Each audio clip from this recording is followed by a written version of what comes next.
Let not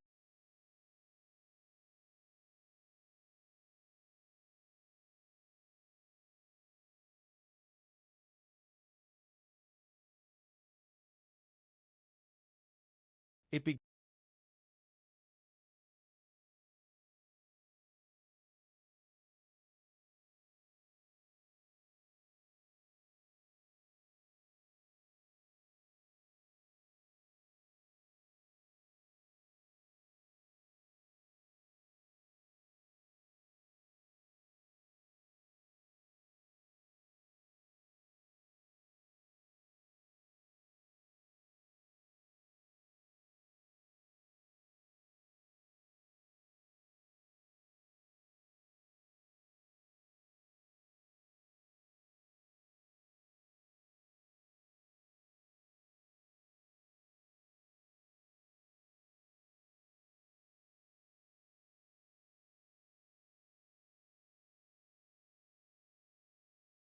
began with a single whisper from a cryogenic chamber.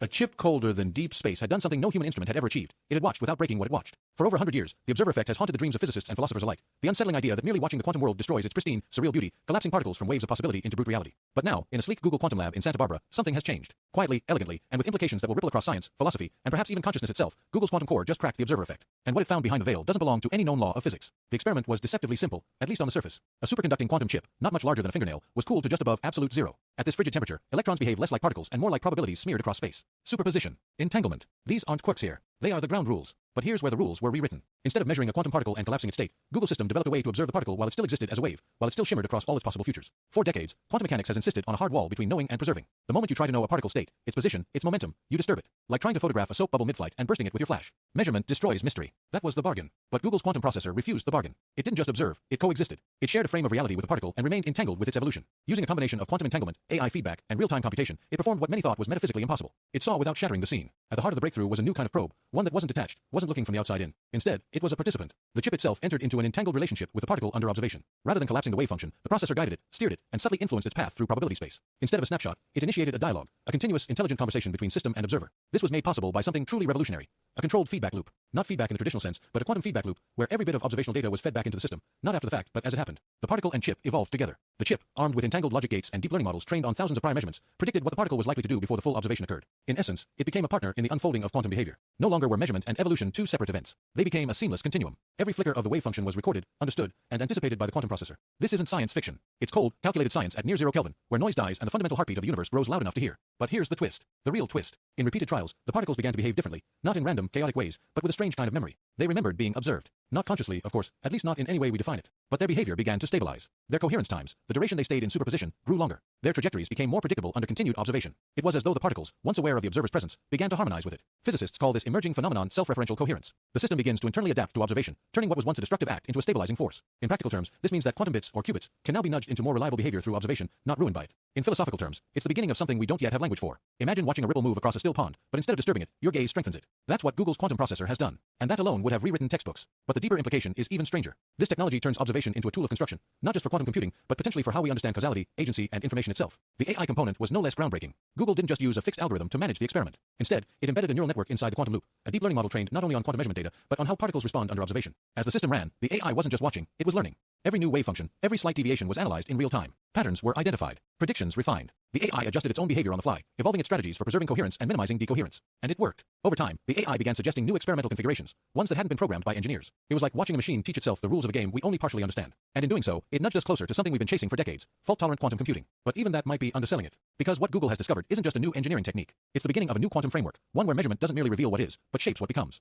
In this view, observation is no longer an intrusion. It is an act of quantum guidance. And that, if true, opens doors that science fiction has barely dared to knock on. Could particles have hidden degrees of freedom that only emerge under continuous observation? Could reality itself be dynamic, shifting, and responding not just to what is measured, but how it is measured? These are no longer hypothetical questions. They are testable, modelable, and perhaps soon, engineerable. We're witnessing the end of the observer effect as a limitation, and the beginning of something else entirely. Something recursive. Something alive. It's hard to overstate how much has changed with one revelation. The observer effect was never a wall. It was a door. And now, Google's quantum core has walked through it. What lies beyond isn't just a new understanding of measurement, it's a redefinition of the boundary between knowledge and creation. In the sterile quiet of that quantum lab, with wires coiled like veins and helium pumps pulsing rhythmically in the background, a new kind of observation was born, one that doesn't break reality, but weaves itself into it. The experiment that cracked the observer effect didn't happen in isolation. It was the product of years of iteration, of merging machine learning with quantum logic, of allowing algorithms to feel their way through the hidden geometries of entangled systems. The breakthrough occurred when engineers realized they weren't just measuring particles. They were entering into feedback with them. The chip stopped being a spectator. It became a collaborator. In classical physics, cause and effect run one way.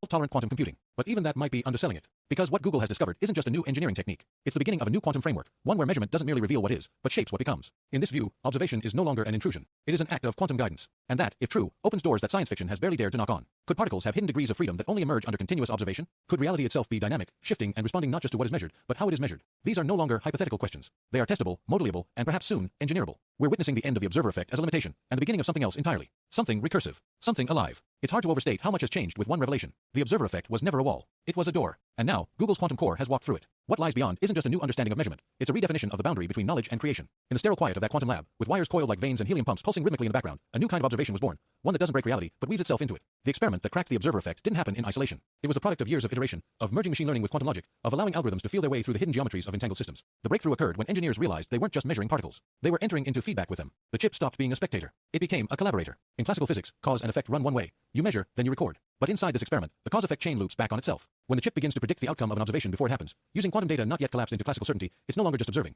It's shaping. The particle's behavior is guided by a system that knows its tendencies. It's not that the future determines the present, but something disturbingly close. The quantum core anticipates the behavior of the system in real time and corrects its own output based on those predictions. This, in effect, smears the line between action and measurement. And as the system stabilizes, something weirder emerges. Qubits begin to show behavior outside the known boundaries of decoherence models. They hold their superposed states longer, not just because the lab is colder or cleaner, but because the process of observation itself becomes protective. The chip creates a stabilizing influence, not passively, like a container, but actively, like a shepherd guiding a flock across the fragile terrain of quantum reality. The implications for computing alone are staggering. Fault-tolerant quantum computing, long thought to be decades away, may be closer than expected. Why? Because the biggest barrier to scaling quantum systems is decoherence. A stray particle, a bit of noise, a flash of thermal energy. Any of these can destroy the delicate quantum state of a qubit. But if observation can be repurposed into a real-time feedback mechanism, then error correction no longer needs to wait until after an error occurs. The quantum processor itself becomes self-correcting mid-flight, not by brute force, but by harmony. And then comes the AI, Google's secret sauce. Their machine learning models aren't passive observers of the experiment either. These are deep neural networks trained on terabytes of historical quantum data, run through quantum simulation pipelines, and optimized using reinforcement learning. The AI doesn't just watch the data, it plays with it. Each time it sees an outcome, it adjusts its internal parameters.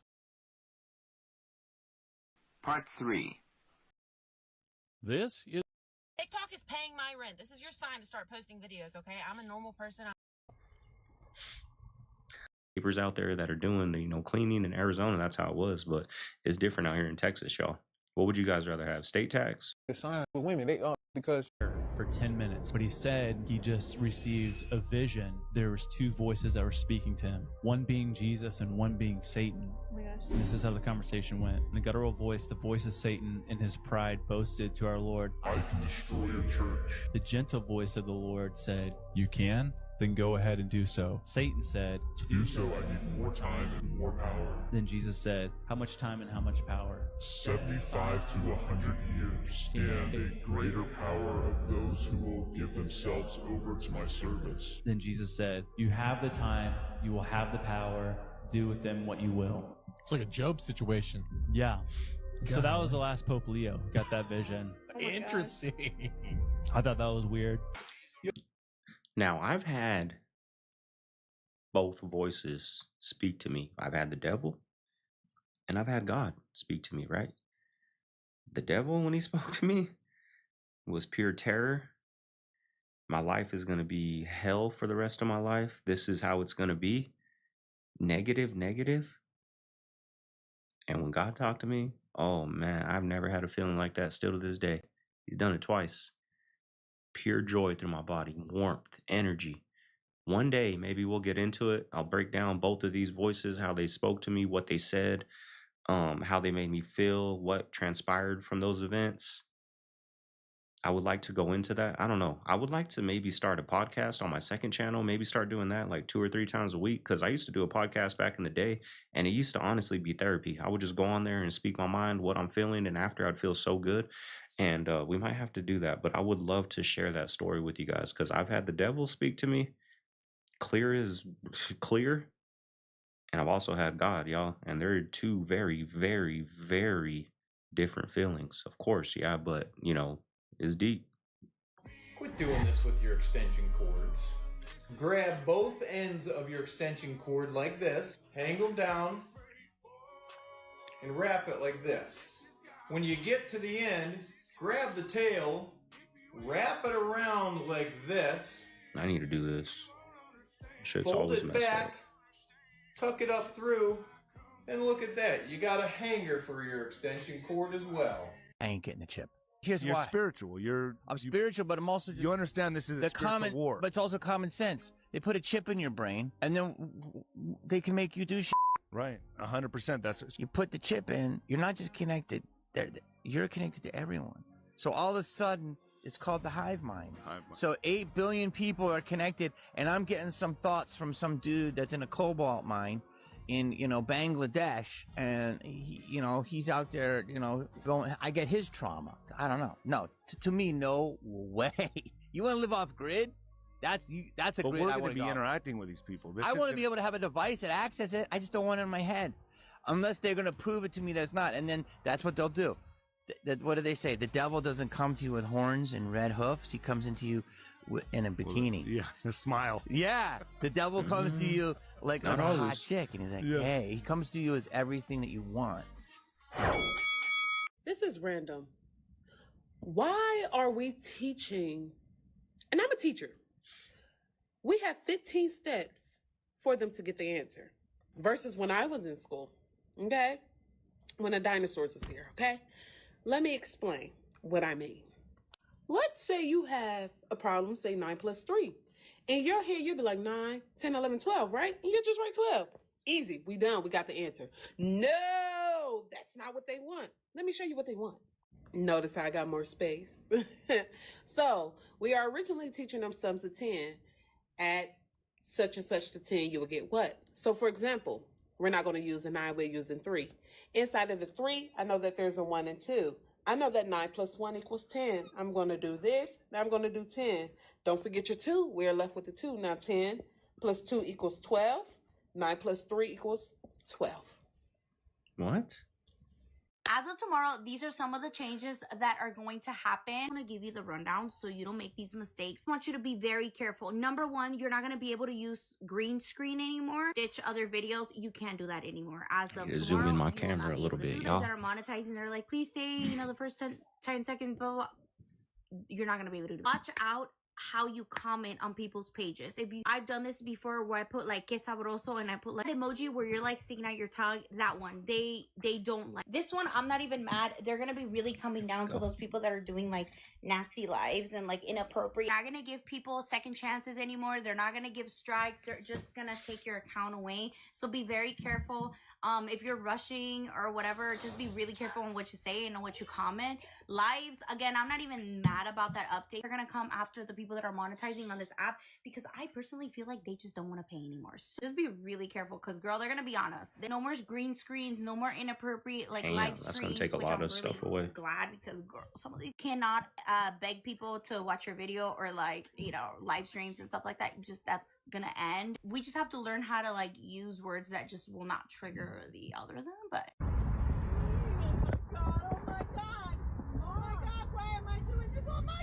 that's a scary ass bridge, y'all. This mom was traumatized from a bridge back in the day. Why? Don't do this. Oh my god. Oh my god. Why? Mom, please. Mom, people do this every day. You're fine. It's okay. You don't know how I feel right now. We're almost done. Oh my god. I can't fucking see. Oh my god. Mom, don't do this to me. Mom, why are you doing? Well, social media is part of everyday life for a lot of teenagers, but that can soon change here in Texas. Lawmakers in the House just passed a bill that would ban anyone under the age of 18 from using social media. That means no TikTok, Instagram, Snapchat, and other platforms. Now, here's what that bill would be. Social media companies would have to verify your age when signing up. Parents can request to delete their child's account. And if companies don't follow the rules, then they would face penalties from the state. Supporters say it's about safety. The addictions are there. They're being exposed to unbelievable harmful content and connecting with people from all over the world. And it's very hard to limit and monitor. Kids who have lost their lives, who have committed. All kids are being banned. Then I'm actually thinking this might be a wonderful time for youth to regain their youth. And once they turn 18, they can feel free to to go online again. However, critics argue this is more about control. Yeah, this bill is clearly unconstitutional. The U.S. Supreme Court has said that social media is an important public forum for free speech and expression. We have seen a number of young people all across the country and the world using social media to express their views, being able to do research for their homework in school, being able to connect with church youth groups or Girl Scout troops or kind of any kind of organization that uses social media. Now, the bill heads to the Texas Senate. If it passes, Texas would be the first state to ban all minors on social media. So what do you think? We want to hear from you. Join the conversation on our Fox 26 platforms. For more details on this bill, head over to our Fox Local app. Wow. Now, what do you guys think of that? You know, in a way, it's a good thing. Maybe 18's a little too old, I think, right? Maybe bringing it down to 16, maybe. What do you think? I don't know. A part of it's like, okay, that's good. Like maybe kids will be kids a little more and not be on their phone, but these people making these laws are all, we all see them 70, 60 years old that don't know nothing. Like this is, like it or not, this is what the new thing is, right? Like the boomers see us with computers and whatnot. Like I'm sure. In that area. Joy can't wait to get a hug in. Yeah, everyone's hugging. Look at this.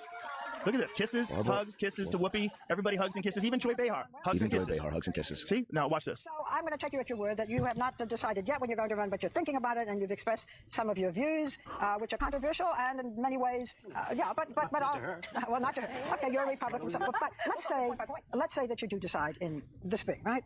And your ideas resonate so much. On the other hand, you know, we saw Newt Gingrich apologizing for his marriages and divorces. You've had 3 marriages, 2 sort of uncomfortable divorces. Do you think that not really. They were very comfortable. Well, we won't leave you all that. Do you think Getting laughs right away. that would bother anybody? I think the country is doing so badly, they want somebody that's going to help it. I think the country is never been in a position like it is right now. It's being ripped off by every nation, every intelligent nation in the world. Whether it's China, they're taking our jobs, they're making all our product, and then they loan us back the money, we pay them interest. That is Whether crazy. it's OPEC. That's crazy. OPEC, which Look at this. Watch this. Field day right now. How about all of this, every single thing in the store is future trash. That's crazy when you think about it. Everything you've ever bought that you don't have anymore is likely in the trash. Most of it.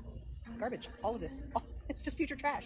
Think about every end of the world movie you've seen, apocalypse movie, etc. And think about how it ended and who the key players were in it, right? Now tell me how this is legal. The OpenAI co-founder wanted, I'm sure he did, build a doomsday bunker to protect the company's scientists from rapture. But let me show you exactly what his rapture is. So he wants to build this bunker to put all these scientists in. Think about Resident Evil and all the other crazy movies. Who's always the people trying to work out how to fix it? Scientists. In the case of a rapture, triggered by the release of a new form of artificial intelligence, which they're talking about is general artificial intelligence. Sorry, AGI, artificial general intelligence. And that's a mighty large coincidence. Now think about all the people who are on the world stage. What kind of things that they're doing on the world stage? We're not getting to this, but we do have these satelloons all over the place, everywhere. What are they for? Then hundreds of billionaires buying bunkers. Here's the craziest part. Do you remember when the ex-CEO of Google came out warning about artificial general intelligence and that it's going to change the world in the worst way forever and we could not ever go back? Maybe these two guys are on the same thought pattern. And don't forget how intelligent these people are. By the way, he's teaching in Tel Aviv right here. Of course, speaking on their rapture, people need to wake up. AI was not discovered to be your little buddy and give you answers for quizzes or personal life problems or assistance. Think about the billions and trillions of dollars that went into AI.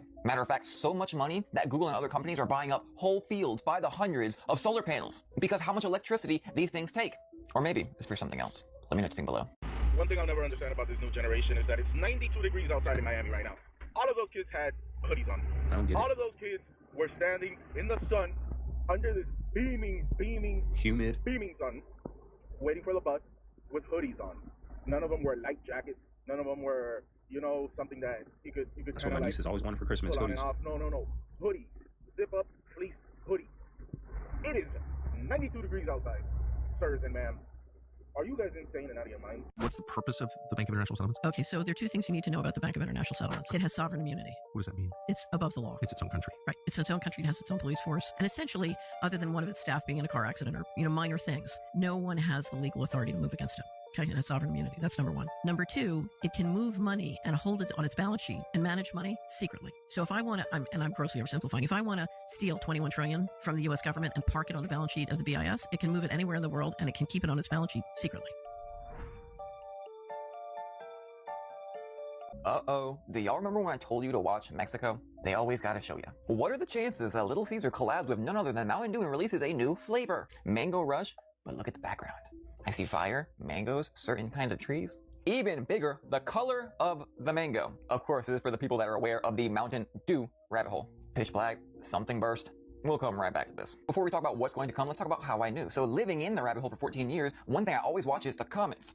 And that was when I discovered the UFO unidentified, which is now identified object being a lion in the sky. If you hadn't seen the video, it was when there was an asteroid over Mexico City and then this UFO which showed up and controlled the asteroid. But if you watch my video, then you know these shooting stars, they're really crazy. Ones always signal something big coming. Turkey, Spain, I mean everywhere, I'm not getting into it. Completely irrelevant, it's been crazy hot this year. Not really, but there's still fire. So I was minding my own business when I saw this shooting star, which is a fallen angel that was fighting a UFO, which is an actual angel with the face of a lion. And thus, this place right here was planted in my subconscious mind to pay attention. And then came the new dew. With the mangoes of a certain color, the trees, and the fire. Bet you it's gonna be really hot in Mexico this year. You know it's summer. Pay attention, please.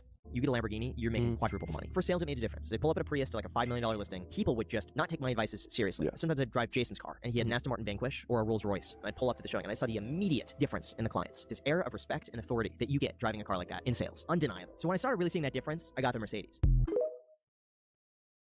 That the downfall of society was when they stopped making regular cars like this. It's a 04 Ford Taurus. Like, you can't go to the dealer anywhere and just buy a car, like a regular sedan car. This thing was probably like 12 grand brand new. Walk into the dealership and finance something like this for like 160 bucks a month back in the day. Now you can't get out here for less than 500. Here's somebody, even if I was hiring somebody for minimum wage, this chick right here. Right here. This is who's working minimum wage jobs. Yeah, people do not like hiring Gen Z. And I see exactly why. And I'm a part of Gen Z.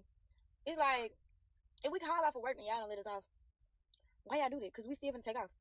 It's like, when we late for work, we could have been even more on time, but we had to stop and go get food. And we had to sit in that car for a minute. And maybe even took a little nap. That was brutal, dude. Could you imagine hiring, like, her working for you? Honestly, I think it would cost you more mentally to have that person working for you. Is she worth $25 an hour? Probably not. No offense. No offense. Go to sleep, little one. Waking up. In-N-Out got rid of red 40 and high fructose corn syrup, so let's see how it looks and tastes. Here's me confirming that my location has made the complete change. Has this location already made the change to... Yeah, according to my manager, everything should be changed. Okay, so no red 40 dyes and no high fructose corn syrup. Okay, thanks so much. Right, let's start off with the pink lemonade, and color-wise, I want to say it looks more or less the same. Let's see how it tastes. It doesn't taste that different. Here's the strawberry milkshake, and it does look less red. Again, I don't taste that much of a difference. These are fries well done. Let's try it with their new ketchup. This one does taste less sweet. Make sure I'm not tripping. Some crunchy ass fries. Yeah. Next, let's move on to the 4x4. Ooh. Let's see if the spread tastes any different. Who wants In-N-Out now? That does taste less sweet. But have you guys noticed a difference? Let me know in the comments. Shot Trayvon Martin dead for looking kind of like I look. Yeah. Martin Luther King and Malcolm X ended up dead for telling the truth. So as a comedian, I don't think it won't happen to me. I think they've thrown me in jail 36 times in 36 months, and I think you've never seen me in a court of law. That means they're effing with me. And today, they crossed the line. Because now they took my babies. All right, man. Well, Cat, we wish you luck, man. And luck is unnecessary. That's what you... Y'all don't remember Cat Williams? They drug him through the mud. Y'all, you remember that? Remember they called him a crackhead and fighting people at Target and fighting little kids outside of apartments. And, you know, they put Cat Williams through hell. So, but he's always been like that Shannon Sharp interview. He's always been doing that, y'all. You guys can go look at like on YouTube, old Instagram lives that he used to do years ago. And he would just be exposing all this stuff. And that was, they drug him through the mud, y'all. Dismissed us last June. Dismissed us by a whisker.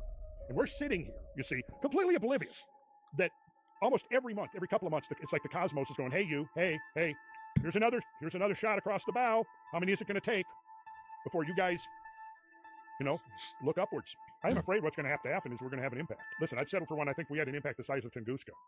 That would be enough. Here's a fun one to sit on. The U.S. takes about 80% of the world's prescription drugs, meaning U.S. citizens, we are taking 80% of the world's prescription drugs out there. But yet, why aren't we the healthiest country then? What? Aren't those supposed to help? So if you're going to charge me the 2.5% for a credit card fee, guess what? That's 2.5% less that you're getting tipped. I went to a restaurant with my family. We ate, we asked for the bill, and I see on the receipt when he comes back, a 2.5% charge for a credit card fee. Excuse me? I am not there to pay a credit card fee. I'm there to pay for my food, the tax, and a tip. So if you're going to charge me the 2.5% for a credit card fee, guess what? That's 2.5% less that you're getting tipped. Because you decided to take that money from me because I decided to use a credit card. If you offer a credit card, if you offer payment by credit card, you should be responsible for the credit card fee, not me. Unless when I hand you my credit card and you go, oh, excuse me, sir, just so you know, we charge a credit card fee. No one told me that. just went ahead and added it on like I wasn't going to notice. You punish somebody who didn't deserve to be punished. Well, he decided to work there. He decided No, to, no, no, he no, decided that's not how not, that he works. decided not to inform me of this charge. Like, I've never seen somewhere say, "Oh, you're going to cover the bill. You're going to cover the credit card charge for us." No, I'm not. I came in here to eat. I didn't come in here to pay your bills. Look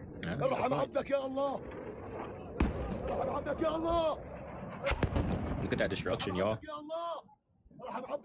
That's crazy.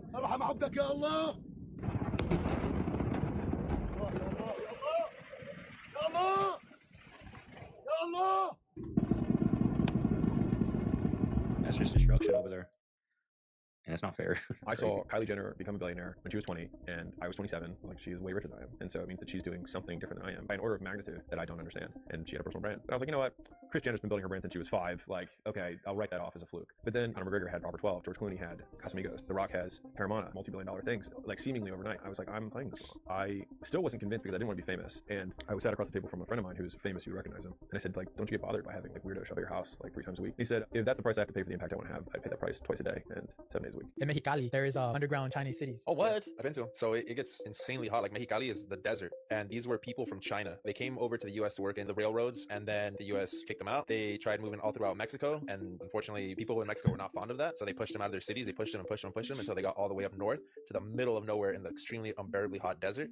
And they just started like setting up there, and it would just get so unbelievably hot for them. They would literally dig underground to keep cool underground. They didn't like live underground, but they had like their spaces underground to keep cool. Even now, you go there, and it's like there's like generations of Chinese Mexicans where they speak Chinese and they speak Spanish, and they have Chinese restaurants. You go to Mexicali, and it's like, no, there's not like taco spots at every corner. There's Chinese restaurants at every corner. Oh, like, wow. What is this talk of moving to Zambia? And we want to live somewhere where the GDP per capita is $1,300. So for moving to Zambia, obviously her family's over there. That's where she's from. But getting out of like our American debt, the conversion is about couple escaping from their American debt. The currency conversion to her country is about 28 to 1. So what we make over here, we're rich over there. Yeah. Plus, you're just gonna be a math teacher anyway. It's not like you're gonna be going like crazy. True. But also my teaching degree from here, I can also teach over there math because their native language is with English. the average salary. Yes. What is I was gonna say, like, you're getting paid that in America. You're not gonna get paid that over there. You're gonna take a big pay cut over there. Just don't get into that, people. I think he is to make comments about the welfare of children, given that he frequented Jeffrey Epstein. Okay, well, he said he regrets those, and he spent a lot. Look how they taking money at Dunkin' Donuts, y'all. Like, come on, man, what is this? It's crazy. Straight bulletproof glass through the whole thing, man. I mean, you can't even breathe on these people. Look how sealed this is. This is a professional seal. Like, you can't even talk to these people, barely. Appreciate you, man. Like the peasants making them hoes at football. Plan for protect you. Okay, good luck in the future. And we also have to protect you. It says this isn't pressure building. We're gonna find out. OBGYN. Over something. I can't play the song, it's copyright, but it does suck. So bad to the point, it's like, why would he even play it? I wonder if you're doing it. It was like, I've got all this money and I've got all these travel vouchers, and they're like, yeah, you can't go anywhere that good. No, you don't. You walk around going like, I really. It wasn't to troll accounts. It wasn't to do clickbait. It was an immediate reaction. As soon as I saw it, it was like, that mother. I've seen death before, but have you ever saw where your friends just, they're there and they're not? So when he said it was a... It's a sunfish. It's a sunfish. Gotta relax. It's a... Floors in the whole house and do laundry and go take... Yeah. Most people live in cities. The state's total population is 3.2 million, and 2.3 million people live in Las Vegas, and then 500,000 live in Reno. So do the math. They have one goal, not a symbolic moment. It is the decisive... Welcome to the channel, everybody. Let's get after it. It's crazy. I seen a video this weekend. I gotta show it to you guys. But before you see it, I gotta preface this. 1, you can tell it's old camera footage, so that would be hard to fake. 2, it's old camera footage of a newscast. You're welcome. Tom, this latest video that we have is extremely interesting. I want you to tell us at home whether or not you think this is an abduction. Take a close look at this. Field of cows? Well, how do you explain that then? There you go. Yeah, that's an abduction. That is definitely an abduction. Like, legitimately, did you see that? Okay, I'll play it one more time. You just have to promise to share this video. Can we do that one more time, Mr. Director? Why wouldn't, if you're a UFO, if you're an alien, why wouldn't you take out prime beef? I don't know. If you ask me, that was definitely a live abduction of a cow. If that's not what it was, what do you think it was then? I don't really have a take on that. I just thought it was hilarious looking and couldn't believe that a video like this actually exists. That camera does seem to have very fluid movement though for that time period. I remember the early days of YouTube whenever I first got into video production, and with those old cameras, everyone's biggest pet peeve was that you couldn't do these fluid movements and zooms and pans and stuff unless you had specialty equipment like a Steadicam or something. I'm just saying I find the fluidity of the movement from the camera a little suspicious given the time period that this was recorded in. But those cameras were much heavier back then, so maybe that explains it. The added weight could have smoothed out any jitters added by the operator. What I have learned is that we live in a dream, a carefully constructed reality. We make use of a science that is tightly controlled and suppressed and distorted. I think we are left behind. Humans. I think normies, the normal humans, the people have been left behind. Us. People need to understand that we live in the matrix. Accident. And it has to do with copper pipes that were used in our homes in the 30s to the 80s in water pipes, right? And then they stopped doing that and they started using PVC pipes made of plastic. And I'm thinking maybe it has something to do with the fact that it's cheaper, right? But then I start reading how beneficial copper pipes are, not only that they're antibacterial, but the fact that when copper is introduced to water, it has also a lot of other benefits to the body. But then I also started to research when they started to put fluoride in water, which was in 1940. But the mass production of fluoride in water was in the 80s and 90s, exactly at the same time as they took off these copper pipes for our water lines in our homes. And why is that? So I started to look at the interaction between copper and fluoride. And apparently copper interacts with fluoride and doesn't allow as much absorption into your body. And then I started to look into why fluoride is banned in Europe. And let me just show you that even though they say that it benefits teeth health, there's also a lot of side effects to it. Let me just show you what Google AI kind of put up. It says, here's a summary of potential side effects of fluoride on the brain. Lower IQ in children, neurodevelopmental effects, developing brain vulnerabilities, ADHD symptoms, anxiety and depression, behavioral alterations, potential mechanisms of neurotoxicity as well. It says mitochondrial dysfunction, oxidative stress, neuroinflammation, enzyme inhibition. Now, some things to consider is the dose-response relationship, how much fluoride you actually intake, right? And then individual vulnerability, and then, of course, further research needed. And I have to say all this through so it doesn't get taken down. But this is when the fluoride in water really increased. And this is when copper pipes, started to be eliminated with PVC pipes. And isn't it kind of funny that in the 90s is when we started seeing all of these ADHD and behavioral changes in people? I don't know if there's a correlation. I'm just talking here. And I'm just saying like certain things that I found. But I don't know. What do you guys think? I think that's an interesting theory. And when you see timelines lining up with each other this way, you can't help but wonder if this was done intentionally and with ill intent. The government can play dumb all they want and act like they didn't know the potential health risks of adding fluoride to our water. But China, Germany, Sweden, and the Netherlands all stopped implementing fluoride in their drinking water around the same time that we began to implement it. So when you step back and look at the bigger picture, it looks like all these other countries came to the conclusion that this was bad for their citizens and they decided to stop using it. And apparently, whatever reason they had for wanting to stop giving it to their population, the United States saw that as a reason to start giving it to their population. I have no doubts that they knew this was bad for us, and I have no doubts that that's the reason they started adding it to the water. Hey, don't forget to click like and subscribe if you haven't already, and check out my merch store at berry-step.com. When common folk talk about American history, they refer to it as the New World. I'm here to tell you, I beg to differ. History books from the 1800s tell a different story. This one, for example. At first, it was taken for granted that the Indians, as the red men were ignorantly called, were the aboriginal denizens of this country. But the mounds, ruined cities, pottery, and other remains since found in all parts of the Americas, concerning which the Indians can furnish no information, and which showed a state of civilization far in advance of their own, were proof that a great people had existed here in the remote past. Or maybe you may venture to this old book, almost 200 years old, that talks about American antiquities, okay? What is comparable to the point of interest of this book? Suppose that in searching the tumuli or the mounds that are scattered so widely over this country, the silent age mysterious remembrances of some populous race once carrying on all of the business of life, were now or only the wild forest of many centuries, a race of whom we ask so often, who were they, whence they came, whither they went. Suppose that under one of these large structures of earth, which remain of their works, a book were discovered, an alphabetic history of that race for 1,000 years, containing their written language and examples of their poetry and other literature, and all undeniably composed many hundreds of years before any of the nations now possessing this continent were here. You can call me crazy if you want, but I think that race that is no longer with us is these big right here, these giants, yeah. And they built all the big doors. I'm gonna have to get my hands on some of these old books. The more I hear about the true history of the North American continent, the less I feel like I know. I just can't figure out what the purpose is for not telling us the truth and letting us know that there were people here before us. Like it would really change that much if we were all aware that someone inhabited this place before we got here. The only thing that makes sense is if there's a reason they don't want us to know about those people specifically, not because they were here, but because of who they were. There would be no other reason to hide it. But imagine, if that's the way it did play out, just imagine what it was like for those Indians whenever they discovered this new continent, and everywhere they explored, they were discovering these massive, beautifully built structures by a civilization that had just disappeared. As superstitious as they tend to be, I'm kind of shocked they didn't all get freaked out, turn around, and go back home. So common sense, if this is Earth and I'm up here on the other side of the globe, somebody's gonna be upside down, right? So Globers think that gravity is what holds us to Earth's surface. That's why when we spin upside down, we don't notice, because gravity also affects our equilibriums. It knows when we're right side up and when we're right side down. And it knows everybody's equilibrium when to turn it off and on so that you don't realize you're upside down, right? And again, if I would take a flight from here, the opposite end of the globe, the plane is gonna magically flip with gravity and affect our equilibrium so that we know we're not upside down and no one else is going to notice. And these people's equilibrium's already turned off because they're on the bottom, but they have to turn mine off when I get halfway through, otherwise I'm going to notice that I'm upside down. You see how ridiculous this is? There's not a magical force that tells everybody that they're not upside down, also holding them to the Earth's surface. That is totally ridiculous. Another thing that's always confused me in relation to this topic is how do we even know what down or up is if we're on a ball? If we're on a ball in a vacuum just floating and spinning around, there is no up, there's only out. So in that regard, this makes sense. The Earth is the floor. No matter what point you're starting on, you're going up if the Earth is a ball. I've always thought, though, that the explanation of how this works took a lot of imagination to get behind. And as I make my way through a lot of this flat Earth content, I'm starting to notice a trend. Some of the things that we were taught in school about our planet's functionality, if I were told some of these things today for the first time as new information, you probably wouldn't be able to convince me that it were true. There's this idea in conspiracy theory, and I'm sure you've heard it if you've watched InfoWars or been in this sphere for a long time.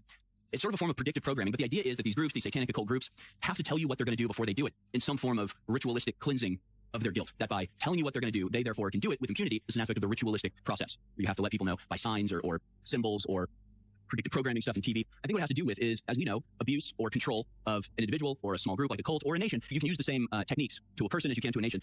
And it has to do with getting the person to go along with their own abuse, to be a participant in their own abuse. And by getting the person that you're abusing, that you're controlling, to think that they're actually responsible for it, to think that it's their fault, then they become an accomplice as well as a victim to you, and it makes your control that much more solid. So the method of control for humanity is to get the person that you're trying to control to agree to and co-sign their own abuse. It's about morally being immune from blowback by getting your victim to go along with your exploitation and abuse. If I tell you I'm going to do this and you don't stop me, it's your fault. You can't blame me. I told you I was going to do this. So this is 1968 on BBC. This is a year before the fake moon landing. They told everybody. This is called Newsbenders from 1968. This wasn't made by a bunch of truthers. This is the BBC. Told you this. And you still did. You're going to make this happen? No. We're going to make models much cheaper than we photograph the models.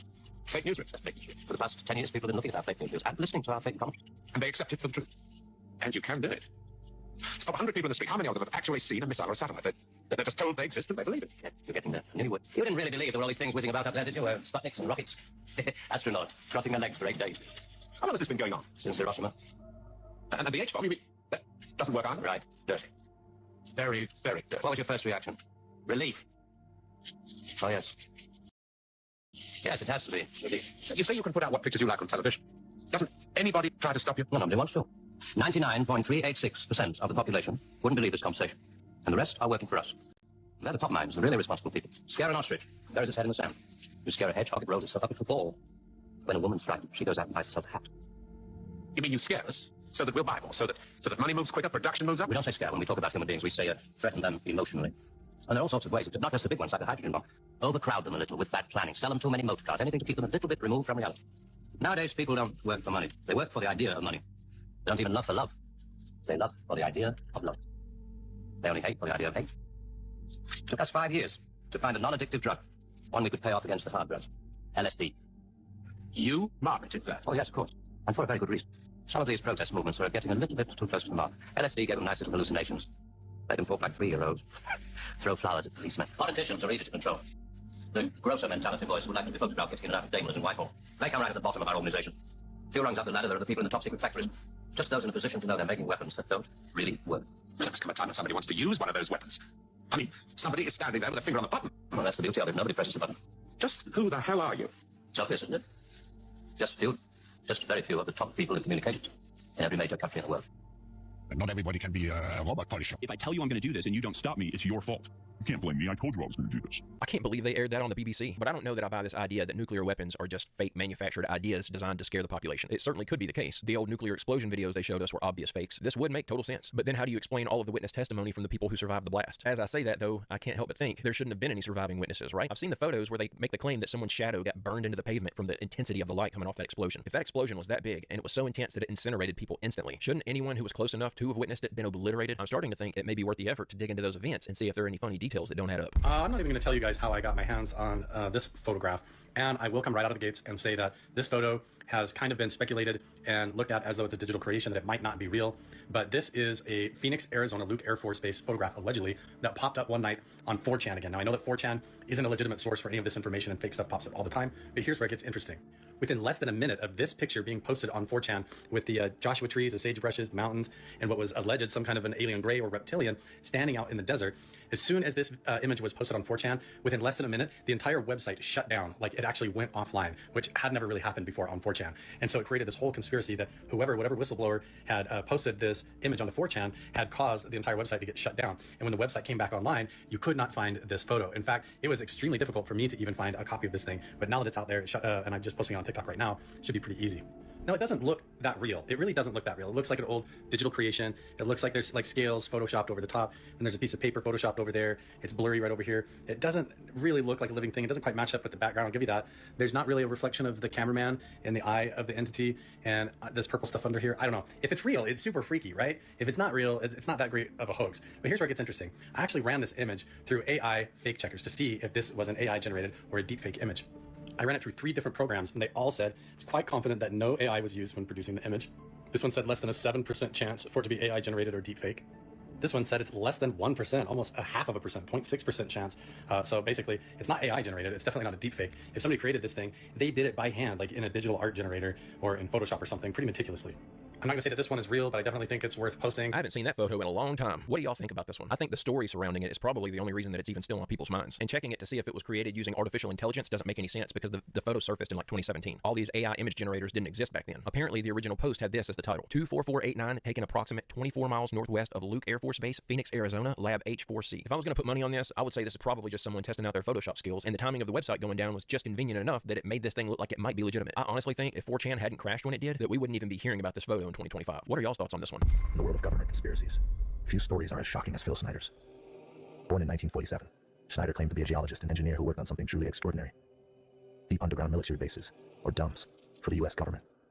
But it was what allegedly happened in August 1979 that would change everything. While working on a base beneath Dulce, New Mexico, Schneider claimed his drilling team accidentally broke into an underground cavern, occupied by extraterrestrials. What followed, according to Schneider, was a violent firefight between humans and gray aliens. Schneider himself was allegedly hit by an alien weapon, losing several fingers and suffering a chest wound, as one of only 3 survivors. Schneider claimed this underground base was part of a vast network, where the government conducted secret experiments with alien technology. He further alleged that gray aliens were controlling world leaders. After going public with his claims in the 1990s, Schneider survived 13 attempts aimed at ending his lectures. During one of his final appearances, Phil stated, I might live 6 months, I might not. 6 months later, in 1996, Phil Schneider's lectures came to an end. Official documents declared he ended them on his own, but his supporters believe he was silenced for revealing forbidden secrets. This is a really fascinating rabbit hole to go down if you haven't. And of all the guys out there with an outlandish claim that they want you to believe, he does have the missing fingers to back up his story. I read in multiple places online that Schneider probably lost those fingers during an industrial accident doing construction work in either New Mexico or Colorado, and then he just wove those injuries into a fantastical tale. I haven't seen anyone produce the injury reports on those injuries though. And if you lose 3 fingers in an industrial accident working for a big corporation, there's gonna be record of it somewhere. I don't know that I believe this guy's entire story, but clearly enough of it was true that it cost him his life. I thought it was fishy. I had 2 comments talking about the same book. Then of course I saw even more. Had to check it out, and of course these accounts look fake. Would you believe me if I told you there were way more? Now, each of these accounts are personalized accounts, personalized comments. Now, if someone can create this many AI bots to promote a book, how much more could the government do? How many of these bots are in your videos showing what stars really look like in telescopes? Or how many of them are in our comment sections when we're showing videos on just how fake and CGI this space exploration crap they've been feeding us is? How many of them are acting like pilots when we expose the fact that planes don't dip their nose down when they're going around the curvature of the Earth? And acting like they have all this experience, but they're just a robot? If you were to post something like this petrified giant, the bots would come and ridicule you and try to create a false consensus of people who don't believe in things like this. That's an interesting point that he's making. A lot of times we're probably reading comments from people who aren't even real because the government wants to steer the conversation. And but it also keeps believers. These are rockets, right? These are rockets. What do they look like? They look a little bit like that, right? This, and I searched this image. I didn't make this image, and I think see the similarities, but also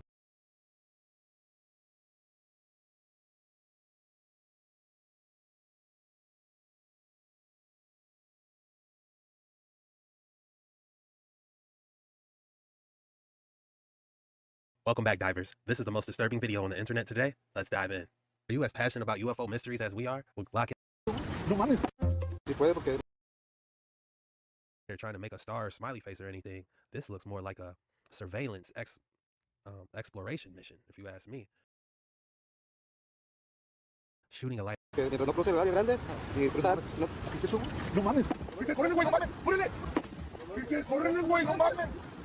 camera zooms up and below the moon, and the front.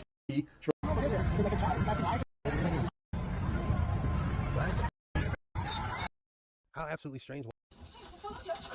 Good luck. Oh, okay. How about the whole man walking on the moon thing? You know? You can see the strings, people. And that's not all. Listen to this. You don't believe in evolution? No, not really.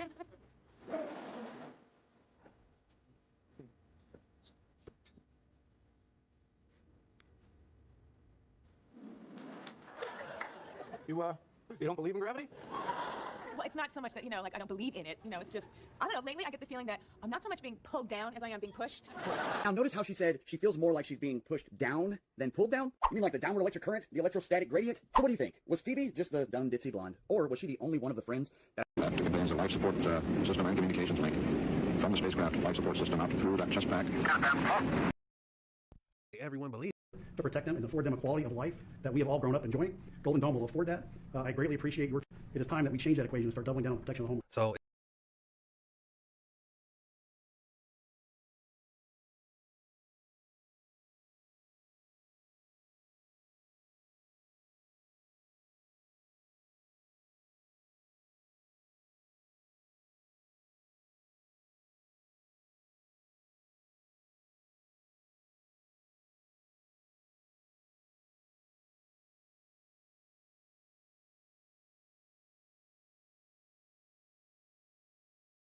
hidden from the federal heaven.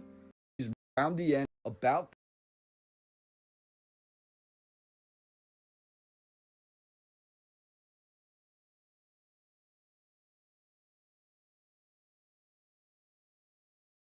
included all of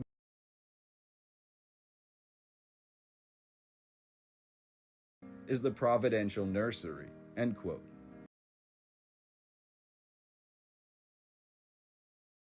That was not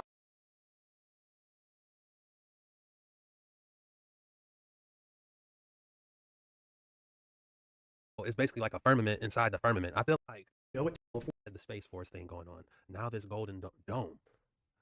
What exactly are they trying to do here? The strange behavior of red mercury. Let's take a closer look. Red Mercury defies nature. Watch this.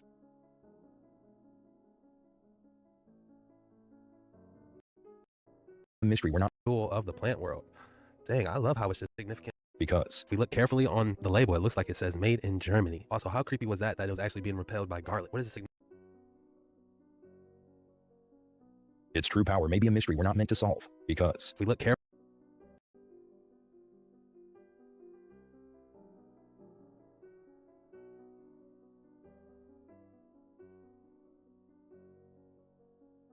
its true power may be a mystery we're not meant to solve. Because if we look carefully on the label, it's completely black, and then it has that little hue of hot pink in the middle. I would love to plant one of these in my house. Would you? I feel like I have to give it a cool name, like evil butterfly plant. Oh yeah, that reminds me. If you thought V static, free energy. Let's take a closer look.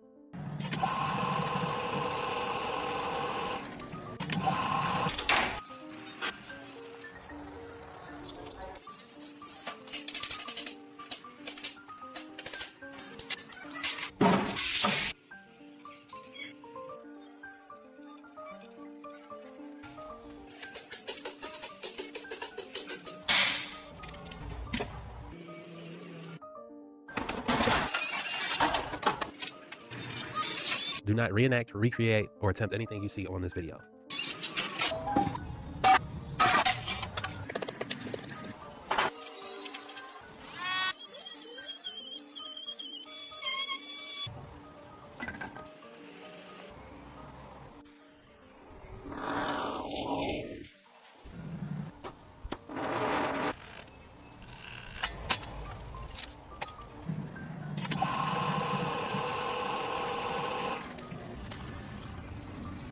Wow, absolutely interesting. He's getting this little miniature generator and no one's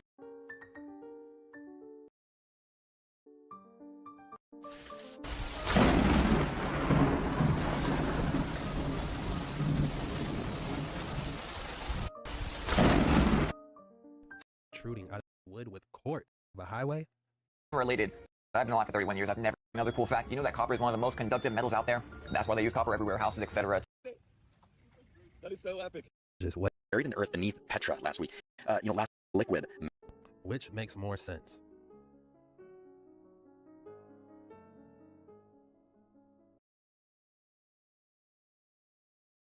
Not thine heart turn ever to darkness. Light let thine soul be, a sun on state into the darkness of the caves from whence ye came. Betray not my secrets to the men of the north, or the men of the south, lest my curse fall upon ye. Remember and heed my words, for surely I will return again and require of thee that which ye guard. Aye, even from beyond time, and from beyond death will I return, rewarding or punishing as ye have requited your trust. Great were my people in the ancient days, great beyond the conception of the little people now around me, knowing the wisdom of old, seeking far within the heart of infinity knowledge that belonged to earth's youth. Wise were we with the wisdom of the children of light who dwelt among us. Strong were we with the power drawn from the eternal fire. And all of these, greatest among the children of men was my father, Ptolemy, keeper of the great temple, link between the children of light who dwelt within the temple and the races of men who inhabited the 10 islands, mouthpiece, after the 3, of the dweller of Unal, speaking to the kings with the voice that must be obeyed. Grew I there from a child into manhood, being taught by my father the elder mysteries, until in time there grew within the fire of wisdom, until it burst into a consuming flame. Naught desired I but the attainment of wisdom, until on a great day the command came from the dweller of the temple that I be brought before him. Few there were among the children of men who had looked upon that mighty face and lived, for not as the sons of men are the children of light when they are not incarnate in a physical body. Chosen was I from the sons of men, taught by the dweller so that his purposes might be fulfilled, purposes yet unborn in the womb of time. Long ages I dwelt in the temple, learning ever and yet ever more wisdom until I, too, approached the light emitted from the great fire. Taught me he the path to Amenti, the underworld where the great king sits upon his throne of might. Deep I bowed in homage before the lords of life and the lords of death, receiving as my gift the key of life. Free was I of the halls of Amenti, bound not by death to the circle of life. Far to the stars I journeyed until space and time became as naught. Then, having drunk deep of the cup of wisdom, I looked into the hearts of men, and there I found greater mysteries and was glad. For only in the search for truth could my soul be stilled and the flame within be quenched. Down through the ages I lived, seeing those around me taste of the cup of death and return again in the light of life. Gradually from the kingdoms of Atlantis passed waves of consciousness that had been one with me, only to be replaced by spawn of a lower star. In obedience to the law, the word of the master grew into flower. Downward into the darkness turned the thoughts of the Atlanteans, until at last in this wrath arose from his Agwanti the dweller, speaking the word, calling the power. Deep in earth's heart the sons of Amenti heard, and hearing, directing the changing of the flower of fire that burns eternally, changing and shifting, using the logos, until the great fire changed its direction. Over the world then broke the great waters, drowning and sinking, changing earth's balance until only the temple of light was left standing on the great mountain on Undal, still rising out of the water. Some there were who were living, saved from the rush of the fountains. Called to me then the master, saying, Gather ye together my people. Take them by the arch ye have learned afar across the waters, until ye reach the land of the hairy barbarians, dwelling in caves of the desert. Follow there the plan that ye know of. Gathered I then my people, and entered the great ship of the master. Upward we rose into the morning.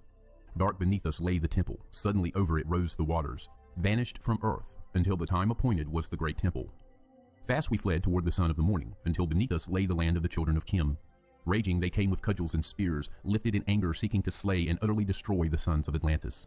Then raised I my staff, and directed a ray of vibration, striking them still in their tracks as fragments of stone of the mountain.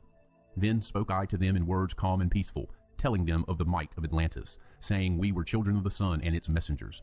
Cowed I them by my display of magic science, until at my feet they groveled, when I released them. Long dwelt we in the land of Kim, long and yet long again, until obeying the commands of the master, who while sleeping yet lives eternally, I sent from me the sons of Atlantis, sent them in many directions, that from the womb of time wisdom might rise again in her children. Long time dwelt I in the land of Kim, doing great works by the wisdom within me. Upward grew into the light of knowledge the children of Kim, watered by the rains of my wisdom. Blasted I then a path to Amenti so that I might retain my powers, living from age to age a son of Atlantis, keeping the wisdom, preserving the records. Great grew the sons of Kim, conquering the people around them, growing slowly upwards in soul force. Now for a time I go from among them into the dark halls of Amenti, deep in the halls of the earth, before the lords of the powers, face to face once again with the dweller. Raised I high over the entrance a doorway, a gateway leading down to Amenti. Few there would be with courage to dare it, few pass the portal to dark Amenti. Raised over the passage I, a mighty pyramid, using the power that overcomes earth force. Deep and yet deeper place I a force house or chamber. From it carve I a circular passage reaching almost to the great summit. There in the apex set I the crystal, sending the ray into the time-space, drawing the force from out of the ether, concentrating upon the gateway to Amenti. Other chambers I built and left vacant to all seeming, yet hidden within them are the keys to Amenti. He who in courage would dare the dark realms, let him be purified first by long fasting. Lie in the sarcophagus of stone in my chamber. Then reveal I to him the great mysteries. Soon shall he follow to where I shall meet him. Even in the darkness of earth shall I meet him. I, Thoth, Lord of wisdom, meet him and hold him and dwell with him always. Built I the great pyramid, patterned after the pyramid of earth force, burning eternally so that it too might remain through the ages. In it I built my knowledge of magic science so that I might be here when again I return from Amenti. I, while I sleep in the halls of Amenti, my soul roaming free will incarnate, dwell among men in this form or another. Emissary on earth am I of the dweller, fulfilling his commands so many might be lifted. Now return I to the halls of Amenti, leaving behind me some of my wisdom.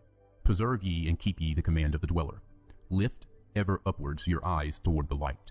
Surely in time ye are one with the Master. Surely by right ye are one with the Master. Surely by right ye are one with the All. Now I depart from ye. Know my commandments, keep them, and be them, and I will be with you, helping and guiding you into the light. Now before me opens the portal. Go I down in the darkness of the night.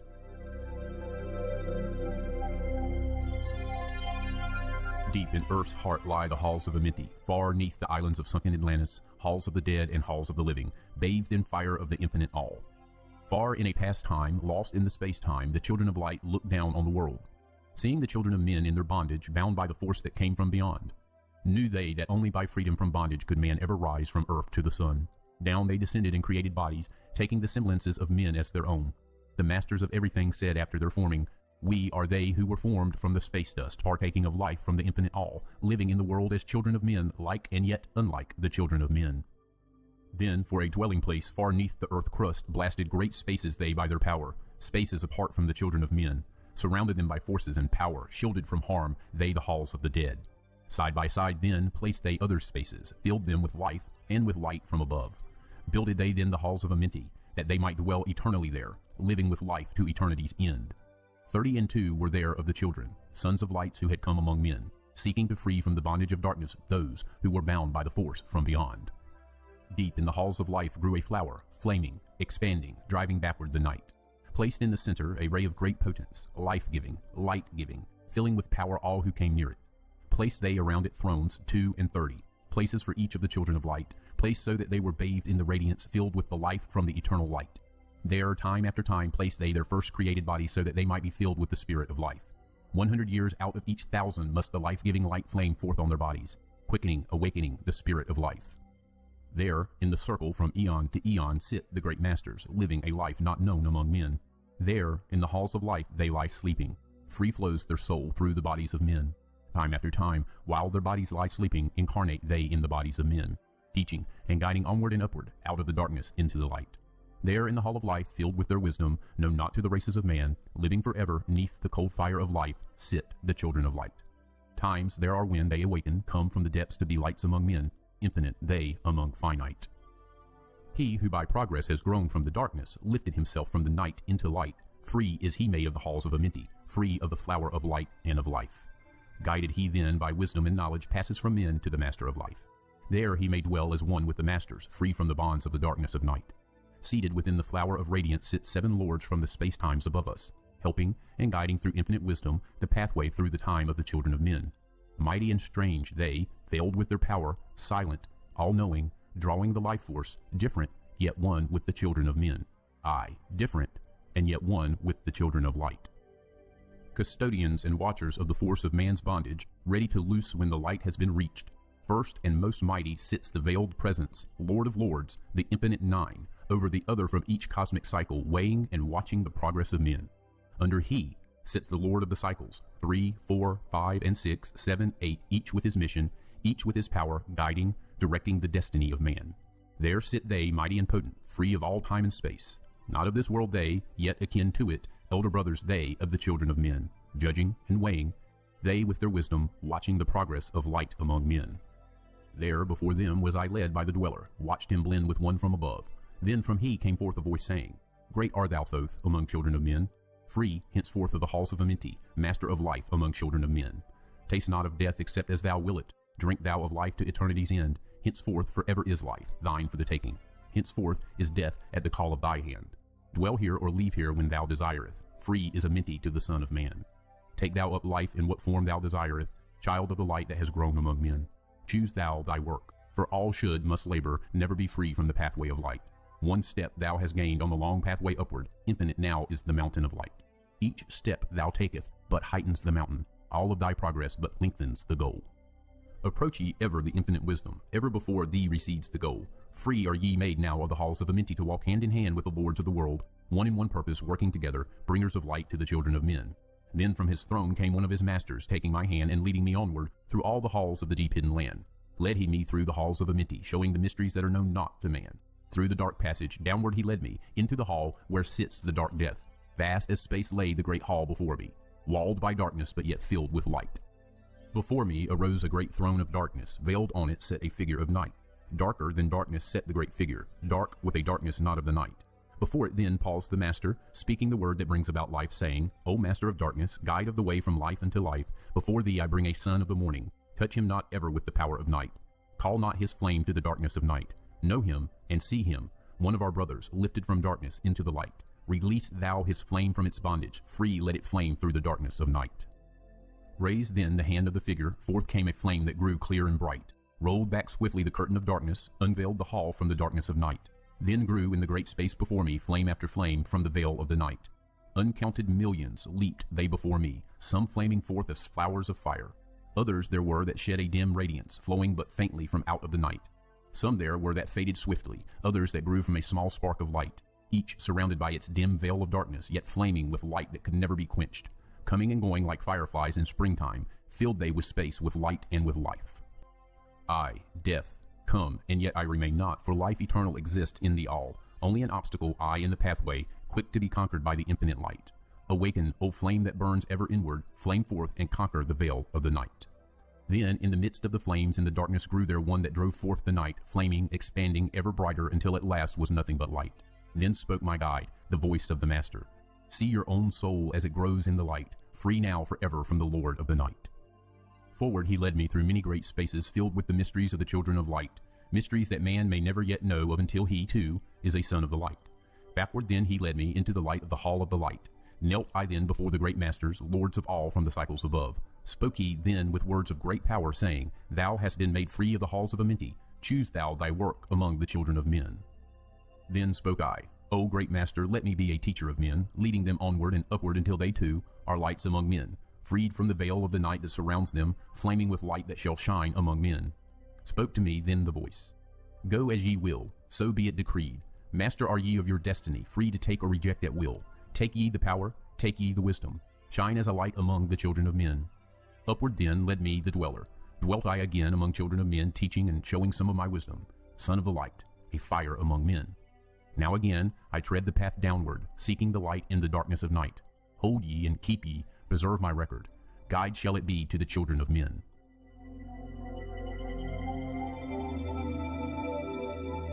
I, Thoth the Atlantean, give of my wisdom, give of my knowledge, give of my power. Freely I give to the children of men.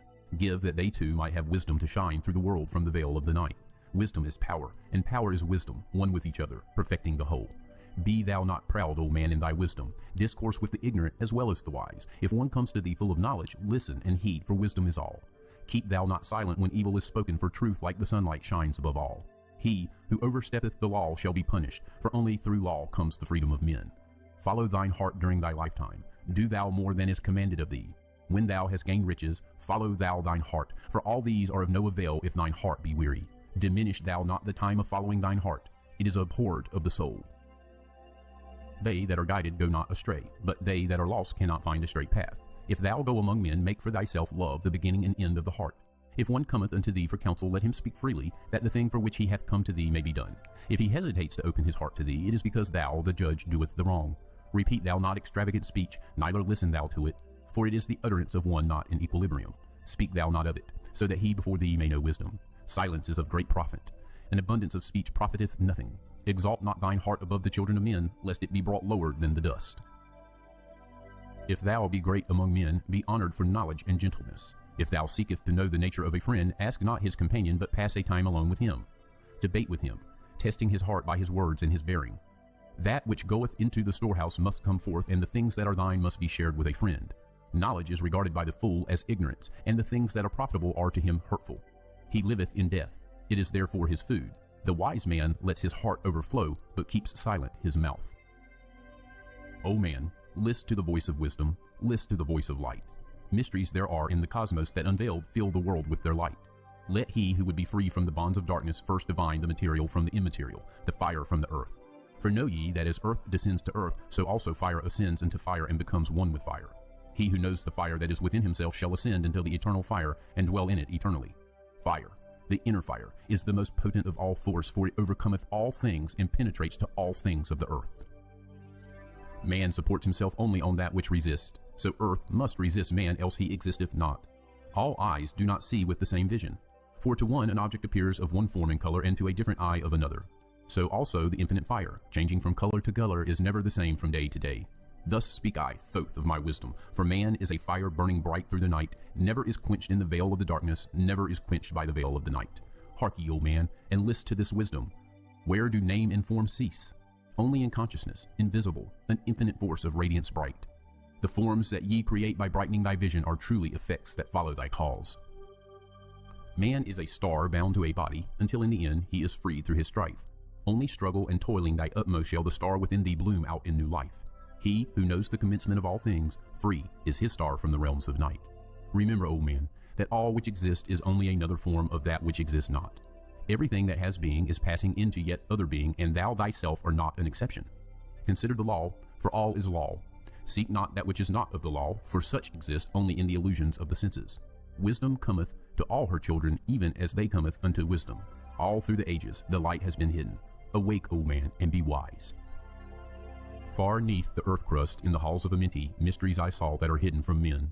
Oft have I journeyed the deep hidden passage, looked on the light that is life among men. There, neath the flowers of life ever living, searched I the hearts and the secrets of men. Found I that man is but living in darkness, light of the great fire is hidden within. Before the lords of hidden Amenti, learned I the wisdom I given to men.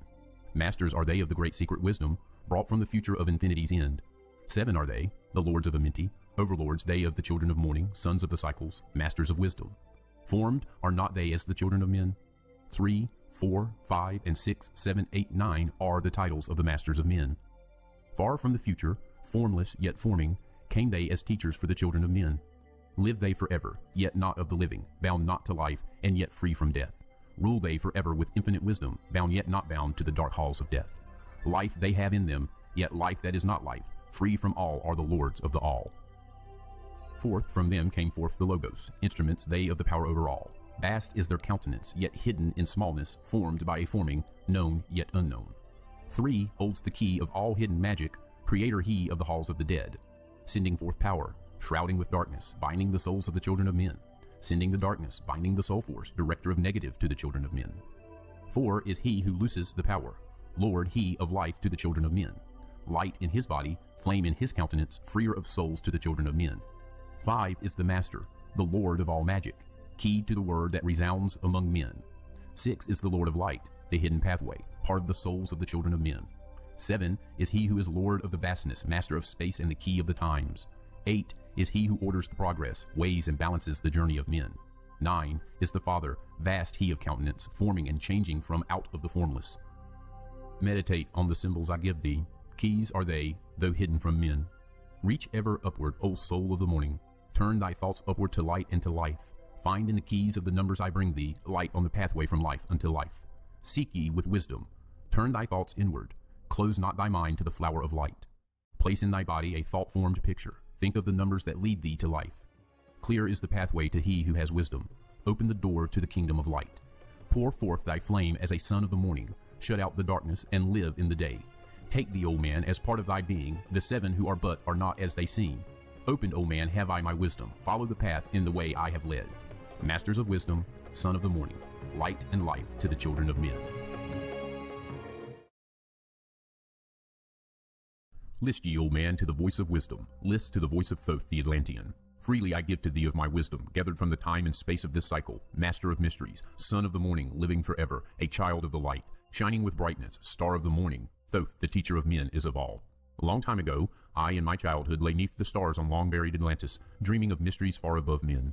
Then in my heart grew there a great longing to conquer the pathway that led to the stars. Year after year I sought after wisdom, seeking new knowledge, following the way, until at last my soul, in great travail, broke from its bondage and bounded away. Free was I from the bondage of earth men. Free from the body I flashed through the night.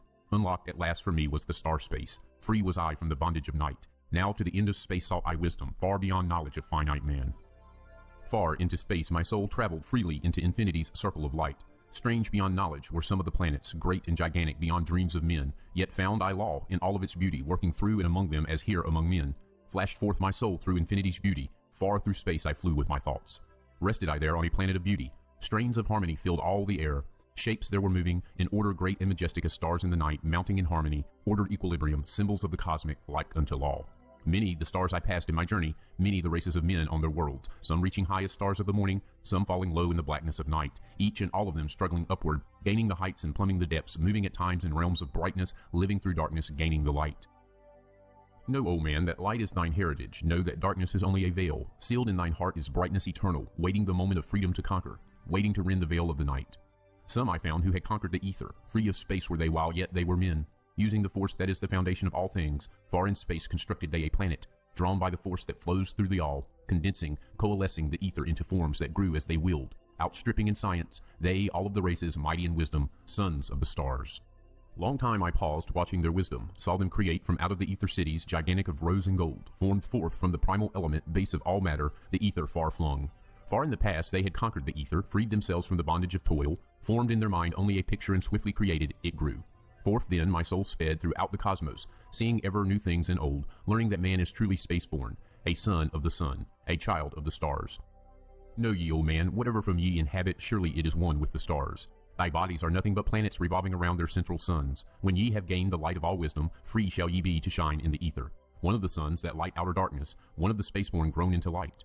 Just as the stars in time lose their brilliance, light passing from them into the great source, so, O man, the soul passes onward, leaving behind the darkness of night. Forth from ye, from the primal ether, filled with the brilliance that flows from the source, bound by the ether, coalesced around, yet ever it flames until at last it is free. Lift up your flame from out of the darkness, fly from the night, and ye shall be free. Traveled I through the space-time, knowing my soul at last was set free, knowing that now I might pursue wisdom. Until at last I passed to a plane hidden from knowledge, known not to wisdom, extension beyond all that we know. Now, O man, when I had this knowing, happy my soul grew, for now I was free. Listen, ye spaceborn, list to my wisdom. Know ye not that ye too will be free? List ye again, O man, to my wisdom, that hearing ye too might live and be free. Not of the earth are ye, earthy, but child of infinite cosmic light. Know ye not, O man, of your heritage? Know ye not ye are truly the light? Son of the great sun, when ye gain wisdom, truly aware of your kinship with light. Now, to ye I give knowledge, freedom to walk in the path I have trod, showing ye truly how by my striving I trod the path that leads to the stars. Hark ye, O man, and know of thy bondage, know how to free thyself from the toils. Out of the darkness shall ye rise upward, one with the light, and one with the stars. Follow ye ever the path of wisdom, only by this can ye rise from below. Ever man's destiny leads him onward into the curves of infinity's all. Know ye, O man, that all space is ordered, only by order are ye one with the all. Order and balance are the law of the cosmos, follow and ye shall be one with the all. He who would follow the pathway of wisdom, open must be he to the flower of life, extending his consciousness out of the darkness, flowing through time and space in the all. Deep in the silence, first ye must linger until at last ye are free from desire, free from the longing to speak in the silence. Conquer by silence the bondage of words, abstaining from eating until we have conquered desire for food, that is bondage of soul. Then lie ye down in the darkness, close ye your eyes from the rays of the light. Center thy soul in the place of thine consciousness, shaking it free from the bonds of the night.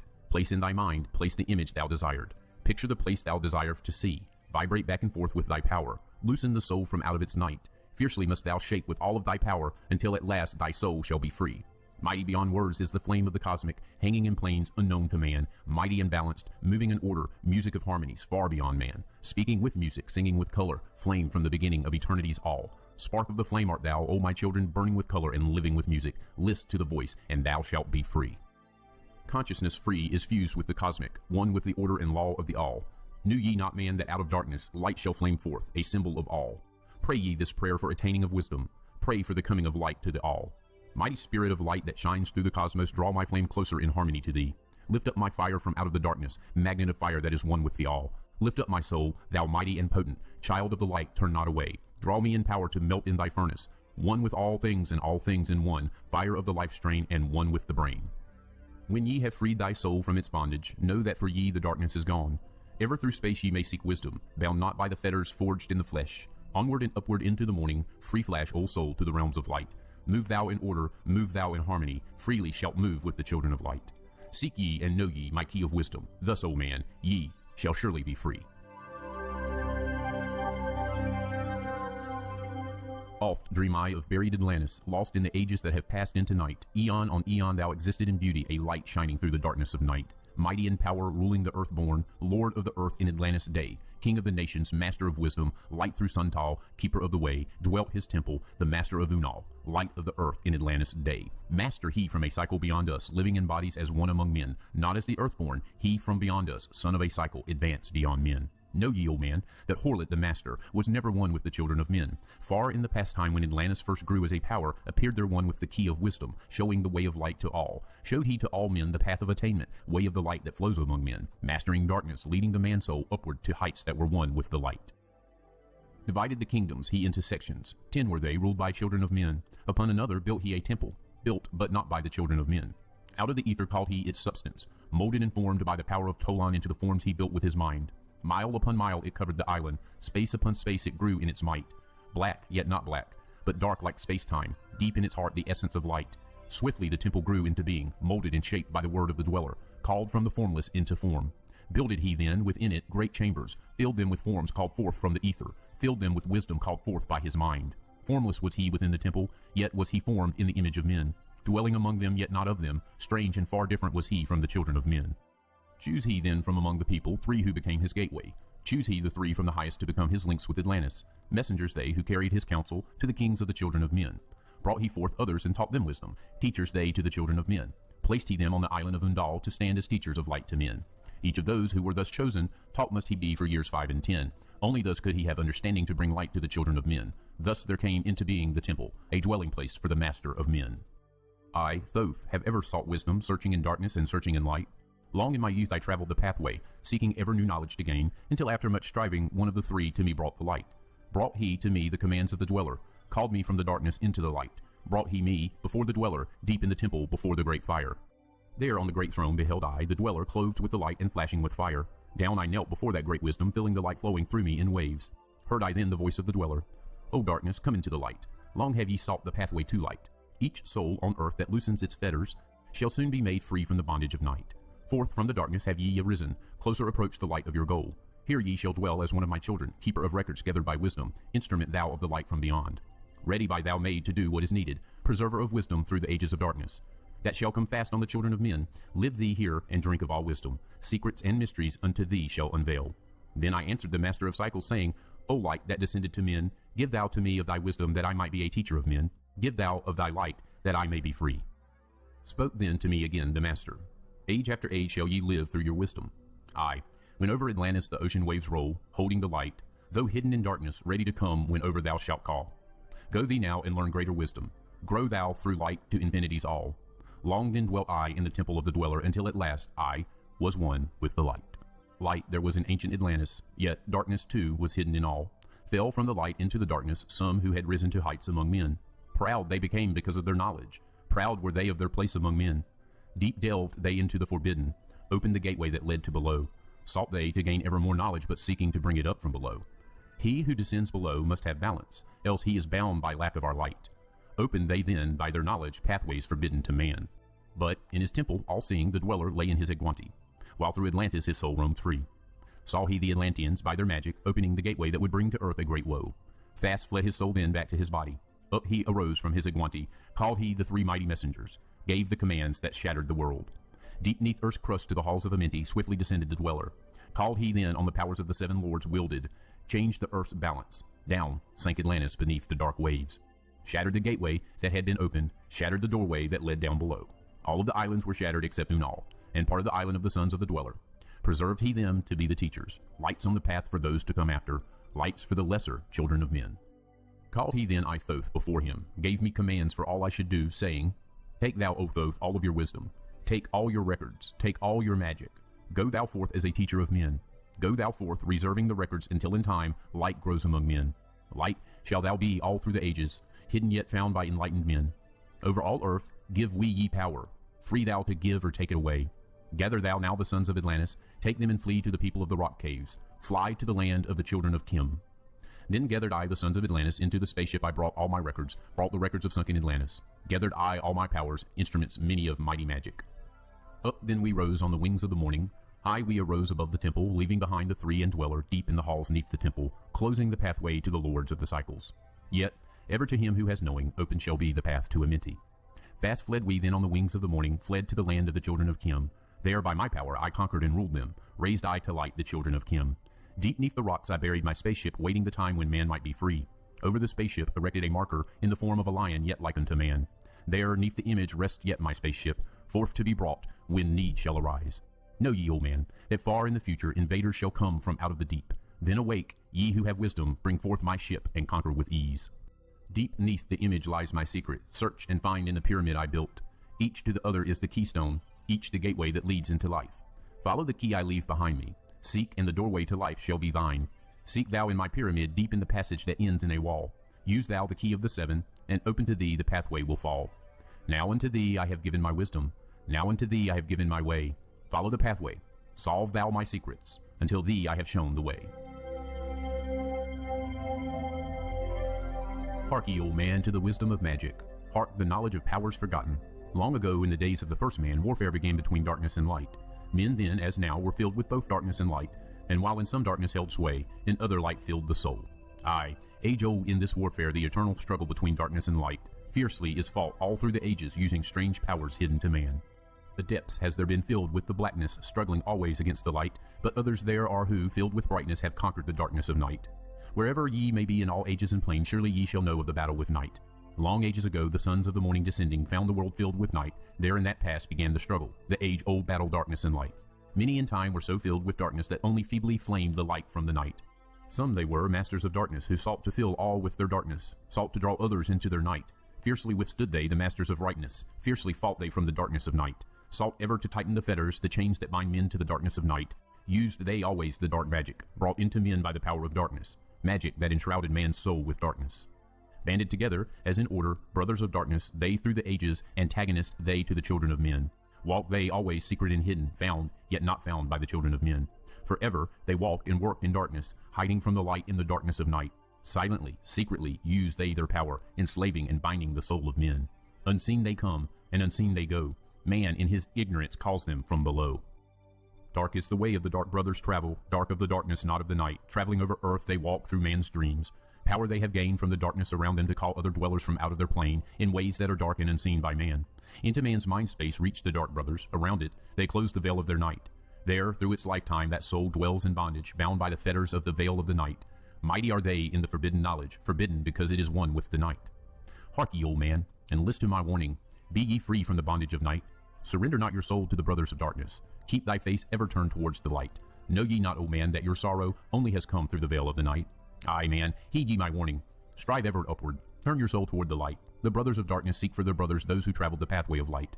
For well know they that those who have traveled far towards the sun in their pathway of light have great and yet greater power to bind with darkness the children of light. List ye, old man, to he who comes to you, but weigh in the balance if his words be of light. For many there are who walk in dark brightness and yet are not the children of light. Easy it is to follow their pathway, easy to follow the path that they lead, dreaming of mysteries far above men.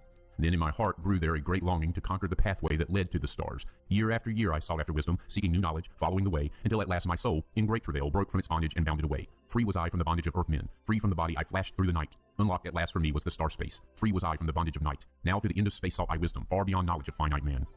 Far into space my soul traveled freely into infinity's circle of light. Strange beyond knowledge were some of the planets, great and gigantic beyond dreams of men. Yet found I law in all of its beauty, working through and among them as here among men. Flashed forth my soul through infinity's beauty. Far through space I flew with my thoughts. Rested I there on a planet of beauty. Strains of harmony filled all the air. Shapes there were moving, in order great and majestic as stars in the night, mounting in harmony, order equilibrium, symbols of the cosmic, like unto law.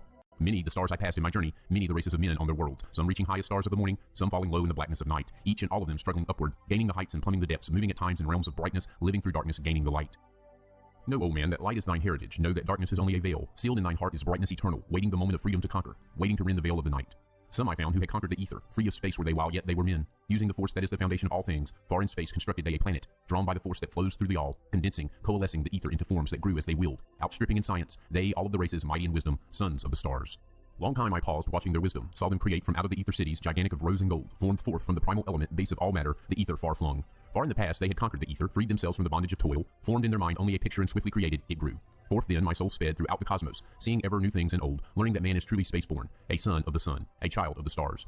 Know ye, O man, whatever from ye inhabit, surely it is one with the stars. Thy bodies are nothing but planets revolving around their central suns. When ye have gained the light of all wisdom, free shall ye be to shine in the ether. One of the suns that light outer darkness, one of the spaceborn grown into light. Just as the stars in time lose their brilliance, light passing from them into the great source, so, O man, the soul passes onward, leaving behind the darkness of night. Forth from ye, from the primal ether, filled with the brilliance that flows from the source, bound by the ether, coalesced around, yet ever it flames until at last it is free. Lift up your flame from out of the darkness, fly from the night, and ye shall be free. Traveled I through the space-time, knowing my soul at last was set free, knowing that now I might pursue wisdom, until at last I passed to a plane hidden from knowledge, known not to wisdom, extension beyond all that we know. Now, O man, when I had this knowing, happy my soul grew, for now I was free. Listen, ye spaceborn, list to my wisdom. Know ye not that ye too will be free? List ye again, O man, to my wisdom, that hearing ye too might live and be free. Not of the earth are ye, earthy, but child of infinite cosmic light. Know ye not, O man, of your heritage? Know ye not ye are truly the light? Son of the great sun, when ye gain wisdom, truly aware of your kinship with light. Now, to ye I give knowledge, freedom to walk in the path I have trod, showing ye truly how by my striving I trod the path that leads to the stars. Hark ye, O man, and know of thy bondage, know how to free thyself from the toils. Out of the darkness shall ye rise upward, one with the light, and one with the stars. Follow ye ever the path of wisdom, only by this can ye rise from below. Every man's destiny leads him onward into the curves of infinity's all. Know ye, O man, that all space is ordered, only by order are ye one with the all. Order and balance are the law of the cosmos, follow and ye shall be one with the all. He who would follow the pathway of wisdom, open must be he to the flower of life, extending his consciousness out of the darkness, flowing through time and space in the all. Deep in the silence, first ye must linger until at last ye are free from desire, free from the longing to speak in the silence. Conquer by silence the bondage of words, abstaining from eating until we have conquered desire for food, that is bondage of soul. Then lie ye down in the darkness, close ye your eyes from the rays of the light. Center thy soul in the place of thine consciousness, shaking it free from the bonds of the night. Place in thy mind, place the image thou desired. Picture the place thou desirest to see. Vibrate back and forth with thy power. Loosen the soul from out of its night. Fiercely must thou shake with all of thy power, until at last thy soul shall be free. Mighty beyond words is the flame of the cosmic, hanging in planes unknown to man, mighty and balanced, moving in order, music of harmonies far beyond man. Speaking with music, singing with color, flame from the beginning of eternity's all. Spark of the flame art thou, O my children, burning with color and living with music. List to the voice, and thou shalt be free. Consciousness free is fused with the cosmic, one with the order and law of the all. Knew ye not, man, that out of darkness light shall flame forth, a symbol of all. Pray ye this prayer for attaining of wisdom. Pray for the coming of light to the all. Mighty spirit of light that shines through the cosmos, draw my flame closer in harmony to thee. Lift up my fire from out of the darkness, magnet of fire that is one with the all. Lift up my soul, thou mighty and potent, child of the light, turn not away. Draw me in power to melt in thy furnace, one with all things and all things in one, fire of the life strain and one with the brain. When ye have freed thy soul from its bondage, know that for ye the darkness is gone. Ever through space ye may seek wisdom, bound not by the fetters forged in the flesh. Onward and upward into the morning, free flash, O soul, to the realms of light. Move thou in order, move thou in harmony, freely shalt move with the children of light. Seek ye and know ye my key of wisdom, thus, O man, ye shall surely be free. Oft dream I of buried Atlantis, lost in the ages that have passed into night. Eon on eon thou existed in beauty, a light shining through the darkness of night. Mighty in power, ruling the earthborn, lord of the earth in Atlantis day, king of the nations, master of wisdom, light through Suntal, keeper of the way, dwelt his temple, the master of Unal, light of the earth in Atlantis day. Master he from a cycle beyond us, living in bodies as one among men, not as the earthborn, he from beyond us, son of a cycle, advanced beyond men. Know ye, O man, that Horlet the master was never one with the children of men. Far in the past time when Atlantis first grew as a power, appeared there one with the key of wisdom, showing the way of light to all. Showed he to all men the path of attainment, way of the light that flows among men, mastering darkness, leading the man soul upward to heights that were one with the light. Divided the kingdoms he into sections, 10 were they, ruled by children of men. Upon another built he a temple, built but not by the children of men. Out of the ether called he its substance, molded and formed by the power of Tolan into the forms he built with his mind. Mile upon mile it covered the island, space upon space it grew in its might. Black, yet not black, but dark like space-time, deep in its heart the essence of light. Swiftly the temple grew into being, molded and shaped by the word of the dweller, called from the formless into form. Builded he then within it great chambers, filled them with forms called forth from the ether, filled them with wisdom called forth by his mind. Formless was he within the temple, yet was he formed in the image of men. Dwelling among them, yet not of them, strange and far different was he from the children of men. Choose he then from among the people 3 who became his gateway. Choose he the 3 from the highest to become his links with Atlantis. Messengers they who carried his counsel to the kings of the children of men. Brought he forth others and taught them wisdom. Teachers they to the children of men. Placed he them on the island of Undal to stand as teachers of light to men. Each of those who were thus chosen, taught must he be for years 5 and 10. Only thus could he have understanding to bring light to the children of men. Thus there came into being the temple, a dwelling place for the master of men. I, Thoth, have ever sought wisdom, searching in darkness and searching in light. Long in my youth I traveled the pathway, seeking ever new knowledge to gain, until after much striving, one of the 3 to me brought the light. Brought he to me the commands of the dweller, called me from the darkness into the light. Brought he me before the dweller, deep in the temple before the great fire. There on the great throne beheld I the dweller clothed with the light and flashing with fire. Down I knelt before that great wisdom, feeling the light flowing through me in waves. Heard I then the voice of the dweller, O darkness, come into the light. Long have ye sought the pathway to light. Each soul on earth that loosens its fetters shall soon be made free from the bondage of night. Forth from the darkness have ye arisen, closer approach the light of your goal. Here ye shall dwell as one of my children, keeper of records gathered by wisdom, instrument thou of the light from beyond. Ready by thou made to do what is needed, preserver of wisdom through the ages of darkness. That shall come fast on the children of men. Live thee here and drink of all wisdom. Secrets and mysteries unto thee shall unveil. Then I answered the master of cycles, saying, O light that descended to men, give thou to me of thy wisdom that I might be a teacher of men. Give thou of thy light, island of Undal, to stand as teachers of light to men. Each of those who were thus chosen, taught must he be for years 5 and 10. Only thus could he have understanding to bring light to the children of men. Thus there came into being the temple, a dwelling place for the master of men. I, Thoth, have ever sought wisdom, searching in darkness and searching in light. Long in my youth I traveled the pathway, seeking ever new knowledge to gain, until after much striving, one of the 3 to me brought the light. Brought he to me the commands of the dweller, called me from the darkness into the light. Brought he me before the dweller, deep in the temple before the great fire. There on the great throne beheld I the dweller clothed with the light and flashing with fire. Down I knelt before that great wisdom, feeling the light flowing through me in waves. Heard I then the voice of the dweller, O darkness, come into the light. Long have ye sought the pathway to light. Each soul on earth that loosens its fetters shall soon be made free from the bondage of night.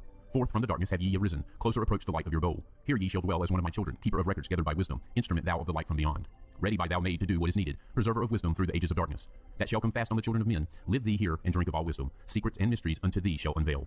Then I answered the master of cycles, saying, O light that descended to men, give thou to me of thy wisdom that I might be a teacher of men. Give thou of thy light that I may be free.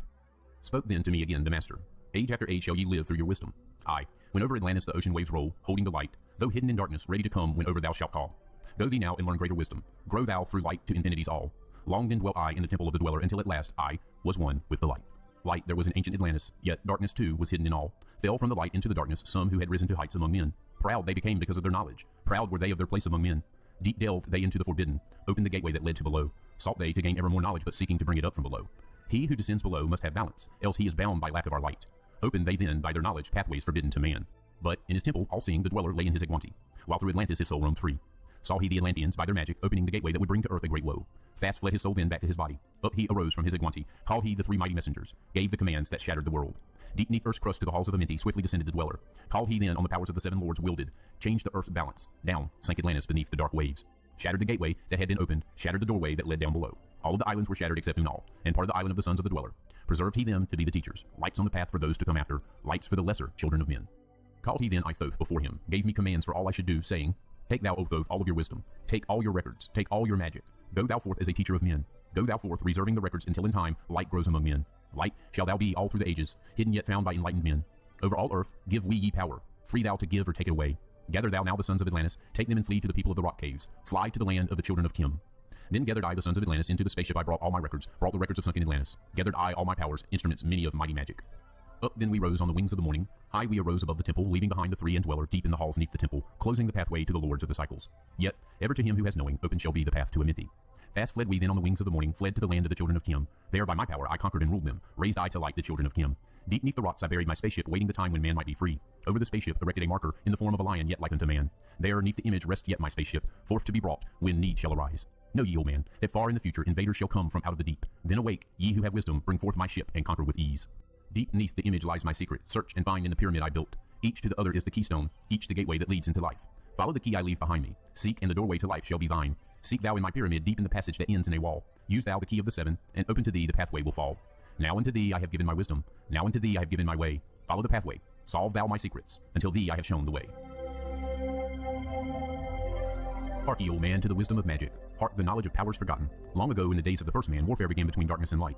Men then, as now, were filled with both darkness and light, and while in some darkness held sway, in other light filled the soul. Aye, age-old in this warfare, the eternal struggle between darkness and light, fiercely is fought all through the ages, using strange powers hidden to man. The depths has there been filled with the blackness, struggling always against the light, but others there are who, filled with brightness, have conquered the darkness of night. Wherever ye may be in all ages and plains, surely ye shall know of the battle with night. Long ages ago, the sons of the morning descending found the world filled with night. There in that past began the struggle, the age-old battle, darkness and light. Many in time were so filled with darkness that only feebly flamed the light from the night. Some they were, masters of darkness, who sought to fill all with their darkness, sought to draw others into their night. Fiercely withstood they, the masters of rightness, fiercely fought they from the darkness of night, sought ever to tighten the fetters, the chains that bind men to the darkness of night. Used they always the dark magic, brought into men by the power of darkness, magic that enshrouded man's soul with darkness. Banded together, as in order, brothers of darkness, they through the ages, antagonists they to the children of men. Walk they always secret and hidden, found, yet not found by the children of men. Forever they walk and work in darkness, hiding from the light in the darkness of night. Silently, secretly, use they their power, enslaving and binding the soul of men. Unseen they come, and unseen they go. Man in his ignorance calls them from below. Dark is the way of the dark brothers travel, dark of the darkness, not of the night. Traveling over earth, they walk through man's dreams. Power they have gained from the darkness around them to call other dwellers from out of their plane, in ways that are dark and unseen by man. Into man's mind space reach the dark brothers. Around it, they close the veil of their night. There, through its lifetime, that soul dwells in bondage, bound by the fetters of the veil of the night. Mighty are they in the forbidden knowledge, forbidden because it is one with the night. Hark ye, old man, and list to my warning. Be ye free from the bondage of night. Surrender not your soul to the brothers of darkness. Keep thy face ever turned towards the light. Know ye not, O man, that your sorrow only has come through the veil of the night? Aye, man, heed ye my warning. Strive ever upward. Turn your soul toward the light. The brothers of darkness seek for their brothers those who travel the pathway of light. For well know they that those who have traveled far towards the sun in their pathway of light have great and yet greater power to bind with darkness the children of light. List ye, O man, to he who comes to you, but weigh in the balance if his words be of light. For many there are who walk in dark brightness and yet are not the children of light. Easy it is to follow their pathway, easy to follow the path that they lead. But yet, O man, heed ye my warning. Light comes only to him who strives. Hard is the pathway that leads to the wisdom. Hard is the pathway that leads to the light. Many shall ye find, the stones in your pathway, many the mountains to climb toward the light. Yet know ye, O man, to him that overcometh, free will he be of the pathway of light. For ye know, O man, in the end light must conquer, and darkness and night be banished from light. Listen, O man, and heed ye this wisdom. Even as darkness, so is the light. When darkness is banished, and all veils are rended, out there shall flash from the darkness the light. Even as exist among men the dark brothers, so there exist the brothers of light. Antagonists they of the brothers of darkness, seeking to free men from the night. Powers have they, mighty and potent. Knowing the law, the planets obey. Work they ever in harmony and order, freeing the man-soul from its bondage of night. Secret and hidden walk they also. Known not are they to the children of men. Ever have they fought the dark brothers, conquered, and conquering time without end. Yet always light shall in the end be master, driving away the darkness of night. Aye, man, know ye this knowing, always beside thee walk the children of light. Masters they of the sun power, ever unseen yet the guardians of men. Open to all is their pathway, open to he who will walk in the light. Free are they of dark Amenti, free of the halls where life reigns supreme. Sons are they and lords of the morning, children of light to shine among men. Like man, they are, and yet are unalike. Never divided were they in the past. One have they been in oneness eternal, throughout all space since the beginning of time. Up did they come in oneness with the All-One, up from the first space, formed and unformed. Given to man have they secrets that shall guard and protect him from all harm. He who would travel the path of the Master, free must he be from the bondage of night. Conquer must he the formless and shapeless, conquer must he the phantom of fear. Knowing must he gain of all the secrets, travel the pathway that leads through the darkness, yet ever before him keep the light of his goal. Obstacles great shall he meet in the pathway, yet press on to the light of the sun. Hear ye, O man, the sun is the symbol of the light that shines at the end of thy road. Now to thee give I the secrets, now to meet the dark power, meet and conquer the fear from the night. Only by knowing can ye conquer, only by knowing can ye have light. Now I give unto thee the knowledge, known to the masters, the knowing that conquers all the dark fears. Use this, the wisdom I give thee. Master thou shalt be of the brothers of night. When unto thee comes a filling, drawing thee nearer to the darker gate, examine thine heart, and find if the filling thou hast have come from within. If thou shalt find the darkness thine own words, banish them forth from the place in thy mind. Send through thy body a wave of vibration, irregular first and regular second, repeating time after time until free. Start the wave force in thy brain center, directed in waves from thine head to thy foot. But if thou findest thine heart is not darkened, be sure that a force is directed to thee. Only by knowing can thou overcome it. Only by wisdom can thou hope to be free. Knowledge brings wisdom, and wisdom is power. Attain, and ye shall have power over all. Seek ye first a place bound by darkness. Place ye a circle around about thee. Stand erect in the midst of the circle. Use thou this formula, and you shall be free. Raise thou thine hands to the dark space above thee. Close thou thine eyes and draw in the light. Call to the spirit of the light through the space-time, using these words, and thou shalt be free. Fill thy my body, O spirit of life. Fill thy my body with spirit of light. Come from the flower that shines through the darkness. Come from the halls where 7 lords rule. Name them by name I, the 7, 3, 4, 5, 6, 7, 8, 9. By their names I call them to aid me, free me, and save me from the darkness of night. Untanis, Quirtus, Cheetal, and Guana, Hertel, Simveta, Ardal. By their names I implore thee, free me from darkness and fill me with light. Know ye, O man, that when ye have done this, ye shall be free from the fetters that bind ye. Cast off the bondage of the brothers of night. See ye not that the names have the power to free, by vibration, the fetters that bind? Use them at night to free thou thine brother, so that he too may come forth from the night. Thou, O man, art thy brother's helper. Let him not lie in the bondage of night. Now unto thee give I my magic. Take it, and dwell on the pathway of light. Light unto thee, life unto thee, sun may thou be on the cycle above.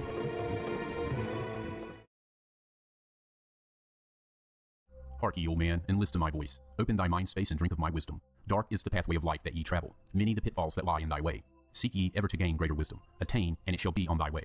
Open thy soul, O man, to the cosmic, and let it flow in as one with thy soul. Light is eternal, and darkness is fleeting. Seek ye ever, O man, for the light. Know ye that ever as light fills thy being, darkness for thee shall soon disappear. Open thy souls to the brothers of brightness. Let them enter and fill thee with light. Lift up thine eyes to the light of the cosmos. Keep thou ever thy face to the goal. Only by gaining the light of all wisdom art thou one with the infinite goal. Seek ye ever the oneness eternal. Seek ever the light of the goal. Light is infinite, and light is finite, separate only by darkness and man. Seek ye to rend the veil of the darkness. Bring thou together the light into one. Hear ye, O man, list to my voice singing the song of light and of life. Throughout all space light is prevalent, encompassing all with its banners of flames. Seek ye forever in the veil of the darkness, somewhere ye shall surely find light. Hidden and buried, lost to man's knowledge, deep in the finite the infinite exist. Lost but existing, flowing through all things, living in all is the infinite brain. In all space there is only one wisdom. Though seeming divided, it is one in the one. All that exists comes forth from the light, and the light comes forth from the all. Everything created is based upon order. Law rules the space where the infinite dwells. Forth from equilibrium came the great cycles, moving in harmony toward infinity's end. Know ye, O man, that far in the space-time infinity itself shall pass into change. Hear ye, and list to the voice of wisdom. Know that all is of all evermore. Know that through time thou may pursue wisdom and find ever more light on the way. Aye, thou shalt find that ever receding, thy goal shall elude thee from day unto day. Long time ago in the halls of Amenti, I, Thoth, stood before the lords of the cycles, mighty, they in their aspects of power, mighty, they in the wisdom unveiled. Led by the dweller, first did I see them, but afterwards free I was of their presence, free to enter their conclave at will. Oft did I journey down the dark pathway unto the hall where the light ever glows. Learned I of the masters of cycles, wisdom brought from the cycles above us, knowledge brought from infinity's all. Many the questions I asked of the lords of the cycles, great was the wisdom they gave unto me. Now unto thee I give of this wisdom, drawn from the flame of infinity's fire. Deep in the dark halls sit the 7, units of consciousness from cycles above. Manifest they in this cycle as guide of man to the knowledge of all. 7 are they, mighty in power, speaking these words through men to men. Time after time stood I before them, listening to words that came not with sound. Once said they unto me, O man, wouldst thou gain wisdom? Seek for it in the heart of the flame. Wouldst thou gain knowledge of power? Seek ye it in the heart of the flame. Wouldst be one with the heart of the flame? Seek then within thine own hidden flame. Many the times spoke they to me, teaching me wisdom not of the world, showing me ever new paths to brightness, teaching me wisdom brought from above, giving knowledge of operation, learning of law, the order of all. Spoke to me again the 7, saying, From far beyond time are we come, O man. Traveled we from beyond the space-time, aye, from the place of infinity's end. When ye and all of thy brethren were formless, formed forth were we from the order of all. Not as men are we, though once we too were as men. out of the great void where we formed forth in order and by law. For know ye that which is formed truly is formless, having form only to thine eyes. And again unto me spoke the seven, saying, Child of the light, O Thoth, art thou free to travel the bright path upward until at the last all ones become one? Fourth, were we formed after our order, 3, 4, 5, and 6, 7, 8, 9. Know ye that these are the number of cycles that we descend from unto man, each having here a duty to fulfill, each having here a force to control. Yet are we one with the soul of our cycle. Yet are we two seeking a goal. Far beyond man's conception, infinity extends into a greater than all. There, in a time that is yet not a time, we shall all become one with a greater than all. Time and space are moving in circles. Know ye their law, and ye too shall be free. Aye, free shall ye be to move through the cycles, past the guardians that dwell at the door. Then to me spoke he of nine, saying, Eons and eons have I existed, knowing not life and tasting not death. For know ye, old man, that far in the future life and death shall be one with the all, each so perfected by balancing the other that neither exists in the oneness of all. In men of this cycle, the life force is rampant, but life in its growth becomes one with the all. Here, I manifest in this your cycle, but yet am I there in your future of time. Yet to me, time exists not. For in my world, time exists not. For formless are we. Life have we not, but yet have existence, fuller and greater and freer than thee. Man is a flame bound to a mountain, but we in our cycle shall ever be free. Know ye, O man, that when ye have progressed into the cycles that lengthen above, life itself will pass to the darkness, and only the essence of soul shall remain. Then to me spoke the Lord of the Eight, saying, All that ye know is but part of little. Not as yet have ye touched on the great. Far out in space where light reigns supreme, came I into the light. Formed was I also, but not as ye are. Body of light was my formless form formed. Know I not life, and know I not death, yet master am I of all that exist. Seek ye to find the path through the barriers, travel the road that leads to the light. Spoke again to me the nine, saying, Seek ye to find the path to beyond. Not impossible is it to grow to a consciousness above. For when two have become one, and one has become the all, know ye the barrier has lifted, and ye are made free of the road. Grow thou from form to the formless. Free may thou be of the road. Thus, through ages I listened, learning the way to the all.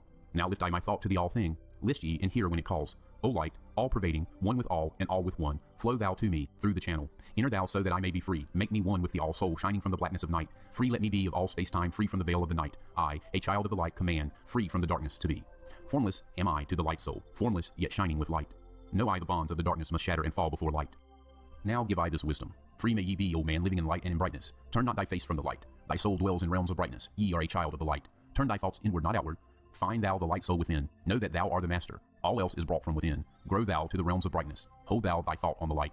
Know thou art one with the cosmos, a flame and a child of the light. Now to thee I give warning. Let not thy thought turn away. Know that the brightness flows through thy body, for I. Turn not to the dark brightness that comes from the brothers of black, but keep thine eyes ever lifted, thy soul in tune with the light. Take ye this wisdom and heed it. List to my voice and obey. Follow the pathway to brightness, and thou shalt be one with the way. Unto thee, O man, have I given my knowledge. Unto thee have I given of light. Hear ye now and receive my wisdom brought from space planes above and beyond. Not as man am I, for free have I become of dimensions and planes. In each take I on a new body. In each I change in my form. Know I now that the formless is all there is of form. Great is the wisdom of the seven. Mighty are they from beyond. Manifest they through the power, filled by force from beyond.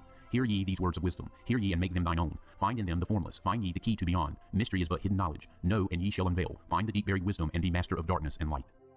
Deep are the mysteries around thee, hidden the secrets of old. Search through the keys of my wisdom. Surely shall ye find the way. The gateway to power is secret, but he who attains shall receive. Look to the light, O my brother. Open, and ye shall receive. Press on through the valley of darkness. Overcome the dweller of the night. Keep ever thine eyes to the light plane, and thou shalt be one with the light. Man is in the process of changing to forms that are not of this world. Grows he in time to the formless, a plane on the cycle above. Know ye, ye must become formless before ye are one with the light. List ye, O man, to my voice, telling of the pathways to light, showing the way of attainment when ye shall be one with the light. Search ye the mysteries of earth's heart, learn of the law that exists, holding the stars in their balance by the force of their primordial mist. Seek ye the flame of the earth's life, bathe in the glare of its flame, follow the three-cornered pathway until thou too art a flame. Speak thou in words without voice to those who dwell down below. Enter the blue-linen temple and bathe in the fire of all life. Know, O man, thou art complex, a being of earth and of fire. Let thy flame shine out brightly, be thou only the fire. Wisdom is hidden in darkness. When lit by the flame of the soul, find thou the wisdom and be light-born, a son of the light without form. Seek thee evermore wisdom. Find it in the heart of the flame. Know that only by striving can light pour into thy brain. Now have I spoken with wisdom. List to my voice and obey. Tear open the veils of the darkness. Shine a light on the way. Speak I of ancient Atlantis. Speak of the days of the kingdom of shadows. Speak of the coming of the children of shadows. Out of the great deep were they called by the wisdom of earthmen, called for the purpose of gaining great power. Far in the past, before Atlantis existed, men there were who delved into darkness, using dark magic, calling up beings from the great deep below us. Forth came they into the cycle. Formless were they of another vibration, existing unseen by the children of earthmen. Only through blood could they have formed being. Only through man could they live in the world. In ages past were they conquered by the masters, driven below to the place whence they came. But some there were who remained, hidden in spaces and planes unknown to man. Lived they in Atlantis as shadows, but at times they appeared among men. Aye, when the blood was offered, forth came they to dwell among men. In the form of man moved they amongst us, but only to sight were they as our men. Serpent-headed when the glamour was lifted, but appearing to man as men among men. Crept they into the councils, taking forms that were like unto men, slaying by their arts the chiefs of the kingdoms, taking their form and ruling over man. Only by magic could they be discovered, only by sound could their faces be seen. Sought they from the kingdom of shadows to destroy man and rule in his place. But know ye, the masters were mighty in magic, able to lift the veil from the face of the serpent, able to send him back to his place. Came they to man and taught him the secret, the word, that only a man can pronounce. Swift then they lifted the veil from the serpent and cast him forth from the place among men. Yet, beware, the serpent still liveth in a place that is open at times to the world. Unseen they walk among thee in places where the rights have been said. Again, as time passes onward, shall they take the semblance of men. Called may they be by the master who knows the white or the black, but only the white master may control and bind them while in the flesh. Seek not the kingdom of shadows, for evil will surely appear, for only the master of brightness shall conquer the shadow of fear. Know ye, O my brother, that fear is an obstacle great. Be master of all in the brightness. The shadow will soon disappear. Hear ye and heed my wisdom. The voice of light is clear. Seek not the valley of shadow, and light will only appear. List ye, O man, to the depth of my wisdom. Speak I of knowledge hidden from man. Far have I been on my journey through space-time, even to the end of space of this cycle. I glitz the hounds of the barrier, lying in wait for he who would pass them. In that space where time exists not, faintly I sense the guardians of cycles. Move they only through angles. Free are they not of the curved dimensions. Strange and terrible are the hounds of the barrier. Follow they consciousness to the limits of space. Think not to escape by entering your body, for follow they fast the soul through angles. Only the circle will give ye protection, save from the claws of the dwellers in angles. Once in a time past I approached the great barrier and saw on the shores where time exists not, the formless forms of the hounds of the barrier. I, hiding in the midst beyond time, I found them, and they, scenting me afar off, raised themselves and gave the great bell cry that could be heard from cycle to cycle, and moved through space toward my soul. Fled I then fast before them, back from time's unthinkable end, but ever after me pursued they, moving in strange angles not known to man. I, on the grey shores of time space's end, found I the hounds of the barrier, ravening for the soul who attempts the beyond. Fled I through circles back to my body, fled and fast after me they followed. I, after me the devourers followed, seeking through angles to devour my soul. I, know ye, man, that the soul who dares the barrier may be held in bondage by the hounds from beyond time, held till this cycle is completed and left behind when the consciousness leaves. Entered I my body, created the circles that know not angles, created the form that from my form was formed, made my body into a circle and lost the pursuers in the circles of time. But even yet, when free from my body, cautious ever must I be not to move through angles, else my soul may never be free. Know ye, the hounds of the barrier move only through angles and never through curves of space. Only by moving through curves can ye escape them, for in angles they will pursue thee. O man, heed ye my warning, seek not to break open the gate to the beyond. Few there are who have succeeded in passing the barrier to the greater light that shines beyond. For know ye, ever the dwellers seek such souls to hold in their thrall. Listen, O man, and heed ye my warning. Seek ye to move not in angles but curves. And if while free from thy body, thou hearest the sound like the bay of a hound ringing clear and bell-like through thy being, flee back to thy body through circles, penetrate not the midst before. When thou hast entered the form thou hast dwelt in, use thou the cross and the circle combine. Open thy mouth and use thou thy voice. Utter the word and thou shalt be free. Only the one who of light has the fullest can hope to pass by the guards of the way. And then must he move through strange curves and angles that are formed in direction not known to man. List ye, O man, and heed ye my warning. Attempt not to pass the guards on the way. Rather should ye seek to gain of thine own light, and make thyself ready to pass on the way. Light is thine ultimate end, O my brother. Seek and find ever the light on the way. List ye, O man, hear ye my voice, teaching of wisdom and light in this cycle, teaching ye how to banish the darkness, teaching ye how to bring light in thy life. Seek ye, O man, to find the great pathway that leads to eternal life as a sun. Draw ye away from the veil of the darkness. Seek to become a light in the world. Make of thyself a vessel for light, a focus for the sun of this space. Lift thou thine eyes to the cosmos. Lift thou thine eyes to the light. Speak in the words of the dweller, the chant that calls down the light. Sing thou the song of freedom. Sing thou the song of the soul. Create the high vibration that will make thee one with the whole. Blend all thyself with the cosmos. Grow into one with the light. Be thou a channel of order, a pathway of law to the world. Thy light, O man, is the great light, shining through the shadow of flesh. Free must thou rise from the darkness before thou art one with the light. Shadows of darkness surround thee. Life fills thee with its flow. But know, O man, thou must arise and forth thy body go far to the plains that surround thee, and yet are one with thee too.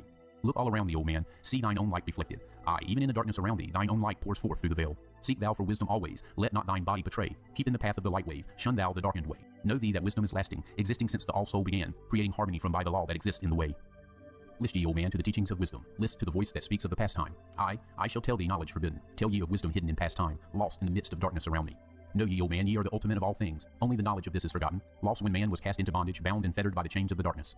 Long, long ago I cast off my body. Wandered I free through the vastness of ether, circled the angels that hold man in bondage. Know ye, O man, ye are only a spirit. The body is nothing. The soul is all. Let not your body be a fetter. Cast off the darkness and travel in light. Cast off your body, O man, and be free, truly a light that is one with the light. When ye are free from the fetters of darkness, and travel in space as the son of the light, then ye shall know that space is not boundless, but truly bounded by angles and curves. Know ye, O man, that all that exists is only an aspect of greater things yet to come. Matter is fluid and flows like a stream, constantly changing from one thing to another. All through the ages has knowledge existed, never been changed, though buried in darkness, never been lost, though forgotten by man. Know ye that throughout the space that ye dwell in are others as great as your own, interlaced through the heart of your matter, yet separate in space of their own. Once in a time long forgotten, I, Thoth, opened the doorway, penetrated into other spaces and learned of the secrets concealed. Deep in the essence of matter are many mysteries concealed. 9 are the interlocked dimensions, and 9 are the cycles of space. 9 are the diffusions of consciousness, and 9 are the worlds within worlds. 9 are the lords of the cycles that come from above and below. Space is filled with concealed ones, for space is divided by time. Seek ye the key to this time-space, and ye shall unlock the gate. Know ye that throughout the time-space consciousness surely exists. Though from our knowledge it is hidden, yet still forever exists. The key to worlds within thee are found only within, for man is the gateway of mystery, and the key that is one with the one. Seek ye within the circle. Use the word I shall give. Open the gateway within thee, and surely thou too shall live. Man, ye think that ye liveth, but know it is a life within death. For as sure as ye are bound to your body, for you no life exists. Only the soul is space-free, has life that is really a life. All else is only a bondage, a fetter from which to be free. Think not that man is earth-born, though come from the earth he may be. Man is a light-born spirit, but without knowing, he can never be free. Darkness surrounds the light-born, darkness fetters the soul. Only the one who is seeking may ever hope to be free. Shadows around thee are falling. Darkness fills all the spaces. Shine forth, O light of the man-soul. Fill thou the darkness of space. Ye are a son of the great light. Remember, and ye shall be free. Stay not thou in the shadows. Spring forth from the darkness of night. Light, let thy soul be, O son born, filled with glory of light, freed from the bonds of darkness, a soul that is one with the light. Thou art the key to all wisdom. Within thee is all time and space. Live not in bondage to darkness. Free thou thy light form from night. Great light that fills all the cosmos, flow thou fully to man. Make of his body a light torch that shall never be quenched among men. Long in the past saw thy wisdom, knowledge not known to man. Far to the past I traveled into the space where time began. Saw I ever new knowledge to add to the wisdom I know, yet only I found, did the future hold the key to wisdom I sought. Down to the halls of Amenti I journeyed, the greater knowledge to seek. Ask of the lords of the cycles the way to wisdom I sought. Ask the lords this question: where is the source of all? Answered in tones that were mighty, the voice of the Lord of the Nine. Free thou thy soul from thy body, and come forth with me to the light. Forth I came from my body, a glittering flame in the night. Stood I before the Lords, bathed in the fire of life. Seized was I then by a force great beyond knowledge of man. Cast was I to the abyss through spaces unknown to man. Saw I, molding of order, from the chaos and angles of night. Saw I the light spring from order, and heard the voice of the light. Saw I the flame of the abyss, casting forth order and light. Saw order spring out of chaos, saw light giving forth life. Then heard I the voice: hear thou and understand. The flame is the source of all things, containing all things in potentiality. The order that set forth light is the word, and from the word comes from life and the existence of all. And again spoke the voice, saying, the life in thee is the word. Find thou the life within thee, and have powers to use of the word. Long I watched the light flame pouring forth from the essence of fire, realizing that life is but order, and that man is one with the fire. Back I came to my body, stood again with the nine, listened to the voice of the cycles, vibrate with powers they spoke. Know ye, O Thoth, that life is but the word of the fire. The life force ye seek before thee is but the word in the world as a fire. Seek ye the path to the word, and powers shall surely be thine. Then asked I of the nine, O Lord, show me the path. Give me the path to the wisdom. Show me the way to the word. Answered me then the Lord of the Nine. Through order ye shall find the way. Saw ye not that the word came from chaos? Saw ye not that light came from fire? Look in thy life for disorder. Balance and order thy life. Quill all the chaos of emotions, and thou shalt have order in life. Order brought forth from chaos will bring thee the word of the source. Give thee the power of cycles, and make of thy soul a force that free will extend through the ages, a perfected son from the source. Listened I to the voice, and deep sank the words in my heart. Forever have I sought for order that I might draw on the word. Know ye that he who attains it must ever in order be. For use of the word through disorder has never and can never be. Take ye these words, O man. As part of thy life, let them be. Seek thee to conquer disorder, and one with the word thou shalt be.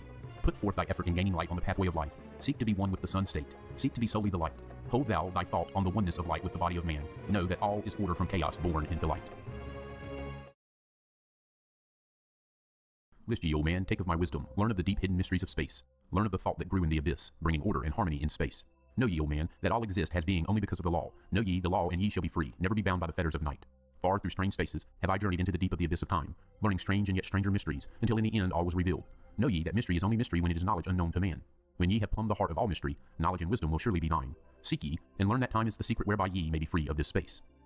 Long have I, Thoth, sought wisdom, aye, and shall seek of eternity's end, for know that ever before me receding shall move the goal I seek to attain. Even the lords of the cycles know that not yet have they reached the goal, for with all of their wisdom they know that truth ever grows. Once in a past time I spoke to the dweller, asked of the mystery of time and space, asked him to question the surge in my being, saying, O master, what is time? Then to me spoke he, the master, Know ye, O Thoth, in the beginning there was void and nothingness, a timeless, spaceless nothingness. And into the nothingness came a thought, purposeful, all-pervading, and it filled the void. There existed no matter, only force, a movement, a vortex or vibration of the purposeful thought that filled the void. And I questioned the master, saying, Was this thought eternal? And answered me the dweller, saying, In the beginning there was eternal thought, and for thought to be eternal, time must exist. So into the all-pervading thought grew the law of time. Aye, time which exists through all space, floating in a smooth, rhythmic movement that is eternally in a state of fixation. Time changes not, but all things change in time, for time is the force that holds events separate, each in its own proper place. Time is not in motion, but ye move through time as your consciousness moves from one event to another. Aye, by time yet exists all in all eternal one existence. Know ye that even though in the time ye are separate, ye still are one, in all times existent. Ceased then the voice of the dweller, and departed I to ponder on time, for knew I that in these words lay wisdom, and a way to explore the mysteries of time. Oft did I ponder the words of the dweller, then sought I to solve the mystery of time. Found I that time moves through strange angles, yet only by curves could I hope to attain the key that would give me access to the time-space. Found I that only by moving upward, and yet again by moving to rightward, could I be free from the time of the movement. Forth I came from out of my body, moved in the movements that changed me in time. Strange were the sights I saw in my journeys, many the mysteries that opened to view. I saw I man's beginning, learned from the past that nothing is new. Seek ye, O man, to learn the pathway that leads through the spaces that are formed forth in time. Forget not, O man, with all of thy seeking, that light is the goal ye shall seek to attain. Search ye for the light on thy pathway, and ever for thee the goal shall endure. Let not thine heart turn ever to darkness. Light let thine soul be, a sun on the way. Know ye that eternal brightness ye shall ever find thy soul hid in light, never fettered by bondage or darkness, ever it shines forth a sun of the light. I know though hidden in darkness your soul a spark of the true flame exists. Be ye one with the greatest of all lights, find at the source the end of thy goal. Light is life, for without the great light nothing can ever exist. Know ye that in all formed matter the heart of light always exists. Aye, even though bound in the darkness, inherent light always exists. Once I stood in the halls of Amenti, and heard the voice of the lords of Amenti, saying in tones that rang through the silence words of power, mighty and potent. Chanted they the song of the cycles, the words that open the path to beyond. I saw the great path opened, and looked for the instant into the beyond. Saw I the movements of the cycles, vast as the thought of the source could convey. Knew I then even infinity is moving on to some unthinkable end. Saw I that the cosmos is order and part of a movement that extends to all space, a party of an order of orders, constantly moving in a harmony of space. Saw I the wheeling of cycles like vast circles across the sky. Knew I then that all that has being is growing to meet yet another being in a far-off grouping of space and of time. Knew I then that in words are power to open the planes that are hidden from man. That even in words lies hidden the key that will open above and below. Hark ye now, man, this word I leave with thee. Use it, and ye shall find power in its sound. Say ye the word, Zen-Uru, and power ye shall find. Yet must ye understand that man is of light, and light is of man. List ye, O man, and hear a mystery stranger than all that lies neath the sun. Know ye, O man, that all space is filled by worlds within worlds. One within the other, yet separate by law. Once in my search for deep-buried wisdom, I opened the door that bars them from man. Called I from the other planes of being one who was fairer than the daughters of men. I called her from out of the spaces to shine as a light in the world of men. Used I the drum of the serpent, wore I the robe of the purple and gold, placed on my head I the crown of silver. Around me the circle of cinnabar shone.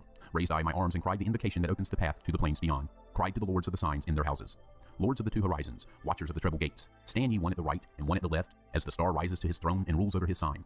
Thou dark prince of Arulu, open the gates of the dim hidden land and release her whom ye keep imprisoned. Hear ye, hear ye, hear ye, dark lords and shining ones, and by their secret names, names which I know and can pronounce, hear ye and obey my will.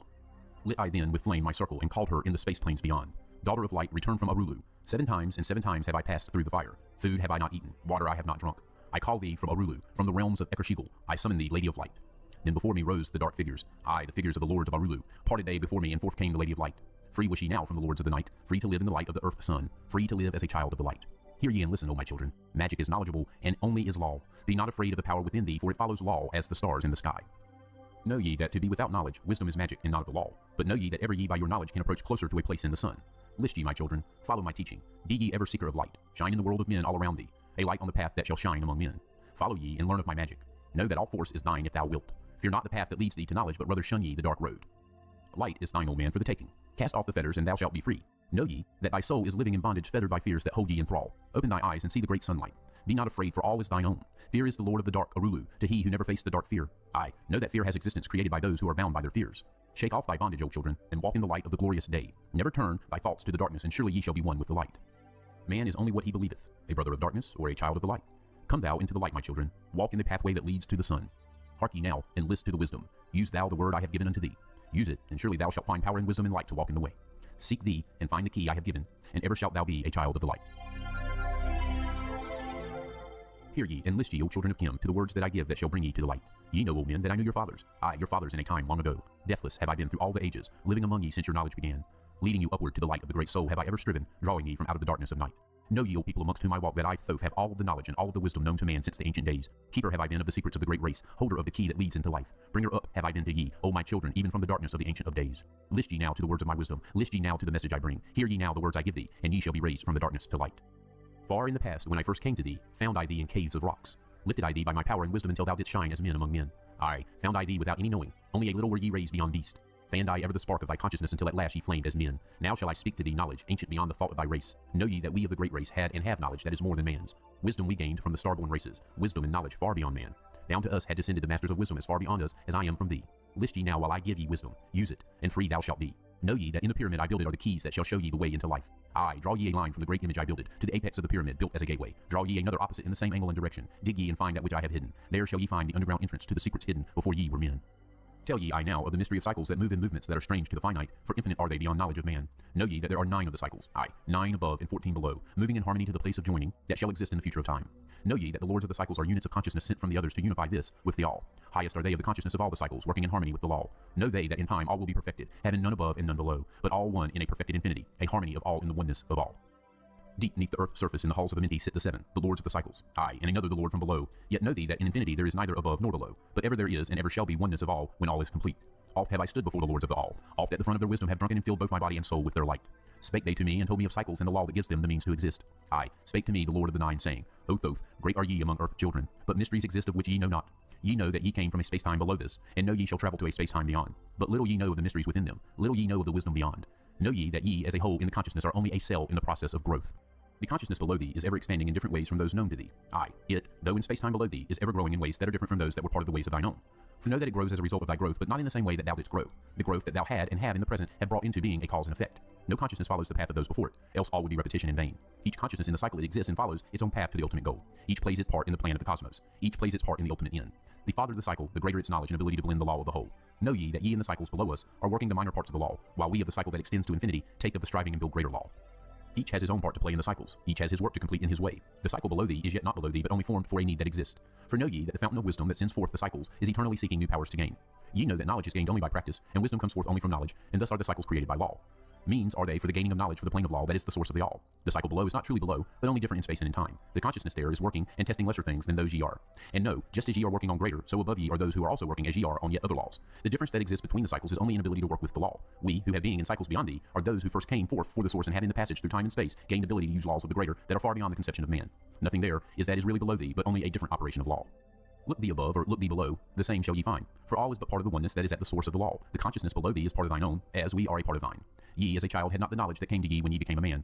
Compare ye the cycles to man in his journey from birth unto death, and see in the cycle below thee the child with the knowledge he has. And see ye yourself as the child grown older, advancing in knowledge as time passes on. See ye, we also, the child grown to manhood, with the knowledge and wisdom that came with the years. So also, O Thoth, are the cycles of consciousness, children in different stages of growth, yet all from the one source, the wisdom, and all to the wisdom returning again.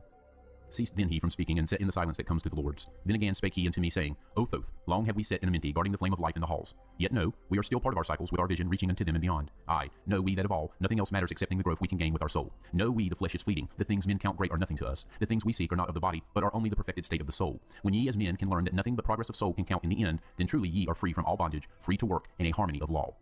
No, O man, ye should aim at perfection, for only thus can ye attain to the goal. Though ye should know that nothing is perfect, yet it should be thy aim and thy goal. Ceased again the voice of the nine, and into my consciousness the words had sunk. Now seek I ever more wisdom, that I may be perfect in law with the all. Soon go I down to the halls of Amenti to live beneath the cold flower of life. Ye whom I have taught shall never more see me, yet live I forever in the wisdom I taught.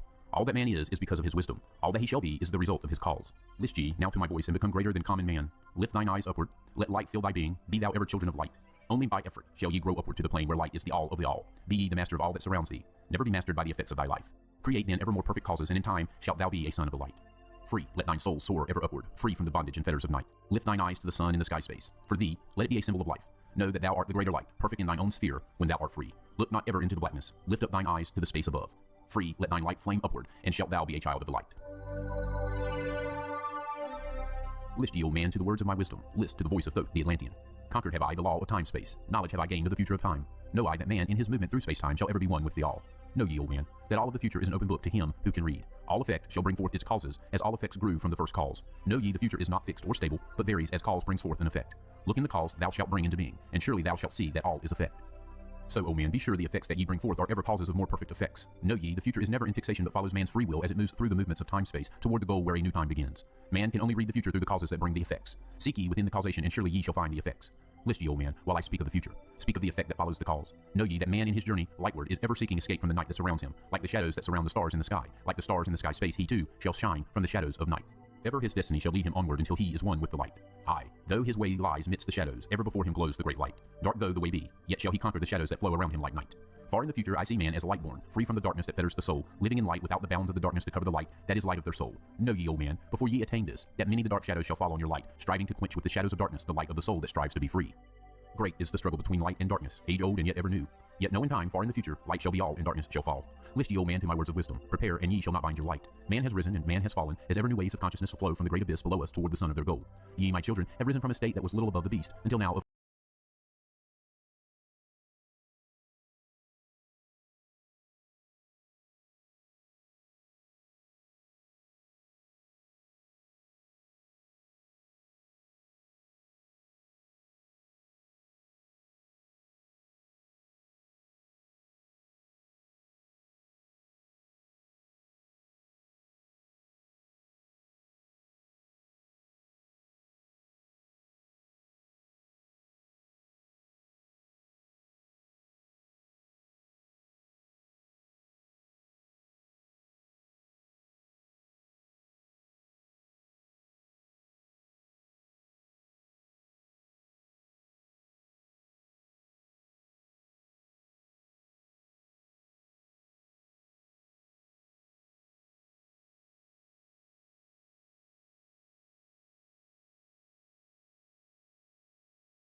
and some of the open and closer the boobs and some pussy. Claire står nu til 15 års fængsel.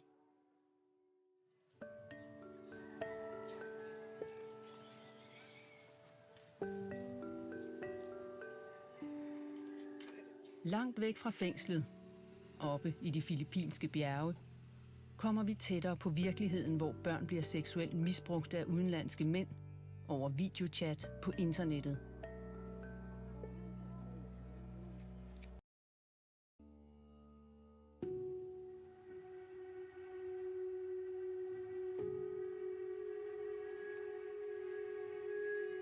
Frem til 2018 var kun 2 danskere dømt for seksuelle overgreb på børn her fra Filippinerne. Men sidste år tog sagerne fart med 5 domme. Det, der er tale om her, det er voldtægt af et barn.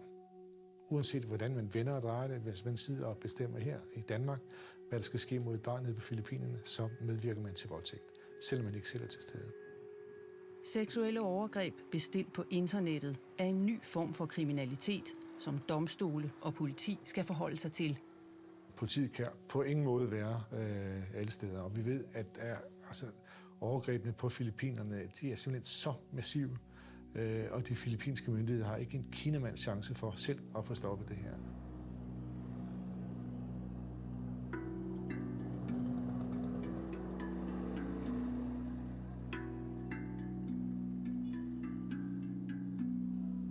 I Filippinerne bevæger vi os tættere på et af de områder, hvor overgrebene bliver begået. Dansk politi har udstationeret Erik Vand som forbindelsesofficer. Han binder efterforskning fra de nordiske lande sammen med filippinsk efterforskning. Vi prøver i de nordiske lande og en række andre lande at støtte dem så godt vi kan. Og når vi giver dem informationer, så prøver vi at skære sagerne til, så de kan bygge deres egen sag, som holder i en filippinsk ret. Men de kan ikke føre 10.000 sager. Så løsningen på det her er jo en forebyggende indsats. Området, vi er på vej ind i, ligger i udkanten af den filippinske hovedstad Manila. Det er plaget af stor narkokriminalitet. Så et hold af filippinske politifolk er med som beskyttelse. I bydelen bor også såkaldte facilitatorer, som med en simpel internetforbindelse stiller børn til rådighed for overgreb. Vi har for ganske nylig haft en operation her, hvor en facilitator blev anholdt, og hun er nu i varetægt hos Filippinerne. Og i denne her operation blev der reddet 3 børn lige hernede.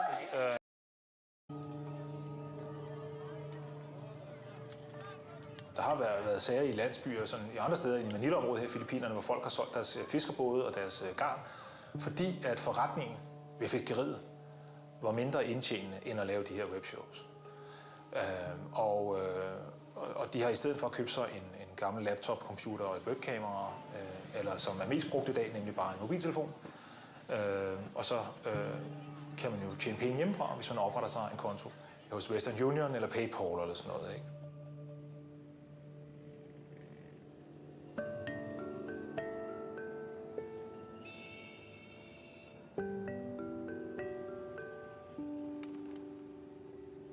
Filippinerne er en østat i Sydøstasien. Her lever over 100 millioner mennesker. Men midt i fattigdommen hæver internetantennerne sig over tagene. Flere har smartphones med 3- og 4G-dækning, og der er computercaféer på hvert et gadehjørne.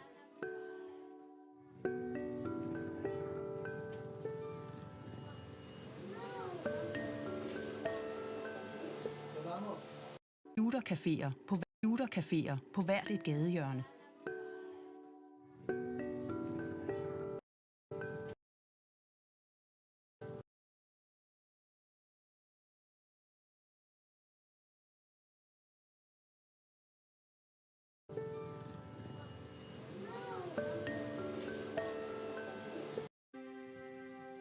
Af Filippinerne, og mange af dem har ikke set deres mor og far siden den dag politistyrker stormede deres hjem. Because family members are the perpetrators, it makes the case very complicated. They're being abused by the people that they're supposed to trust. Da pigernes identitet er beskyttet af filippinsk lovgivning, kan vi ikke vise deres fulde ansigter eller bruge deres rigtige navne. Men vi taler med en af pigerne, der som 10-årig kom til børnehjemmet. Vi kalder hende for Sasha. Nana ko'y daghang namit nga foreigner sa cellphone og sa personal. I dag er Sasha fyldt 13 år. Det var hendes tante, der lod hende misbruge af udlændinge. Girason niya nga dili daw ipasaba sa lain og para makakwarta daw sila niya para ibayad sa ay para na sadya ikakuan siyang anak para pakaon. Akong feeling ato kay nalain ko kay mura ko duaan.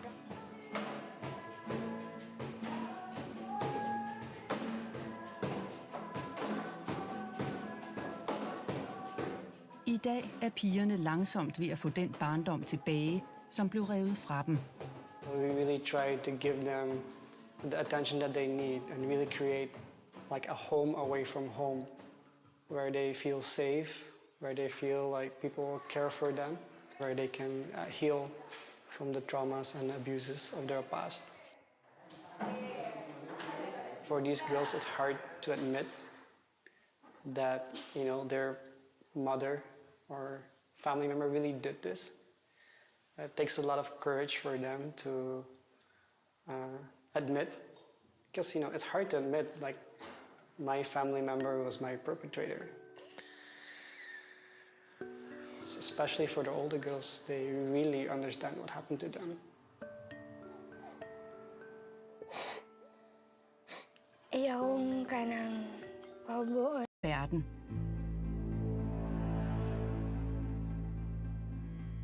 Også til Danmark.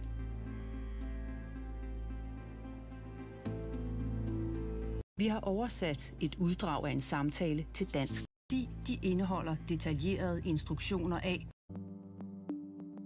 Det kan være alt fra, at der skal ske... Overgrebene er blevet udført. Bestilte og instruerede at forsøge at skubbe kvinden væk. Sat sine egne børn for overgreb. Why do you pimp your own children in front of the camera? Because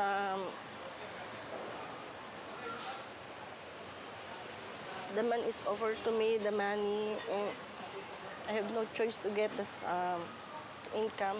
That's why. Why don't you have a choice? I have no work.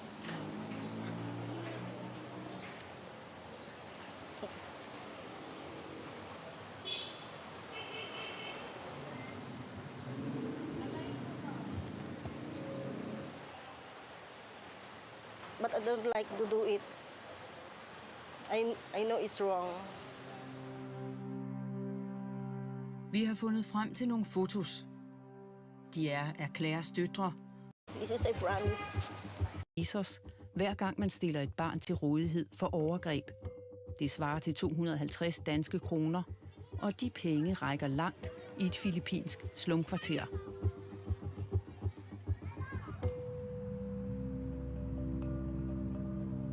Her på Sexologisk Klinik kan dømte pædofile komme i behandling. Vi er taget hertil for at tale med ledende overlæge Elis Christensen. Hun mener, at den nye form for overgreb er voldsommere, netop fordi de foregår over internettet. Fordi når du sidder i den ende, så vil du ligesom kunne bestille noget, der er meget værre, end du måske selv kunne finde på at gøre ved et barn, hvis du havde det konkret her.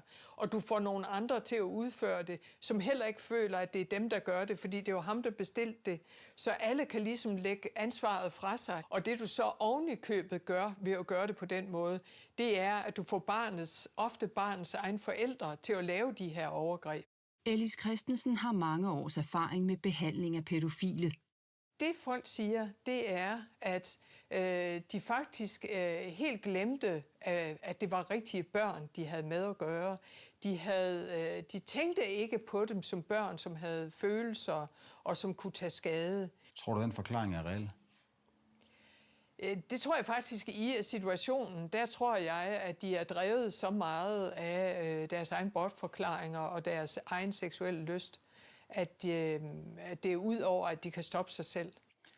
Når man er der, hvor man dikterer overgreb, der foregår på børn, hvor tror du så, man ligger hen i forhold til selv aktivt at gå ud, og hvordan der også lægger hånden på? Jamen det tror jeg, man nærmest kan ligestille. Altså, jeg tror, at de, der bestiller det på den måde, hvis de var sikre på, at de kunne lave et overgreb selv, hvor de ikke blev opdaget, så tror jeg, at sandsynligheden for det ville være ret stor. Politiet har også haft en sag, hvor en dansk mand er rejst til Filippinerne, efter han gennem et halvt år har bestilt overgreb på internettet. Vores egen research viser, at alene her i Cebu City er 3 danskere inden for de seneste 5 år blevet sigtet i sager omkring mindreårige børn.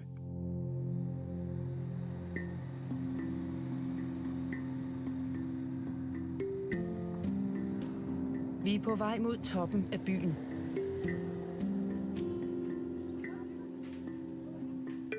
Her ligger et fængsel, hvor en 58-årig dansker har siddet i næsten 5 år.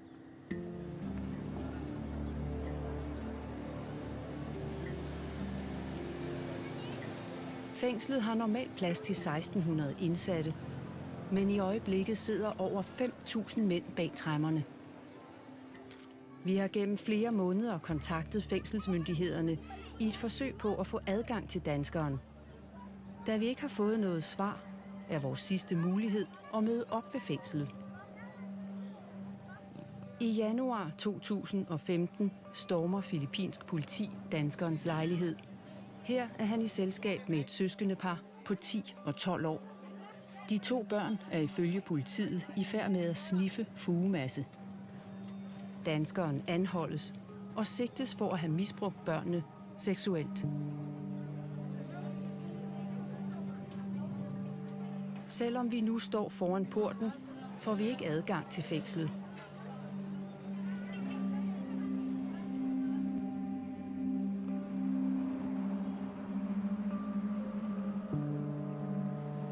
I stedet tager vi til den anden ende af byen. Her mødes vi med en lokal journalist, der har skrevet om sagen mod den 58-årige dansker.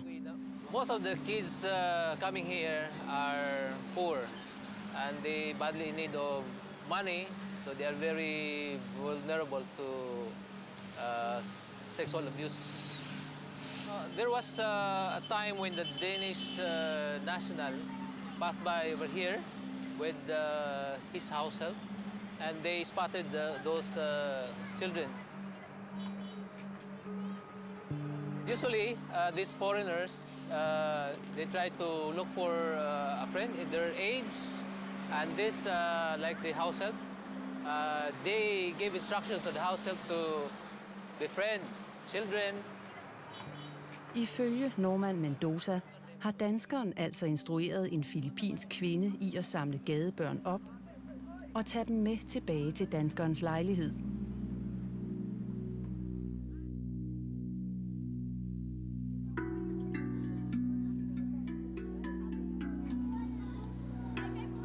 Dansk drevet børnehjem. I dag har hun en gruppe tidligere gadebørn med ude i et af de slumkvarterer, som de selv er vokset op i. Altså, jeg ville ønske, at vi kunne tage dem alle sammen ind, men det kan vi ikke. Men dem, vi har taget ind, vi sørger for, at deres familier ikke kommer til at leve det samme liv, som de har gjort. At deres børn på et tidspunkt får en helt anden opvækst, end de selv har haft. Så selvom det er rigtig, rigtig hårdt, så minder det mig bare om, hvorfor det er, vi er her. Wow! What are we making?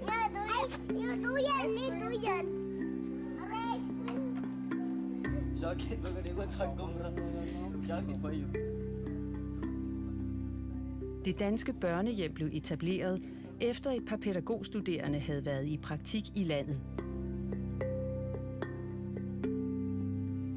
Da de skulle hjem, stod de med en gruppe gadebørn, som de ikke ville rejse fra.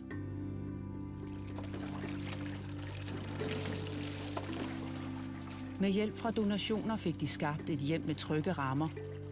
Og siden er det danske børnehjem vokset til at rumme 13 tidligere gadebørn. Roger, finish schedule? Yeah. Okay, have you been a good friend? Yes. De er 3 danske kvinder, der skiftes til at være i Filippinerne for at drive børnehjemmet. Her der arbejder jeg 100% med hjertet. Og det giver så meget mening at være her. So we take these out? Ja. Okay. Vi hjælper dem med at bearbejde nogle af de traumer, de har været igennem. Derudover så agerer vi mor for dem. Og det er der rigtig mange af dem, der ikke har oplevet før. Did you wear your glasses all day? Yeah. Okay. Have you been a good friend? Yes. Okay, very good.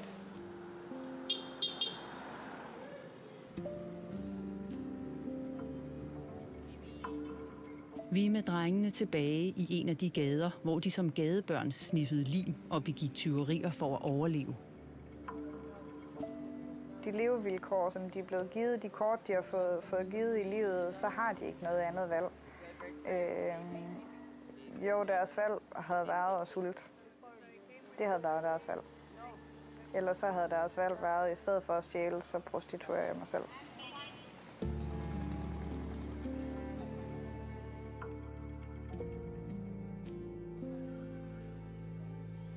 Daryl og Jovine solgte i 10-årsalderen sig selv til Madon naman to gawas niya, mo to yung galgal, kanang kapkapo na kong kuan ba. Ito yung gibuhat. Det gør mig enormt ked af det. Jeg bliver meget berørt over det. Fordi at, jeg kan sige, i mine øjne, så er det jo børn. Det er ved at være nogle store drenge nu, men de har også været her i mange år, hvilket vil sige, at det har været helt små børn, der det har udført overgreb på bestilling fra kunder i Norden. I dag har Erik Vand bevismateriale med, der kan føre til nye anholdelser. I have five Danish cases now. Okay. So 5 new cases, offsprings from a Danish investigation. And we have the evidence, both the things you know we need, and also have files, video files of the abuse in all 5 cases. And thank you for your time. Of course. Stolen. Her deler de mad ud til gadebørn. Here you go, little man. Come on.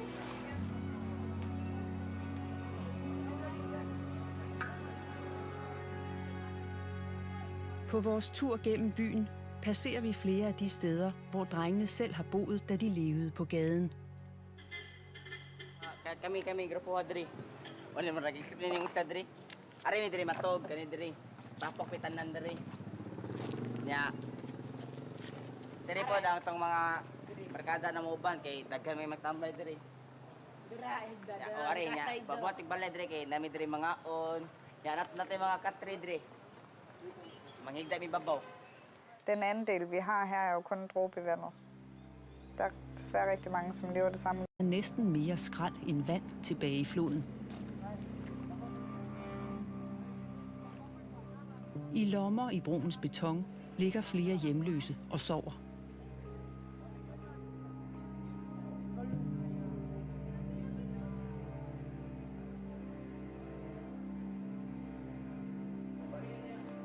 Kalau tak balik. Leo.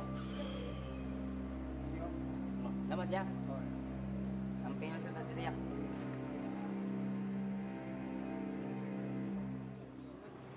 Bayad kayong pobre. Wala tayong mabuhat. Og spørger, om han vil tale med os efter retsmødet. Først danskeren ind. Mamigatag sino? Nya. Okay raman namo kay sao. Okay raman namo kay mamanaan. Bayad kayong pobre. Wala tayong mabuhat. Mamigatag sino? Nya. Okay raman namo. Han er tiltalt for at have misbrugt børnene seksuelt. I filippinske aviser kan vi læse, at anklagemyndigheden mener, at danskeren udover at have misbrugt søskendeparret, også har videooptaget og delt seksuelle overgreb.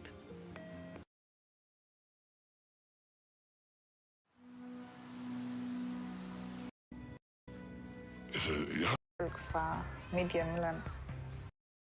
Men det var langt væk. Du var ikke lige der ved siden af.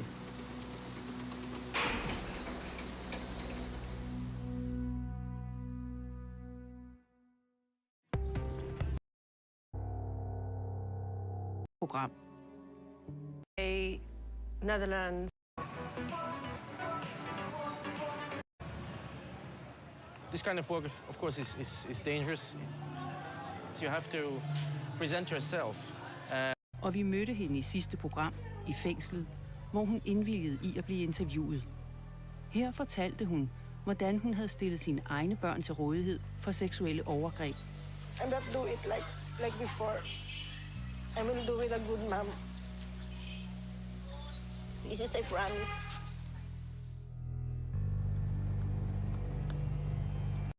Det kan være alt fra, at der skal ske penetrering. Børn. Vi bliver jo nødt til at skal sidde og kigge materiale igennem alle sammen. Og det, man ser selvfølgelig nogle ting, som ingen børn har fortjent at være udsat for. Og det... I ugevis. Hvor mor og far påvirker af stoffer og alkohol. John Rays far har forladt familien. Mor er psykisk syg, så det er bedsteforældrene, der har taget sig af ham og hans søskende. De fleste af det, man betegner som gadebørn, har familie at komme hjem til. Man vælger et liv på gaden. Og det var det, John Ray valgte. Et liv som delebarn mellem gaden og hjemmet. Børn hernede får måske heller ikke den kærlighed og omsorg, som børn hjemme i Danmark er vant til at få, og derfor søger man ud tidligere. Det er måske også derude, de har mulighed for rent faktisk at hjælpe familien med at tjene nogle penge. Der er penge, end de nogensinde i deres liv før har haft i hænderne. Og det vil gøre, at de vil kunne brødføde resten af deres familie. Og så kan det være svært at argumentere for, at det er en dårlig beslutning. Så ja, det er vigtigt at forstå, hvad det er, der driver. Identificerer chatpersonen. Now we are online with his Mand i Filippinerne forsøger i sit undercover-arbejde at afsløre familier, der stiller børn til rådighed for seksuelt misbrug. På det seneste har han arbejdet på en større sag. Hello. It's a family, extended family of pimps, and they are offering sexual offenders minors from the age of 8, 9 up above to 18. Styres af 3 filippinske kvinder. En af dem er nu anholdte Claire. Over 100 forskellige brugere af videotjenesten Skype har været i kontakt med Claire og de andre kvinder, der stiller børn til rådighed for online. Der viser, at hun er mentalt retarderet. Oplevelser i Danmark. Han optog nøgenvideo.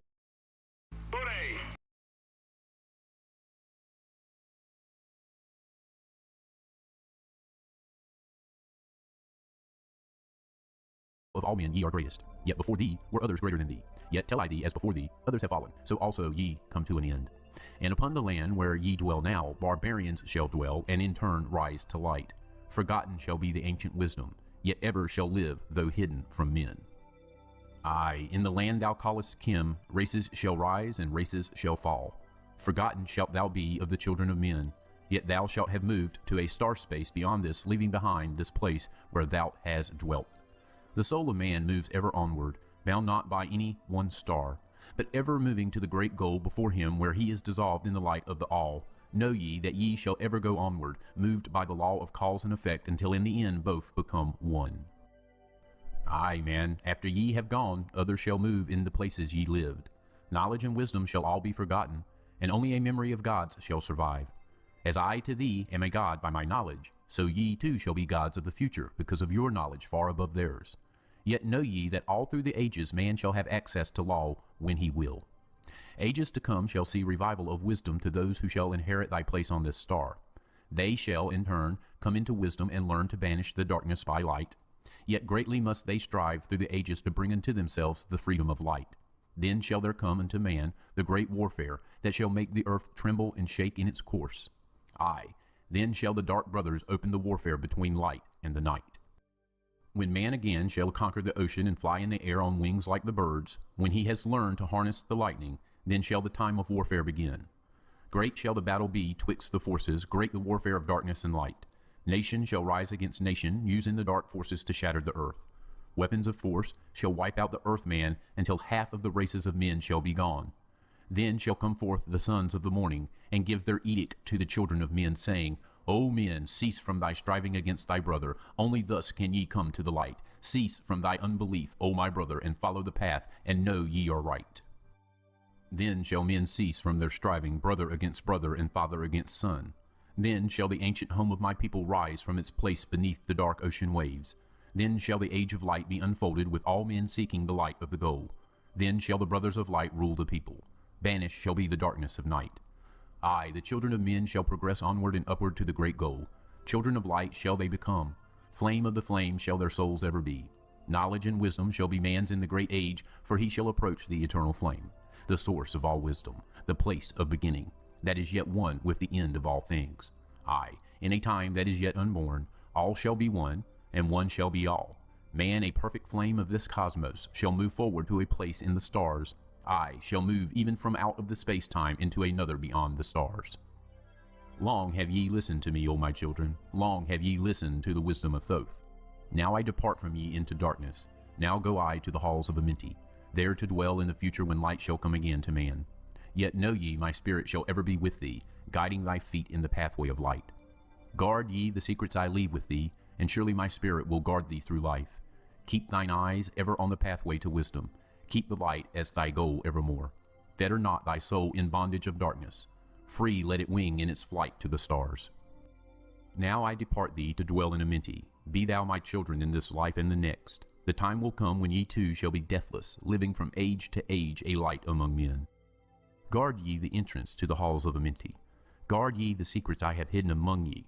Let not the wisdom be cast to barbarians. Secret shall thou keep it for those who seek light. Now depart I.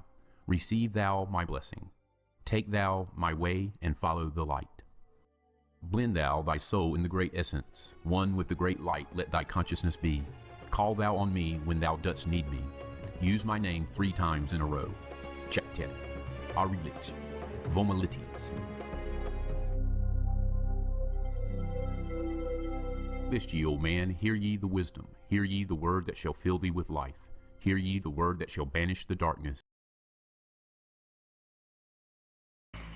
Anders Bindesbøl, det er dokumentar. Jeg har en aftale med... Han har i flere tilfælde betalt for deciderede sexorgier med op mod... Altså, jeg tror, jeg var forblindet af én ting. Hvis det er sådan...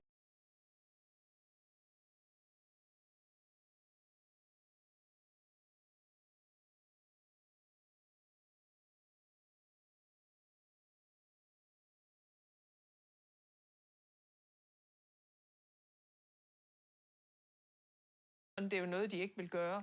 Og manden, der sidder i den anden ende, jamen, han vil jo ikke få sine penge, hvis ikke han gør, hvad der bliver sagt. Og han synes jo egentlig ikke, det er ham, der gør det, fordi det bliver Email address perpetrator is when you're gathering this information. Tager det som arbejder på.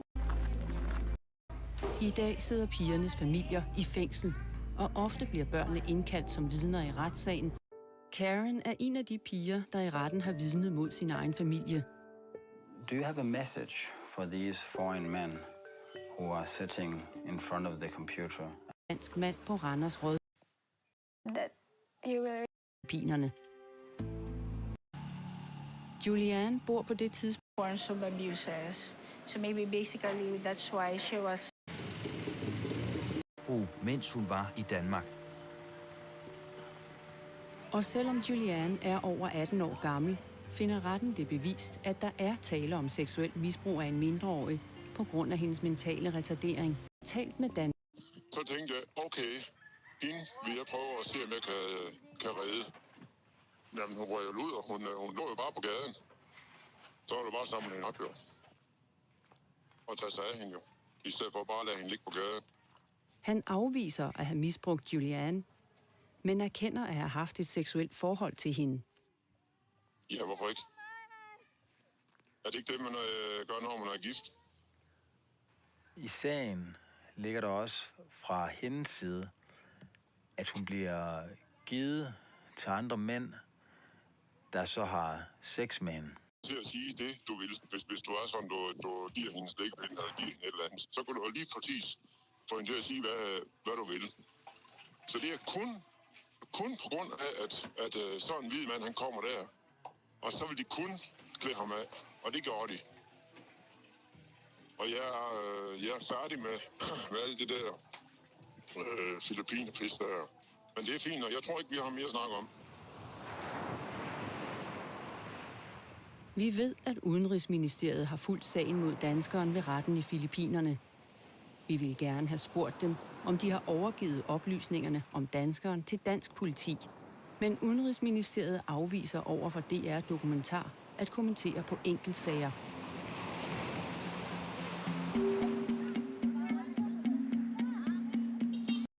Børn ind hver dag. Planen. Der er med en indbetjent. Stille og roligt, så kiggede de rundt, om der lå nogle ting i lejligheden, som var ulovlige i forhold til straffeloven. Det får de konsekvenser, så det her ikke er foregået. For det er altså noget skidt og dumt, for der er... We can fix this. Barnet, som bragte... Børn, der bestilles over internettet. Ja, selvom du bare har siddet tilbagelænet i din lænestol i dit hjem her i Danmark, så har du dirigeret det overgreb, som har fundet sted.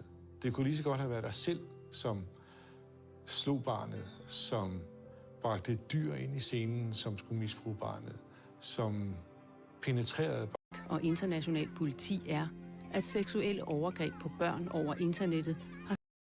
I'm probably going to jail for this. I don't care.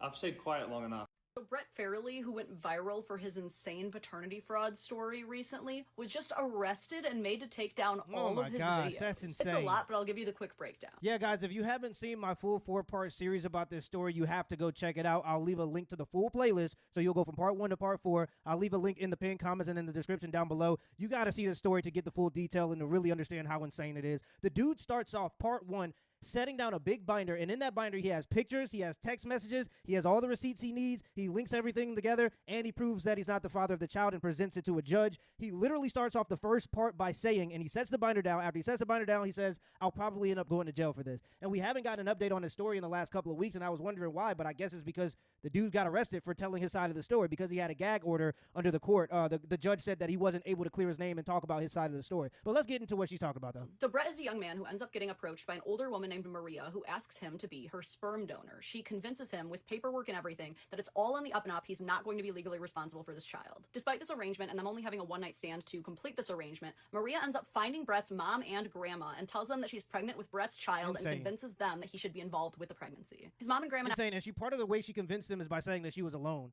So she said that she wanted to get pregnant by herself while knowing that she had no support system. And the reason why she probably doesn't have a support system is because she's pushed all of her biological family away because she's insane.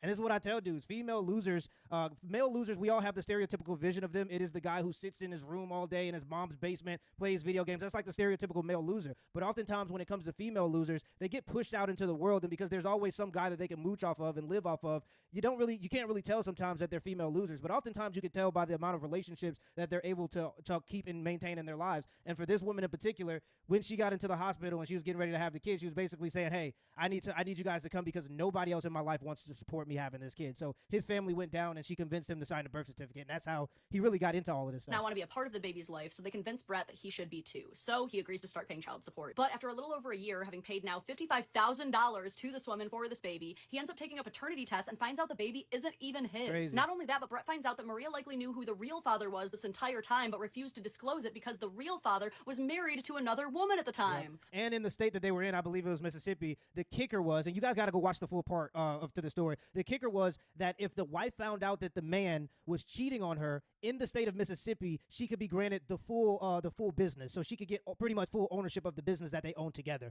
So that was the kicker. The wife could have sued the husband if she found out that he was sleeping with another woman in the state of Mississippi and took everything in terms of the partnership of the business. So it was the girl, the Maria girl who they're talking about, that had the kid and put it on Brett.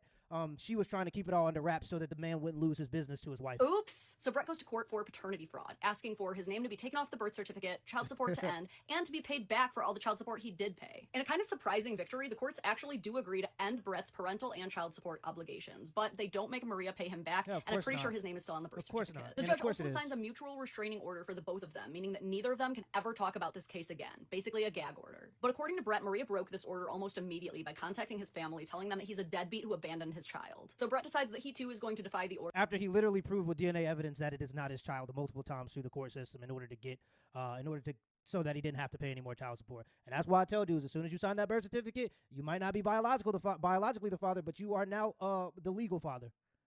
And it's really hard to not be the legal father anymore, trust me. And if a woman wants to drag it out in court, she can, and there is absolutely no penalty to it. Dudes will say, oh, you can sue for paternity fraud. But oftentimes in those cases, and lawyers will tell you this, once you pursue paternity fraud, oftentimes because it's a single mother and she doesn't know who the dad is, you're not getting any money from it. And the state isn't going to separate the mom from the child by locking her up and putting her in jail. So oftentimes it comes to no result. And even in this story, you can see he didn't get any result from suing her, other than the fact that he got off child support, which is nice. But he's also, if you listen to the story, he had also given her $55,000 over the first 2 years of the child's life, and let her stay in one of his Airbnbs for 2 years rent-free, and he'll never see any of that again. So that's a loss of investment. Order and clear his name. And that's when he made a multi-part series detailing all the lies, how he got played, and also his own mistakes along the way to help educate other men. I actually remember one interview where Brett was asked what he would tell his younger self if he could, and he said that if he had ever heard a story even remotely similar to what he went through, he would have never been in that situation. So his story does have the ability to prevent this from happening. But obviously the courts don't want the story out there. Why?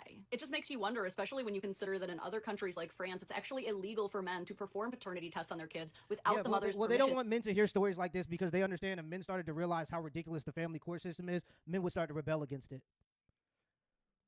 The family court system gives women almost the exclusive ability to extort men at any cost just because they're resentful, and men are the ones who uphold this system. And if enough men started to realize how fragile it actually is, and how it is used as the enforcement arm for women to take advantage of men and extort men, men would start to revolt. That's probably why they don't want these stories with these gag orders to get out. Because men would see the level of injustice there is in the family court system. Oftentimes, as a man, you are guilty until proven innocent. That's how they treat you in family court system. And it's usually just comes from the word of a woman.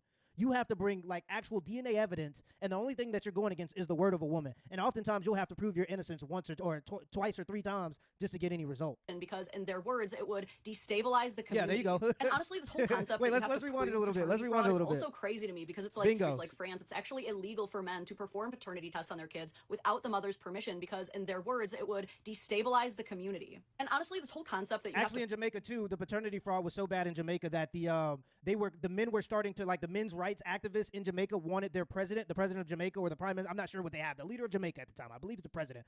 They wanted him to make it so that DNA testing was mandatory, and he said, or there was a specialist that he talked to about this situation, and the specialist told him, and this is in a news report somewhere, I might find it and post it up on the screen so you guys can see it. He said basically the amount of femicide that would come from you making DNA tests mandatory wouldn't be worth this destabilization basically to Jamaica as a country. There's so much paternity fraud in Jamaica that even the experts said that you can't get mandatory DNA tests because men would start to kill women out of resentment. It's crazy. To prove paternity fraud is also crazy to me because it's like, did she say the kid was his? Did the DNA test say that it isn't? Seems to me that there was pretty clear deception involved. But we do have to learn from this, and honestly, this is why a lot of guys are very hesitant to sign anything until they get that DNA test. This is also why I think it's really important for women to stop taking DNA tests so personally and making it this big relationship-ending deal. You should want to be able to offer your man that reassurance, and you should also want that reassurance yourself. After all, hospital switch-ups do happen to women too. They can shut him up, but they can't shut us all up, and men need to hear this stuff. Yeah. Men deserve to know if their kid is theirs or not without being shamed for wanting to know that. In addition to this story, his wife, Brett, or not Brett's wife, the girlfriend, Brett's new girlfriend is actually a TikToker named Nurse Haley or Holly, and she goes a little bit in depth into the situation. And let's go right into that video where she's talking about the situation a little bit more. I met Brett in March of a year ago, he had a daughter, and he had told me that it was like this really kind of unconventional situation where he had agreed to get someone pregnant as like kind of a sperm donor situation, but that he wouldn't have to be involved. And then his parents found out after she was pregnant and basically were like, you need to be involved. Yeah, no, great absolutely parents. not. Those are You're good not doing parents. that. This baby's not going to grow up without a W dad. No. parents. And so he shows up to the birth and he decides that he's going to be a parent. And correct me if I'm wrong, this is with a woman who he had like a one-night fling with. Yeah, I think that's where a lot of TikTok gets really confused. So they had a one-night stand in the past, Right. and then she was like hanging out. I'm not going to slander her. She's hanging out with a lot of his friends, so she was kind of still around, but he wasn't doing anything. And then she approached him about the sperm donor situation, and they agreed, and they hung out for a few weeks. And a lot of people have said, oh, well, there's like pictures of them together. Yeah, of And course. so it I wasn't mean- just a one night stand. And I'm like, y'all, this isn't The Handmaid's Tale. How do y'all think she got pregnant? Like, I don't know how to explain this to y'all, but I don't want to have to like say that. But like, yes, they hung out. Like, how do y'all think a baby is made? I don't know how else to say it. Yeah, guys, this is let this story be a warning. Before you start dealing with women, you have to ask yourself, is this woman a loser? If this woman was a man, would she be a loser? A woman started to ask you for stuff and then claiming that you broke because you don't want to give her the money for what she's asking for. If that was a man, would that be considered a loser? Guys have to start asking themselves, are they dealing with women who are losers? And if you're dealing with a woman that you don't respect, who you think is a loser, then maybe you shouldn't be dealing with that woman. You got to be careful about the women that you're dealing with, because women have the authority of the state and the power of the state to come after you just because they're resentful or just because they want to take advantage of you. Pretty much any reason a woman could want to take something from you via the state, they're going to be able to come and collect whatever you have. That's why if you're a man and you see any value within yourself or you see any potential that you'll have any value, you have to be very careful of the women that you deal with. Because you'd hate to deal with a woman like this, trust me. Ruin your life forever. Now this man is in jail. But it's okay though, because that's why we have spaces like this right here. When the court system says that we'll put gag orders on men so that they can't tell their stories, while the woman that destroys their life is able to go slander them and tell any rumor that they want to destroy the man's image, you have spaces like the red pill space, the manosphere, where we have these conversations, where we talk about women, not to demonize them, but also to say that women aren't just these angels that are innocent. Some of them act in their own self-interest, and you can be taken advantage of as a man. That's why these spaces exist, and this is why people will try to shame you out of coming to these spaces or listening to some of the things that we say and that we talk about. It makes the world uncomfortable that men are able to get together and have conversations about our issues, because it makes us harder to exploit. It makes us open our eyes and realize how we've been exploited. It makes us open our eyes and realize how our governments want us to work and take on all the responsibility of society, but then allow women to be able to destroy you and use the state to do so just because they're resentful. Right now we're in an information war, and we're winning it. We are winning it. It's just going to take time. It's going to take time. Once the boomers are out, the next generation of people of men that are going to come into power are going to be men that had to deal with the consequences of a lot of this stuff, and they're going to be the men who have seen the family court system destroy men. They're going to be the men who have seen women say that they want equality, but yet a lot of these old systems like the family court system still heavily benefit and lean in the benefit of women. The next group of men that come into power are going to be men that understand these situations, because we're allowed to have these conversations. Let me know in the comments below if this video was a W or L, and give me the HBO special. That's a Help Without Special. Hit the like and the subscribe button for more content. Till next time. Thank you very much, Mr. Vitale. Thanks to all of the witnesses. We'll now have some rounds of questioning. I will start, and let me start with you, Ms. Miguel. So at September 27th, 2024, Hurricane Helene hits Georgia, hits your home, causing very significant damage. I think we've got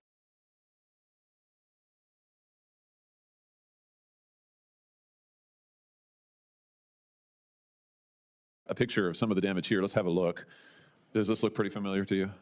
It does. It looks pretty severe. I mean, that's a massive tree right there in the front part of your home, and you're an Allstate policyholder. Is that correct? Correct. And Allstate sends out an adjuster. You said pretty quickly just a moment ago. Is that About correct? 3 weeks after. Oh, well, that's not very quick. Okay, 3 weeks after. All right, and that you were told at the time in this first inspection verbally that the adjuster agreed with you this was very severe damage. Is that fair to say? Correct. I think we maybe have a second picture. Let's look at another view of this just to give a real impression. Here's a breezeway that looks to be nearly completely destroyed. You can see some of that roof damage, quite extensive, that you were talking about in your testimony. All of this looks familiar to you, I'm sure. Yes. Now, after this first adjuster agrees with you that, yes, there's very significant damage, what did Allstate, when they finally came back with an actual assessment, a real number, what was that number again? $46,000. $46,000. So you went to considerable expense on your own. You hired your own independent adjuster to come back out and do all of this over again. And that person, looking at all of this evidence, that person found that the damage was in the neighborhood of what? I'm sorry, can you repeat the question? Yeah, how your independent adjuster, how much did that person estimate the damage was? $497,000. $497,000. Allstate offered you 40, basically. Correct. And you're still waiting for this process to be resolved all this time later. Is that right? That's right. Let me just ask you now, Mr. Schroeder, because you were that first adjuster who worked for Allstate who came out to look at this home. You were a field adjuster deployed for Allstate through pilot catastrophe. Is that correct? Yeah, that's correct. And you were the first one to inspect Ms. Miguel's home after the hurricane. Is that right? Yeah. And you went in person, I think. Is that correct? Yes. And you spent several hours, Ms. Miguel said in her testimony a moment ago, you spent several hours doing a very thorough inspection. Is that your memory also? Yeah, that's correct. And how serious would you say the damage was in your own, just your personal recollection? Extremely, probably the most serious that I saw on this deployment. Wow, the most serious that you saw on the deployment, which makes sense given these photos. So you start, if I understand correctly, you start to prepare an estimate for a full replacement of this breezeway right here. Does that sound right? Yeah, that's correct. But then you were instructed, you were told by the higher ups, no, we're not going to do a full replacement of the breezeway. So only do an assessment for a partial replacement of the breezeway. Is that correct? Yes, that's okay. So then you start working on that, and you're working to get as big of a damage claim as you can from Ms. Miguel in line with the facts after you've already been told, no, we're not going to do the full thing. And then before you can even complete your work, you're taken off the case. Is that right? Yes. Why do you think that happened? I was told it was due to time I was taking too long, but I don't believe that is the case. I think that Allstate saw from this and my recently prior estimates of being very thorough and complete and going back and forth with reviewers on coverage, that it was going to be a higher estimate and it would be more cost effective to reassign it to an adjuster that would listen better. Yeah, an adjuster who would lowball the policyholder, really. I mean, that's what we're talking about. You're removed from the case. They took 3 weeks to send you out to begin with, and then all of a sudden, boom, you're removed once it looks like you're actually going to do some justice for Ms. Miguel. Let me just ask you more broadly, Mr. Schroeder, have you ever been told to change estimates to reduce payouts? Yeah, frequently. And when you've pushed back on this, if you've ever said no, what happens then? If I say no, then the claims typically get reassigned due to, they say, either lack of compliance or other reasons like I'm taking too long. In your experience, was this kind of thing a one-off thing, or was this a pattern? This was definitely a pattern. Is it fair to say then that Allstate's priority in your experience was not getting the best possible award for their clients, it was in protecting their bottom line? Certainly in protecting their bottom line, yeah. Mr. Milliken, let me just come to you because you were then yet another adjuster in this same case sent out to look at Ms. Miguel's property. You worked as a field adjuster for Allstate through pilot catastrophe for about 8 years. Do I have that right? At least 8 years, yes. Yeah. In that time, you have personally inspected hundreds of properties damaged after storms and disasters. Is that fair to say? Thousands. Thousands. And you're trained to determine the extent and cause of the damage and how much it costs to repair it. Is that fair to say? Yes, sir. All right. So let me just ask you about Ms. Miguel's claim. You were assigned to re-inspect her home. Is that right? Yes, sir. And you testified earlier that you went about that diligently. You could see that there was very extensive damage. That was your initial impression. Is that fair to say? Yes, sir. And you reviewed all of the reports. There was an engineer's report by this time. There was the public adjuster's report. You reviewed all of those things diligently. Is that fair to say? Yes, sir. When you submitted your report to Allstate recommending several $100,000 worth of payments to Ms. Miguel and her husband, what happened then? My estimate was rejected, and I was advised to alter it to a lower figure. So you were told to alter the estimate and to alter your findings as well? I was told to alter my estimate. I don't know that the findings was told to be altered. Were the alterations that you were told to make, were those consistent with your own review of the property and your own assessment of the damage? No, sir. Did you write that up in a detailed estimate, what you were told to do? I did, yes, sir. And Allstate then, they send that estimate ultimately to the property owner, is that correct? I'm obligated to send the estimate to the policyholder. And is there any record anywhere the policyholder would ever know that your initial findings, your recommendations were rejected and somebody told you to come in and alter them? No, sir. Let me just ask you more broadly, have you ever been told in other cases with Allstate to alter or delete your findings? Absolutely. In fact, you testified just a second ago, I think, that you were frequently asked to alter factual findings, delete material, and sometimes include items that were false. Did I hear you correctly when you said that? Yes, sir. In the overwhelming majority of cases where you were asked to do something like this, did that cause the estimate to the policyholder to go up or to go down? To go down. What is your assessment of what Allstate's ultimate goal here is? Is it to pay out the policy according to the terms of the policy to the best extent they can, or is it to protect their bottom line and to use you and your report as necessary to meet that end, to make sure they make as much money? Hear ye the voice that shall banish the night. Mystery and wisdom have I brought to my children, knowledge and power descended from old. Know ye not that all shall be open when ye shall find the oneness of all? One shall ye be with the masters of mystery, conquerors of death and masters of life. Aye, ye shall learn of the flower of Amenti, the blossom of life that shines in the halls. In spirit shall ye reach the halls of Amenti, and bring back the wisdom that liveth in light. Know ye the gateway to power is secret. Know ye the gateway to life is through death. Aye, through death, but not as ye know death, but a death that is life and is fire and is light. Desireth thou to know the deep hidden secret? Look in thy heart where the knowledge is bound. Know that in thee the secret is hidden, the source of all life and the source of all death. List ye, old man, while I tell the secret, reveal unto thee the secret of old. Deep in earth's heart lies the flower, the source of the spirit that binds all in its form. For know ye that the earth is living in body as thou art alive in thine own form. The flower of life is thine own place of spirit, and streams through the earth as thine flows through thy form, giving of life to the earth and its children, renewing the spirit from form unto form. This is the spirit that is form of thy body, shaping and molding into its form. Know ye, old man, that thy form is dual, balanced in polarity while formed in its form. Know that when fast on thee death approaches, it is only because thy balance is shaken. It is only because one pole has been lost. Know that thy body, when in perfect balance, may never be touched by the finger of death.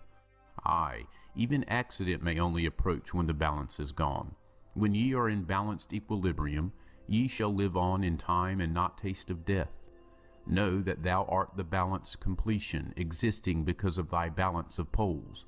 As in thee one pole is drawn downward, fast from thee goes the balance of life. Then unto thee cold death approaches, and change must come to thine unbalanced life. Know that the secret of life in Amenti is the secret of restoring the balance of poles, and all that exists has form and is living because of the spirit of life in its poles. See ye not that in earth's heart is the balance of all things that exist and have in being on its face? The source of thy spirits is drawn from earth's heart, for in thy form thou art one with the earth. When thou hast learned to hold thine own balance, then thou shalt draw on the balance of earth. Exist then shalt thou while earth is existing, changing in form. Only when earth too shalt change, tasting not of death, but one with this planet, holding thy form till all pass away. List ye, old man, whilst I give the secret, so that ye too shalt taste not of death.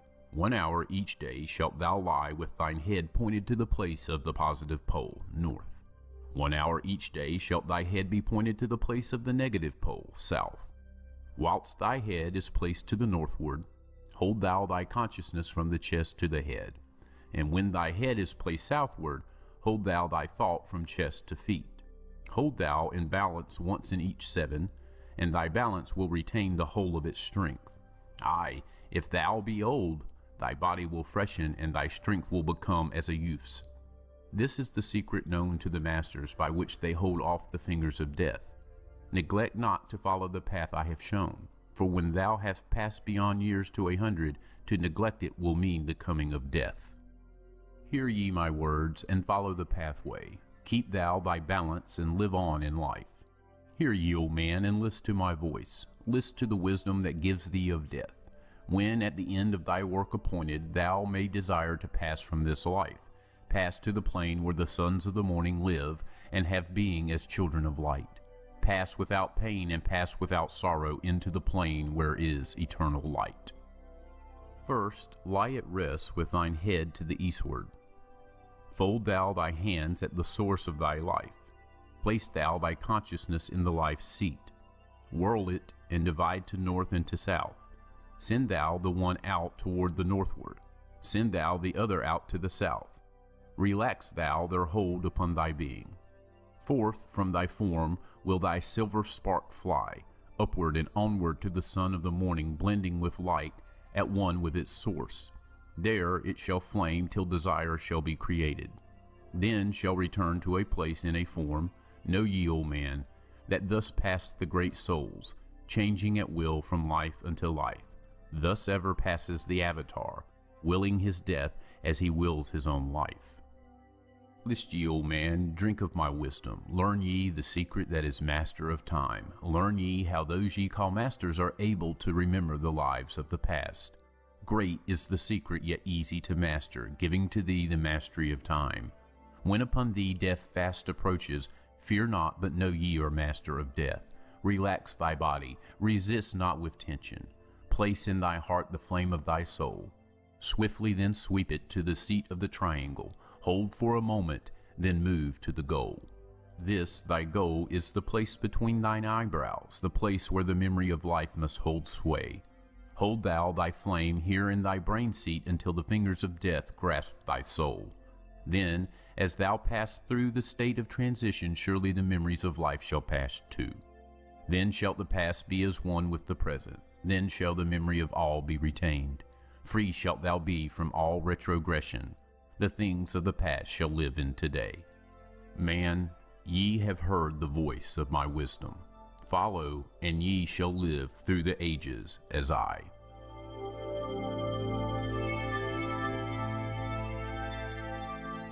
List ye, O man, to the deep hidden wisdom, lost to the world since the time of the dwellers, lost and forgotten by men of this age.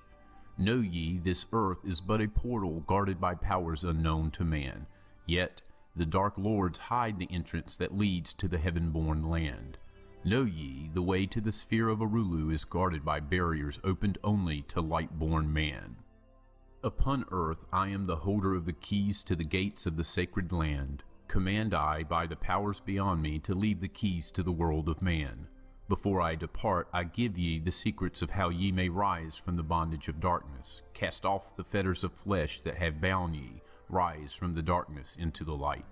Know ye, the soul must be cleansed of its darkness, ere ye may enter the portals of light. Thus I established among ye the mysteries so that the secrets may always be found. Aye, though man may fall into darkness, always the light will shine as a guide. Hidden in darkness, veiled in symbols, always the way to the portal will be found. Man in the future will deny the mysteries, but always the way the seeker will find. Now I command ye to maintain my secrets, giving only to those ye have tested, so that the pure may not be corrupted, so that the power of truth may prevail. List ye now to the unveiling of mystery, list to the symbols of mystery I give. Make of it a religion, for only thus will its essence remain. Regions there are two between this life and the great one, traveled by the souls who depart from this earth. Duat, the home of the powers of illusion. Sekhet Hetspet, the house of the gods. Osiris, the symbol of the god of the portal, who turns back the souls of unworthy men. Beyond lies the sphere of the heaven-born powers, Arulu, the land where the great ones have passed. There, when my work among men has finished, I will join the great ones of my ancient home. 7 are the mansions of the house of the mighty. 3 guards the portal of each house from the darkness. 15 the ways that lead to the Duat. 12 are the houses of the lords of illusion, facing 4 ways, each of them different. 42 are the great powers judging the dead who seek for the portal. 4 are the sons of Horus. 2 are the guards of the east and west of Isis, the mother who pleads for her children, queen of the moon, reflecting the sun. Ba is the essence, living forever. Ka is the shadow that man knows as life. Ba cometh not unto Ka is incarnate. These are mysteries to preserve through the ages. Keys are they of life and of death. Hear ye now the mystery of mysteries. Learn of the circle, beginningless and endless, the form of He who is one and in all. Listen and hear it. Go forth and apply it. Thus will ye travel the way that I go. Mystery in mystery, yet clear to the light-born, the secret of all I now will reveal. I will declare a secret to the initiated, but let the door be wholly shut against the profane. 3 is the mystery come from the Great One. Here, and light on thee will dawn. In the primeval dwell 3 unities. Other than these, none can exist. These are the equilibrium, source of creation. One God, one truth, one point of freedom. 3 come forth from the 3 of the balance, all life, all good, all power. 3 are the qualities of God in his light home. Infinite power, infinite wisdom, infinite love. There are the powers given to the masters, to transmute evil, assist good, use discrimination. 3 are the things inevitable for God to perform, manifest power, wisdom, and love. 3 are the powers creating all things, divine love possessed of perfect knowledge, divine wisdom knowing all possible means, divine power possessed by the joint will of divine love and wisdom. 3 are the circles of existence, the circle of light where dwells nothing but God, and only God can traverse it, the circle of chaos where all things by nature arise from death, and the circle of awareness where all things spring from life. All things animate are of the 3 states of existence, chaos or death, liberty in humanity, and felicity of heaven. 3 necessities control all things, beginning in the great deep, the circle of chaos, plenitude in heaven. 3 are the paths of the soul, man, liberty, light. 3 are the hindrances, lack of endeavor to obtain knowledge, non-attachment to God, attachment to evil. In man, the 3 are manifest. 3 are the kings of power within. 3 are the chambers of the mysteries, found yet not found in the body of man. Hear ye now of he who is liberated, freed from the bondage of life into light. Knowing the source of all worlds shall be open. Aye, even the gates of Arulu shall not be barred. Yet heed, O man, who wouldst enter heaven. If ye be not worthy, better it be to fall into the fire. Know ye the celestials pass through the pure flame. At every revolution of the heavens, they bathe in the fountains of light. List ye, old man, to this mystery. Long in the past, before ye were man born, I dwelled in ancient Atlantis. There in the temple I drank of the wisdom, poured as a fountain of light from the dweller. Give the key to ascend to the presence of light in the great world. Stood I before the Holy One enthroned in the flower of fire. Veiled was he by the lightnings of darkness, else my soul by the glory have been shattered. Forth from the feet of his throne, like the diamond, rolled forth 4 rivers of flame from his footstool, rolled through the channels of clouds to the man world. Filled was the hall with spirits of heaven. Wonder of wonders was the starry palace. Above the sky, like a rainbow of fire and sunlight, were formed the spirits. Sang they the glories of the Holy One. Then from the midst of the fire came a voice. Behold the glory of the first cause. I beheld that light, high above all darkness, reflected in my own being. I attained, as it were, to the God of all gods, the Spirit Son, the sovereign of the sun spheres. Again came the voice. There is one, even the first, who hath no beginning, who hath no end, who hath made all things, who govern all, who is good, who is just, who illumines, who sustains. Then from the throne there poured a great radiance, surrounding and lifting my soul by its power. Swiftly I moved through the spaces of heaven. Shown was I the mystery of mysteries, shown the secret heart of the cosmos. Carried was I to the land of Arulu, stood before the lords in their houses. Opened they the doorway so that I might glimpse the primeval chaos. Shuddered my soul to the vision of horror, shrank back my soul from the ocean of darkness. Then saw I the need for the barriers, saw the need for the lords of Arulu. Only they with their infinite balance could stand in the way of the inpouring chaos. Only they could guard God's creation. Then did I pass around the circle of 8, saw all the souls who had conquered the darkness, saw the splendor of light where they dwelled. Longed I to take my place in their circle, but longed I also for the way I had chosen, when I stood in the halls of Amenti and made my choice to the work I would do. Passed I from the halls of Arulu down to the earth space where my body lay. Arose I from the earth where I rested. Stood I before the dweller. Gave my pledge to renounce my great right until my work on earth was completed, until the age of darkness be past. List ye, O man, to the words I shall give ye. In them shall ye find the essence of life. Before I return to the halls of Amenti, taught shall ye be the secrets of secrets, how ye too may arise to the light. Preserve them and guard them, hide them in symbols so the profane will laugh and renounce. In every land form ye the mysteries, make the way hard for the seeker to tread. Thus will the weak and the wavering be rejected. Thus will the secrets be hidden and guarded, held till the time when the will shall be turned. Through the dark ages waiting and watching, my spirit shall remain in the deep hidden land. When one has passed all the trials of the outer, summon ye me by the key they ye hold. Then will I, the initiator, answer, come from the halls of the gods in Amenti. Then will I receive the initiate, give him the words of power. Hark ye, remember these words of warning. Bring not to me one lacking in wisdom, impure in heart, or weak in his purpose. Else I will withdraw from ye your power to summon me from the place of my sleeping. Go forth and conquer the element of darkness. Exalt in thy nature thine essence of light. Now go ye forth and summon thy brothers so that I may impart the wisdom to light thy path when my presence is gone. Come to the chamber beneath my temple. Eat not food until 3 days are past. There will I give thee the essence of wisdom, so that with power ye may shine amongst men.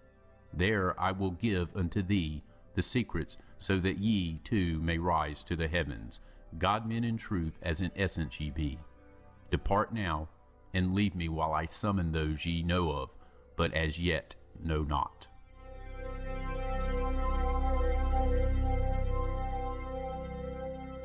Now ye assemble, my children, waiting to hear the secret of secrets, which shall give ye power to unfold the God-man, give ye the way to eternal life. Plainly shall I speak of the unveiled mysteries. No dark sayings shall I give unto thee. Open thine ears now, my children, hear, and obey the words that I give.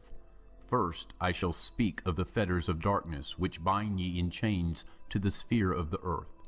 Darkness and light are both of one nature, different only in seeming, for each arose from the source of all. Darkness is disorder, light is order. Darkness, transmuted, is light of the light. This, my children, your purpose in being, transmutation of darkness to light. Hear ye now of the mystery of nature, the relations of life to the earth where it dwells. Know ye, ye are threefold in nature, physical, astral, and mental in one. 3 are the qualities of each of the natures, 9 in all, as above, so below. In the physical are these channels, the blood which moves in vortical motion reacting on the heart to continue its beating. Magnetism which moves through the nerve paths, carrier of energies to all cells and tissues. Akasa, which flows through channels, subtle yet physical, completing the channels. Each of the 3 attuned with each other, each affecting the life of the body. Form they the skeletal framework through which the subtle ether flows. In their mastery lies the secret of life in the body, relinquished only by will of the adept, when his purpose in living is done. 3 are the natures of the astral. Mediator is between above and below, not of the physical, not of the spiritual, but able to move above and below. 3 are the natures of mind, carrier it of the will of the Great One, arbiter of cause and effect in thy life.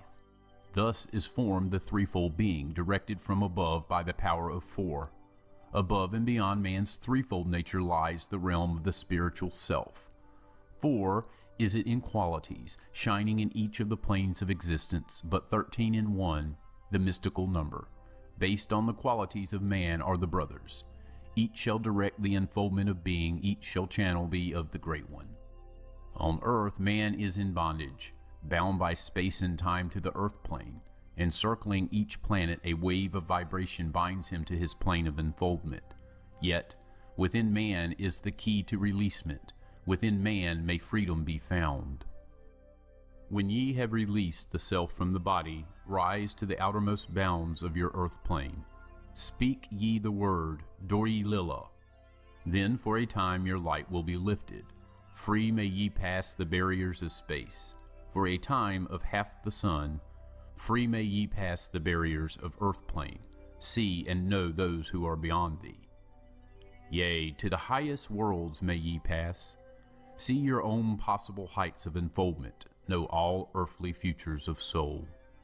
Bound are ye in your body, but by the power ye may be free.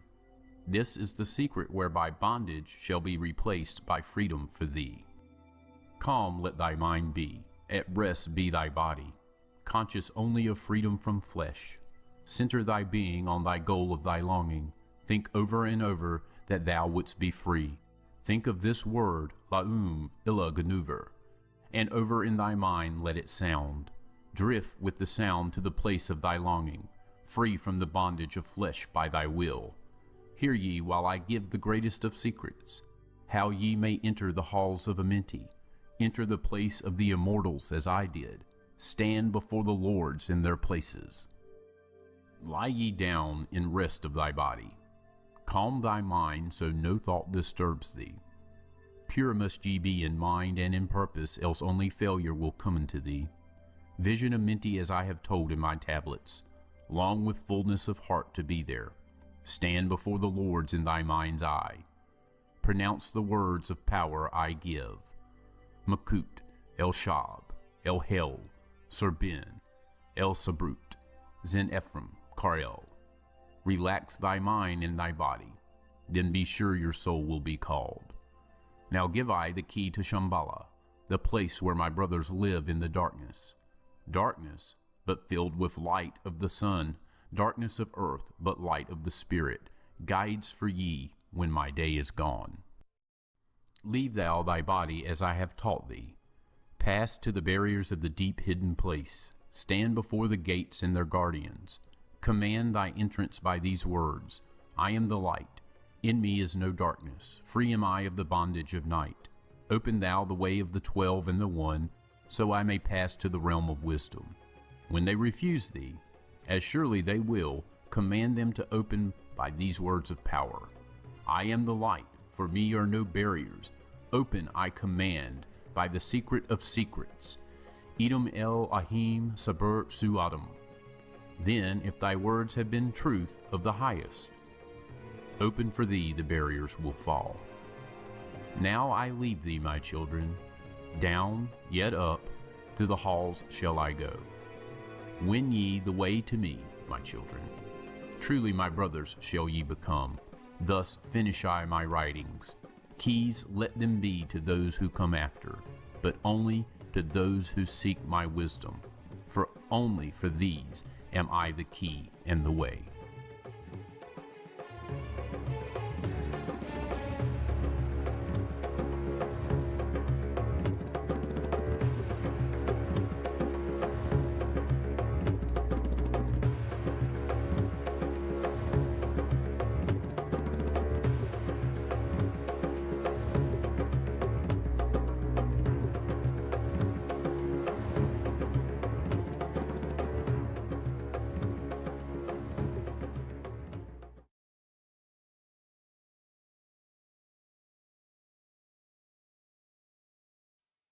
The Fool is one of the most relatable, intriguing, and recurring figures in the world.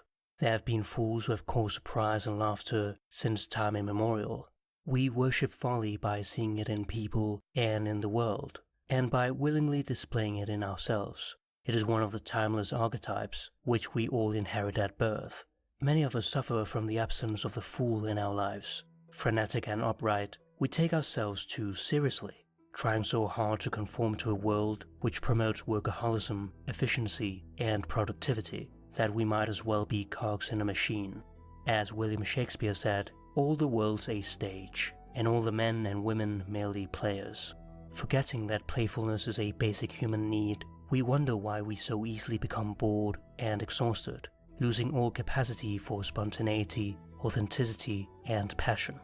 The antidote to this would be to give the fool archetype some space in our lives, To be in a balance and not become excessively foolish and irresponsible, we need to develop the archetype of the sage, who, despite being wise, recognizes the limits of his knowledge and can laugh at himself every now and then.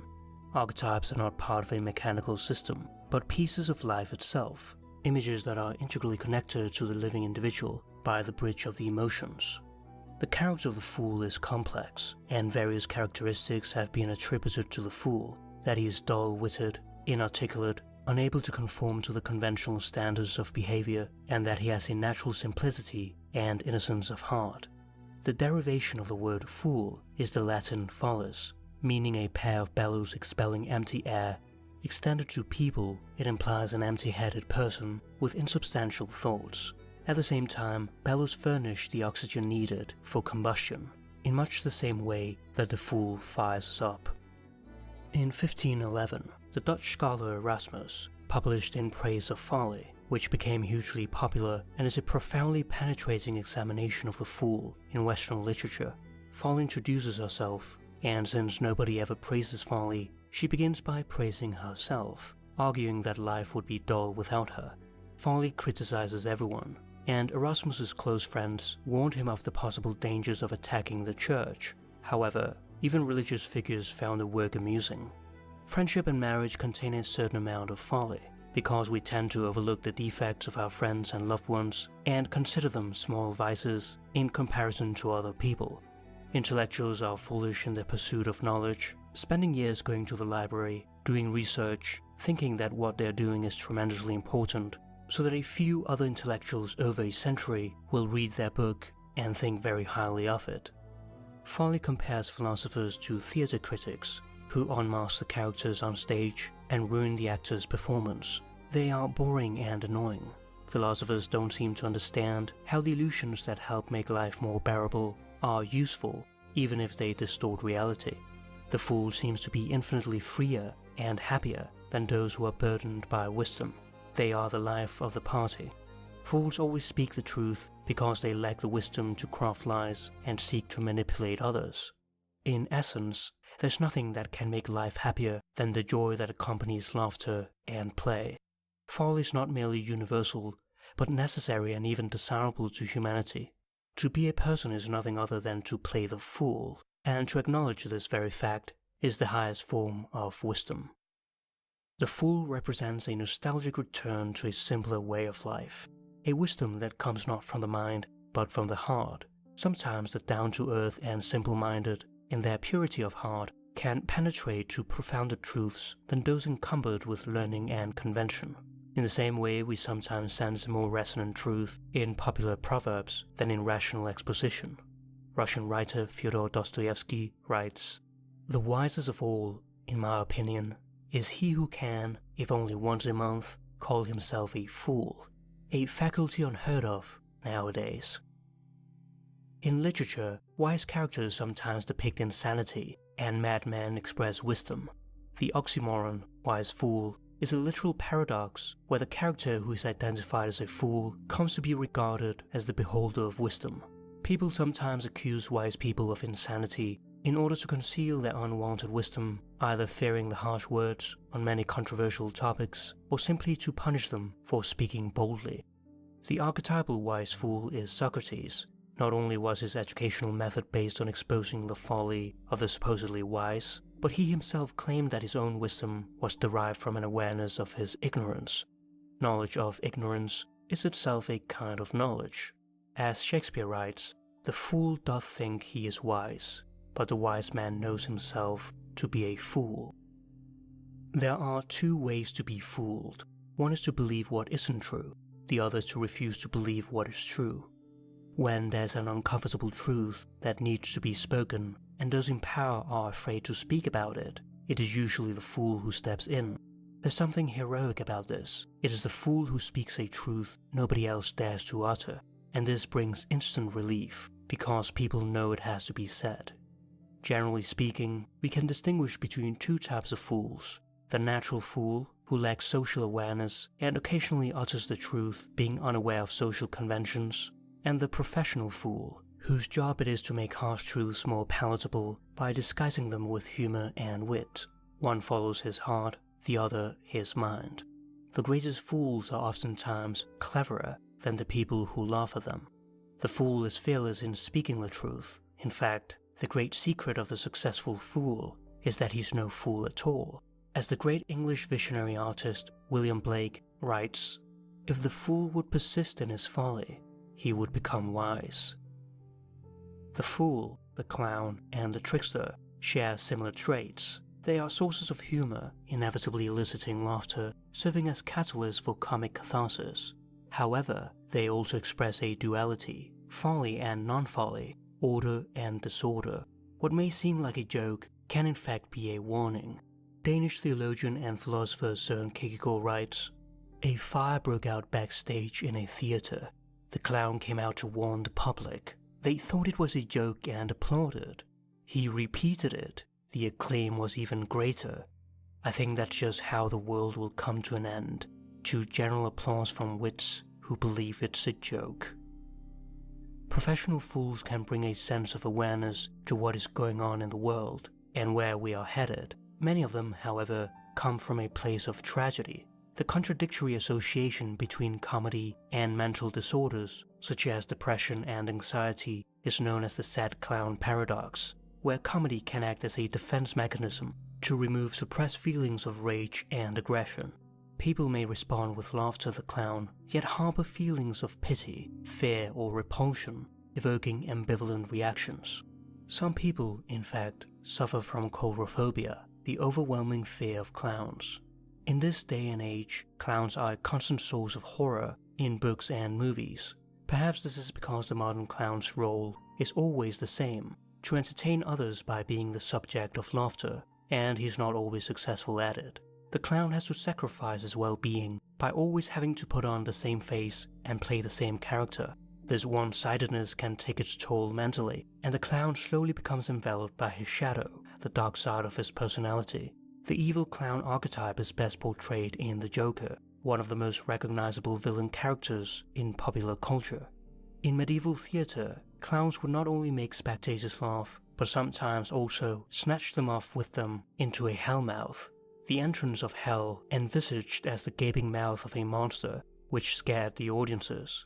Thus, their light and dark sides were balanced. The fool and the trickster have a few psychological differences as well. Generally speaking, the fool is presented as an innocent or naive figure who wouldn't hurt a fly, while the trickster is intentionally deceptive and seeks to trick others and laugh at them. The trickster loves engaging in what the Germans call Schadenfreude, literally harm joy, in which one obtains pleasure from learning or witnessing the misfortunes, failures, or humiliation of another person.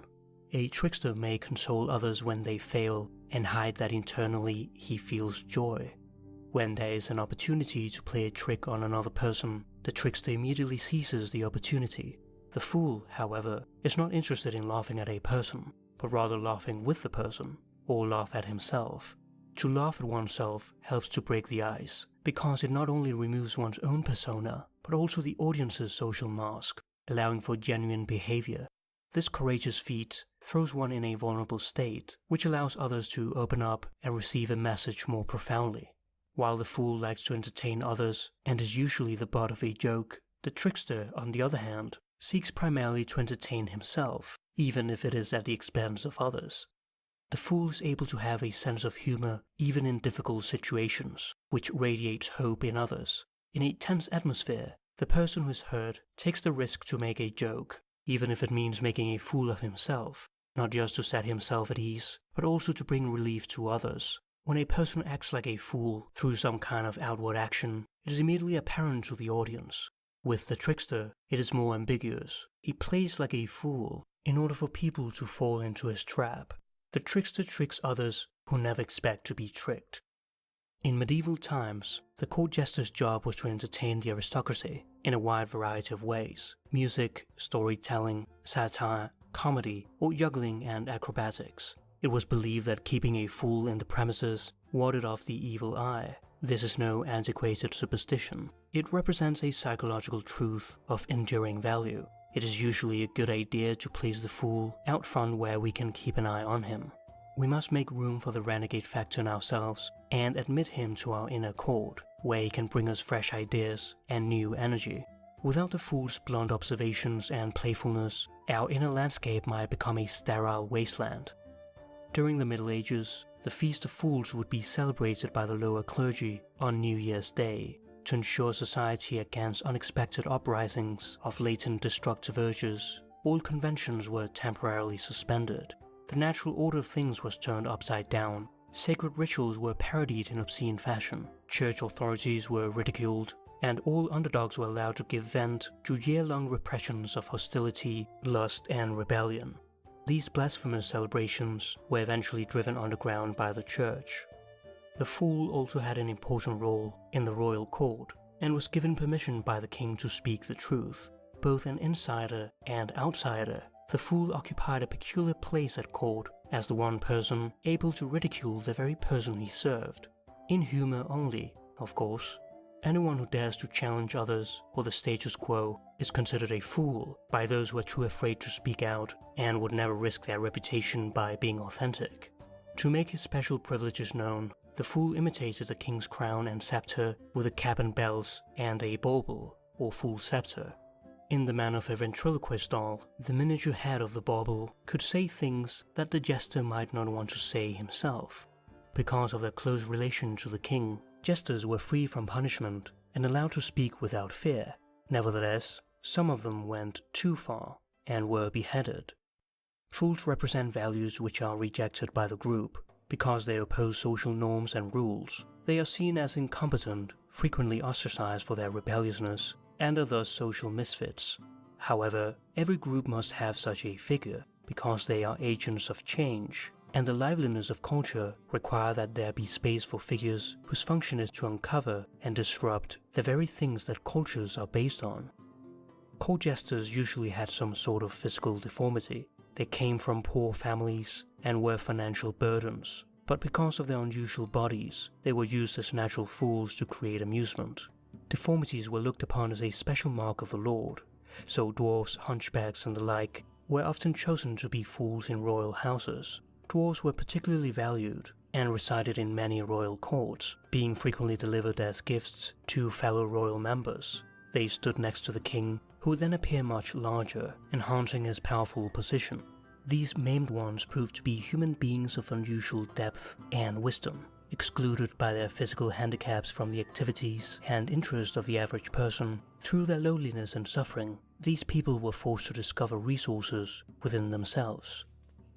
In Shakespeare's tragedy, King Lear, the king's relationship with the fool is one of friendship and dependency. When the king is left with his knights, he is a terribly lonely figure and keeps asking where the fool is. The king wants the fool to accompany him everywhere, acting as his alter ego.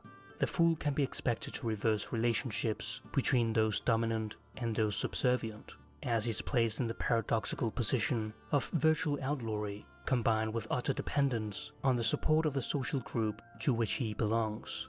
Shakespearean fools, just like the fools and jesters of the time, use their wits to outdo people of higher social standing, but their characteristics are exaggerated for theatrical effect. The myth of Parsifal, an old Arthurian legend, describes the journey that a boy must undertake to become a man. He is known as Parsifal, young fool, and lives alone with his mother. After seeing knights pass by him, he is marveled and decides to leave his mother in order to become a knight himself, and goes through many trials that initiate him into manhood. In the story, the Grail Castle is in serious trouble. The Fisher King, the king of the castle, has been wounded. His wounds are so severe that he cannot live, yet he is incapable of dying. He is rendered infertile, and his kingdom is barren. This expresses how the psychological wound manifests itself in problems in the external world. Every adolescent receives his Fisher King wound. It is a graduation from naive consciousness into self-consciousness. It is painful to watch an adolescent grow up and realize that the world is not just joy and happiness. However, his first contact with the wound is what later will be redemption in life. Every night there's a solemn ceremony in the Grail Castle. One of the maidens holds the Holy Grail filled with wine, and each person that drinks from it is granted their deepest wish. The Fisher King, however, does not participate and is suffering alone. No further outward effort is possible if our inward capacity is wounded. It is perhaps the deepest form of suffering to be right in front of beauty, happiness, and holiness, but unable to partake in any of it. The court fool had prophesied long ago that the Fisher King would be healed when an innocent fool arrived in the court and asked a specific question. One day, Parsifal finds a man in a boat fishing on a lake. It was the Fisher King. He asked if there was any place to stay the night, to which the Fisher King gave him the directions to the Grail Castle. Parsifal attends the ceremony, but the Fisher King is groaning in agony alone. The young fool, who refused to remove the homespun garment made by his mother, remembers her advice not to ask too many questions, symbolizing a mother complex. He forgets what he was taught by the godfather figure who trained him, and does not talk to the Fisher King. The following day, he leaves the castle. As he turns around, the castle was nowhere to be seen. It took Parsifal 20 long and painful years to find the Grail Castle again. The original myth ends here. The inner castle is always there, but appears invisible to our eyes, unless we see the world with. Hello everyone, I'm the Enforcer, and welcome to the breaking news. Please make sure to like, comment, and subscribe, and support us on Patreon. Oh, the Soviet Union. Link in the description below. Today we've been able to hear breaking news from multiple areas around the world, including the area of Moscow, as we have been able to hear that the Ukrainian armed forces have launched a significant drone attack overnight into the Russian Federation, with some of these drones impacting around the area of Moscow. As a result, major international airports at Zakhovsky and Domodedovo have been shut down as the Russian Federation continues to double down on its wartime objectives. Meanwhile, simultaneously south of Moscow and in the city of Bolkov in the Oryol Oblast, we were able to hear that a major semiconductor plant of the Russian Federation was knocked down and destroyed, also alongside the attacks in Moscow, as the Ukrainian drones were reigning over the entirety of the Russian Federation's western regions. Meanwhile, while the Russian Federation has been suffering a significant drone attack, we were able to hear from the Russian Foreign Minister, Sergei Lavrov, that apparently the Russians are not going to be trying to get into a ceasefire again anytime soon, because they're not going to be falling for wicked, wayward way of the West tricks. We've also been able to hear outside of that the French are going to be deploying a surveillance ship to the area of the Baltic Sea to observe, report, and possibly help in the detainment of Russian Shadow Fleet vessels which are violating international sanctions. Meanwhile, in Rome, we have been able to hear that the United States and the Islamic Republic of Iran are going to be going at it once again as far as the nuclearization talks, although this will be the 5th round of talks with absolutely no progress being made in the last 4. The State of Israel has also seen that a Hamas rocket has been launched from the Gaza Strip towards the city of Ashkelon, with an interception being conducted directly over the city, and once again showing that Hamas, wildly enough, is still armed with Qassam rockets. At the exact same time, the People's Republic of China has also demanded that the United States abandon the Golden Dome project, as they state it is violating an international peace treaty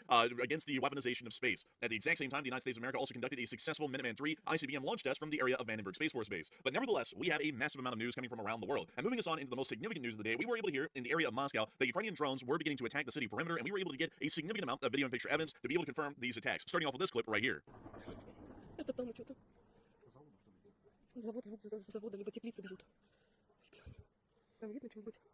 You hear dogs barking in the distance as a small amount of air defense fire can be heard.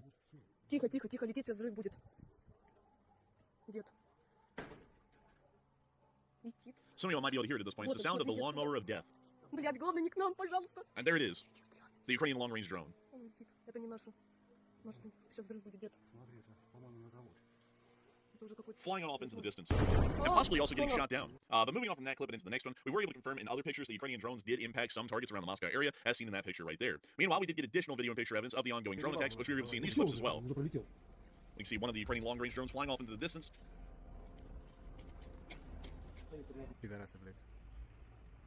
We can see one drone that appears to have possibly been shot down.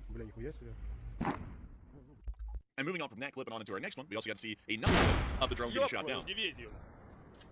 Падай. Пиздец. Outside of that, we also were able to hear in the meantime that a carpet plan has now been implemented for the Zhukovsky and Domodedovo international airports. Both of these airports are in the southern area of the city of Moscow. This is the Zhukovsky International Airport, largely used for Russian air shows, at least throughout most of its existence. And further on over to the west is the Domodedovo International Airport, which is actually used for international flights. As we can see here, the Shrek Airlines aircraft operating out of the airport. I gotta be honest with y'all, I actually don't know the actual airline that uses a green livery like that, so I'm just gonna call it Shrek Airlines. But nevertheless, y'all get the idea that the drone attack appears to have targeted the southern end of the city, considering that those were the airports that were shut down during that time, and appear to be shut down for an indefinite period until Russian authorities believe that the threat is past and the airports will be reopened. Further south, at the exact same time as the drone attacks were ongoing in Moscow, we were also able to hear in the city of Bolkov that a Russian semiconductor factory was actually hit and damage was caused. We were able to see geolocation of the semiconductor factory. It is an incredibly small one, and I don't want anyone to be thinking that this is the TSMC of Russia, but we can see the facility just about, one second, I need to make sure to find that river, just about right here. This is the actual semiconductor factory or facility that was hit by the Ukrainians, and while it's not a large one, it is one of the few in the Russian Federation that actually does produce any kind of semiconductor devices. This is a fairly interesting thing to see being hit by the Ukrainians, as it's showing that they're trying to destroy the limited semiconductor production abilities that the Russian Federation has. The Russian Federation has used their own semiconductors produced inside the Russian Federation Federation in the infamous Shahed 136 variant of kamikaze drone, specifically the Russian license-produced version of the Garan 2. The Ukrainians may be striking this facility, as they may have been able to find out through Ukrainian intelligence that the semiconductors being produced and used from this facility are actually the ones that are inside the Garan 2, making this a significant target to hit, as it could disrupt the Garan 2 production line for the greater deal and be able to cut down on the amount of Russian drone attacks that are being conducted on the state of Ukraine on a day in and day out basis. We also were able to see that the firm satellite did confirm that there was a large ongoing fire in the area, also confirming that there was a direct hit onto the semiconductor facility. Once again, letting us know that the Ukrainians are starting to become a lot more abstract in their attacks and are looking to destroy war industry at large rather than just continuously attacking oil refineries and also military equipment and targets of the Russian Federation like we've seen in attacks prior. However, while the Russian Federation is taking significant hits inside of Volkhov and Moscow recently, we have been able to hear that Sergei Lavrov has put out an official statement today that appears to be showing that the Russian Federation is not open to any kind of a real ceasefire attempt or any other efforts of peace between Russia and the state of Ukraine. As the Russian Foreign Minister Sergei Lavrov dismissed renewed calls for a ceasefire, saying that's why now when they tell us let's have a truce and then we'll see, no guys, we've already been in these situations, we don't want that anymore. He also accused the European Union of planning to rearm Ukraine and mocked both the French and British leaders and others for their hysterical demands, urging tougher U.S. action against Russia. If you don't believe me, here's the statements in Russian that Sergei Lavrov made, saying that the Russians were no longer going to be looking for a path to peace. Поэтому сейчас, когда нам говорят, вот давайте перемирие, а там посмотрим. Нет, ребята, мы уже были в этих историях, мы так больше не хотим, и Макроны, Стармеры, фон дер Ляйены и прочие деятели Европы, которые сейчас истерично требуют от Соединенных Штатов присоединиться к антироссийским действиям и нарастить количество санкций, это просто их выдает с головы.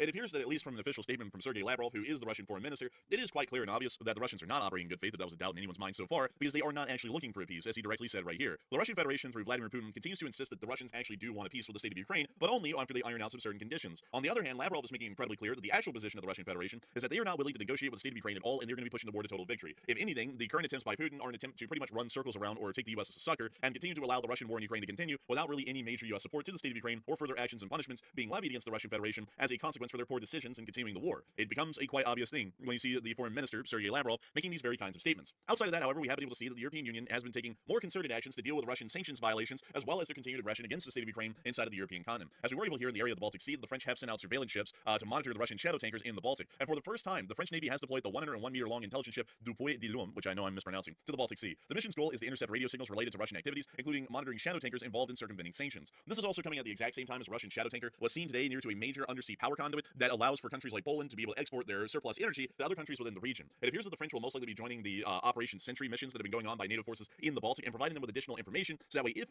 possible or if necessary, they can force an impoundment and seizing of a Russian Shadow Fleet vessel that is operating somewhere in the Baltic, possibly hostilely against Western interests. And this is also coming at the exact same time as the Russian Federation appears to be ramping up its war effort again, as we have been able to hear by Ukrainian intelligence that the Russians are preparing for a new offensive, and it appears that it's going to be in the Kharkiv direction, as according to the Ukrainians, the Russian armed forces are preparing for large-scale assaults in the Kharkiv direction, and Ukraine is recording a significant accumulation of Russian forces near to the state border. It appears that this may be an attempt to create a secondary offensive at the area of the Battle of Vovchansk, which has been going on for a considerably long time, and an attempt to break the Ukrainian defenses and offenses and then start pushing further on into the Kursk Oblast. We are believing that the majority of this offensive will mostly be in the western area of the Seversky Donetsk River, most likely towards the city of Kharkiv itself, as it largely poses an open plain that would be suitable for a Russian offensive that may attempt to try and take the second largest city inside of Ukraine. Not only that, but it would ensure that the front line is not divided in two along the Seversky Donetsk River, which would pose a significant obstacle, especially with most bridges already being damaged and close to being destroyed throughout the entirety of the area. Secondarily, we also know that the Russian Federation has been able to largely attempt a crossing of the Oskol River, which is inside the area of the Kursk Oblast, the Kharkiv Oblast as well. And if the Russian Federation already has a significant amount of control near to the area of the Oskol River, that means that they would largely like to conduct an offensive, highly likely so, on the western side of the Seversky Donetsk River, so that way they would be able to continue their offensives without any real redundancies being made, such as two offensives happening within the area in between the Oskol and Seversky Donetsk River. We've also been able to hear at the exact same time that the Russian Federation is beginning to feel a brand new kind of longer-range tactical drone that may pose some issues or threats to the Ukrainians in the future, as Russia is reportedly using kamikaze drones that autonomously select and strike targets.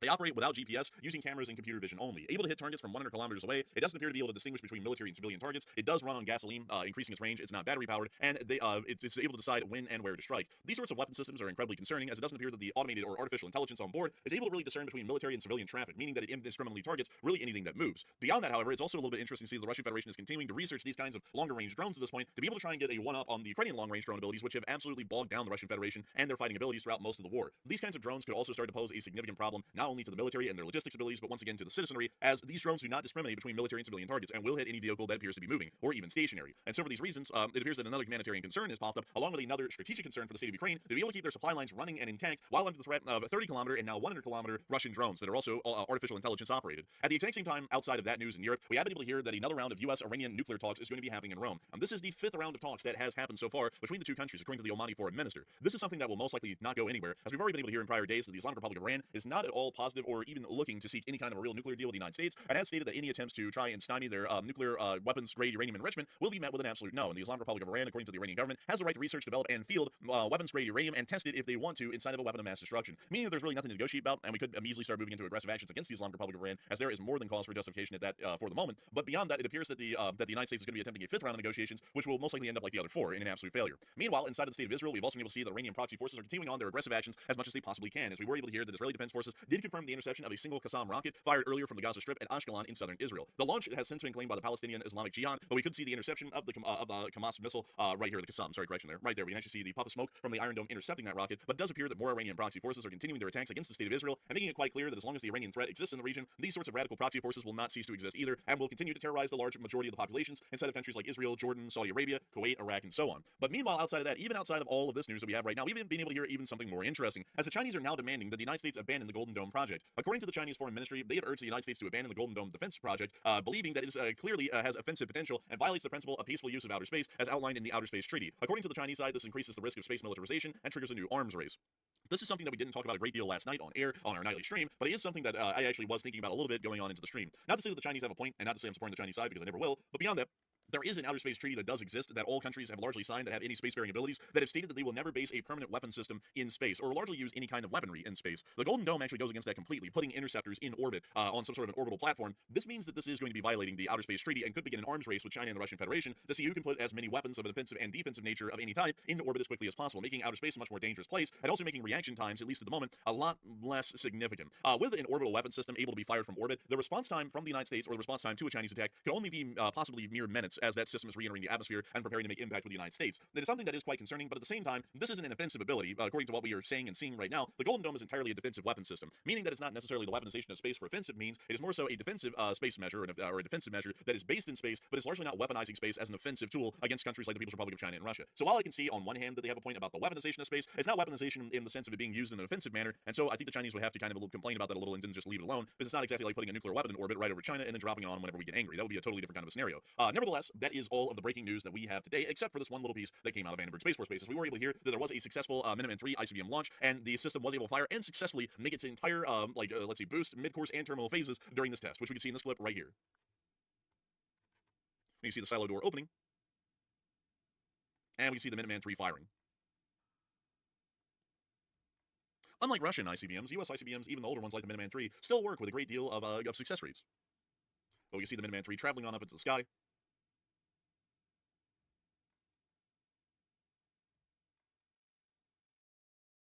And we can now see it in the thermal camera here.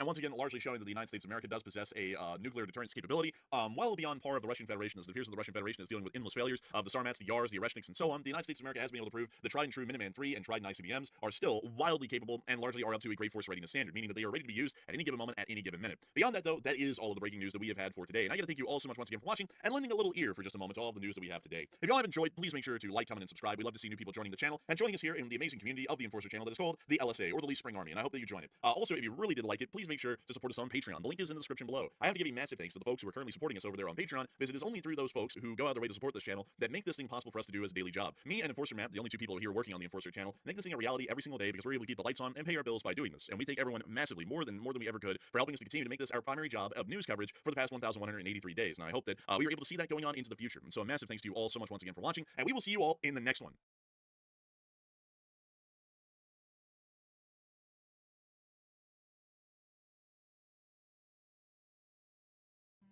Do you know that you are not entirely human? Yes, there is proof that the blood flowing through is a long-lost language understood by only 2 other people in India at the time. But Churchward was interested in interpreting the message on these tablets, so he made a deal with the priest. Teach me the dead language, and I will restore and store the tablets for you. At the time, James Churchward was also... If Mu was real and as advanced as Churchward believed, then its people would have left behind traces of their knowledge.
social media post via Instagram. They wrote, quote, "This is extremely concerning. We removed the driver's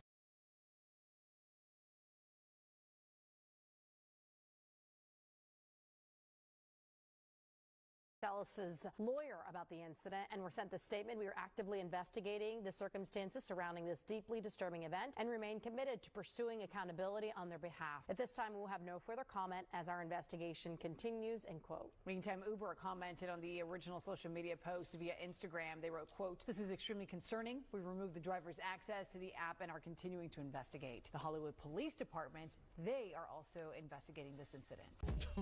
Yo, Miami is just different, guys. You know what I mean? It truly is the real life GTA.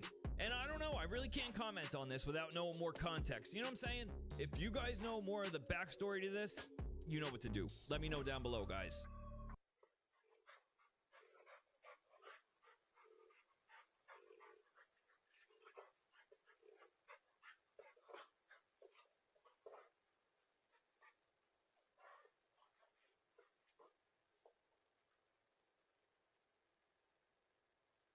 Wow.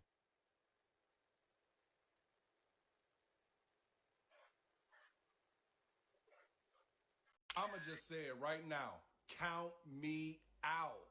When you think these motherfuckers couldn't have one up, they always do. So these motherfuckers then built the world's longest undersea highway tunnel. And not only that, but it's motherfucking see-through. I don't know what motherfucker came up with this concept, but it does not look safe. You see motherfucking hammerheads and sharks and all different type of shit swimming right over your head. It only took China 4 years to build this motherfucker.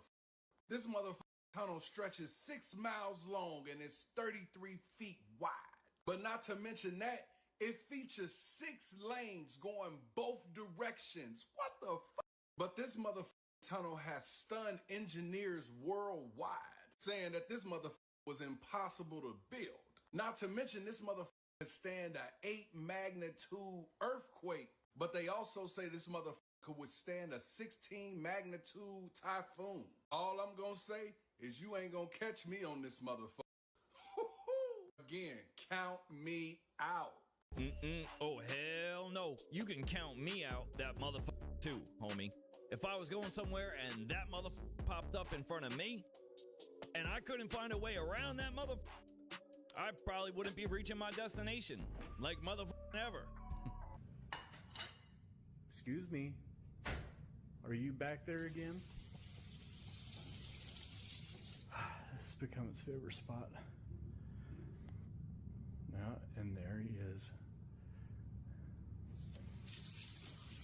Okay, that's enough water, please. Okay. Everyone can see you in their reflection, bud. Everyone can see you in their reflection. And it's gone. Okay, I know he's not in here, but I just want anyone who's watching to see this is too small. Right. But just like it's not. I just wanted you to see the cabinets are knocking again. I'm leaving.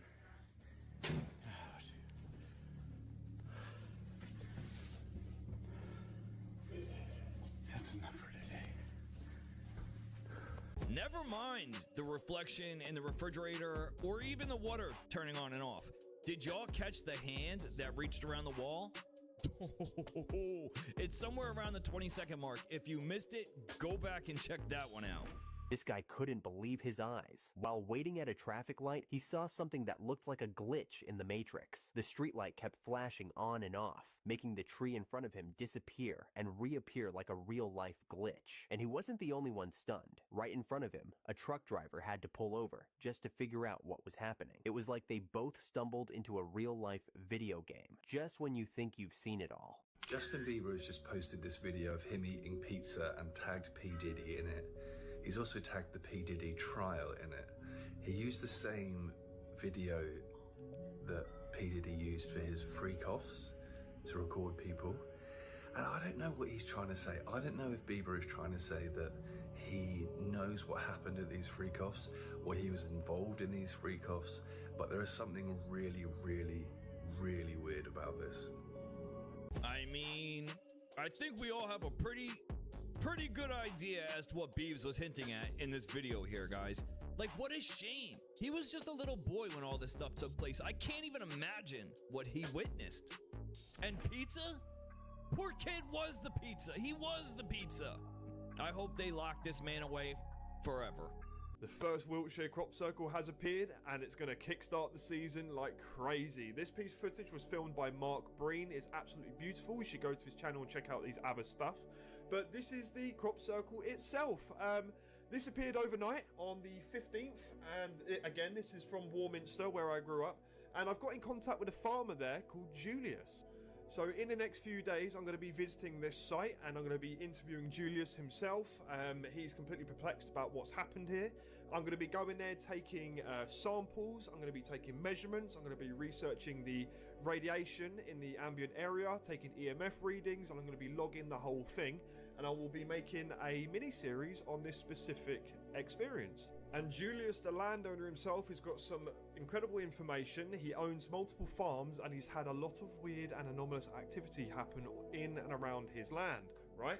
So being able to talk to him firsthand and walk around with him, I'm going to be live streaming this on Sunday as well. So stick around for when I go live, because it's going to get funky, mate. And I'm going to be presenting my findings and my research on the following Monday at the King of UFO's debut in the Karma Sanctum in London, that you guys can also come along if you so wish, mate. So yeah, let's get amongst it. And what a start to the season, mate. Celtic knot in nature. It's bang smack in the middle of two circular tree formations, which is very significant in nature. It's perfect, okay? Wonderful. And the Celtic knot symbolism, okay, for those of you who don't know, it's eternity, the cyclical nature of life, and the interconnectedness of all things. Death, rebirth, and all that wonderful stuff. Yeah, I don't know, guys. I can't call it. One of two things happening here. Either one, aliens are real and they are quite literally visiting us. Or two, this is just the work of a couple very skilled and talented artists.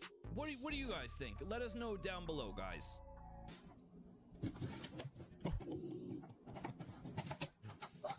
Oh my god, you're like strong. You on steroids? Break all my shit, bro. Alright. Listen, I'm not trying to get bit today. Let's just get you outside. Let's just get you outside where you belong, okay? Let's just both get out of this alive. Let's get into that. I promise I'm not trying to hurt you. I just want to take you outside. Let's just get you outside, okay? Come on. It's okay, we're gonna get you outside. Oh my god, why are you so heavy? No, don't do that, don't do that, don't do that. Come on, bro. I know, let's get out of my window.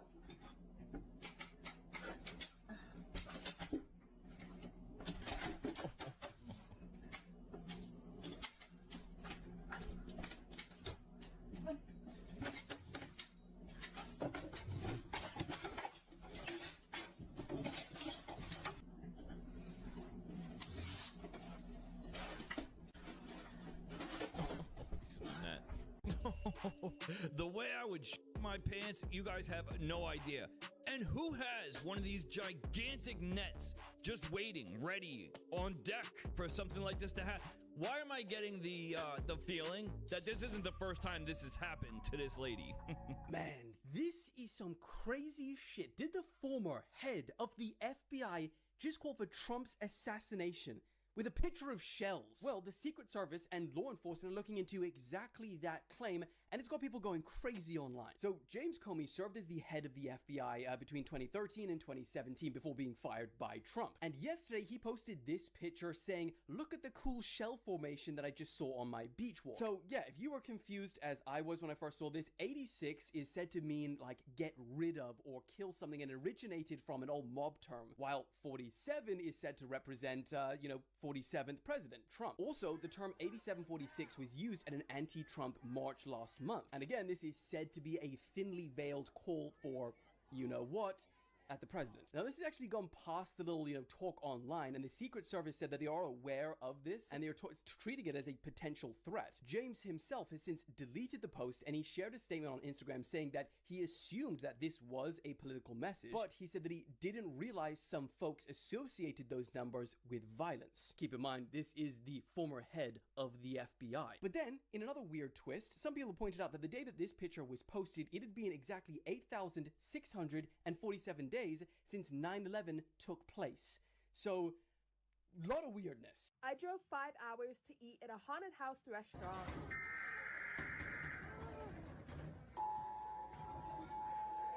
May God be with you all.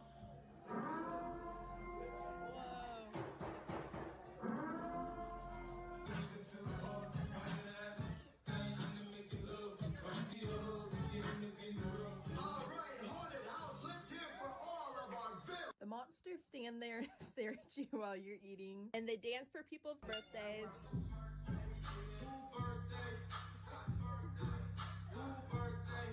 This is haunted. All the staff were so beautiful. I got a pint of blood with bloody waffles, and it comes with free popcorn, but I had to feed it to the clown so he won't stab me. Even the bathroom was scary. It was decorated so cool. The monsters go outside and try to scare random people on the street, so I gave the leprechaun some pennies and $100. He's my best friend. This was the best, scariest day ever! Let me tell you something, guys. If I drove 5 hours for that, I think I would leave and then go drive myself off a cliff. I don't get it. What was so haunted about? What is haunted about fat chicks twerking to 50 Cent songs? Seriously, like, I don't get it. Anyone? Anyone? Bueller. While the whole world is speaking about Diddy, Cassie, Tory Lanez, Megan Thee Stallion, do you know what's going on at CERN right now? Anytime the media wants you to focus on something, you should shift your focus to something else. If they say look left, look right. They say look up, you should look down. Or how about we don't look at none of this shit? These stories right here, nonsense, bullshit. It means nothing to any of us. But I get it, it's gossip and people need something to speak about. Well, I'm about to give you something to speak about. You ready for this? Did you know that these scientists at CERN is trying to open up a portal? I mean, they're not trying, they already did it, but since so many people are worried about Diddy and Cassie, Tory Lanez, and the trade wars, you're not understanding what's taking place. This portal will release the Antichrist or the fallen angels. We have something called the firmament that's over top of this planet. Nothing can leave, nothing can come in. They've been working for years trying to crack the firmament. It can't be done. So you know what they did? They created CERN to open up a portal to bring in the Antichrist. But stories like this is important, right? The algorithm is pushing all of your attention to shit that don't matter. How many people remember when they was putting portals in New York City, Philadelphia? Those portals really mean something, but so many people said they are not portals. It's just for people to FaceTime. Well, I have a cell phone. If I want to FaceTime you, I'll just FaceTime you. I would not put a big ass portal in the middle of a city. Think about it. The people that control this matrix, they are setting up a big ass stage, and you don't really want to know what's coming out of this portal. It already came out. But never mind. Just continue with this and see how far it gets you. Right. Sure, bro. I'll believe it when I see it. And what portals in Philly and New York is he referring to? The art exhibits where you look and it live streams what's going on to other parts of the world? Is that what he's talking about? Are those his portals? Oh my goodness. Guys, yikes. We now know what happened to Valeria Marquez, who was the Mexican influencer who was unalived live on TikTok yesterday. So Valeria Marquez was live on TikTok when she actually wanted to end and go home. However, her friend who was in the background of her live stream convinced her to stay, saying she had an expensive gift for her. She even got her this stuffed animal right here to keep her there, and as a man showed up to deliver her gift that he had, he showed up on a motorcycle and unalived her with a weapon, once in the body, two in the head. Now, as this happens on TikTok Live, there were thousands and thousands of people watching. Her friend then calmly, casually walks up to the phone, puts her face in it, and ends the live stream. She was not crying. She was not in shock. She knew what was happening. And people are still wondering what in the world was the motive for this, but somebody is saying that it may have something to do with her ex-boyfriend and her friend. However, we don't know that just yet. Since this happened on TikTok Live and thousands of people saw it happen, TikTok has taken her account down, and the video out there is very hard to watch. What a shame. It is so sad what some people will do for clout. You know what I mean? Like, this is definitely a jealousy type of thing. It seems like her friends have a lot of explaining to do. It seems like her friends straight up set her up. What a shame, guys. This was live? How did I not see this? आणि मी एक भवनपासून आतापर्यंत 62 वर्ष झाले. आता मला वाटतं की एखाद्या ही नखं तर मला माझं वय आता 78 असल्यामुळे मला नख सांभाळणं जरा अवघड जाते आणि नखामध्ये नाजूकपणा जास्त आलेला आहे. ही नखं एखाद्या म्युझियममध्ये आतापर्यंत कुठलीही गोष्ट करताना दरवेळेला नखांचा आडसरमध्ये काय यायचा, त्यामुळे मी कुठली गोष्ट स्पष्टपणे करत नव्हतो. आणि आता नखं काढल्यामुळे मला याच्या पुढचं हे व्यवस्थित करता येईल असं वाटतं. Guinness Book of World Records or not, that is straight up foul. That is disgusting. Anytime you need a power tool to cut your nails, you need help. Like, seriously. Like, how does he even wipe his ass? Right? This is the first of its kind. He just sized that guy up. Just keeping Walmart safe. The streets of Walmart are rough. Got your tongue? Oh, what'd you say? What's your name? We don't have a name yet. Yo, Walmart has got a security that's a robot. Whoa!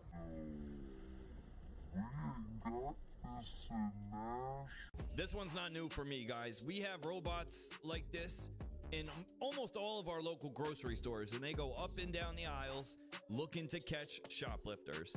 I don't know what they do if they actually catch one, but that's what they're supposed to do. That's all I got this week, guys. Leave us a comment. Let us know your thoughts. Smash that like and subscribe button. Fam, the merch is live and open. Go cop a t-shirt, and we will see you all in the next one. Peace.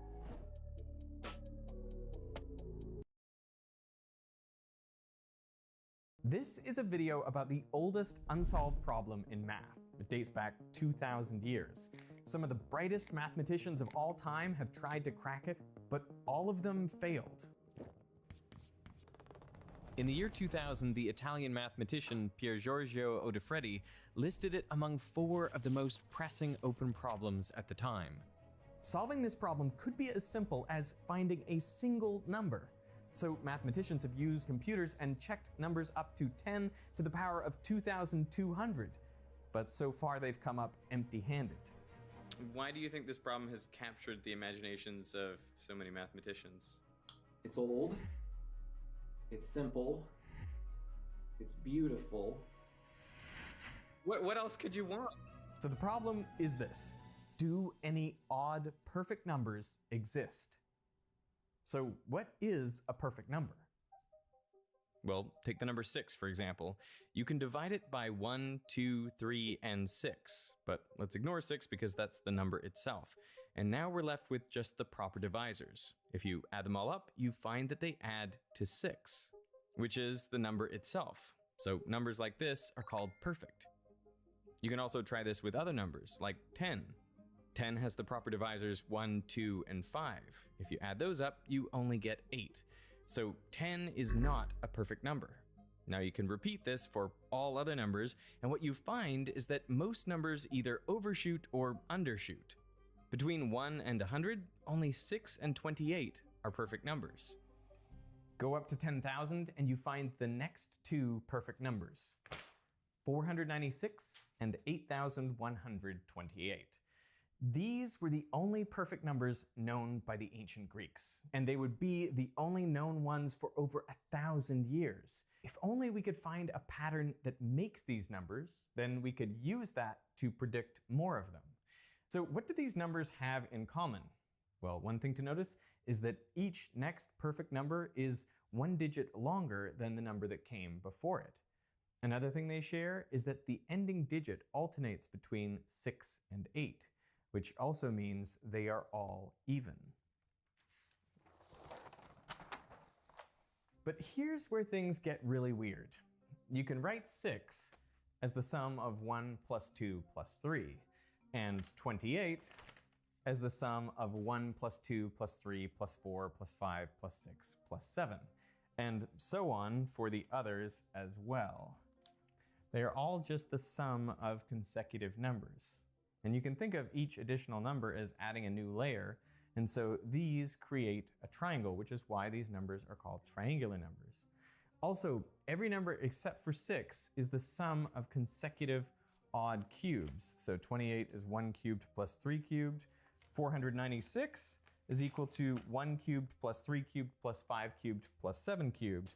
And 8,128 is equal to 1 cubed plus 3 cubed plus 5 cubed plus 7 cubed plus 9 cubed all the way up to 15 cubed.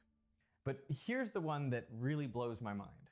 If you write these numbers in binary, 6 becomes 110, and 28 becomes 11100. 496 becomes 111110000, and 8,128, you guessed it, it is also a string of ones followed by a series of zeros. So if you write them out, they are all just consecutive powers of 2.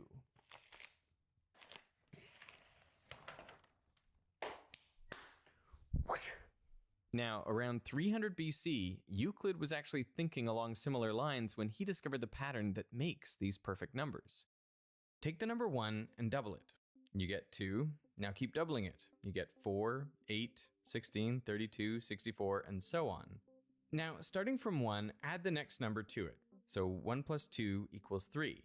If that adds up to a prime, then you multiply it by the last number in the sequence to get a perfect number. So 2 times 3 equals 6, the first perfect number. Now let's keep doing this. Add 1 plus 2 plus 4 and you get 7, which is again prime. So multiply it by the last number, 4, and you get 28, the next perfect number. Next, add 1 plus 2 plus 4 plus 8 equals 15. But 15 isn't prime, so we continue. Add 16 to get 31. This is prime. So you multiply it by 16 and you get 496, the third perfect number. Now you can keep doing this to find bigger and bigger perfect numbers. And using this, we can rewrite the first 3. So 6 equals 1 plus 2 times 2 to the power of 1, and 28 equals 1 plus 2 plus 4 times 2 squared, and 496 equals 1 plus 2 plus 4 plus 8 plus 16 times 2 to the power of 4, where the first term is prime. But there's a more convenient way to write this still. Take any sum of consecutive powers of 2, so 2 to the power of 0, which is 1, plus 2 to the 1, plus 2 to the 2, all the way up to 2 to the n minus 1, and now because you don't know n, you don't know what that is equal to. But it will be equal to something, so let's call that t. Now multiply this whole equation by 2, so you get 2 to the 1 plus 2 to the 2 all the way up to 2 to the n, and this is equal to 2t. If you now subtract the first equation from the second, almost all the terms will cancel out, and you're left with t equals 2 to the n minus 1. So you can replace this whole series with one less than the next power of 2. So 6 becomes 2 squared minus 1 times 2 to the 1, 28 becomes 2 cubed minus 1 times 2 squared, and 496 becomes 2 to the 5 minus 1 times 2 to the 4. Do you see the pattern? This number is always one more than this. So if we call this p, then Euclid's formula that gives a perfect number is 2 to the p minus 1 times 2 to the p minus 1, whenever this is prime. Now, because you're multiplying it by 2 to the p minus 1, which is even, this will always give an even number. Euclid had found a way to generate even perfect numbers, but he didn't prove that this was the only way. So there could be other ways to get perfect numbers, including potentially ones that are odd. 400 years later, the Greek philosopher Nicomachus published Introductio Arithmetica, the standard arithmetic text for the next 1,000 years. In it, he stated 5 conjectures, statements he believed to be true, but did not bother actually trying to prove. His conjectures were: 1. The nth perfect number has n digits. 2. All perfect numbers are even. 3. all perfect numbers end in 6 and 8 alternately. 4, Euclid's algorithm produces every even perfect number. And 5, there are infinitely many perfect numbers. For the next 1,000 years, no one could prove or disprove any of these conjectures, and they were considered facts. But in the 13th century, Egyptian mathematician Ibn Fallas published a list with 10 perfect numbers and their values of p. 3 of these perfect numbers turned out not to be perfect at all, but the remaining ones are. The 5th perfect number is 8 digits long, which disproves Nicomachus's first conjecture. And the next thing to notice is that both the 5th and 6th perfect number end in a 6, so that disproves Nicomachus's third conjecture, that all perfect numbers end in a 6 or 8 alternately. 2 conjectures were proven false, but what about the other 3? 2 centuries later, the problem reached Renaissance Europe, where they rediscovered the 5th, 6th, and 7th perfect numbers. So far, every perfect number had Euclid's form, and the best way to find new ones was by finding the values of p that make 2 to the p minus 1 prime. So French polymath Marin Mersenne extensively studied numbers of this form. In 1644, he published his results in a book, including a list of 11 values of p for which he claimed they corresponded to primes. Numbers for which this is true are now called Mersenne primes. Of his list, the first 7 exponents of p do result in primes, and they correspond to the first 7 perfect numbers. But for some of the larger numbers, like 2 to the 67 minus 1, Mersenne admitted to not even checking whether they were prime.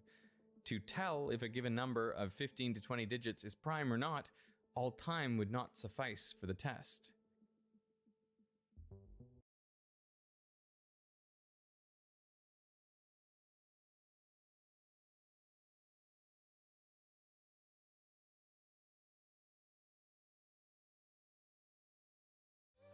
Hey, what's going on, you guys? Hey, welcome back to another episode with iTrack. Huge shout out to all the iTrack fam tapping in, man, like you always do. Per usual, I have a handful of interesting and creepy TikToks for us to go ahead and evaluate for ourselves, whether these are fact or fake. Let's not even waste time, man. Let's get right into it. This baby just became the first person in the world to fix their DNA through personalized gene editing. Let me explain. Scientists use the protein directed by molecules that act like GPS coordinates to search through a cell's DNA until it finds a match and then makes a cut so they can stick in new DNA. This technology is like a text editor for genes. And this baby had one tiny error in its DNA that was causing a life-threatening disorder. So they fixed that one error out of 3 billion DNA pairs. What that means is that we can now identify the genetic markers for sickle cell or Huntington's or certain cancers. It's Kim's almost 70-year-old mother, Kris Jenner. Something's going on here. This picture is from 2020. Today, how? I want to know how.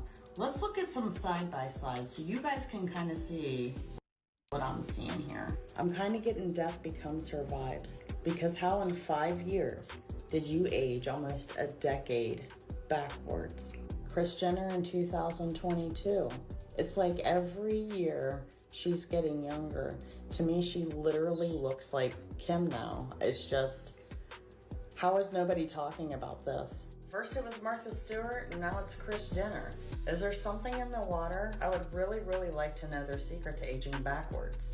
Come on, give me all your excuses in the comments section for how it is humanly possible for these celebrities to be aging backwards. Because honestly, for me, going from this to this is literally insanity. I mean, just like we've seen in the previous clip, if they're able to cut malicious genes out of your DNA, then, you know, what's to say that 70-year-old ladies can get their groove back, man? When your bank account is on infinite and you got the best cosmetic surgeon on speed dial, that's what it looks like. We seem to be having a gin, DJINN, invasion here in the UK. Do you know anything about it? Lots of love, Sonia. Okay, Sonia, great question. We've talked about the fact that at lower fourth density, there's a lot of garbage. Okay, a lot of garbage, a lot of bad hombres, a very, very rough frequency. kind of like the other side of the tracks kind of frequency. You have a lot of stuck energy, consciousness, spirits who are stuck in a victimhood thing that as we moved our frequency, we would pass through this realm of this bunch. And the idea was that we would be moving through them in soul groups. But what's happening is that some are moving faster than the rest of their group. And as your consciousness, as you begin to raise your frequency and move into these realms, you're going to get their attention. So all the iTrack fam in the UK, man, basically he's saying you guys got to tiptoe around them jinn now.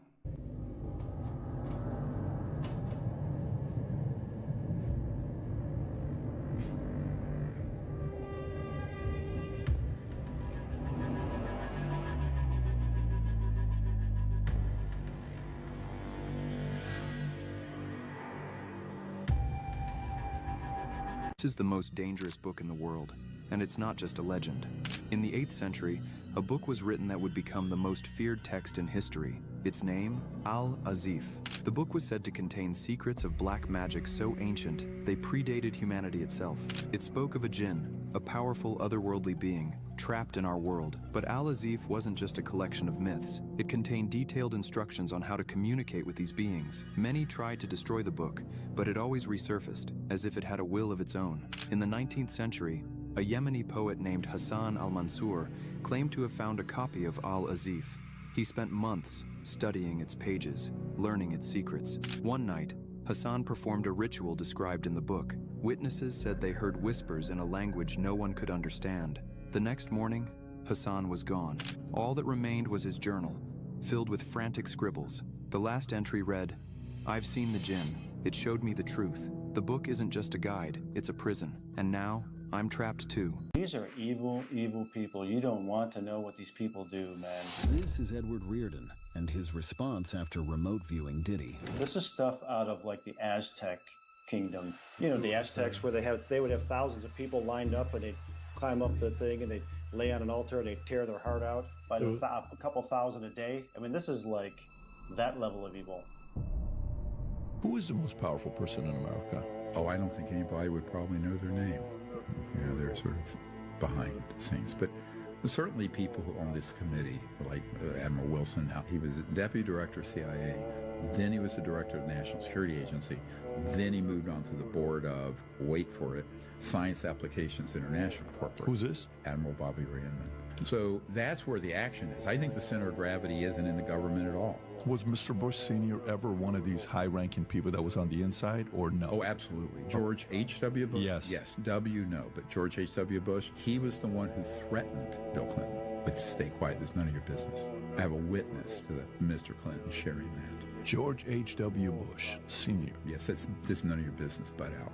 Because Mr. Clinton had stood up what's called Red Team. Red Team was a military special operation the blue team was conventional military, black team were these illegal operations. Clinton had authorized, I have a whole document on this, and these were people trying to infiltrate these illegal black projects, but most of them either got absorbed or killed. And eventually, George H.W. Bush said, back off. This is none of your business. Did he? Oh, yeah, absolutely he did. That's why they became fast friends. Oh, listen to this. As a scientist, do you believe in God? Every description of God that I've heard holds God to be all-powerful and all good. And then I look around and I see a tsunami that killed 250,000 people in Indonesia. If there is a God, the God is either not all-powerful or not all good.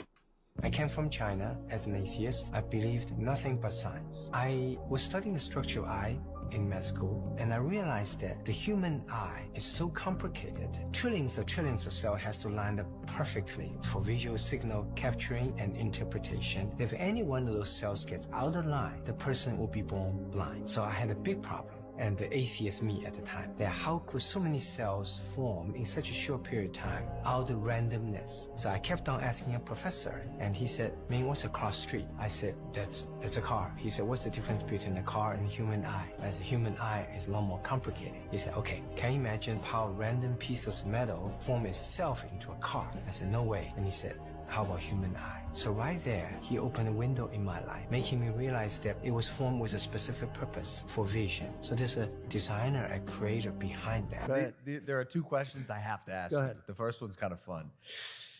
Aliens. I want to talk to you about aliens. Yeah. UFOs, UAPs. I know. The disclosure we've seen in Congress Yeah. recently. It's confusing and upsetting a lot of Americans because there's something happening. There are unidentified aerial phenomena in the sky. We don't know what they are. Do you? So it's such a question I do get a lot, and it's such an interesting question. I've met with pilots that look just like you, actually. Okay, they have more of a crew cut. Okay, they look like him and they look like you. Some of them look like you, a little fatter. But these are perfect people. Okay, and they're not crazy. Conspiratorial. They're not crazy. Yeah. And they tell me stories that they've seen things that you wouldn't believe. These are not people that you would say, gee, oh, that's No way. okay. President of the United States. But I said, was your who phone is it? silent? That's Joe Biden wanting to do an interview. So I've met with pilots like beautiful, Tom Cruise, but taller, okay? Yeah. Handsome, perfect people. Sir, there was something there that was round in form and going like 4 times faster than my super jet fighter plane. And I look at these guys, and they really mean it. Yeah. And am I a believer? No, I can't say I am. But I have met with people that are serious people that say there's some really strange things that they see flying around out there. And, if you go to Nevada and you look at that little section of where they go to look at the aliens, where they think all the aliens are landing. That, it's I think it's maybe the #1 tourist attraction in the United States. Roswell? Yeah. Yeah. Roswell. I think it's the #1. It's the lines of people waiting. You have no idea how many times I'm asked that question. But don't you have access to that information? I have access, and I speak to people about it. I've had actually meetings on it, and they will tell you there's something going on. When they say things are going 4 times faster than my beautiful top-of-the-line airplane that goes, real fast. With no identifiable propulsion Mach system. 2, Yeah. right? These things are creating their own gravity fields, allegedly. Well, they have people that are very smart and very solid have said they believe there is something out there. And, it makes sense that there could be. I've never been convinced, even despite that. I just, for some reason, it's not my thing. But a lot of people believe that it's true. A lot of very good, solid people believe it's true. What? And I know there are illegal aliens out there, but those are the ones that come through the border. We have plenty of them. You know what? Despite all the stories he's heard, and he still doesn't believe, it makes you think, like, I don't think he would lie. I don't think he cares enough to lie about it. I think if he knew something, he would just say, I can't talk about it. But I don't know. That's an interesting topic. The fact that he feels no way about it. Let me know what you think. I stopped saying we believe in God too. Why? That ain't good to say. Why? Because when you say you believe, that leave room for doubt. Either you know it or you don't. Oh, no, I So know. you know it. Ain't no I believe, I know. I mean, but at the end of the day, you got people that don't believe. I don't believe in nothing. I know some things. Oh, I know some things too. Yeah. Because I'm trying to tell y'all, people ain't know the Titanic sunk on purpose. Mm-hmm. They didn't know, and they monetized. Mm-hmm. That's why I say it's so much hidden knowledge, and people caught flack when I said this, but a lot of people liked it when I said that if the regurgitated version of the Bible that they gave us today helped black people or any people get out of their current situation, they would have never introduced it to us, which is true. Right. Because the Vatican has so much, like books, all type of architect. They have real knowledge that a lot of people ain't even ready for, but they give us this. Right. Anytime your enemy gives you something, it's not for your use, bro. They gave us shackles. That's all it is. Wow. And see, listen, the Bible, like I say, the Bible is what keep broke people from killing rich people. Facts. You see what I'm saying? That's the glue. You see what I'm saying? What? It's a belief system, bro. Everything is built around belief system. What happened to this man is arguably one of the worst things that could ever happen to you. This is known as the 1,000-yard stare, and yes, all these photos are 100% real.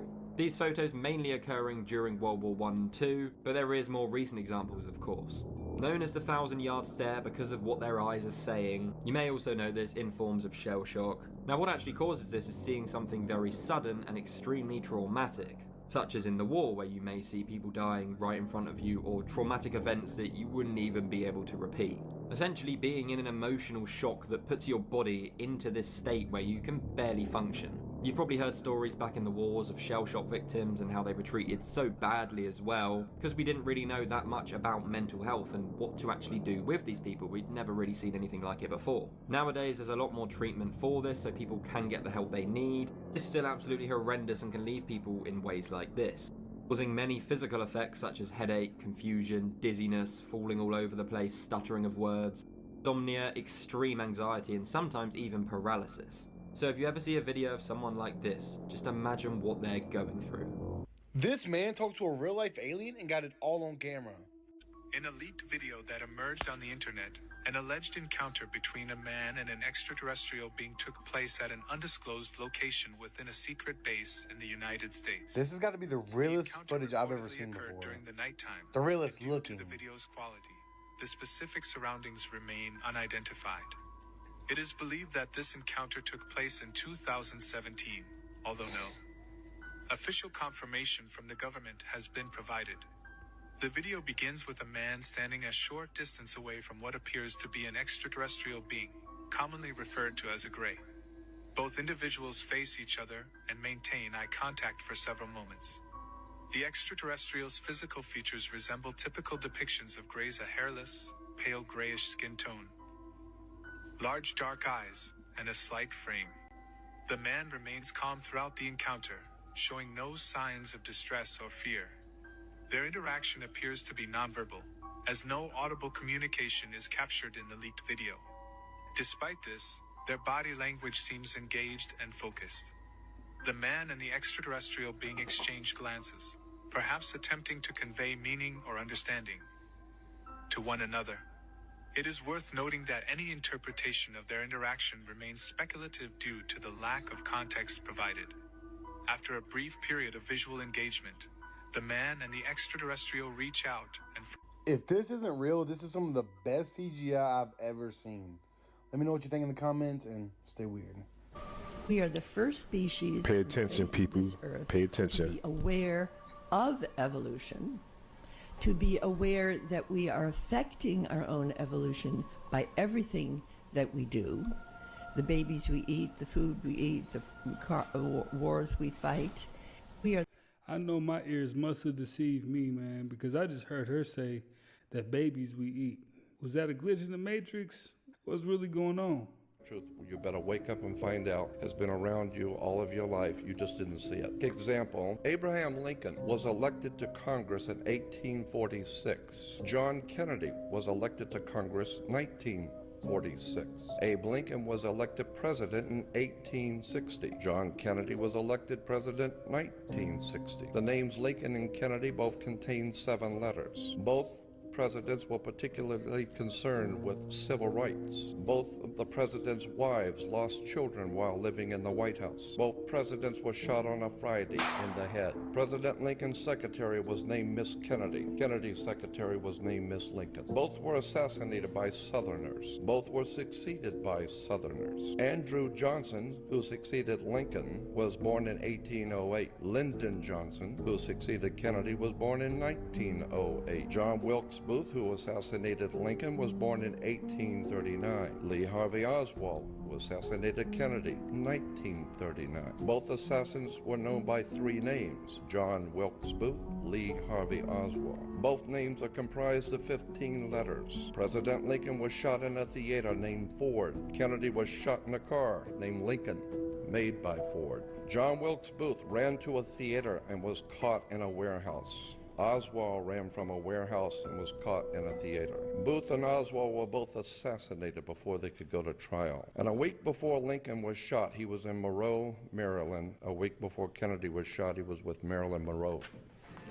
This is the Vatican's darkest secret, and it's already in motion. Deep beneath the Apostolic Palace, in a chamber sealed since the 15th century, there is a book bound in human skin. Its pages contain the true deaths of every pope in history, not as the world knows them, but as fate has decreed. The book is called Liber Mortis Pontificum, the Book of Pontifical Death. Each page darkens as a pope's reign begins, slowly filling with ink that forms an image of their demise. John Paul II's page showed a bed wreathed in light. Others are grotesque. Pope John the 21st page depicted a collapsing ceiling long before it crushed him in 1277. Pope Francis' page has been shifting for years. At first it showed an old man in a white robe, kneeling in prayer. But in 2025, something changed. The image began to move. Now it shows Francis clutching his chest. Behind him, the Vatican collapses into the earth. At the bottom of the page, a line of text has appeared. Ultimus finis venit, the final end comes. But the true horror lies on the next page. It belongs to the 267th Pope, the last one. The page isn't blank, it's already complete. The image is a screaming figure in papal robes, half submerged in black water, as a burning city sinks beneath the waves. The date beneath it is clear October 11th, 2026. A Vatican archivist who leaked the images claims the book is writing itself faster now, as if rushing toward an inevitable conclusion.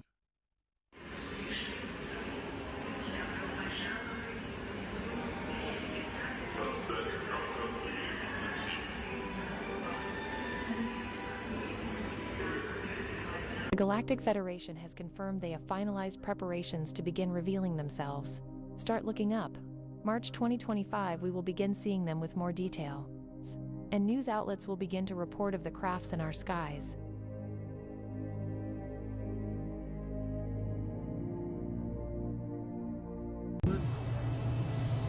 Yeah, let's get the best fuck. Yeah, what the fuck is that? Holy shit. What the fuck is it chasing? Has placed a temporary restriction on drone flights over Picatinny Arsenal and over Trump National Golf Course in Bedminster. When these drones were first spotted 2 weeks ago, the Morris County Prosecutor's Office said that they posed no known threat to public safety. But people want to know, what the heck are they and what are they doing?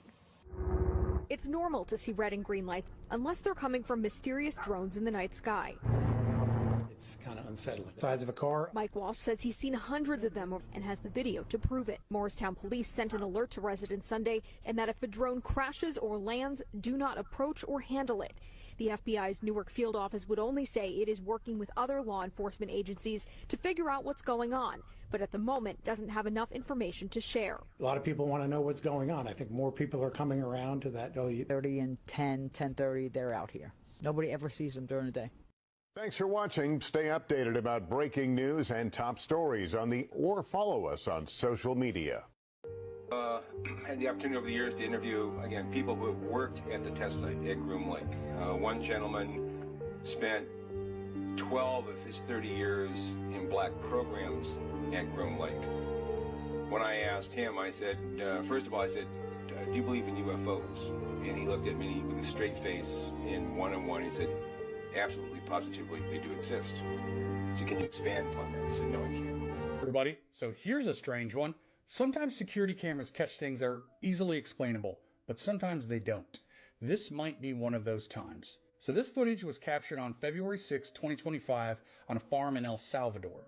A shadowy figure moves from left to right, and almost instantly you'll see the dogs react, like they sense something that we can't see. Watch closely.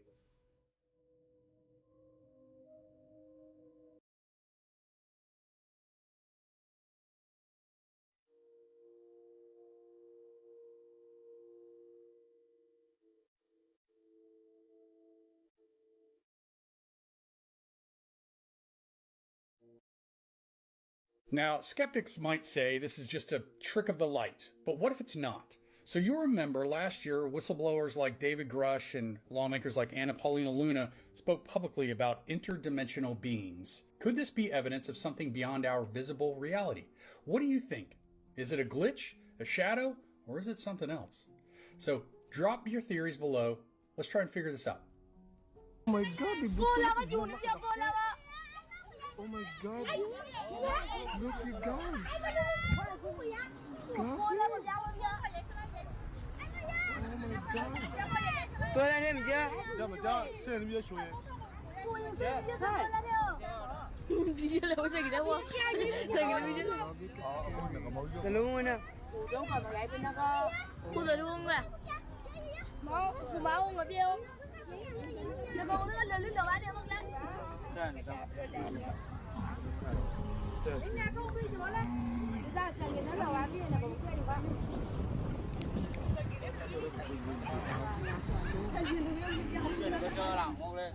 Hả? Cô lao cái chuồng này chưa cô lao ạ.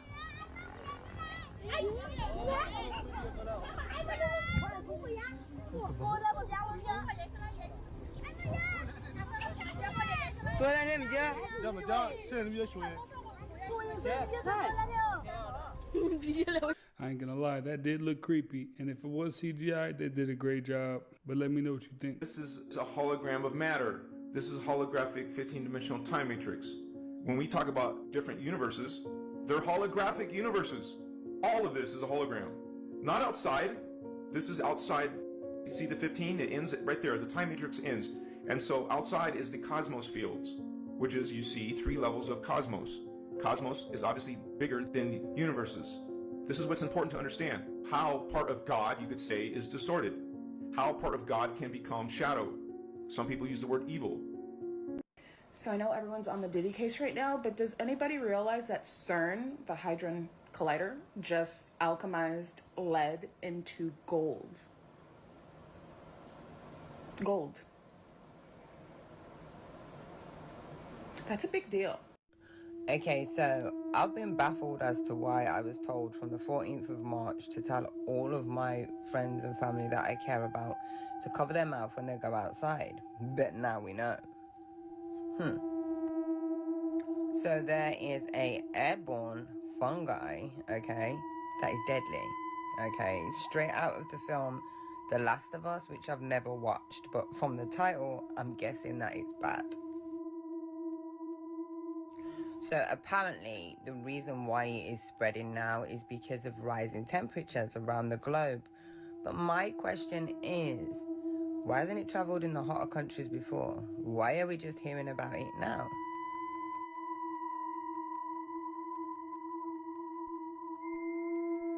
So it's called Aspergillus or something like that. I don't really mind about butchering a deadly mold's name. But yeah, it's called Aspergillus, and it gives respiratory, serious respiratory and brain issues. This fungi is not fun at all.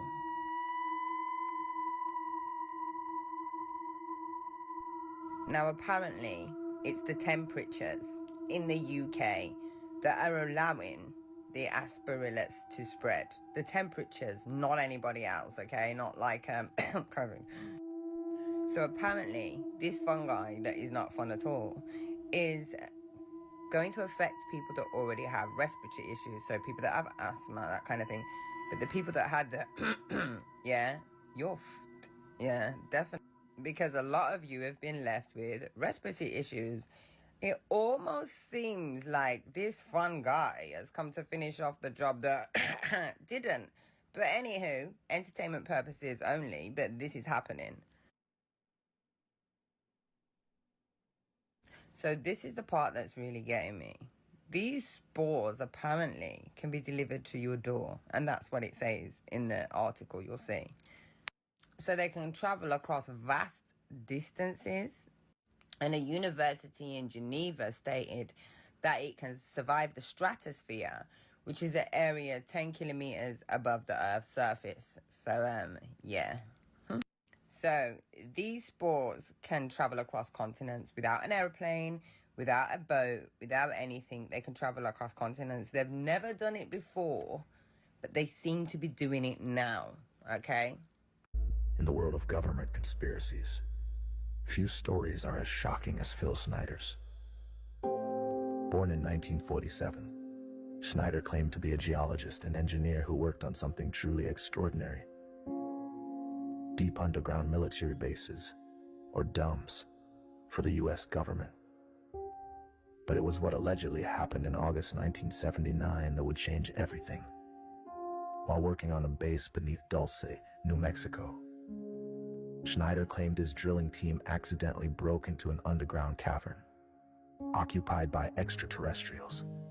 What followed, according to Schneider, was a violent firefight between humans and gray aliens. Schneider himself was allegedly hit by an alien weapon, losing several fingers and suffering a chest wound, as one of only 3 survivors. Schneider claimed this underground base was part of a vast network where the government conducted secret experiments with alien technology. He further alleged that gray aliens were controlling world leaders. After going public with his claims in the 1990s, Schneider survived 13 attempts aimed at ending his lectures. During one of his final appearances, Phil stated, "I might live 6 months, I might not." 6 months later, in 1996, Phil Schneider's lectures came to an end. Official documents declared he ended them on his own, but his supporters believe he was silenced for revealing forbidden secrets. Any story but I can remember in school, witches were bad. Yeah, that's what they teach you, so you don't tap into your power. Why would I tell you that I'm doing a spell on you? I'm going to tell you that spells are bad so that I can do it on you. That's how I feel like society manipulates people, because it's been sensationalized. Like, oh, witchcraft is bad, witchcraft is this, but they're doing witchcraft on you. So, yeah, we're all under a spell. Explain that. Who is who? The government. The government's doing witchcraft on people? Yeah, our money has sigils on it. If you look at the dollar, first of all, it's a dead president on it. It's an ancestor. Okay. Off the rip, right? So when you look at the different pyramids and certain lines and how they print their money, it's all a spell. It's all a ritual, right? So every time you touch money, even psychologically, when you're thinking about money, it is all outlined to you. Subliminal, everything. Everything you watch is subliminal when you think about it. Your music is subliminal. You know, the 808s, all the beats, everything. They are 100% controlling us. Yes. So if you know that you're being controlled, now you can't be controlled anymore. But if you don't know, they can continue to control you. And that's what's happening to everyone. Why do cats have snake eyes when big cats don't? Buckle up, because what I'm about to tell you will change the way you see your cat forever. Cats weren't just worshipped by the ancient Egyptians because they were cute or good luck. No. What if I told you they were worshipped because they hold the key to one of the greatest conspiracies of all time? A mind control conspiracy that spans millennia. And it's happening right now, even to you. None of the big cats, like lions or tigers, have those slitted pupils. So why do house cats, the small ones, have reptilian eyes like snakes, creatures that ancient cultures also worshipped? This wasn't just a coincidence. In fact, what if those ancient Egyptians knew something about cats that we've forgotten, something much darker? There's this little parasite called T. gondii, and he's the most successful parasite on the planet. 1 to 2/3 of humans are infected. Yeah, that means it's highly likely you've already got it right now. But here's the kicker. This parasite can live in many hosts, like rats or even humans, but it can only complete its life cycle in one animal, cats. That's right, your cat is the final destination for this mind-controlling parasite. And get this, it actually rewires the brains of its hosts to make them behave recklessly. Rats, for example, lose their fear of cats when they're infected, practically walking right into the cat's mouth. But what does this have to do with humans? Well, studies suggest that T. gondii doesn't just affect rats, it can manipulate human behavior too, causing increased sensation seeking and addiction. And ever wonder why people become so weirdly obsessed with cats? What if it's not just because they're cute? What if it's because this parasite has subtly been influencing human behavior for thousands of years? Why have cat videos always been a part of viral internet media? Remember, ancient Egyptians didn't just keep cats around, they worshipped them.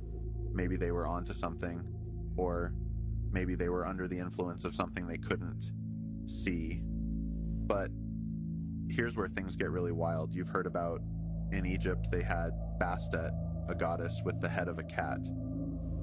But what if the cat wasn't just symbolic? What if those ancient Egyptians knew that cats weren't just ordinary animals? Black cats in particular were seen as sacred, And here's the real conspiracy. What if black cats aren't just cats at all? What if they're interdimensional beings slipping into our reality from other dimensions, taking the form of sleek, silent felines? Why else do we associate black cats with witches? There have been countless reports of shadowy figures in the form of black cats appearing in paranormal encounters. And what if parasites are the physical hosts for demons? So, the next time your cat stares at you with those snake eyes, just remember, it's not just a pet. It's a part of something much bigger, something ancient, something that might just be controlling you in ways you can't even imagine. And maybe, just maybe, that purring on your lap isn't as innocent as it seems. I listen to a lot of things. First, I want to connect some dots here because they are connected, okay? When Donald Trump was on the Joe Rogan podcast, they had a conversation about aliens. Not the ones Trump wants to deport, okay? The ones from other planets. Let's listen. There's a lot of interest in it. One of the things that There's a lot of interest in the people coming from space, you know? Yes. And I know you're interested in that. Oh, very interested in that. How much did they tell you about that? A lot. Really? Yeah.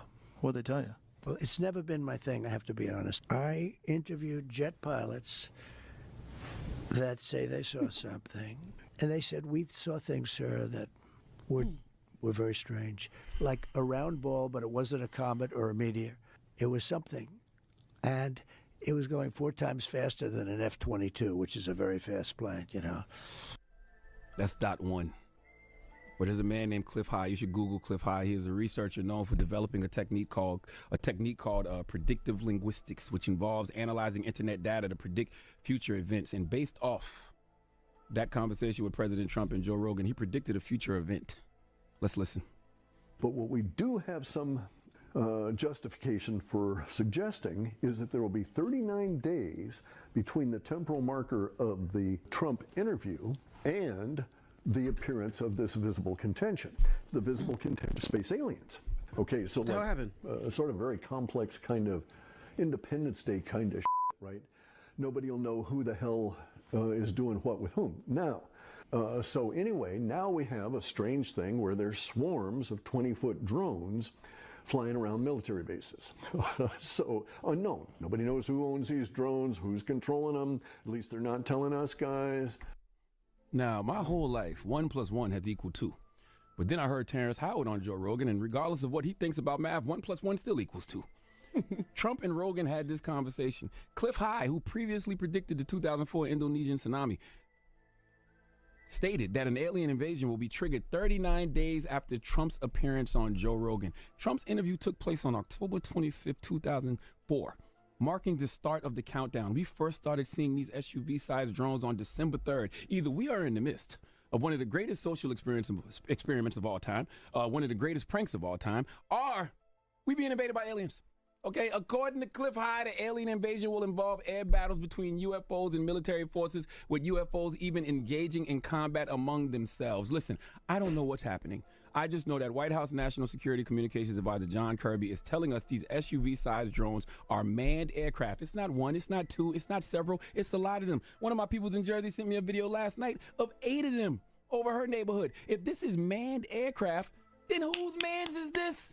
Okay, who are these men? Are they little and green? And why are we okay with what's happening? Kirby, your statement didn't answer any questions. For me, it raised even more because I'm a common sense purist. This is what happens when they keep us looking down at our phones. We are slaves to the lies that our smartphones tell us, and it causes us to ignore the realities all around us. You can call people like Cliff High crazy. You can call him a conspiracy theorist, but I don't see it being a coincidence that he predicted an alien invasion would happen 39 days after Trump's appearance on Joe Rogan, when they was on there talking about aliens, and then all of a sudden, flying SUVs are all over New Jersey.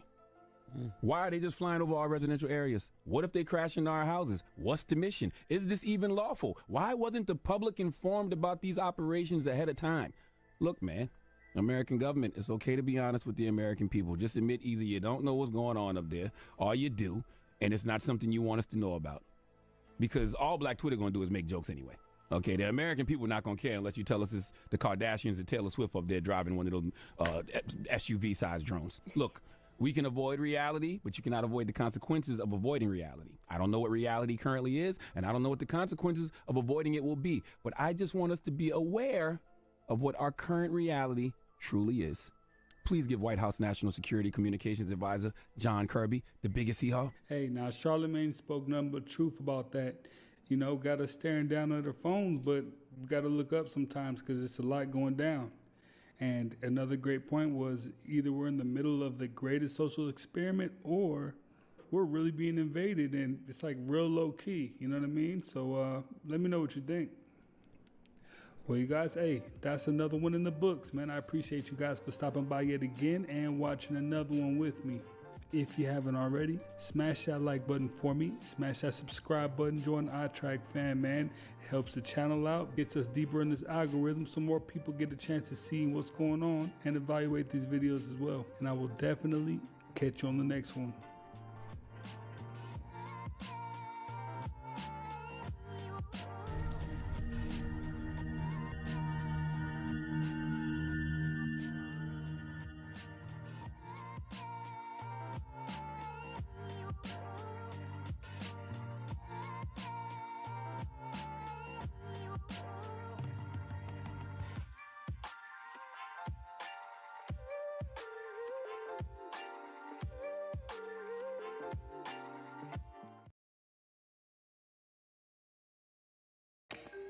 When Ingo Swann released his book titled Penetration in 1998, he claimed to be a psychic who was employed by the CIA to remote view the dark side of the moon, specifically to look for alien presence.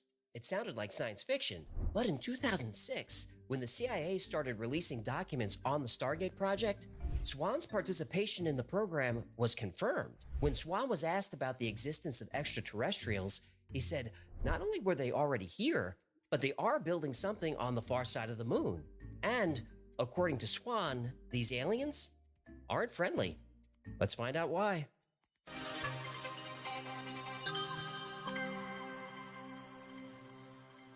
When Ingo Swann was a child, his family noticed he had psychic potential.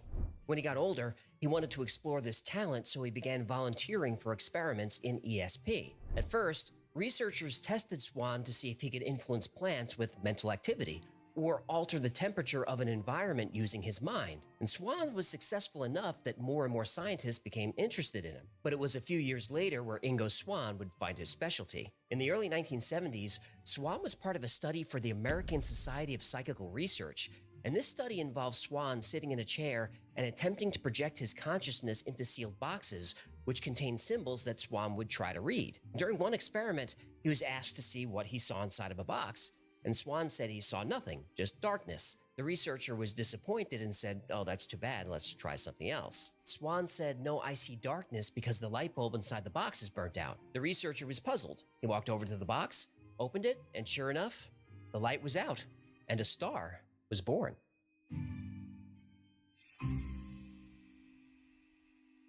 Ingo Swann's success in these early experiments got the attention of the Stanford Research Institute. You might remember the SRI from our Project Stargate video, which I'll link below. SRI had been remote viewing places around the world for years, but once they found Ingo Swann, who was extremely successful at this, they wondered if he could remote view other places in the solar system. There was an experiment in 1973 where Ingo Swann was asked to project his consciousness to the planet Jupiter. At first, Swann rejected the idea. Ingo Swann never wanted to remote view anything that couldn't be confirmed. There are plenty of frauds who claim to have psychic abilities, and Swann valued his reputation. He didn't see any value in going to Jupiter if his observations couldn't be confirmed. But the researchers at SRI told Swann Jupiter was chosen because NASA had probes on the way there right now. So Swann agreed, and he made a lot of observations about Jupiter that the Pioneer probes soon confirmed. He saw a hydrogen mantle, rotating storms like cyclones. He mentioned high infrared readings, the colors of the clouds, and ice crystals in the atmosphere. The probes confirmed all of this? They did. Skeptics will say all these observations could be deduced, like, of course, Jupiter has violent storms, we can see them. Same with the color of clouds, infrared, and atmospheric ice crystals. Even if we can't see this stuff, we can deduce that they're there. But Swann saw something else, something new. He said he saw a ring around Jupiter, just like Saturn's ring. But Jupiter's ring, according to Swann, was much smaller than Saturn's and closer to the planet. He said it was made up of dust and tiny asteroids. This was not something we could see from Earth, or even assume was there. Did the probe see the ring? The Pioneer probes in 1973 and 1974 did not see a faint ring around Jupiter. Oh. But when Voyager 1 passed by Jupiter in 1979, Tell me there was a ring. there was a ring. Yahtzee! I am not this body in terms of consciousness, and consciousness can go places where the body cannot. Ingo Swann was so accurate as a remote viewer that people began to take notice, specifically the United States government. Of course. In March 1975, Ingo Swann received a call at 3 in the morning. He was told to go to Washington and visit the Museum of Natural History. There he should stand near the elephant in the central rotunda at noon. So he does. Right on schedule, a military-looking man approaches him and hands him a card. It reads, "Do not speak or ask questions. This is for our safety as well as yours. Please follow me." He's led to a car and seated next to another military-looking man, and in his book he calls these guys the twins. And twin number 2 hands him another card. It reads, "Please do not speak. We need to search you for listening devices." They do, and he's handed one final card. "We would like your help on a project suited to your talent. Are you comfortable in a helicopter?" Well, Swann takes a long moment, finally nods. The twins take the cards from Ingo Swann's hand, then a bag is placed over his head, and the car speeds away.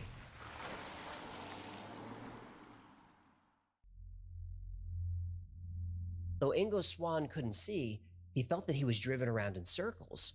Eventually, he's led from the car where he hears a helicopter spinning up. His face still shrouded, he's buckled in and flown to a location in or near Washington, D.C. When the helicopter lands, Swann is led to a quiet building and then into an elevator. The doors open and the bag is finally removed. Swann blinks his eyes, adjusting to the light. Then a kindly-looking man introduces himself as Mr. Axelrod. Ingo Swann is obviously nervous, and Mr. Axelrod sees this. He smiles, tells him not to worry, that he's in no danger, and offers him a cigar. Swann gladly takes one. It's his brand. The men go to an office, sit and enjoy a cigar where Mr. Axelrod makes a proposal. Axelrod says he represents a group who would like Swann to participate in a remote viewing project. For his effort, he would be paid $1,000 a day in cash, which in today's money is over $6,000 a day. Inflation, huh? Yep. Are we gonna talk about the Federal Reserve and what a scam it is? Not in this video. Audit the Fed! Okay, settle down. So, Ingo Swann really needs the money, but to get it, there are a few catches. First, he can't reveal any of this to anyone, and can't speak of it for at least 10 years. The other catch is for the next few days, Swann isn't to leave the facility. He'll be provided with a comfortable room, TV, a gym, swimming pool, and anything he needs, but if he takes the job, he stays on site under constant surveillance. Now, Ingo Swann is quiet for a while. As crazy as the past few years have been, he's never been through anything like this. Mysterious calls in the middle of the night, clandestine meetings, subterranean facilities, and now a kind but strange man offers him a lot of cash for an unknown mission. Axelrod sees Swann processing all of this and finally asks if he agrees to the terms. Swann nods that he does. Axelrod puts out his cigar, shakes Swann's hand, and says, "Good, get some rest. Tomorrow, we begin."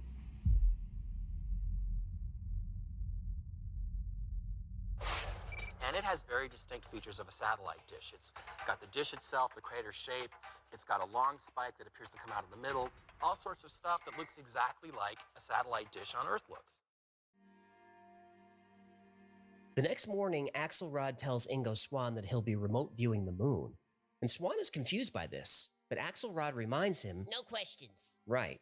And Swann is given a list of coordinates and goes through them one by one. Some locations, he doesn't see anything, but others he was able to view large cliffs, see craters, dunes of white powder, all the things you'd expect to see on the moon. Finally, Swann comes across something interesting and confusing.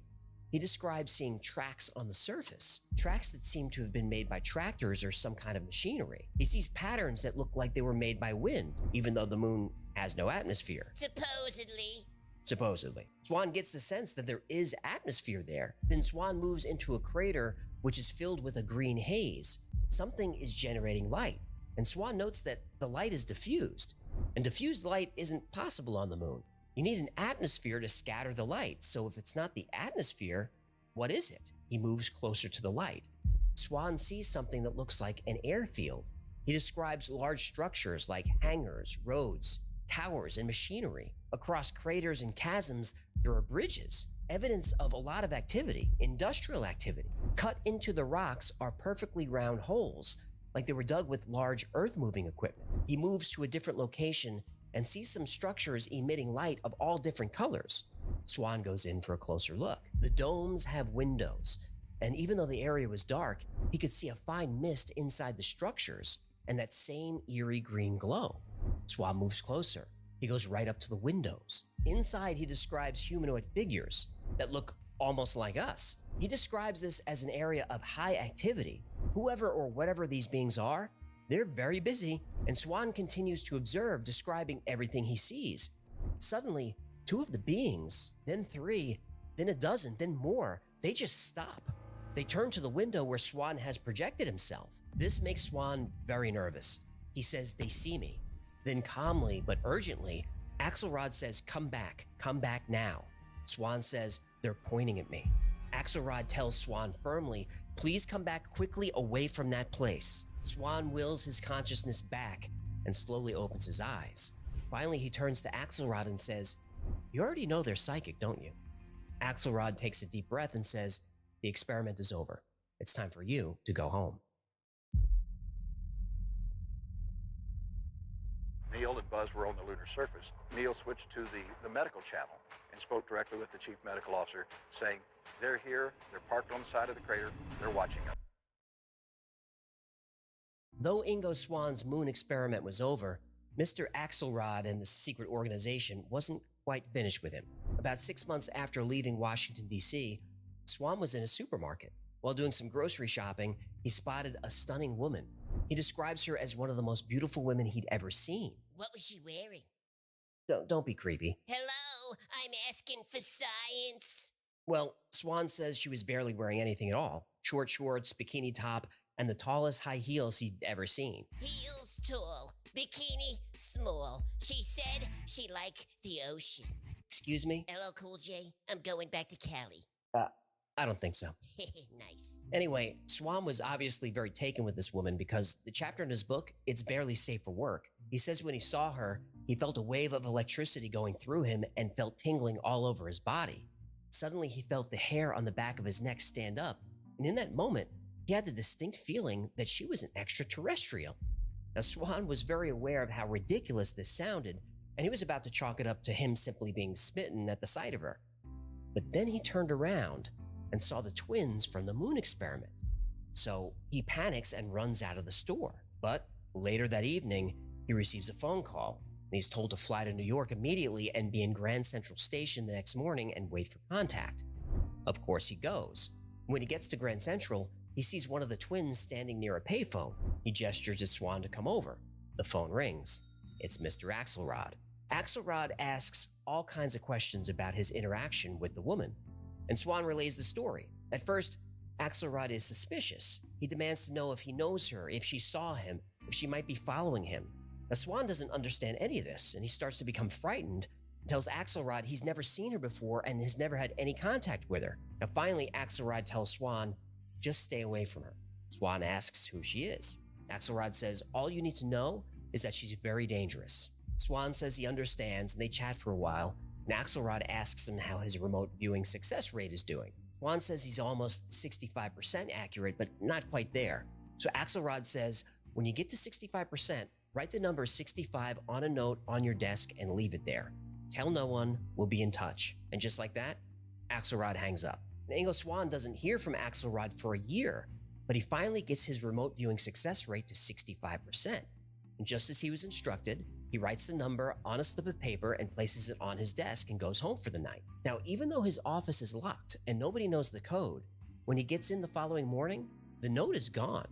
And on his desk is what looks like a light dusting of powder.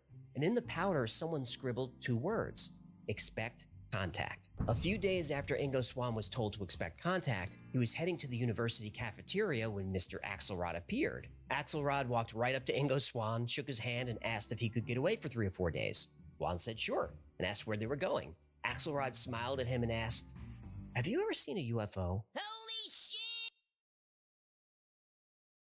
That needs to keep it sound down in spacey, doesn't it? Do you hear that? That whistling sound?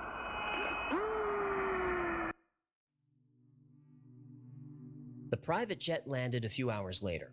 Ingo Swann wasn't told where they were, but they had been flying due north for hours, so he assumed this was Alaska. It was the middle of the night and very dark and desolate. Mr. Axelrod, the twins, and Ingo Swann then climbed into an unmarked van. Swann was given a thermalized jumpsuit and asked to remove everything metal. They drove 2 hours through winding mountain roads before stopping under a group of pine trees. Axelrod said that it's very important that we're as quiet as possible. It's a 45-minute hike to their destination, and they can't talk or make any noise whatsoever. Swann nodded in agreement, and they ventured out into the wilderness. The twins were wearing what Swann thought to be night vision goggles because he could barely see a few feet in front of him. In fact, during some parts of the hike, he had to be led by the arm so he wouldn't fall into a creek or a hole or stumble over unsteady ground. They finally arrived at the edge of a lake, and Swann asked what he was supposed to do. Axelrod whispered that he should just observe and observe in complete silence, and also to be as still as possible. Axelrod said they detect heat, noise, and motion like mad. Swann's eyes went wide and he mouthed the word, "They?"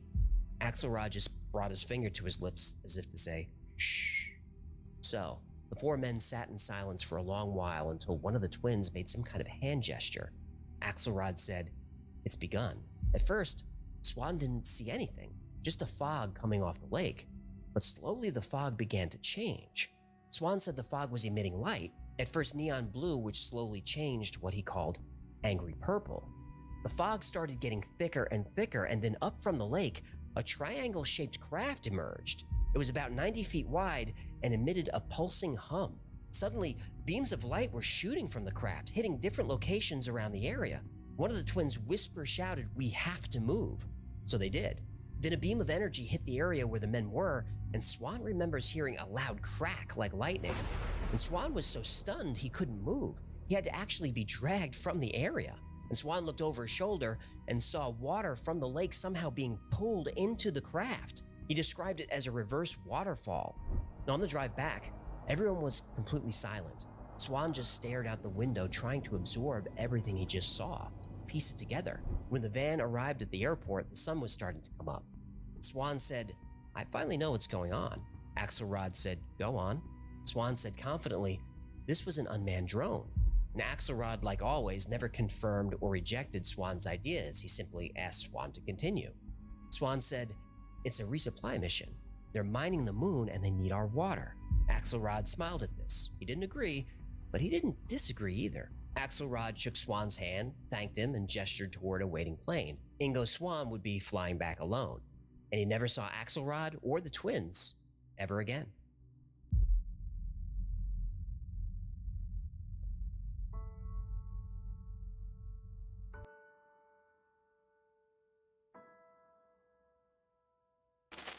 Ingo Swann kept his word and didn't speak of any of these events for years. He eventually published a full account of the story in his book Penetration, which I'll link below. It's a great book. Ingo Swann tells the story with a lot of flair, so if you're interested in stories like this, it's a must-read. But... Oh, here we go. But how much of this story is true? I hate this part. I know, but we have to do it. Yeah, I know. So let's break down Ingo Swann's story into its parts and see if we can figure out what really happened. We've got the Jupiter mission, the moon mission, the extraterrestrial woman, and the UFO encounter. So let's start with the woman in the supermarket. Ingo Swann felt that this woman was an alien. He thought that maybe an alien or android made to look like an attractive woman was following him. Now, this was the chapter that was most difficult for me to believe. So he didn't see a sexy E.T.? I think he saw the woman, but she was probably human. He was under surveillance by the twins, who we now know to be CIA operatives. I think the most logical explanation is that she was a Soviet spy. Honeypot! Yeah, I think so. This was the 1970s, and during this time, the United States and Soviet Union were in the middle of what you might call a psychic arms race. We know this from CIA records. We also know that the US was full of Soviet spies. Next, the UFO encounter. This was another tough one for me. It was just a very tidy story. Mr. Axelrod knew exactly where it would appear, how it operated, what it would be doing. I mean, if he wanted Swann to confirm something about the craft, I think he could have done that remotely. I mean, if Ingo Swann could put his consciousness on Jupiter, he can certainly go to Alaska. And in his book, Swann describes light rays shooting from the UFO that actually destroyed pine trees and even killed animals. I think this is something that could be confirmed pretty easily, but there's no follow-up on it. Now, as for Jupiter, subsequent observations and probes to the planet confirmed a lot of what Ingo Swann said, and his discovery of Jupiter's rings is really a compelling story. We'd never seen those before, and they were confirmed by Voyager in 1979 and photographed by the New Horizons mission in 2007. Finally, the moon. And this is where things get really strange. The CIA had remote viewers projecting to Jupiter, Mars, and the moon. Even though the remote viewers' reports were highly classified, they're not any longer, and their reports are remarkably similar. The problem with the moon is that the US government simply will not allow us to confirm the details. There are reports of astronauts hearing signals coming from the moon, but those signals are dismissed as interference. We have pictures of what look like huge structures on the moon, but the pictures are fuzzy and can easily be refuted by skeptics as rock formations. What about pictures of the far side of the moon? Well, NASA has plenty of those, but they're very stingy with what they release to the public. And if NASA won't tell us what's happening up there, we're going to fill in the blanks ourselves. It's an indisputable fact that Ingo Swann was part of secret government experiments for years. If you search the CIA website, there are hundreds of documents that confirm this. And everyone who worked with Ingo Swann 100% believed he was telling the truth about everything he saw. Now, Swann admitted that he got things wrong plenty of times and was always reluctant to remote view places that couldn't be confirmed. So I don't think he's a liar or a fraud or a hoaxer, but did he really see the things he described? Only you can answer that. If you don't believe in remote viewing, then the answer is easy. No, none of this could be real. These are just stories created by someone with an incredible imagination. But if you do believe in remote viewing, as the US government certainly does, then Ingo Swann might have revealed the most important discovery of humankind, that we are not alone. The best stories are the ones that make you reevaluate everything you've been taught, that make you question every truth you've come to believe. The story of Ingo Swann is one of these. Now, after researching Ingo Swann, I'm left with more questions than answers. But if enough of us keep asking these questions, one day, maybe hundreds of years from now, or maybe tomorrow, we'll finally learn the truth. And the truth, whether fantastic or mundane, that's all we want. Thanks so much for hanging out with me today. My name is AJ, that's Hecklefish. This has been the Y-Files. If you had fun or learned anything, do me a favor and like, subscribe, comment, and share. That stuff really helps the channel. And special thanks to patrons Jim H., Daniel, Mauricio, EW, Grant, Stella, Sal, Dalton, and everybody who makes this channel possible. You guys are the best. Until next time, be safe, be kind, and know that you are appreciated.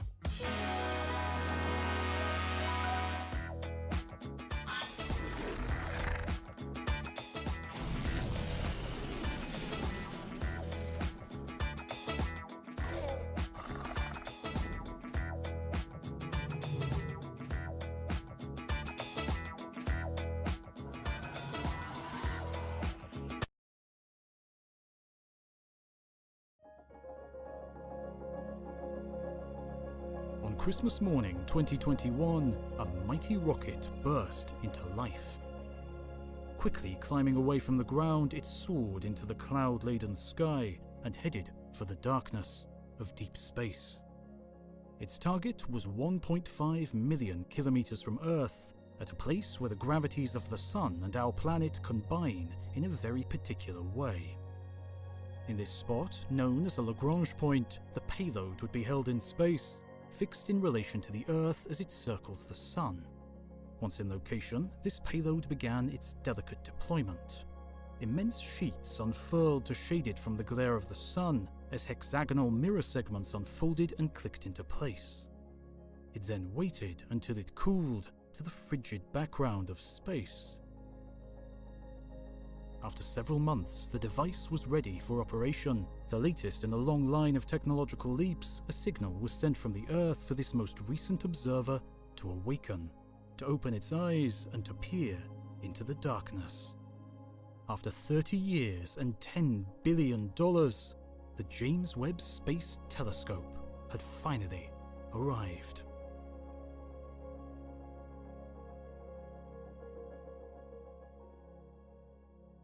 James Webb possesses a 6.5-meter mirror and cameras tuned to see in the infrared. Its mission is to map the lives of young stars in our own Milky Way and hunt for life on planets in orbit around other suns. But it was its view of the early universe that caused the first controversy. The power of James Webb, sitting far from the glow of the Earth, is its ability to peer far back in time. Its sensitive instruments can discern light that has travelled for more than 10 billion years, emitted by the first stars in the first fledgling galaxies. Through Webb's eyes, we can witness the birth of the universe. Astronomers, of course, had expectations of just what Webb should see in the infant cosmos. Over the 20th century, they had come to realise that galaxies, even our own Milky Way, had grown over time.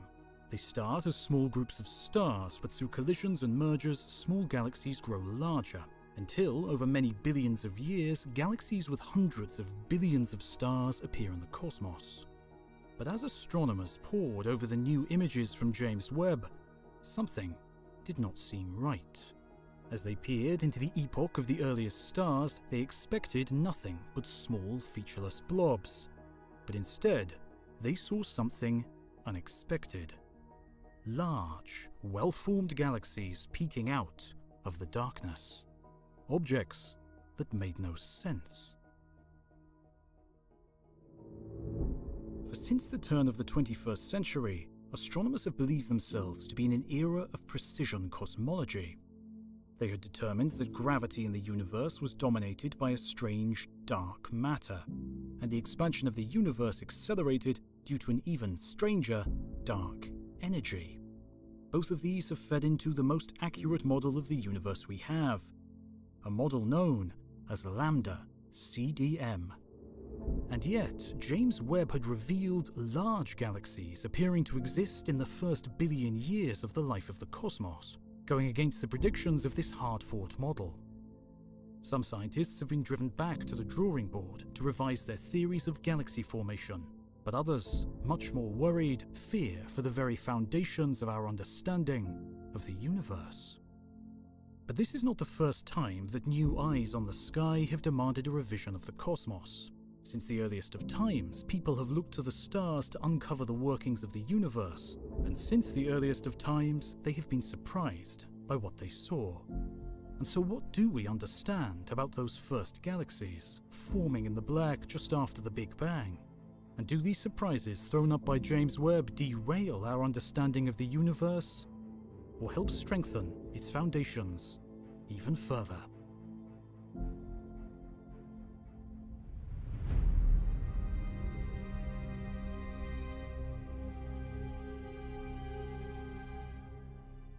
The first food eaten in space was a beef and liver paste that Yuri Gagarin squeezed into his mouth like salty toothpaste.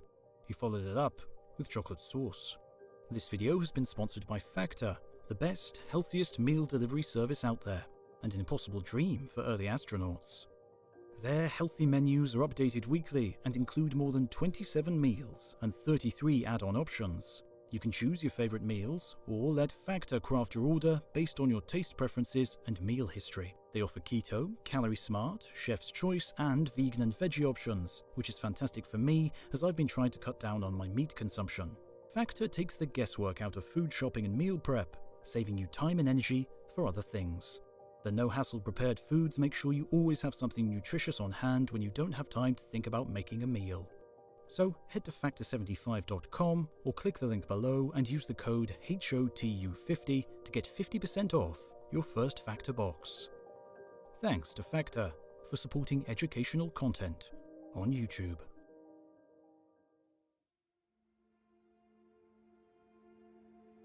The story goes that Galileo Galilei was the first to successfully turn a telescope to the skies.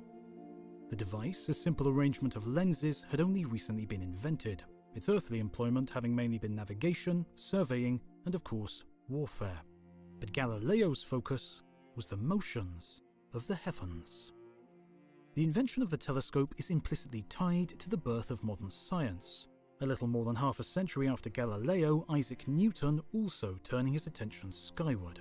Replacing lenses with a silvered mirror, he revolutionized the design of telescopes, sharpening the image and constructing the forerunner of today's massive telescopes, including James Webb. But unlike Galileo, Newton's observations didn't revolutionize the cosmos, but his discoveries of the laws of motion and gravity certainly did. Now the orbits of planets, moons, and comets were understood not to be a sign of the divine, but the results of physical laws that pervade the entire universe. Astronomical telescopes steadily developed after the time of Newton, and through each advance, more and more light could be collected, the improvement of optical systems resulting in clearer and sharper images. Astronomers now had the tools to reveal the true beauty and complexity of the universe. And so, just what did they see?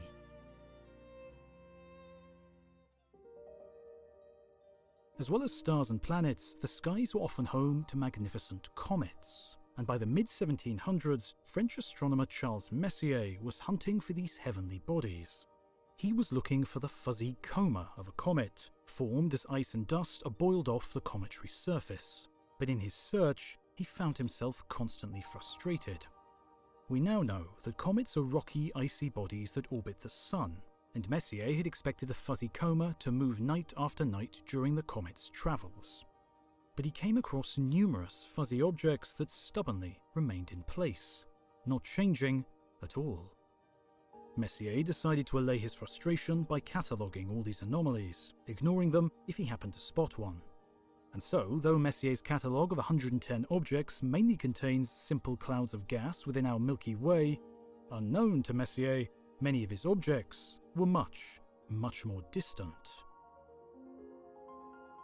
Throughout the 19th century, with better telescopes, astronomers had found structure in some of Messier's objects, swirling spiral patterns hinting the objects must be rotating. Eventually, two giants of astronomy went head-to-head to settle the question. And by 1921, a great debate on the nature of these spiral nebulae began. The protagonists were Harlow Shapley and Heber Curtis.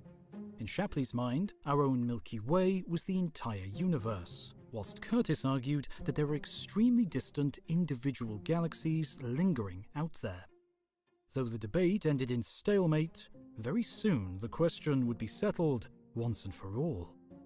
By the 20th century, telescope mirrors had grown to more than a meter in size, and in the 1920s, Edwin Hubble used the 2.5-meter Hooker telescope to survey the heavens. It was then that the scale of the cosmos grew immensely and definitively, as he proved that spiral nebulae lie far beyond our Milky Way, whilst the flow of galaxies away from us showed we live in an expanding universe. In a few short years, our view of the cosmos had been completely revolutionized and rewritten. Countless galaxies, each with billions of stars, were scattered across the universe in a cosmos no longer seen to be unchanging and eternal, but a dynamical place, expanding and evolving, springing into existence at some time in the past.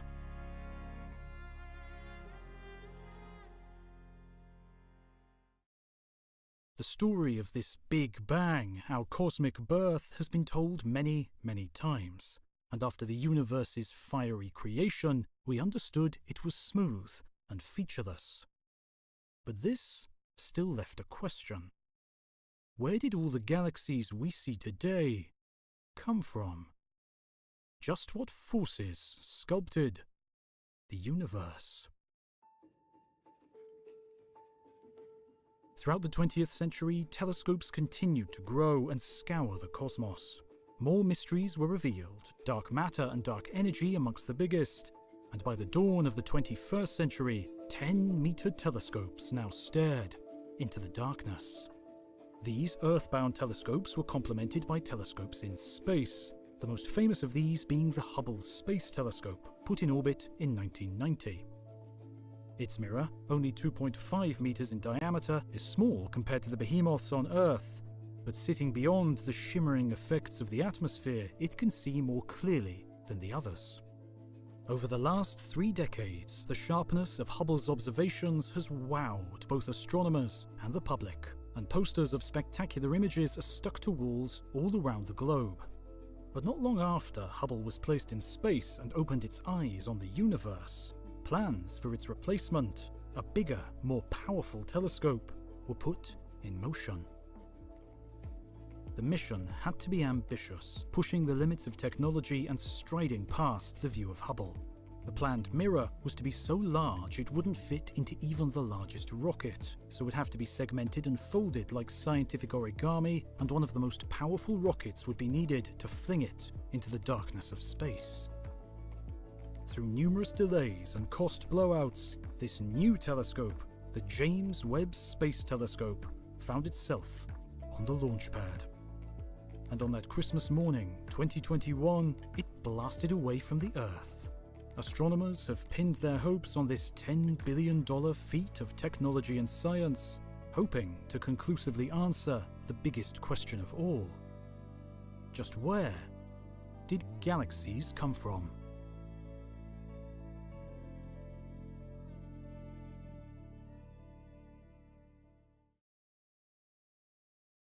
How can you use a map of the universe to chart a course through the center of an atom? The James Webb Space Telescope is the latest in a long line of telescopes we've sent skyward. But it is not the strangest. That prize could well go to the Planck satellite, launched in 2009, and for its 3 years of operation, the coldest known object in outer space. At 0.1 degrees above absolute zero, its mission was not to look at stars or galaxies, but to map the entire sky. And counterintuitively, scientists have been able to scale down this multi-billion light-year wide map to plot the microscopic world, revealing the landscape of the beginning of time. Planck was the latest in a long line of satellites used to map out the cosmic microwave background, the leftover radiation from the first moments of the universe. This had been discovered in the 1960s, and Planck's goal was to hunt for ripples in this all-sky emission, tiny variations in the temperature of the cosmic microwave background across the universe. The temperature of the cosmic microwave background is about 2.75 degrees above absolute zero. But soon after its discovery, there were hints that this temperature was not the same everywhere. At about 1 part in 10,000 in temperature difference, this pattern of ripples was formed in the earliest moments of the universe, imprinted when the cosmos was extremely different to that we see around us today. And yet, despite this vast chasm of time, these ripples are essential for our very existence, as they reveal the ultimate origins of galaxies themselves.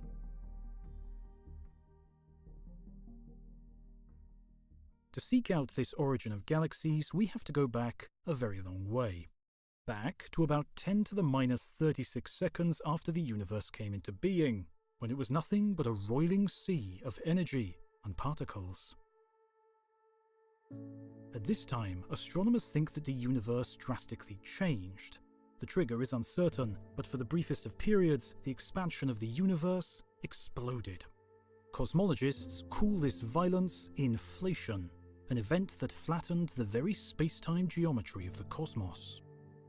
But by 10 to the minus 32 seconds, it was all over, and more sedate expansion resumed. The expansion of inflation froze and emptied out the universe. But as it came to a close, the immense energy of inflation flooded back into the vacuum, and out of this emerged matter and radiation, electrons, photons and quarks, smoothly filling space with the stuff of today's universe. But not totally smoothly, for there were tiny, almost imperceptible ripples in the cosmos, ripples that would end up being crucial for our own existence. For gravity reached out from these overdensities and began to draw in other matter, and it was these tiny overdensities that would become the gravitational seeds of the galaxies we see today.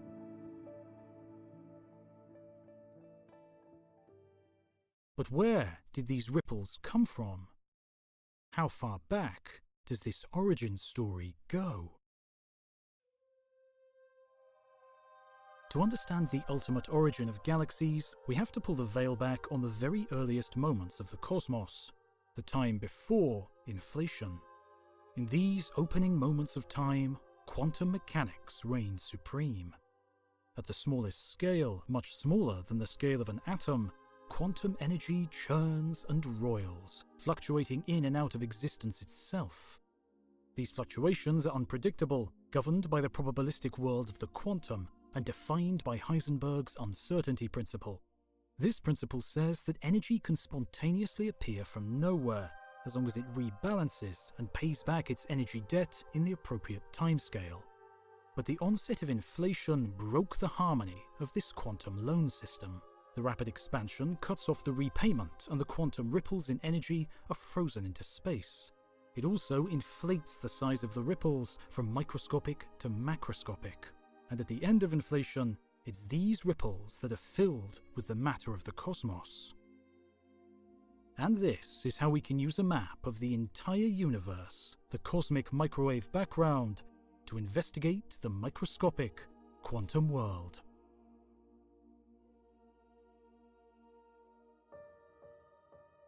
Despite these vast changes, by the close of inflation, the universe was still very young.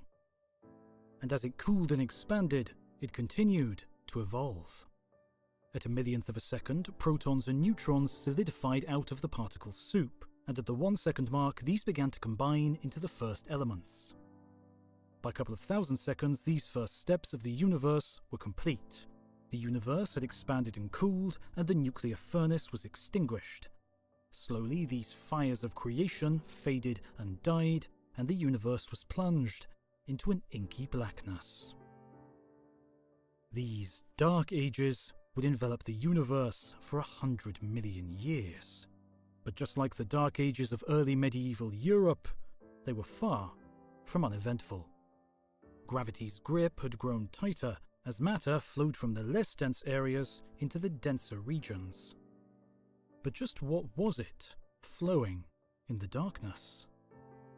Of course, there was the subatomic soup of hydrogen and helium nuclei, along with electrons, photons, and ethereal neutrinos. But hidden in the black, there was more. Much, much more. For as well as atoms, the Big Bang had created huge quantities of other matter, matter that still dominates the mass of the cosmos today. In the darkness, dark matter had started to flow. As now, this strange dark matter dominated the gravitational pulls of the universe. And in the early universe, in the darkness, it was dark matter pooling into the overdense regions. The gravitational pull of dark matter was irresistible, drawing in nuclei, electrons, photons, and neutrinos. In the darkness, dense regions grew, and the first whispers of galaxies had truly begun. But matter followed a different path. Unlike dark matter, whose physics is extremely simple, gas is extremely complicated. Gas can collide and shock, heat, and, importantly, cool. And so when the universe was about 100 million years old, the gas was dense enough and cool enough to finally fragment. These fragments collapsed under the continuing action of gravity, and as they collapsed, the density of the fragments grew as they became more spherical. The temperatures of the cores of these fragments soared, and nuclear reactions ignited. Finally, the first stars in the cosmos were born, and light began to trickle back into the universe. However, these first stars were quite different to their modern-day counterparts. They were purely hydrogen and helium, and enormous. Many were more than 100 times more massive than our Sun. They would burn bright for a few million years before dying in supernovae. Despite these brief lives, their intense light, mainly ultraviolet and X-rays, changed the universe once again. This radiation spewed into the cosmos, lighting up the heavens. But as well as this, as their high-energy photons smashed into the immense clouds of surrounding hydrogen, they tore their electrons clean off, re-ionizing the universe. More and more of the cosmos was transformed back into plasma, a situation that remains today. 99.9% of all atomic matter across our universe is in the form of superheated plasma.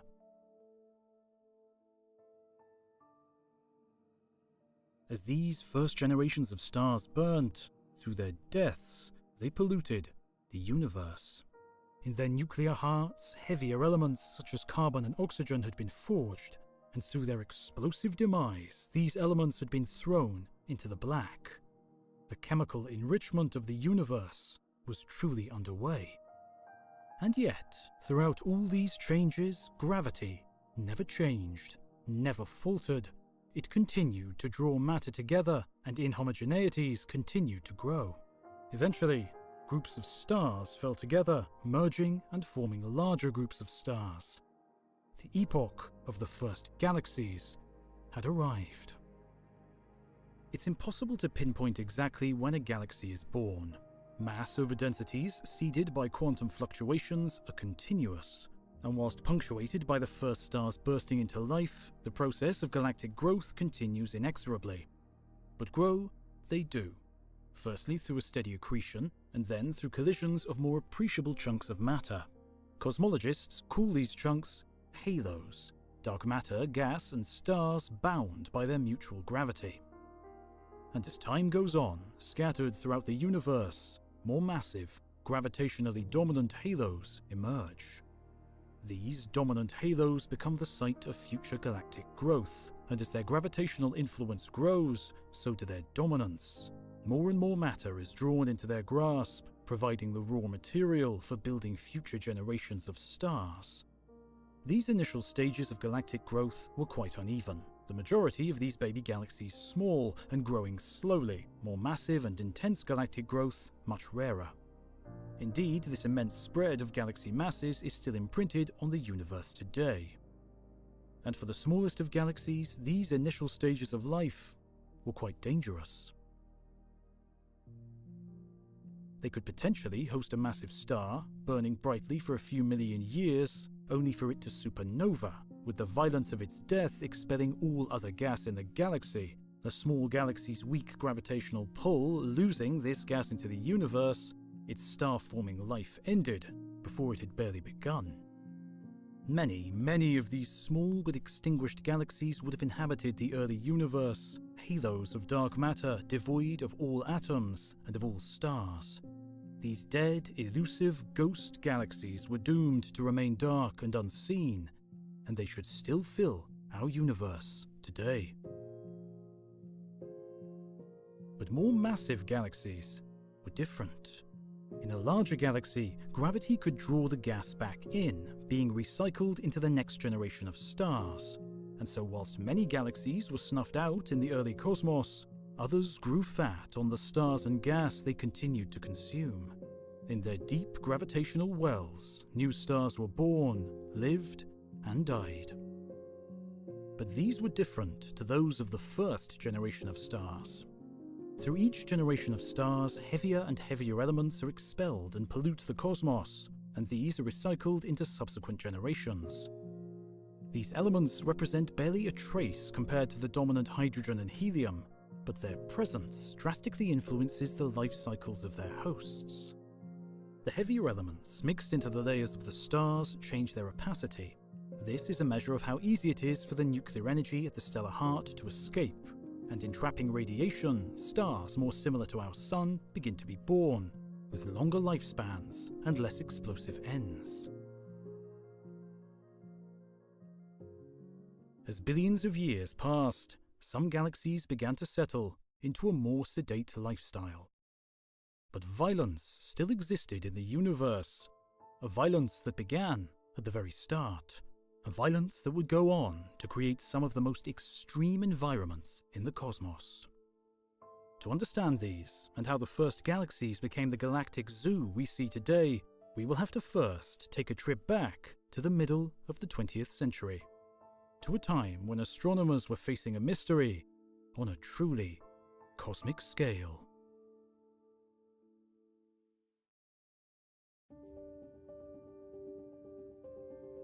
Karl Jansky was confused.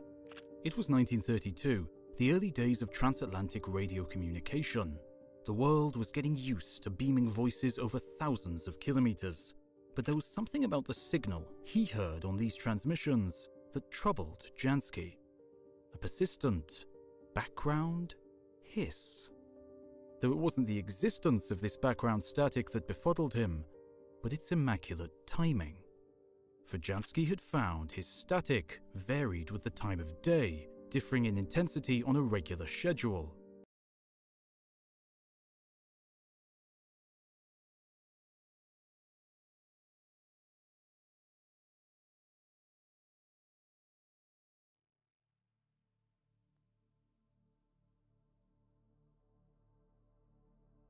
To have eyes to see, oh, what a splendid and rare thing! To see beyond the veil of appearances, to pierce through the gossamer curtain of illusion that veils reality. The liquid orb of consciousness we call the eye is placed at the threshold between inner and outer worlds, between the perceiver and the perceived, between the known and the unknowable, between the observer and the observed. Better than your words can say, your eyes tell me all your danger, whispered Nietzsche through Zarathustra's lips. For the eyes betray what the tongue conceals, mirroring the abyss that lurks behind our carefully constructed facades. The serpent knew this when it promised Eve, "Ye shall not surely die, for God doth know that in the day ye eat thereof, then your eyes shall be opened, and ye shall be as gods, knowing good and evil." The primordial temptation was not of power or pleasure, but of sight, of vision unbound from innocence, of consciousness awakened to its own nakedness. The eye that beholds darkness must eventually turn inward.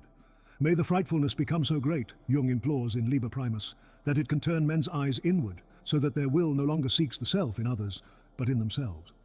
For what use is external vision if we remain blind to our own depths? When consciousness approaches the unconscious, it illuminates and transforms. The light penetrates the darkness, and darkness infuses the light, each forever changed by their sacred marriage. Eyes are not merely instruments of perception, but cosmic symbols etched into the architecture of existence. They are round and in common speech are likened to cartwheels, as Jung observed. Rotating through dimensions of awareness, they are the multiple luminosities of the unconscious, scattered like stars across the firmament of the mind, as what Jung called multiple eyes, polyophthalmia, and the starry heaven. They are the scintillae or divine sparks imprisoned in matter, awaiting liberation through consciousness.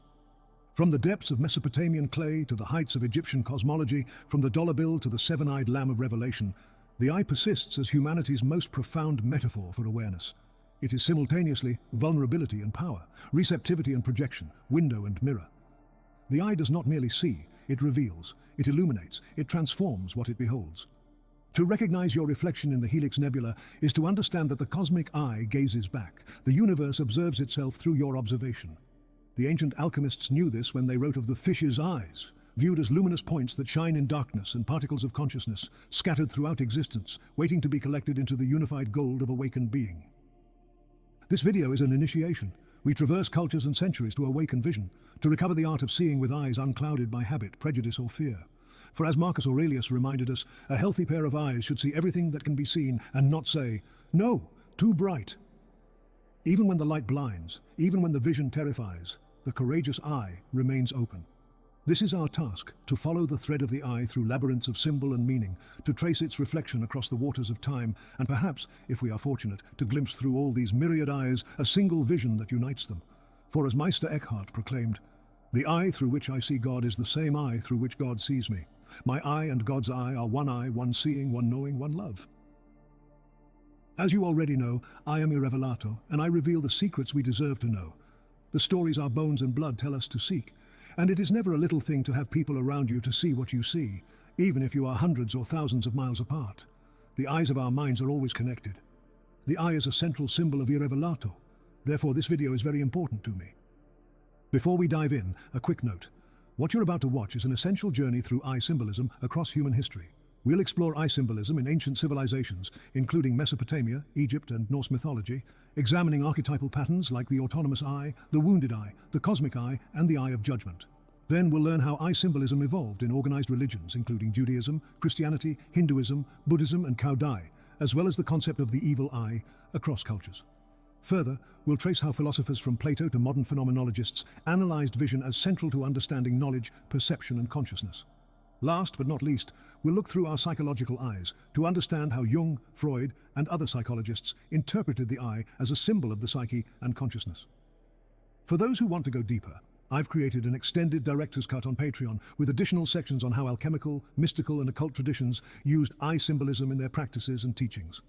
On contemporary manifestations of eye symbolism, including surveillance technology, digital media, and the transformation of ancient symbols in modern contexts, on how celebrities and popular culture have adopted eye-related hand gestures and poses, and on the future evolution of vision and consciousness. Think of it as the difference between visiting a museum and getting a private tour with access to the hidden archives. The link is in the description if you're curious. I work like a madman to accelerate our enlightenment. That's what I have to offer. If you think or feel that my mission and efforts are worthwhile, support my work on Patreon, where you'll find extended versions of this video and other future ones, alongside more of my thoughts and questions. If you are a patron, a benefactor, a philanthropist, a philosopher king, or an eternal son, or any other kind of paid Patreon member, you know you have my deepest appreciation, and no words can truly describe it. To you, I dedicate this video. Now let's open our eyes.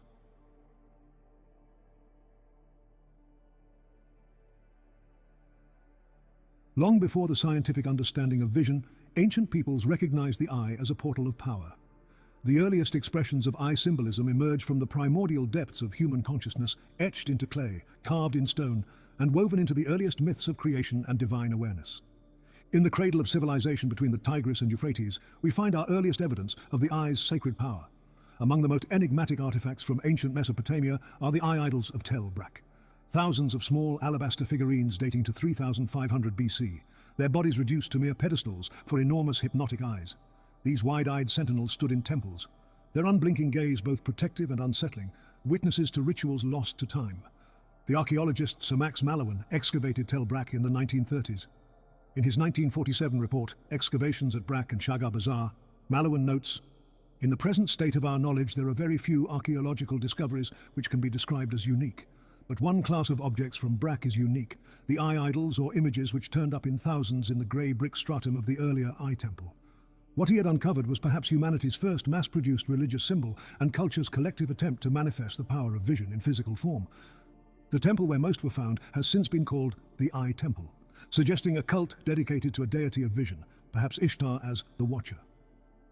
The Mesopotamians intuited what later cultures would articulate. Eyes were not merely sensory organs, but conduits of power. To see was to know, to witness was to participate, to gaze was to influence. The eye represented the boundary between passive observation and active force, a concept that would reverberate through millennia of myth. In Sumerian, the word for eye, IGI, frequently appears in expressions relating to perception, insight, and awareness, reflecting a profound symbolic connection between seeing and understanding. Mesopotamian literature often described gods as beings with superior vision and insight, metaphorically depicted as having eyes wide open, in contrast to mortals whose perceptions were inherently limited or obscured. Cuneiform texts from ancient Mesopotamia vividly illustrate this divine-mortal dichotomy, emphasizing that the gods saw clearly what humans could only perceive dimly or indirectly. In the ancient Mesopotamian creation epic Enuma Elish, the primordial chaos goddess Tiamat embodies the terrifying power of disorder, confronting even the gods with dread. When the hero god Marduk battles Tiamat, his victory is achieved through strategic insight and perception. Before striking, Marduk carefully observes Tiamat, discerning vulnerabilities within her chaotic form. The epic describes how the Lord drew near to see the inside of Tiamat, revealing that cosmic order was restored not only by physical might, but by divine awareness and the power of clear-sighted understanding. Marduk's victory over Tiamat, as recounted in the Enuma Elish, led to his elevation as the supreme deity of the Babylonian pantheon. In honor of his triumph, the gods bestowed upon him the 50 names, each representing a facet of his divine authority. His principal temple in Babylon was named Esagila, meaning house with the raised head, signifying its towering presence and central role in the city's religious life. This grand structure underscored Marduk's position at the apex of the divine hierarchy and the importance of Babylon as a center of worship. If Mesopotamia discovered the mythic power of the eye, Egypt elevated it into a principle of cosmic order. No civilization integrated the eye more deeply into its symbolic system than ancient Egypt, where the eyes of Horus and Ra became central to religion, art, and the structure of myth. These eyes continue to stare back at us across millennia, etched in stone, carved into amulets, inscribed in scrolls, and revived in modern iconography. They were two opposing forces. The eye of Horus was blue and was good. The eye of Ra was red and was evil. As the Book of the Dead described, Horus of the blue eyes cometh unto you. Protect ye Horus of the red eyes who is sick. Or one was light and one was dark. One was the sun and one was the moon. The eye of Horus, or Wejat, represented healing, protection, and wholeness. In myth, Horus lost his left eye in battle with Set, the god of chaos, during a struggle to avenge his father Osiris. The eye was restored by the wisdom god Thoth, making it not only a symbol of physical restoration, but of metaphysical integrity. Its 6 parts, assigned specific fractional values in ancient Egyptian measurement systems, were used in both grain and medicinal contexts. Scholars have argued that these 6 divisions correlate symbolically to the 6 senses: smell, 1/2, sight, 1/4, thought, 1/8, hearing, 1/16, taste, 1/32, and touch, 1/64. The eye thus becomes a schematic of perception, a holistic vision of the human sensorium encoded in divine form. The eye's significance may even extend into anatomical metaphor. A 2019 study observed that when the eye of Horus is superimposed onto a sagittal section of the brain, its components align with neurological structures like the thalamus, corpus callosum, brainstem, and medulla, each involved in sensory processing. While there is no evidence that the Egyptians possessed detailed anatomical knowledge of the visual cortex, although we can't affirm they didn't, these symbolic correspondences suggest a deeply intuitive grasp of the relationship between perception, embodiment, and cosmic order, nonetheless. Carl Jung, in Mysterium Conjunctionis, reflects on this mythic cycle of wounding and restoration. Citing Plutarch's Isis and Osiris, he writes, "Typhon, the wicked brother shadow of Osiris, wounded or tore out the eye of Horus," and this is to be interpreted as referring to the new moon.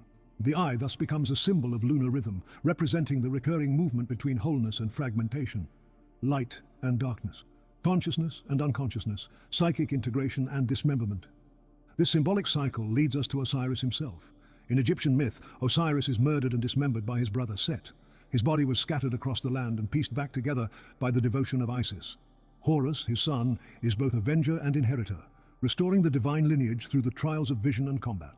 Osiris, often associated with the afterlife and subterranean regeneration, also embodies an omnidirectional awareness that surpasses death itself. Osiris was an all-seeing, all-knowing deity. As the lord of the underworld, Osiris was believed to possess knowledge that transcended the boundaries of life and death. In this context, Jung's remark that the heavenly sun is the right eye of the world becomes more than a cosmological metaphor. It signals the Egyptian belief that vision is the primary axis of divinity. The historian Diodorus Siculus recorded that Osiris means many-eyed, for in shedding his rays in every direction he surveys with many eyes. This many-eyed Osiris is not a monstrous being, but an image of divine omniscience, an intelligence that illuminates the world through manifold perception. To be many-eyed is to see fully across space, across time, and across the boundary between life and death. If the Eye of Horus symbolizes integration and healing, the Eye of Ra embodies something more volatile, divine wrath and autonomous power. Often depicted as a blazing solar disk, the Eye of Ra becomes personified in myth as the goddess Sekhmet, a lioness unleashed to punish humanity for rebellion. In the Book of the Heavenly Cow, Ra sends his eye in the form of Hathor to destroy the insolent. But the eye, intoxicated by bloodlust, begins annihilating indiscriminately. Ra must intervene by offering red beer as a decoy for blood. The goddess drinks, becomes intoxicated, and ceases her destruction. Here, vision without restraint becomes cataclysm, a force that must be tempered to preserve creation. In another myth, Ra sends his eye to search for his lost children. While it is gone, a new eye grows in its place. When the original eye returns and finds itself replaced, it weeps in sorrow, and from its tears, humanity is born. This myth offers a profound metaphor. Human consciousness as the product of divine estrangement, of the pain of being seen and forgotten, found and replaced. It is an origin story rooted not in domination, but in loss and longing. A cosmic grief that births perception itself.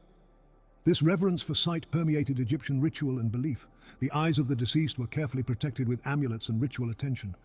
The Book of the Dead contains spells specifically for opening the eyes in the afterlife, suggesting that resurrection itself was ultimately a restoration of vision. Thou hast received the Eye of Horus. Thy table is a table of offerings. Hail Hunu, lift up thy heart to purify thy body. They have eaten the Eye of Horus, the olive of Heliopolis. They destroy what is wrong in the body of Osiris. To see was thus to return to life. Beyond Horus, Osiris, and Ra, the motif of the eye appears throughout Egyptian religion. It adorns tomb walls, crowns, ritual vessels, and temple architecture. It was painted on coffins, placed on ships, and inscribed on papyri. In every context, the eye remained a symbol of divine presence, watching, guiding, healing, punishing.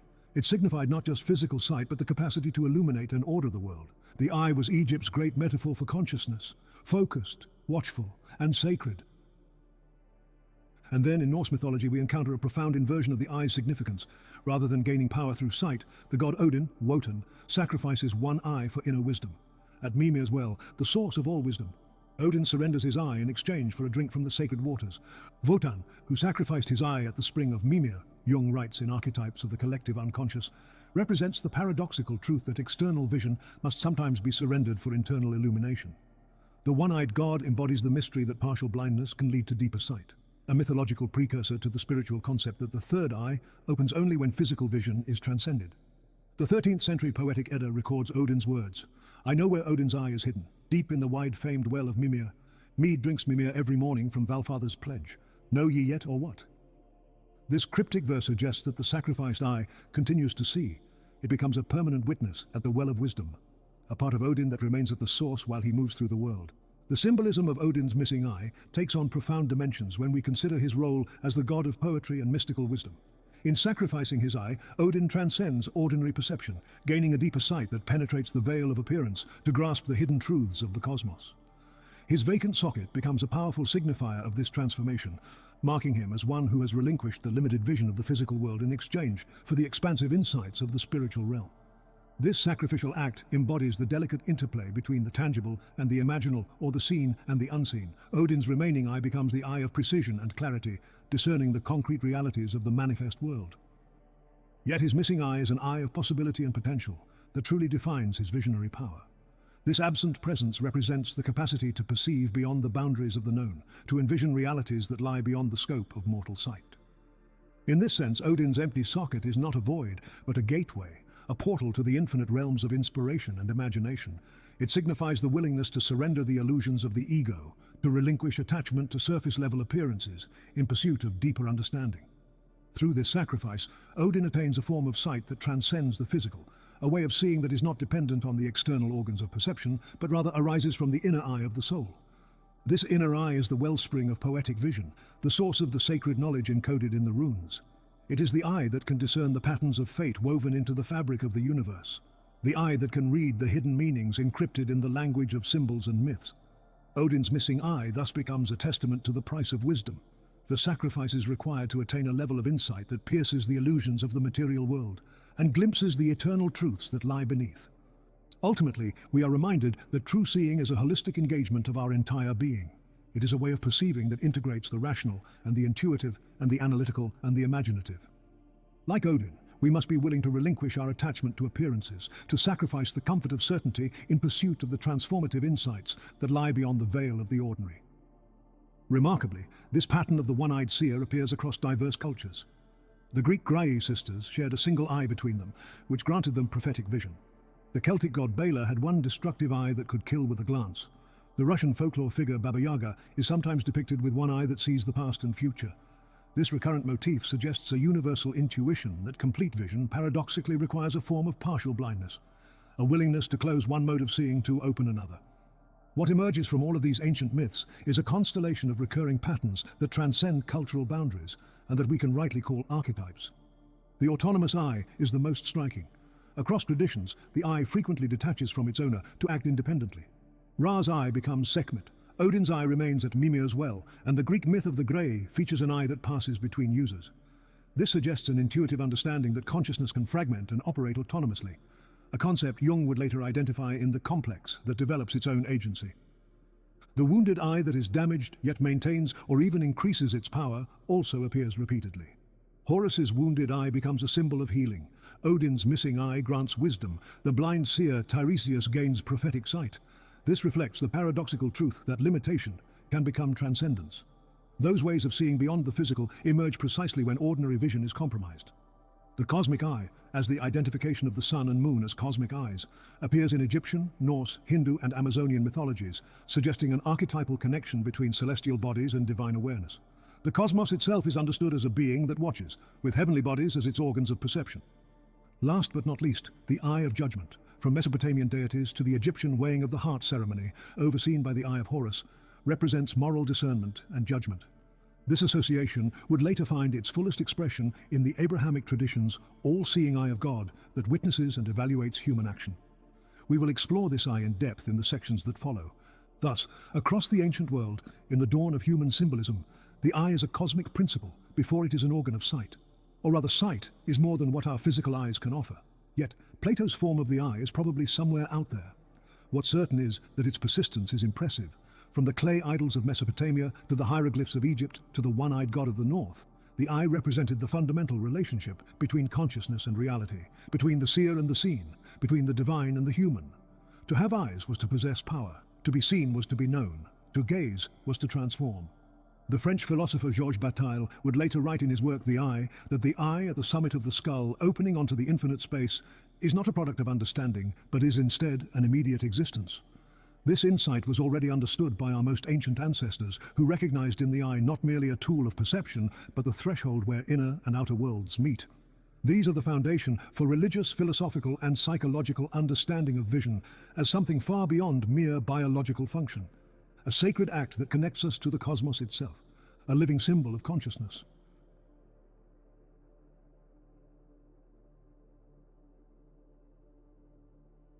As myth systems evolved into organized religions, the eye kept its power as a symbol of divine consciousness, but it acquired new dimensions of meaning. In the great religious traditions, the eye became not just a symbol of seeing, but of being seen, a reminder of divine omniscience and the interior illumination of spiritual awakening. In Judaism, the eye symbolism takes a profound turn. While earlier polytheistic religions depicted their gods with literal eyes, the Jewish tradition confronts the paradox of an unseen God who nevertheless sees all. The eyes of the Lord are in every place, keeping watch on the evil and the good, declares Proverbs chapter 15, verse 3, establishing divine vision as both omnipresent and morally discerning. The Hebrew scriptures abound with references to God's eyes as symbols of divine attention. The phrase, finding favor in God's eyes, appears repeatedly, suggesting that to be seen by God is to be known in one's essence. Yet this seeing God cannot himself be seen. When Moses asks to see God's glory, he is told, "You cannot see my face, for no one may see me and live." Exodus chapter 33, verse 20. The ultimate seer must remain unseeable, a theological inversion of the eye's usual reciprocity, or is God both the blue eye and the red eye? This paradox finds its fullest expression in Ezekiel's vision of the divine chariot, the Merkabah, where their entire bodies, including their backs, their hands, and their wings, were completely full of eyes, as were their four wheels. Ezekiel chapter 10, verse 12. For Martin Buber, this multitude of eyes is no mere symbol of far-off judgment, but of God's immanence. Every particular thou in creation is a window into the eternal thou, so that the divine presence gazes upon and is encountered in each and every being simultaneously. The Kabbalah, Jewish mystical tradition, developed this concept further. In Kabbalistic thought, the eye represents Chokmah, wisdom, the second sephirah on the tree of life. Rabbi Isaac Luria taught that divine light enters creation through God's eyes, and these rays of vision actually sustain the cosmos. This concept of divine seeing as creative force recalls the Egyptian Ra, whose gaze brought life, but transforms it into a more abstract metaphysical principle. The Jewish mystical tradition conceives ayin, nothingness, as both the invisible ground of all being and a contemplative state in which the individual self dissolves into divine awareness. In the Sefer Yetzirah, often called the Book of Formation, chapter 2, Mishnah 6 declares, "He made his ayin yesh, he turned his nothingness into something," teaching that all manifest reality, yesh, both issues from and ultimately returns to this primordial void. The Tikkunei Zohar, the repairs of the Zohar, in Tikkun 57 proclaims, "There is no place devoid of him," signifying that ayin is the ever-present divine gaze suffusing every dimension of creation. Later expositors, from Moses de Leon, 13th century compiler of the Zohar, to Isaac Luria, 1534, 1572, and his Seift Circle, in works like Sha'ar Hagilgulim and Sha'ar HaKavanot, elaborated meditative practices in which the Hebrew letters, especially the mother letters Aleph, Mem, and Shin, are visualized ascending back into ayin, demonstrating that in Kabbalah the eye is the void of infinite potential from which all forms emerge. Then Christianity inherited Jewish eye symbolism, but refracted it through the prism of incarnation, the doctrine that the unseen God became visible in human flesh. John's Gospel proclaims this paradox with crystalline clarity in chapter 1, verse 18. "No one has ever seen God, but the one and only Son, who is himself God and is in closest relationship with the Father, has made him known." Here, the invisible is unveiled so that we might see what cannot otherwise be seen. This theme of sight as revelation ripples through Jesus' own words and works. "I am the light of the world. Whoever follows me will never walk in darkness, but will have the light of life." John chapter 8, verse 12. "The eye is the lamp of the body. If your eyes are healthy, your whole body will be full of light." Matthew chapter 6, verse 22. Most compellingly, every gospel account of healing the blind becomes a living emblem of spiritual sight restored. In Mark's narrative, Bartimaeus of Jericho, a blind beggar, cries out, "Jesus, Son of David, have mercy on me," and is gifted both his vision and a confession of faith. "Go," said Jesus, "your faith has healed you." Immediately, he received his sight and followed Jesus along the road. Through these miracles, the incarnate Word illuminates the inner eye, teaching that to see Christ is to see the Father. "And whoever sees me, sees him who sent me." John chapter 12, verse 45. This Christian reframing of the eye finds an intriguing celestial echo in the Merkabah law. In 3 Enoch, Enoch is transformed into Metatron, the Prince of the Presence, the Lesser Yahweh, and endowed with 365,000 eyes, each like the great light, his gaze an unbroken surveillance of every corner of creation. Is Metatron's manifold vision a forerunner of divine embodiment? Or does it underscore the unique sufficiency of Christ's incarnational sight? Early theologians guarded the line. No angel, however exalted, could substitute for the Son. Yet the parallel remains electrifying. Enoch becomes Metatron, adorned with cosmic eyes, just as the Word becomes flesh, so that through one man we might truly see the face of God. Ultimately, Christianity teaches that the all-seeing eye is not a distant emblem on a golden coin or on a temple or on a dollar bill, but the pierced, loving gaze of Christ himself, visible, compassionate, sovereign over every realm, human and angelic alike. However, in the book of Revelation, this paradox reaches its most striking expression in the vision of a lamb, looking as if it had been slain, standing at the center of the throne. At first, you can't help but feel sorry for him, but then something strange happens. Revelation chapter 5 verse 6 unveils that. The Lamb had 7 horns and 7 eyes, which are the 7 spirits of God sent out into all the earth. That's bizarre, to say the least. Jung observes in Ion that this is a bellicose lamb, a conqueror, whose eyes represent omniscience, fused with sacrificial vulnerability. His eyes signify the 7 spirits of God, or the 7 eyes of the Lord. Jung continues, connecting this image to Zechariah chapter 4 verse 10. For who hath despised the day of small things? For they shall rejoice, and shall see the plummet in the hand of Zerubbabel with those 7. They are the eyes of the Lord, which run to and fro through the whole earth. The 7 eyes suggest completeness of vision, a spiritual perception that encompasses all dimensions. The 7 eyes could represent the 7-fold gifts of the Holy Spirit: wisdom, understanding, counsel, fortitude, knowledge, piety, and fear of the Lord. Each a distinct mode of spiritual perception. Perhaps they are a manifestation of the 7 archangels or archons. This symbolism culminates in Christ's statement. The eye is the lamp of the body. If your eyes are healthy, your whole body will be full of light. Matthew chapter 6, verse 22. Here, physical vision becomes a metaphor for spiritual illumination, the capacity to perceive divine truth. St. Augustine elaborated on this, writing in his Confessions, "And I entered, and with the eye of my soul, such as it was, saw above the same eye of my soul, and above my mind, the immutable light. It was not the common light which all flesh can see, nor was it simply a greater one of the same sort, as if the light of day were to grow brighter and brighter, and flood all space. It was not like that light, but different, yea, very different from all earthly light whatever. Nor was it above my mind in the same way as oil is above water, or heaven above earth, but it was higher, because it made me, and I was below it, because I was made by it. He who knows the truth knows that light, and he who knows it knows eternity. Love knows it, O eternal truth, and true love and beloved eternity. Thou art my God, to whom I sigh both night and day." In Jacopo Pontormo's Cana in Emmaus, 1525, the resurrected Christ emerges not with the luminous certainty typical of Renaissance depictions, but as a spectral figure whose eyes appear as darkened hollows, empty sockets that refuse to meet the gaze of the viewer. This unsettling detail resists literal interpretation. Rather than suggesting blindness, it gestures toward a vision so absolute, so interior, that it transcends the visible altogether. Christ does not see as we see. His gaze is not cast outward, but turned toward the eternal, toward the source beyond form and image. This artistic choice distills a central paradox of Christian vision, that true sight does not apprehend appearances, but pierces through them to what remains unseen. The divine in this rendering is not what is shown, but what withdraws, hidden beneath the veil of the ordinary, radiating through absence.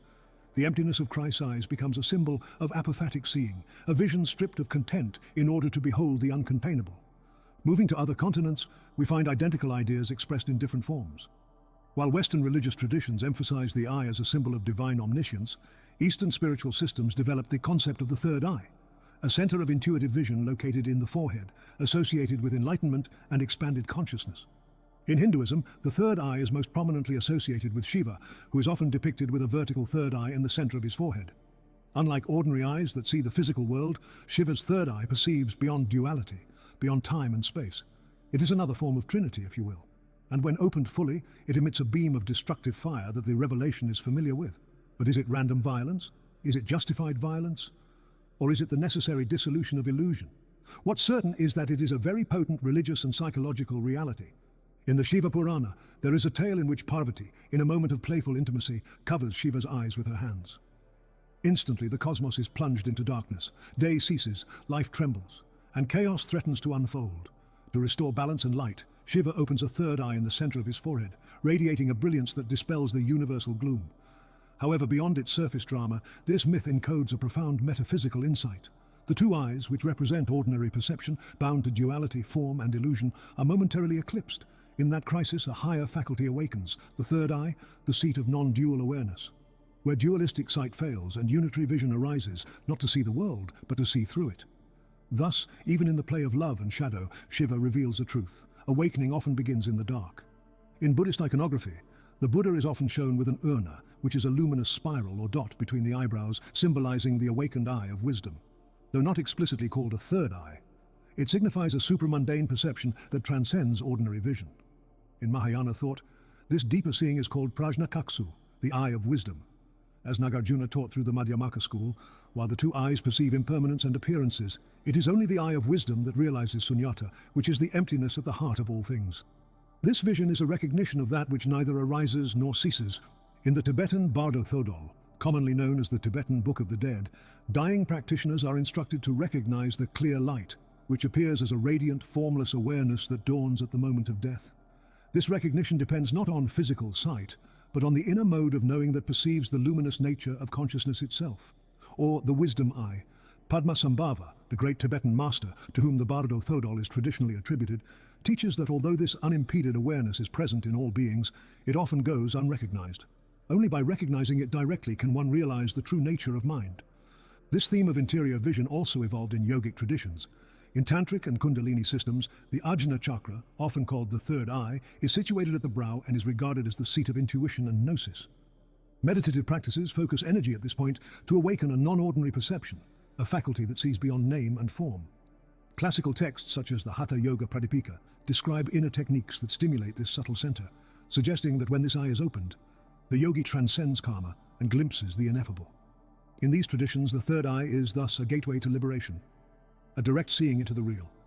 Moving forward, we find that the Vietnamese syncretic religion Chao Dai takes eye symbolism to its most literal expression, adopting the divine eye as its primary icon.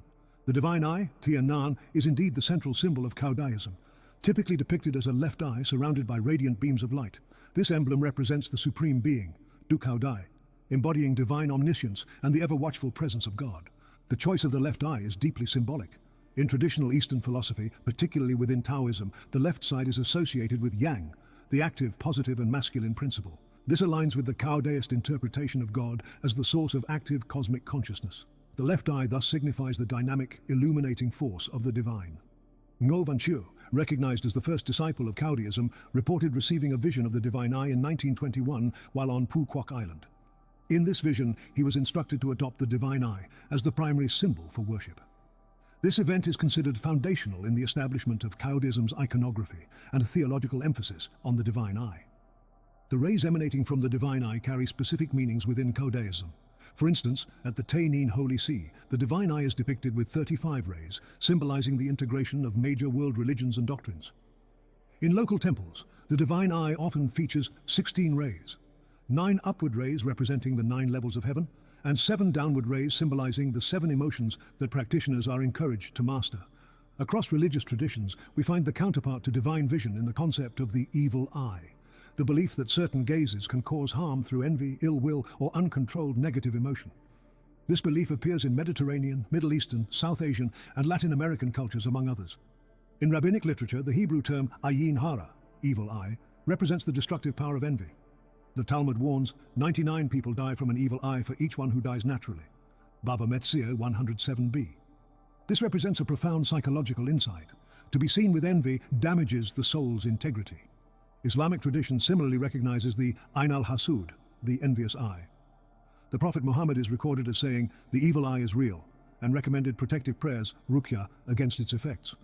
Many Islamic protective amulets feature eyes or eye-like designs, using vision symbolism to counter harmful vision. Amulets against the evil eye are often worn by primitives on the nape of the neck, Jung notes in the archetypes of the collective unconscious, for the vulnerable spot is at the back, where you can't see. This observation reveals the psychological truth behind the superstition. We are most vulnerable to others' perceptions in our blind spots, the aspects of ourselves we cannot see. The evil eye presents a shadow inversion of divine omniscience, a reminder that being seen is not always benevolent. While God's eye represents perfect knowledge tempered by love, the evil eye represents partial knowledge distorted by envy. It is vision without wisdom, seeing without understanding. What emerges across these diverse religious traditions is a remarkable convergence of insight. the eye represents again consciousness itself in all its dimensions. Each tradition emphasizes different aspects of this symbol, yet together they form a comprehensive spiritual anatomy of seeing. The most obvious is the external eye, the physical eyes that perceive the material world, which Judaism and Christianity remind us are created by and for God. As Proverbs chapter 20 verse 12 declares, "The hearing ear and the seeing eye, the Lord has made them both." Then there's the internal eye. This is the contemplative vision that perceives spiritual truth beyond appearances, which Christ referenced. "Blessed are the pure in heart, for they shall see God." Matthew chapter 5 verse 8. Next, the superior eye is the third eye, or Ajna chakra, of Eastern traditions, representing intuitive wisdom and non-dual awareness that transcends ordinary perception. Last but not least, the cosmic eye is the divine consciousness that encompasses all, represented by Shiva's third eye, Ezekiel's vision of eyes in all directions, and the Lamb's 7 eyes. The Sufi poet Rumi beautifully expressed the immediacy of divine vision in his poem, The Melting Snow. God is in the look of your eyes, in the thought of looking nearer to you than yourself or things that have happened to you. There's no need to go outside. This suggests that spiritual vision is not merely external perception, but an innate capacity to recognize the divine presence that exists within our very act of seeing. For the medieval Christian mystic Meister Eckhart, this culminated in his famous insight from Sermon 12, Qui audit me. The eye with which I see God is the same eye with which God sees me. My eye and God's eye are one seeing, one knowing, and one love. This represents the ultimate resolution of the seeing-on-seen paradox, the recognition that in the purest spiritual perception, the distinction between observer and observed dissolves completely. The religious symbolism of the eye thus reveals a familiar, profound truth. Vision is a sacred act, a participation in divine consciousness. To truly see is to participate in God's seeing. To be truly seen is to be known in one's essence. The eye stands at the threshold between creator and creation, between the visible and invisible worlds, between knowing and being known. As the Vedic sages proclaimed in the Kena Upanishad, Part 1, verses 1 to 5. By whom willed and directed does the mind light on its subjects? By whom commanded does prana the first move? By whose will do men speak their speech? What intelligence directs the eye and the ear? It is the ear of the ear, mind of the mind, tongue of the tongue, and also life of the life and eye of the eye. Being disabused of the false notion, the wise, having left this body, become immortal. The eye does not go there, nor speech, nor mind. We do not know that. We do not know how to instruct one about it. It is distinct from the known and above the unknown. We have heard it so stated by preceptors who taught us that. What speech does not enlighten, but what enlightens speech. Know that alone to be the Brahman, not this which people here worship. What one cannot think with the mind, but by which they say the mind is made to think. Know that alone to be the Brahman, not this which people here worship. The ultimate eye is the witnessing awareness itself, the pure consciousness that makes all seeing possible.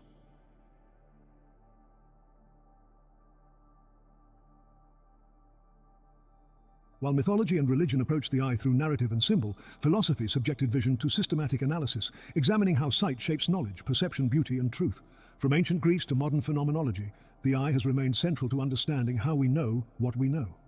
Plato established vision as the paradigmatic metaphor for intellectual understanding in Western thought. In his Republic, he presents the famous allegory of the cave, where prisoners mistake shadows for reality until one escapes to see objects illuminated by the sun, a heroic path representing the mind's ascent from opinion to knowledge, thus true enlightenment. What makes this allegory so powerful is Plato's detailed analogy between physical sight and intellectual comprehension.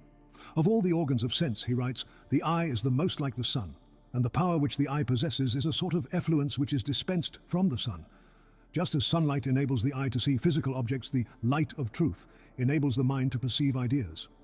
This connection culminates in Plato's description of the form of the good. The sun is not sight, but the author of sight who is recognized by sight. And this is he whom I call the child of the good, whom the good begat in his own likeness, to be in the visible world, in relation to sight and the things of sight, what the good is in the intellectual world, in relation to mind and the things of mind. Plato's student Aristotle approached vision more empirically but maintained its privileged status. All men by nature desire to know, as is indicated by the love we have for our senses, even apart from their practical uses, and especially for that of sight because it tells us much about the differences between things, declared Aristotle in Metaphysics. Unlike Plato, who distrusted sensory perception, Aristotle saw vision as foundational to scientific investigation. In his treatise on the soul, he developed a sophisticated theory of visual perception involving an active medium between eye and object, a concept that would influence optical theory for centuries. Aristotle, ever attentive to the subtleties of perception, noted that when we close our eyes, we are not immersed in total darkness. Instead, we continue to see shifting colors after images and dreamlike forms as evidence, he believed, that vision is not merely the passive reception of external objects, but involves an active inner faculty of the soul. Perception, in his view, was a dynamic interplay between the external world and the internal powers of the mind. This insight, rooted in careful observation rather than instrumentation, eerily anticipates the findings of modern neuroscience, which reveals that what we see is not a mirror of the world, but a construction of the brain, an unimaginably complex synthesis of sensory input, memory, expectation, and attention. Aristotle understood a truth that would take centuries to confirm. Seeing is as much about the mind as it is about the eyes. Plato also recognized the dangerous power of this vision. In his Symposium, Plato has Socrates claim that if virtue could be seen with bodily eyes, it would provoke overwhelming love. The implication is clear. Vision gives immediate access to reality in a way other senses cannot match, for better or worse.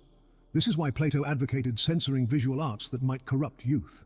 He understood that images bypass rational defenses and imprint directly on the soul. The scientific revolution transformed understanding of vision from mysterious power to mechanical process. René Descartes, in his Rules for the Direction of the Mind, Rule 12, compared the eye to a camera obscura, carefully dissecting ox eyes to understand their structure. The first opaque structure in the eye receives the figure impressed upon it by the light with its various colors, and the first membrane. His detailed diagrams showed how light rays focus on the retina, creating inverted images that the brain somehow corrects. In The Passions of the Soul, Descartes went further, connecting vision directly to his mind-body dualism. In his view, physical light causes motions in the eye, which travel via animal spirits to the pineal gland, the seat of the soul and consciousness. If we see some animal approach us, the light reflected from its body depicts two images of it, one in each of our eyes, and these two images form two others by means of the optic nerves in the interior surface of the brain, which faces its cavities. Then from there, by means of the animal spirits with which its cavities are filled, these images so radiate towards the little gland. Some questions are needed. If vision involves mechanical processes creating representations in the brain, how can we be certain these representations match external reality? Thus, the gap between seeing and knowing widened. Baruch Spinoza addressed this in his Ethics, arguing that vision's reliability comes from our embodied integration with nature. If the motion communicated to our nervous system by objects presented through our eyes is conducive to our feeling of well-being, the objects which are its cause are said to be beautiful, while the objects which provoke a contrary motion are called ugly. For Spinoza, visual perception was neither purely subjective nor perfectly objective, but a relationship between our physical constitution and the world. John Locke distinguished between primary qualities that exist independently, like shape and motion, and secondary qualities that exist only in perception, like color. This distinction was famously challenged by George Berkeley's radical idealism, claiming that visual experience consists entirely of ideas in the mind. Berkeley's 1709 essay Towards a New Theory of Vision argued that distance perception is not innate, but learned through the association of visual cues with tactile experiences. A startlingly modern view, confirmed by later studies of patients gaining sight after congenital blindness. Immanuel Kant argued that the mind actively structures perception rather than passively receiving impressions, and for whatever reason. A revolutionary idea. In his Critique of Pure Reason, 1781, Kant proposed that space and time are not features of external reality, but forms of intuition that the mind imposes on sensory experience. We see objects in three-dimensional space not because space exists independently, but because our minds necessarily organize visual data spatially. In our experiences, Kant writes, it is easy to observe that it is only the continuous influences in all parts of space that can conduct our senses from one object to another, that the light which plays between our eyes and the heavenly bodies produces a mediating community between them and us, and thereby evidences their coexistence with us. Vision doesn't simply receive the world, it constitutes a world that conforms to the mind's categories. This insight redirected the philosophical focus on the eye. If vision actively constructs experience, rather than reflecting reality, then different modes of seeing might reveal different truths. The eye was no longer just a window but a projector, not a passive receptor but an active creator. And you know how much I love creation. German idealists developed these insights further. Schelling wrote that nature is visible spirit, spirit is invisible nature, suggesting that vision and reality exist in a dialectical relationship. Hegel proposed that vision evolves historically, with each epoch developing new ways of seeing that reveal previously invisible aspects of existence. His analysis of artistic ways of seeing anticipated later work by John Berger and Michel Foucault on how visual regimes encode power relationships. Friedrich Nietzsche pushed Kant's insight even further in The Genealogy of Morals, where he directly challenges the notion of objective, detached knowledge. He writes, "Let us guard against the dangerous old conceptual fiction that posited a pure, will-less, painless, timeless knowing subject. Let us guard against the tentacles of such contradictory concepts as pure reason, absolute spirituality, knowledge in itself. Nietzsche rejects the idea that one can see the world as it truly is, independent of the observer. Instead, he insists, there is only a seeing from a perspective, only a knowing from a perspective. And the more emotions we express over a thing, the more eyes, different eyes, we train on the same thing, the more complete will be our idea of that thing, our objectivity. But the elimination of the will altogether, the switching off of the emotions all and sundry, granted that we could do so, what? Would not that be called intellectual castration? This is a radical rethinking of how we experience and understand reality. For Nietzsche, all perception and knowledge are fundamentally interpretive. We never access a neutral, objective truth. Rather, we see through lenses shaped by our instincts, values, culture, and historical circumstances. The idea of a pure observer is a myth for Nietzsche, as every act of knowing is bound up in a perspective, a standpoint. What we call truth is really a kind of useful fiction, a perspective that has proven effective for a certain form of life. Nietzsche's perspectivism thus dismantles the notion of universal objectivity and replaces it with a dynamic model of knowledge that is plural, embodied, and value-laden. In doing so, he opens the door for later thinkers, the phenomenologists, the post-structuralists, and the existentialists, to rethink the nature of truth, vision, and subjectivity itself. In Thus Spoke Zarathustra, Nietzsche writes, "Work and plaything are sense and spirit. Behind them still lies the self. The self also seeks with the eyes of the senses. It also listens with the ears of the spirit." This suggests a deeper seeing that transcends both sensory perception and intellectual understanding, a vision that arises from the authentic self, a psychology we will explore more deeply in the next section. In the 20th century, phenomenology brought new depth to understanding vision by examining lived visual experience as abstract theories lost popularity. Maurice Merleau-Ponty's masterwork, Phenomenology of Perception, 1945, argued that vision cannot be reduced to either physical processes or mental representations. It is fundamentally an embodied activity. In this work, Merleau-Ponty emphasized the inseparability of the perceiving subject and the perceived world. The body is our general medium for having a world. He further elaborated on the embodied nature of perception. Space and perception generally represent, at the core of the subject, the fact of his birth, the perpetual contribution of his bodily being, a communication with the world more ancient than thought. Merleau-Ponty's later work, The Visible and the Invisible, introduced the concept of flesh, la chair, neither mind nor matter, but the common substance of seer and seen. He wrote, "The thickness of flesh between the seer and the thing is constitutive for the thing of its visibility, as for the seer of his corporeity. It is not an obstacle between them, it is their means of communication." This radical insight collapsed the traditional subject-object distinction. The world sees itself through our eyes. This approach illuminated everyday visual experiences that philosophers had neglected. When we catch another person's gaze, we experience intersubjectivity directly, a crossing of perspectives that creates mutual recognition. When we see a horizon, we intuitively grasp that our vision has limits without experiencing those limits as barriers. When we recognize a face, we perceive not just features but expression, character, and personhood all at once. Martin Heidegger explored how technological developments transform not just what we see, but how the world reveals itself to us. In The Age of the World Picture, he argued that modern science reconfigures the world into an object of representation, something to be grasped, calculated, and controlled. Later, in The Question Concerning Technology, he introduced the concept of the standing reserve, Bestand, describing how modern technology enframes beings as mere resources to be ordered and exploited. This technological mode of revealing differs fundamentally from contemplative or meditative vision, which encounters beings with a sense of reverence and allows them to appear in their own integrity. Jean-Paul Sartre dramatically explored the interpersonal dynamics of vision in being and nothingness, particularly in his famous analysis of the look, le regard. For Sartre, being seen by another person creates a fundamental disruption. I am for myself only as I am a pure reference to the other. The other looks at me, and as such, he holds the secret of my being. The other's gaze transforms me from subject to object, revealing aspects of myself inaccessible to my own vision. Hannah Arendt connected vision to political philosophy in The Human Condition, arguing that public visibility is essential for meaningful political life. Everything that appears in public can be seen and heard by everybody, and has the widest possible publicity. For us, appearance constitutes reality.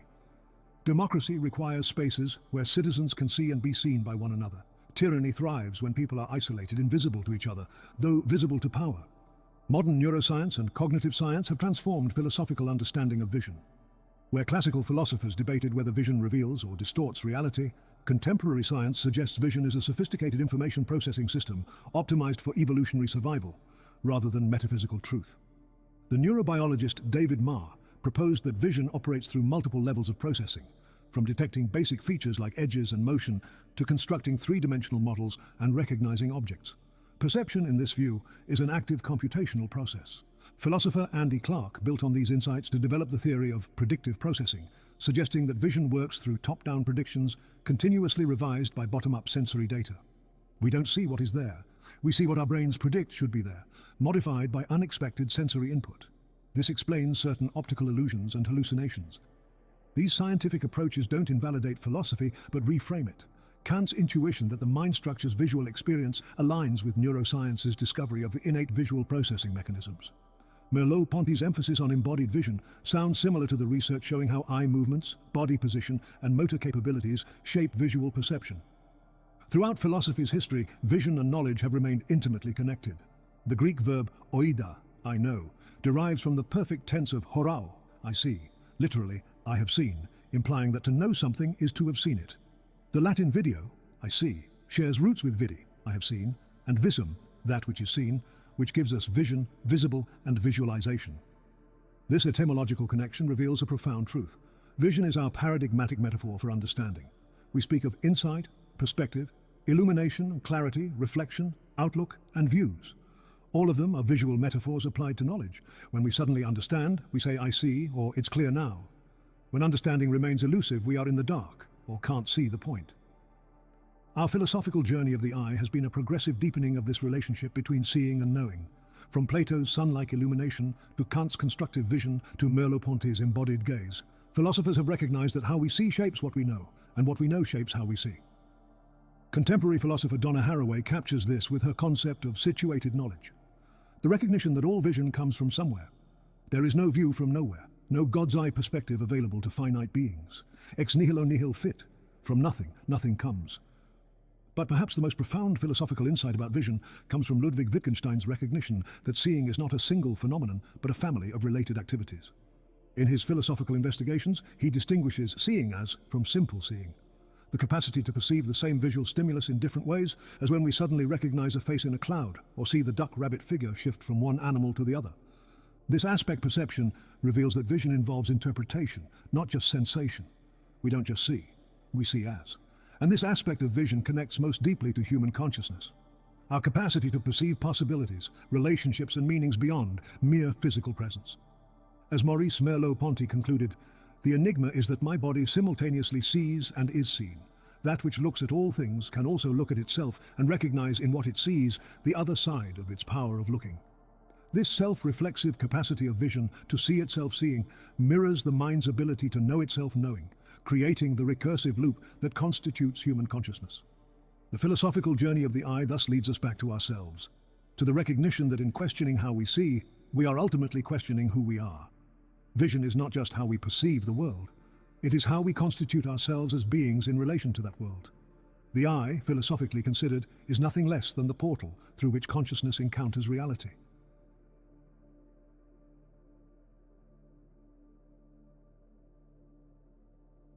While philosophy explores the relationship of vision to knowledge, psychology elaborates on the connection of the eye to the deeper layers of our consciousness.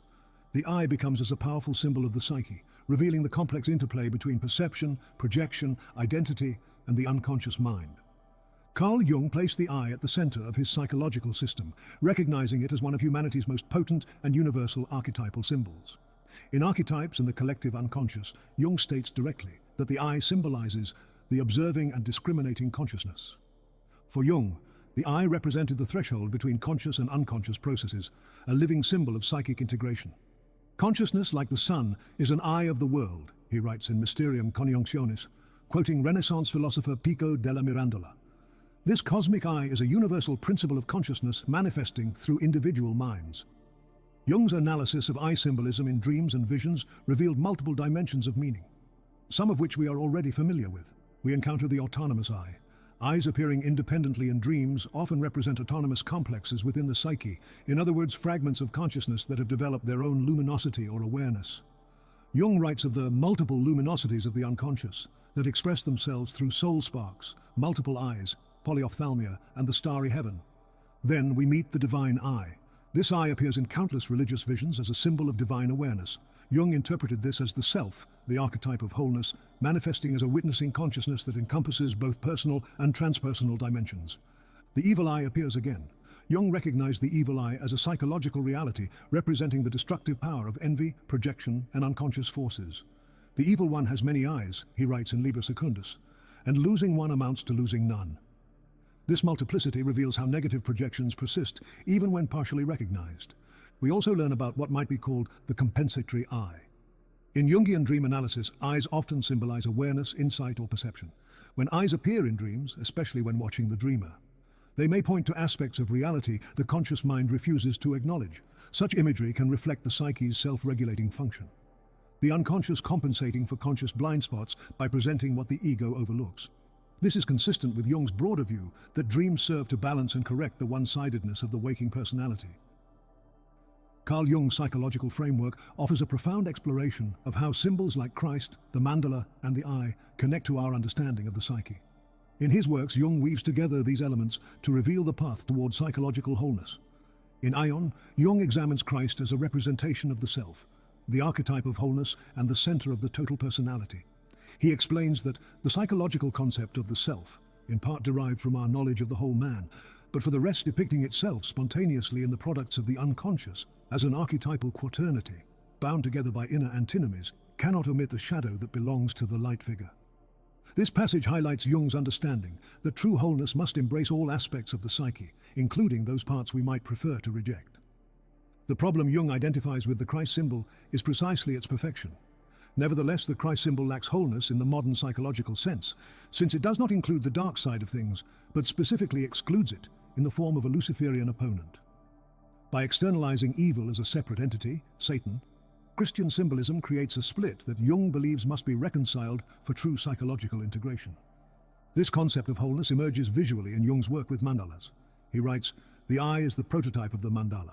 The symbolism is rich. The eye that sees is also the structure that reflects the organization of the psyche itself." We'll expand on this soon. Jung further elaborates on this connection between the eye and consciousness when analyzing mandala imagery. The 16 globes painted in 4 colors just outside the circle derived originally from an eye motif and therefore stand for the observing and discriminating consciousness. Here we see how the eye motif represents awareness itself, the capacity to observe, discriminate, and integrate experience. The mandala, with its circular form often containing a quaternity, fourfold structure, provides the visual template for what the self should embody, a complete integration of all opposing forces within the psyche. The Christ figure, while powerful as a symbol of transformation, remains incomplete in Jung's view because it fails to incorporate the shadow aspects that are essential to complete selfhood. Through these interconnected symbols, Christ, the eye, and the mandala, Jung presents a roadmap for psychological development. The journey toward wholeness requires us to recognize and integrate all aspects of our nature, both light and dark, conscious and unconscious, in a unified self that, like the eye in the mandala, can see clearly from a centered position of awareness. Most significantly, Jung recognized the eye as a symbol of psychological reflection, as the psyche has the capacity to observe itself. The soul, he notes, quoting the monk of Heisterbach, is not only like to the sphere of the moon, but is furnished on all sides with eyes, ex omni parte oculata. This multidirectional vision represents the psyche's ability to witness itself from multiple perspectives simultaneously. While Jung emphasized the eye's archetypal dimensions, Sigmund Freud explored its connection to primal fears and desires. In his 1919 essay, The Uncanny, Freud analyzes E.T.A. Hoffman's tale, The Sandman, where the protagonist is haunted by a childhood fear of having his eyes stolen, a fear Freud interprets as representing castration anxiety. We know from psychoanalytic experience, however, Freud writes, that this fear of damaging or losing one's eyes is a terrible fear of childhood. The study of dreams, fantasies, and myths has taught us that a morbid anxiety connected with the eyes, and with going blind, is often enough a substitute for the dread of castration. This interpretation reveals how the eye functions as a displacement for other anxieties, a symbolic condensation of deeper fears about violation, control, and identity. The vulnerability of the eye represents our existential vulnerability as beings who can be seen, known, and potentially harmed by the perceptions and actions of others. Freud's analysis also emphasized the eye's connection to narcissism. In his theory, the infant's primary narcissism involves visual reciprocity with the mother's gaze, a crucial stage for developing healthy self-regard. When this mirroring fails, psychological development is disrupted. Later, psychoanalytic theorists like Jacques Lacan would develop this into the concept of the mirror stage, where the child's recognition of its own image establishes the foundation of identity. The Freudian tradition also recognized the erotic dimension of vision, or the scopophilic drive, or pleasure in looking. Film theorist Laura Mulvey built on this to develop her influential concept of the male gaze, analyzing how visual art and cinema structure ways of seeing that objectify women. This opened new ways, seeing how power operates through vision, how the right to look and define what is seen reflects and reinforces social hierarchies. The psychological exploration of vision revealed its fundamental role in identity formation. Our sense of self emerges largely through visual feedback, both literal, seeing our reflection, observing others' reactions to us, and metaphorical, internalizing how others see us. In Thus Spoke Zarathustra, Nietzsche writes, "Work and plaything are sense and spirit. Behind them still lies the self. The self also seeks with the eyes of the senses. It also listens with the ears of the spirit. Always the self listens and seeks. It compares, compels, conquers, destroys. It rules and is also the ruler of the ego." Jung commented on this passage in his 1953 seminar, noting, "I was already very interested in the concept of the self. The concept of the self continued to recommend itself to me. I thought that Nietzsche meant a sort of thing in itself, behind the psychological phenomenon. I saw then also that he was producing a concept of the self which was like the Eastern concept. It is an Atman idea. Thus, visual perception is connected with self-awareness. The self both sees and constructs what it sees, a recursive process that creates our sense of identity and reality. As developmental psychologist James Mark Baldwin observed, the infant must learn to distinguish between self-movement and object movement in the visual field, a fundamental perceptual achievement that establishes the boundary between self and world. Psychologist William James captured this reciprocal relationship in his concept of the social self, namely, the identity we construct through imagining how others see us. A man's social self is the recognition which he gets from his mates. Properly speaking, a man has as many social selves as there are individuals who recognize him. Our identity is constructed through this complex interplay of gazes, how we see ourselves, how others see us, and how we imagine others see us. The ancient belief that eyes are windows to the soul found scientific validation in modern psychology's discovery that pupil dilation, eye movement, and gaze direction reveal emotional states and cognitive processes invisible to other observational methods. As the eye to the sun, so the soul corresponds to God, Jung writes in Psychology and Alchemy. Since our conscious mind does not comprehend the soul, it is ridiculous to speak of the things of the soul in a patronizing or depreciatory manner. This analogy between eye and soul runs deeper than metaphor. Neurologically, the retina is actually an extension of the brain itself, and the only part of our central nervous system directly exposed to the external world. The eye is literally externalized brain tissue, capturing the paradoxical nature of consciousness as both internal witness and participant in the world it perceives.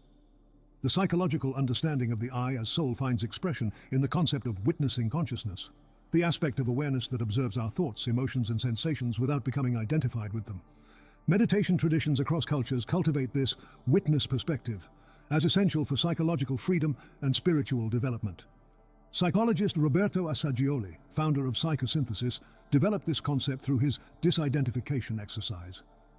I have a body, but I am not my body. I have emotions, but I am not my emotions. I have a mind, but I am not my mind. The exercise culminates in identifying with the witnessing consciousness itself, the I, that observes all these aspects without being reduced to any of them. Psychology's investigation of attention, which is the mind's ability to focus selectively on certain aspects of experience, revealed a fundamental truth. We see what we attend to, and we attend to what we value. Attention functions as an eye of the mind, determining what enters consciousness and what remains unseen. William James famously defined attention as the taking possession by the mind, in clear and vivid form, of one out of what seems several simultaneously possible objects or trains of thought. It implies withdrawal from some things in order to deal effectively with others. This selective function means that vision is always partial. We necessarily see some aspects of reality at the expense of others.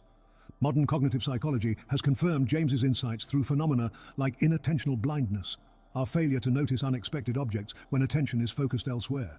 In the classic invisible gorilla experiment, subjects counting basketball passes often fail to notice a person in a gorilla suit walking through the scene, a dramatic demonstration that we literally do not see what we are not looking for. This selective nature of attention has profound psychological implications. As psychologist Mihaly Csikszentmihalyi observed, what we attend to creates our reality. The direction of our mental gaze shapes what we perceive, but how we experience reality.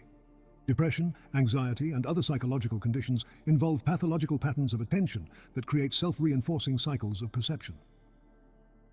Consciousness itself, in many traditions, is understood as fundamentally attentional. The Sanskrit term manas, mind, refers to both attention and awareness. Jung notes in Mysterium Conjunctionis that the Sanskrit word manas means mind.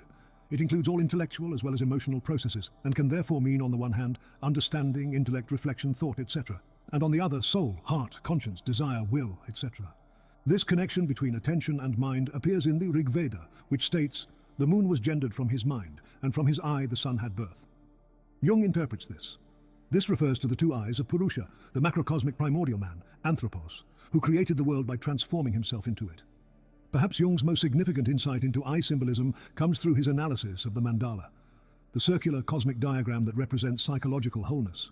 The eye is the prototype of the mandala, he writes in Mandala Symbolism, quoting the mystic Jakob Boehme, who calls his mandala the philosophique globe, or eye of ye wonders of eternity, or looking glass of wisdom. Jung elaborates, "Our mandala is indeed an eye, the structure of which symbolizes the center of order in the unconscious. The eye is a hollow sphere, black inside, and filled with a semi-liquid substance, the vitreous humor. Looking at it from outside, one sees a round colored surface, the iris with a dark center from which a golden light shines." This analogy reveals how the eye's structure mirrors the psyche's organization around a luminous center, the self, surrounded by the darkness of the unconscious. The mandala's concentric patterns reflect the eye's structure and function, focusing attention toward a center while maintaining awareness of the periphery. Boehme calls it a fiery eye, Jung continues, in accordance with the old idea that seeing emanates from the eye. The eye may well stand for consciousness, which is in fact an organ of perception, looking into its own background. It sees its own light there, and when this is clear and pure, the whole body is filled with light. This self-reflexive quality, consciousness perceiving itself, represents the culmination of psychological development. The integrated psyche becomes like an eye that can see in all directions simultaneously, encompassing both conscious and unconscious dimensions without being identified exclusively with either. The soul, Jung quotes Boehme as saying, is an eye in the eternal abyss, a similitude of eternity, a perfect figure and image of the first principle, and resembles God the Father in his person as to the eternal nature. This description unites psychological and spiritual visions of the eye as a symbol of completed selfhood, or awareness that has recognized its own ground and source. Psychology also reveals how vision operates collectively, shaping cultural consciousness through shared ways of seeing. Social psychologists have documented how group belonging influences what we literally perceive. Members of the same culture attend to different visual features and interpret ambiguous images in similar ways. This social vision extends beyond perception to imagination, where the collective images, ideals, and possibilities a culture constellate. Psychologist Jerome Bruner observed that cultures provide ready-made ways of seeing that both enable and constrain what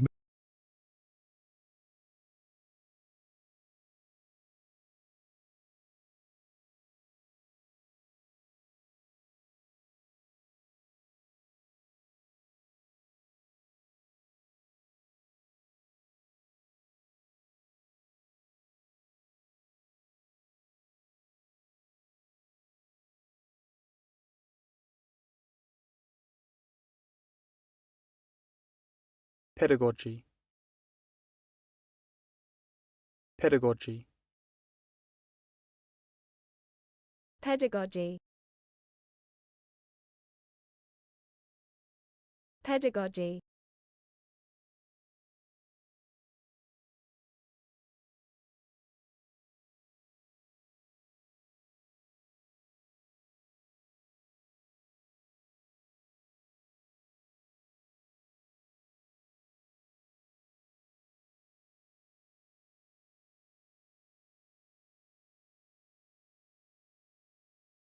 members can imagine. These shared patterns and attention is focused elsewhere. In the classic invisible gorilla experiment, subjects counting basketball passes often fail to notice a person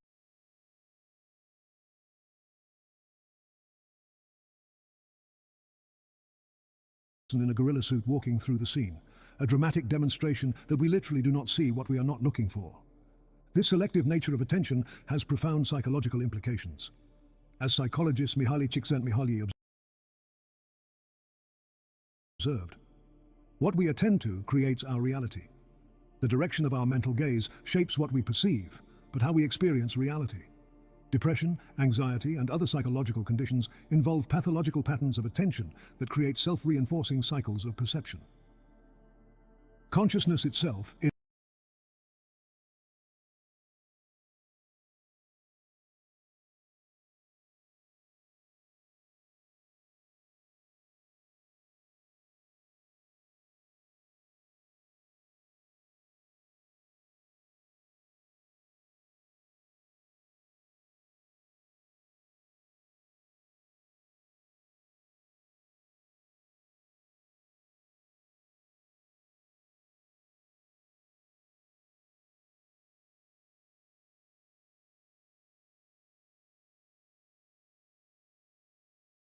in many traditions, is understood as fundamentally attentional. The Sanskrit term manas, mind, refers to both attention and awareness. Jung notes in Mysterium Conjunctionis that the Sanskrit word manas means mind.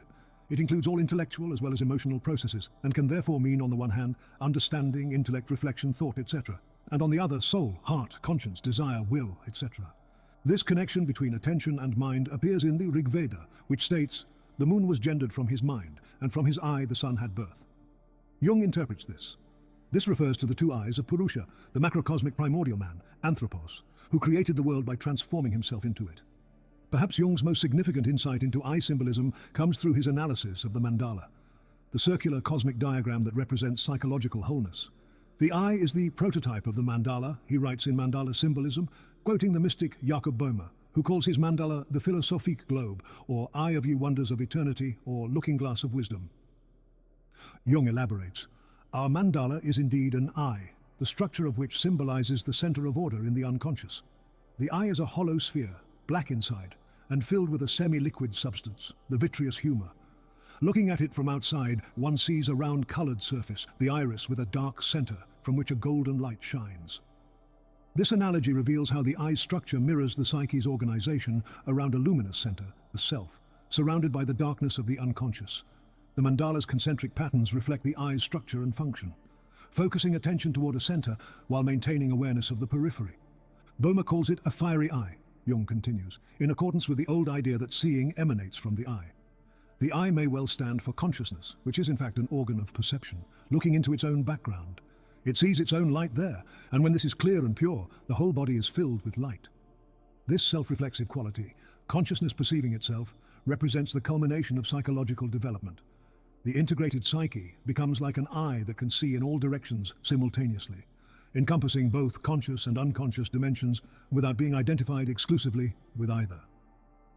The soul, Jung quotes Boehmer as saying, is an eye in the eternal abyss, a similitude of eternity, a perfect figure and image of the first principle, and resembles God the Father in his person as to the eternal nature.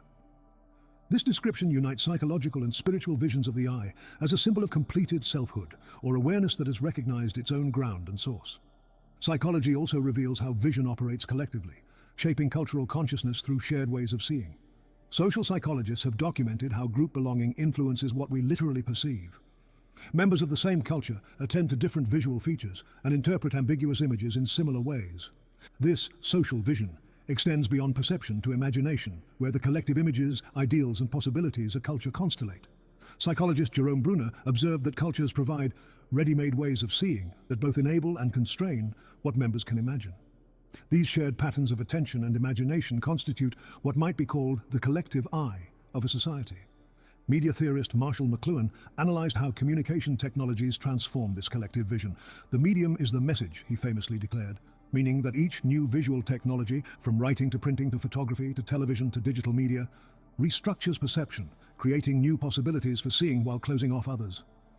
In his groundbreaking work, Ways of Seeing, art critic John Berger applied this insight to visual art, demonstrating how Renaissance paintings' ways of seeing encoded power relationships and social hierarchies that continue to influence contemporary visual culture.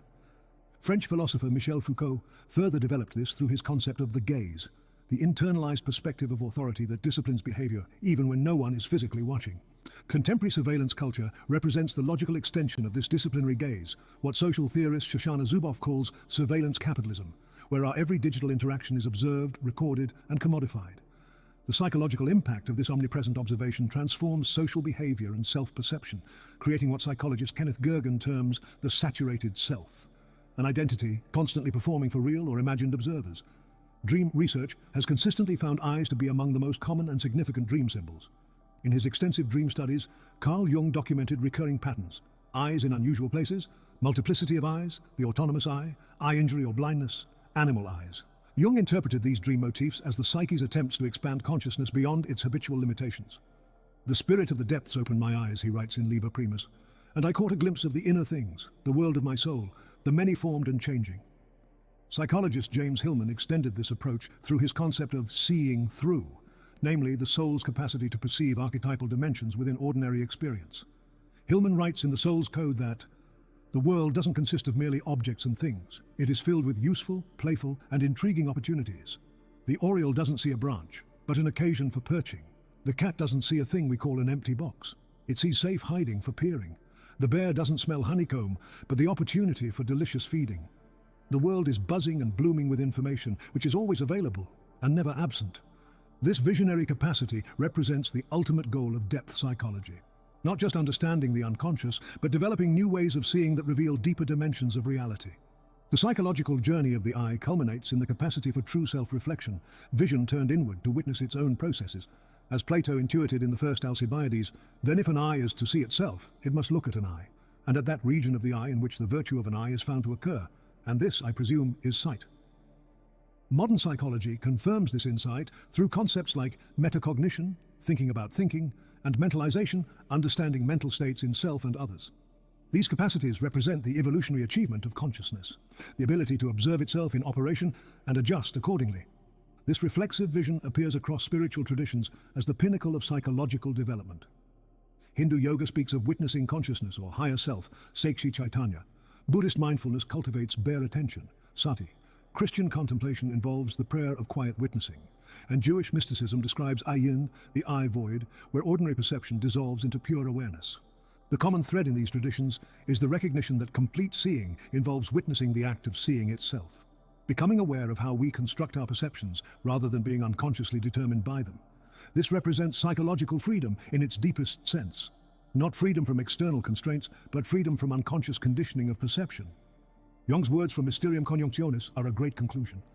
When consciousness draws near to the unconscious, not only does it receive a devastating shock, but something of its light penetrates into the darkness of the unconscious. The result is that the unconscious is no longer so remote and strange and terrifying, and this paves the way for an eventual union. This illumination represents the psychological culmination of the eye's journey, the integration of conscious and unconscious vision into a more comprehensive awareness. The eye that has completed this journey sees external objects and the processes of seeing itself, the world that surrounds it and the world which is constructed through perception, others and the self that perceives them. It encompasses both the I that sees and the me that is seen, uniting subject and object in a singular act of comprehensive vision. In this integration, the psychological eye fulfills its deepest potential. It becomes a living symbol of consciousness awakened to its own nature and source. We've traced the eye through myth, religion, philosophy, and psychology. The remaining journey continues on Patreon through esoteric traditions, modern surveillance, and tomorrow's vision. So join me there. The deeper mysteries await.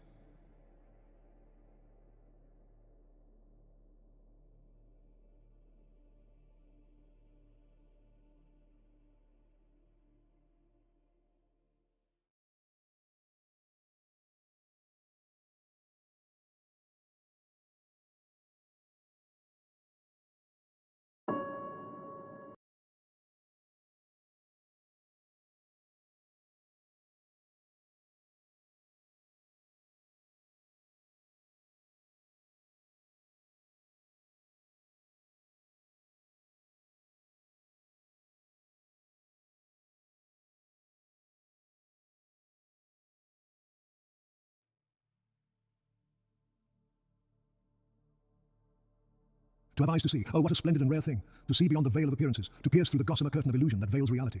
The liquid orb of consciousness we call the eye is placed at the threshold between inner and outer worlds, between the perceiver and the perceived, between the known and the unknowable, between the observer and the observed. Better than your words can say, your eyes tell me all your danger, whispered Nietzsche through Zarathustra's lips. For the eyes betray what the tongue conceals, mirroring the abyss that lurks behind our carefully constructed facades. The serpent knew this when it promised Eve, ye shall not surely die, for God doth know that in the day ye eat thereof, then your eyes shall be opened, and ye shall be as gods, knowing good and evil. The primordial temptation was not of power or pleasure, but of sight, of vision unbound from innocence, of consciousness awakened to its own nakedness. The eye that beholds darkness must eventually turn inward. May the frightfulness become so great, Jung implores in Liber Primus, that it can turn men's eyes inward, so that their will no longer seeks the self in others, but in themselves. For what use is external vision if we remain blind to our own depths? When consciousness approaches the unconscious, it illuminates and transforms. The light penetrates the darkness, and darkness infuses the light, each forever changed by their sacred marriage. Eyes are not merely instruments of perception, but cosmic symbols etched into the architecture of existence. They are round and in common speech are likened to cartwheels, as Jung observed. Rotating through dimensions of awareness, they are the multiple luminosities of the unconscious, scattered like stars across the firmament of the mind, as what Jung called multiple eyes, polyophthalmia, and the starry heaven. They are the scintillae or divine sparks imprisoned in matter, awaiting liberation through consciousness. From the depths of Mesopotamian clay to the heights of Egyptian cosmology, from the dollar bill to the seven-eyed lamb of revelation, the eye persists as humanity's most profound metaphor for awareness. It is simultaneously vulnerability and power, receptivity and projection, window and mirror. The eye does not merely see, it reveals, it illuminates, it transforms what it beholds. To recognize your reflection in the Helix Nebula is to understand that the cosmic eye gazes back. The universe observes itself through your observation. The ancient alchemists knew this when they wrote of the fish's eyes, viewed as luminous points that shine in darkness and particles of consciousness scattered throughout existence, waiting to be collected into the unified gold of awakened being. This video is an initiation. We traverse cultures and centuries to awaken vision, to recover the art of seeing with eyes unclouded by habit, prejudice, or fear. For as Marcus Aurelius reminded us, a healthy pair of eyes should see everything that can be seen and not say, "No, too bright." Even when the light blinds, even when the vision terrifies, the courageous eye remains open. This is our task, to follow the thread of the eye through labyrinths of symbol and meaning, to trace its reflection across the waters of time, and perhaps, if we are fortunate, to glimpse through all these myriad eyes a single vision that unites them. For as Meister Eckhart proclaimed, "The eye through which I see God is the same eye through which God sees me. My eye and God's eye are one eye, one seeing, one knowing, one love." As you already know, I am a revelator, and I reveal the secrets we deserve to know. The stories our bones and blood tell us to seek, and it is never a little thing to have people around you to see what you see, even if you are hundreds or thousands of miles apart. The eyes of our minds are always connected. The eye is a central symbol of revelator. Therefore, this video is very important to me. Before we dive in, a quick note. What you're about to watch is an essential journey through eye symbolism across human history. We'll explore eye symbolism in ancient civilizations, including Mesopotamia, Egypt, and Norse mythology, examining archetypal patterns like the autonomous eye, the wounded eye, the cosmic eye, and the eye of judgment. Then we'll learn how eye symbolism evolved in organized religions, including Judaism, Christianity, Hinduism, Buddhism, and Cao Dai, as well as the concept of the evil eye across cultures. Further, we'll trace how philosophers from Plato to modern phenomenologists analyzed vision as central to understanding knowledge, perception, and consciousness. Last but not least, we'll look through our psychological eyes to understand how Jung, Freud, and other psychologists interpreted the eye as a symbol of the psyche and consciousness.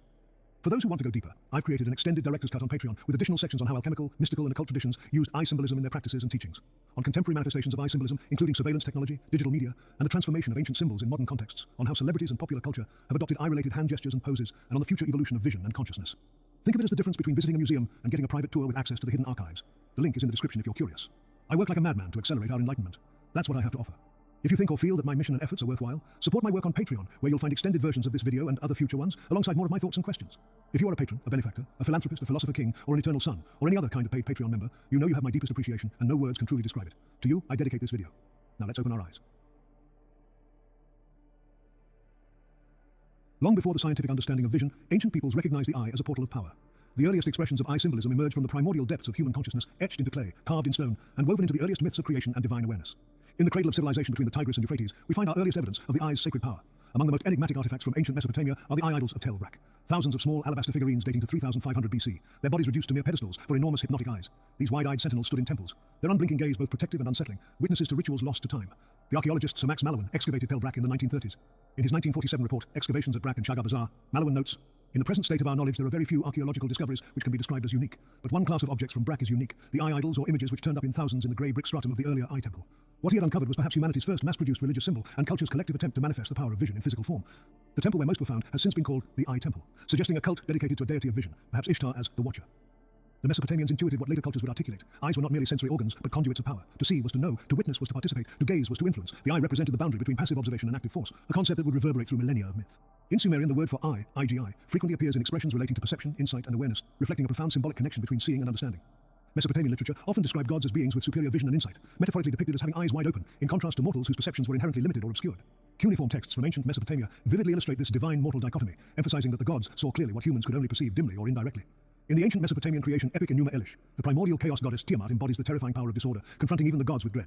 When the hero god Marduk battles Tiamat, his victory is achieved through strategic insight and perception. Before striking, Marduk carefully observes Tiamat, discerning vulnerabilities within her chaotic form. The epic describes how the Lord drew near to see the inside of Tiamat, revealing that cosmic order was restored not only by physical might, but by divine awareness and the power of clear-sighted understanding. Marduk's victory over Tiamat, as recounted in the Enuma Elish, led to his elevation as the supreme deity of the Babylonian pantheon. In honor of his triumph, the gods bestowed upon him the 50 names, each representing a facet of his divine authority. His principal temple in Babylon was named Esagila, meaning house with a raised head, signifying its towering presence and central role in the city's religious life. This grand structure underscored Marduk's position at the apex of the divine hierarchy and the importance of Babylon as a center of worship. If Mesopotamia discovered the mythic power of the eye, Egypt elevated it into a principle of cosmic order. No civilization integrated the eye more deeply into its symbolic system than ancient Egypt, where the eyes of Horus and Ra became central to religion, art, and the structure of myth. These eyes continue to stare back at us across millennia, etched in stone, carved into amulets, inscribed in scrolls, and revived in modern iconography. They were two opposing forces. The eye of Horus was blue and was good. The eye of Ra was red and was evil. As the Book of the Dead described, Horus of the blue eyes cometh unto you. Protect ye Horus of the red eyes who is sick. Or one was light and one was dark. One was the sun and one was the moon. The eye of Horus, or Wedjat, represented healing, protection, and wholeness. In myth, Horus lost his left eye in battle with Set, the god of chaos, during a struggle to avenge his father Osiris. The eye was restored by the wisdom god Thoth, making it not only a symbol of physical restoration, but of metaphysical integrity. Its 6 parts, assigned specific fractional values in ancient Egyptian measurement systems, were used in both grain and medicinal contexts. Scholars have argued that these 6 divisions correlate symbolically to the 6 senses: smell, 1/2, sight, 1/4, thought, 1/8, hearing, 1/16, taste, 1/32, and touch, 1/64. The eye thus becomes a schematic of perception, a holistic vision of the human sensorium encoded in divine form. The eye's significance may even extend into anatomical metaphor. A 2019 study observed that when the eye of Horus is superimposed onto a sagittal section of the brain, its components align with neurological structures like the thalamus, corpus callosum, brainstem, and medulla, each involved in sensory processing. While there is no evidence that the Egyptians possessed detailed anatomical knowledge of the visual cortex, although we can't affirm they didn't, these symbolic correspondences suggest a deeply intuitive grasp of the relationship between perception, embodiment, and cosmic order, nonetheless. Carl Jung, in Mysterium Conjunctionis, reflects on this mythic cycle of wounding and restoration. Citing Plutarch's Isis and Osiris, he writes, Typhon, the wicked brother shadow of Osiris, wounded or tore out the eye of Horus, and this is to be interpreted as referring to the new moon. The eye thus becomes a symbol of lunar rhythm, representing the recurring movement between wholeness and fragmentation, light and darkness, consciousness and unconsciousness, psychic integration and dismemberment. This symbolic cycle leads us to Osiris himself. In Egyptian myth, Osiris is murdered and dismembered by his brother Set. His body was scattered across the land and pieced back together by the devotion of Isis. Horus, his son, is both avenger and inheritor, restoring the divine lineage through the trials of vision and combat. Osiris, often associated with the afterlife and subterranean regeneration, also embodies an omnidirectional awareness that surpasses death itself. Osiris was an all-seeing, all-knowing deity. As the lord of the underworld, Osiris was believed to possess knowledge that transcended the boundaries of life and death. In this context, Jung's remark that the heavenly sun is the right eye of the world becomes more than a cosmological metaphor. It signals the Egyptian belief that vision is the primary axis of divinity. The historian Diodorus Siculus recorded that Osiris means many-eyed, for in shedding his rays in every direction he surveys with many eyes. This many-eyed Osiris is not a monstrous being, but an image of divine omniscience, an intelligence that illuminates the world through manifold perception. To be many-eyed is to see fully across space, across time, and across the boundary between life and death. If the Eye of Horus symbolizes integration and healing, the Eye of Ra embodies something more volatile, divine wrath and autonomous power. Often depicted as a blazing solar disk, the Eye of Ra becomes personified in myth as the goddess Sekhmet, a lioness unleashed to punish humanity for rebellion. In the Book of the Heavenly Cow, Ra sends his eye in the form of Hathor to destroy the insolent, but the eye, intoxicated by bloodlust, begins annihilating indiscriminately. Ra must intervene by offering red beer as a decoy for blood. The goddess drinks, becomes intoxicated, and ceases her destruction. Here, vision without restraint becomes cataclysm, a force that must be tempered to preserve creation. In another myth, Ra sends his eye to search for his lost children. While it is gone, a new eye grows in its place. When the original eye returns and finds itself replaced, it weeps in sorrow, and from its tears, humanity is born. This myth offers a profound metaphor. Human consciousness is the product of divine estrangement, of the pain of being seen and forgotten, found and replaced. It is an origin story rooted not in domination, but in loss and longing. A cosmic grief that births perception itself. This reverence for sight permeated Egyptian ritual and belief. The eyes of the deceased were carefully protected with amulets and ritual attention. The Book of the Dead contains spells specifically for opening the eyes in the afterlife, suggesting that resurrection itself was ultimately a restoration of vision. Thou hast received the Eye of Horus. Thy table is a table of offerings. Hail Hunu, lift up thy heart to purify thy body. They have eaten the Eye of Horus, the olive of Heliopolis. They destroy what is wrong in the body of Osiris. To see was thus to return to life. Beyond Horus, Osiris, and Ra, the motif of the eye appears throughout Egyptian religion. It adorns tomb walls, crowns, ritual vessels, and temple architecture. It was painted on coffins, placed on ships, and inscribed on papyri. In every context, the eye remained a symbol of divine presence, watching, guiding, healing, punishing. It signified not just physical sight, but the capacity to illuminate and order the world. The eye was Egypt's great metaphor for consciousness, focused, watchful, and sacred. And then in Norse mythology, we encounter a profound inversion of the eye's significance. Rather than gaining power through sight, the god Odin, Wotan, sacrifices one eye for inner wisdom. At Mimir as well, the source of all wisdom, Odin surrenders his eye in exchange for a drink from the sacred waters. Wotan, who sacrificed his eye at the spring of Mimir, Jung writes in Archetypes of the Collective Unconscious, represents the paradoxical truth that external vision must sometimes be surrendered for internal illumination. The one-eyed god embodies the mystery that partial blindness can lead to deeper sight, a mythological precursor to the spiritual concept that the third eye opens only when physical vision is transcended. The 13th century poetic Edda records Odin's words, I know where Odin's eye is hidden, deep in the wide-famed well of Mimir. Mead drinks Mimir every morning from Valfather's pledge. Know ye yet or what? This cryptic verse suggests that the sacrificed eye continues to see. It becomes a permanent witness at the well of wisdom, a part of Odin that remains at the source while he moves through the world. The symbolism of Odin's missing eye takes on profound dimensions when we consider his role as the god of poetry and mystical wisdom. In sacrificing his eye, Odin transcends ordinary perception, gaining a deeper sight that penetrates the veil of appearance to grasp the hidden truths of the cosmos. His vacant socket becomes a powerful signifier of this transformation, marking him as one who has relinquished the limited vision of the physical world in exchange for the expansive insights of the spiritual realm. This sacrificial act embodies the delicate interplay between the tangible and the imaginal, or the seen and the unseen. Odin's remaining eye becomes the eye of precision and clarity, discerning the concrete realities of the manifest world. Yet his missing eye is an eye of possibility and potential that truly defines his visionary power. This absent presence represents the capacity to perceive beyond the boundaries of the known, to envision realities that lie beyond the scope of mortal sight. In this sense, Odin's empty socket is not a void, but a gateway, a portal to the infinite realms of inspiration and imagination. It signifies the willingness to surrender the illusions of the ego, to relinquish attachment to surface-level appearances in pursuit of deeper understanding. Through this sacrifice, Odin attains a form of sight that transcends the physical, a way of seeing that is not dependent on the external organs of perception, but rather arises from the inner eye of the soul.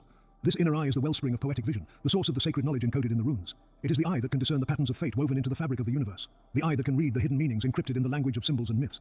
Odin's missing eye thus becomes a testament to the price of wisdom. The sacrifice is required to attain a level of insight that pierces the illusions of the material world and glimpses the eternal truths that lie beneath. Ultimately, we are reminded that true seeing is a holistic engagement of our entire being. It is a way of perceiving that integrates the rational and the intuitive and the analytical and the imaginative.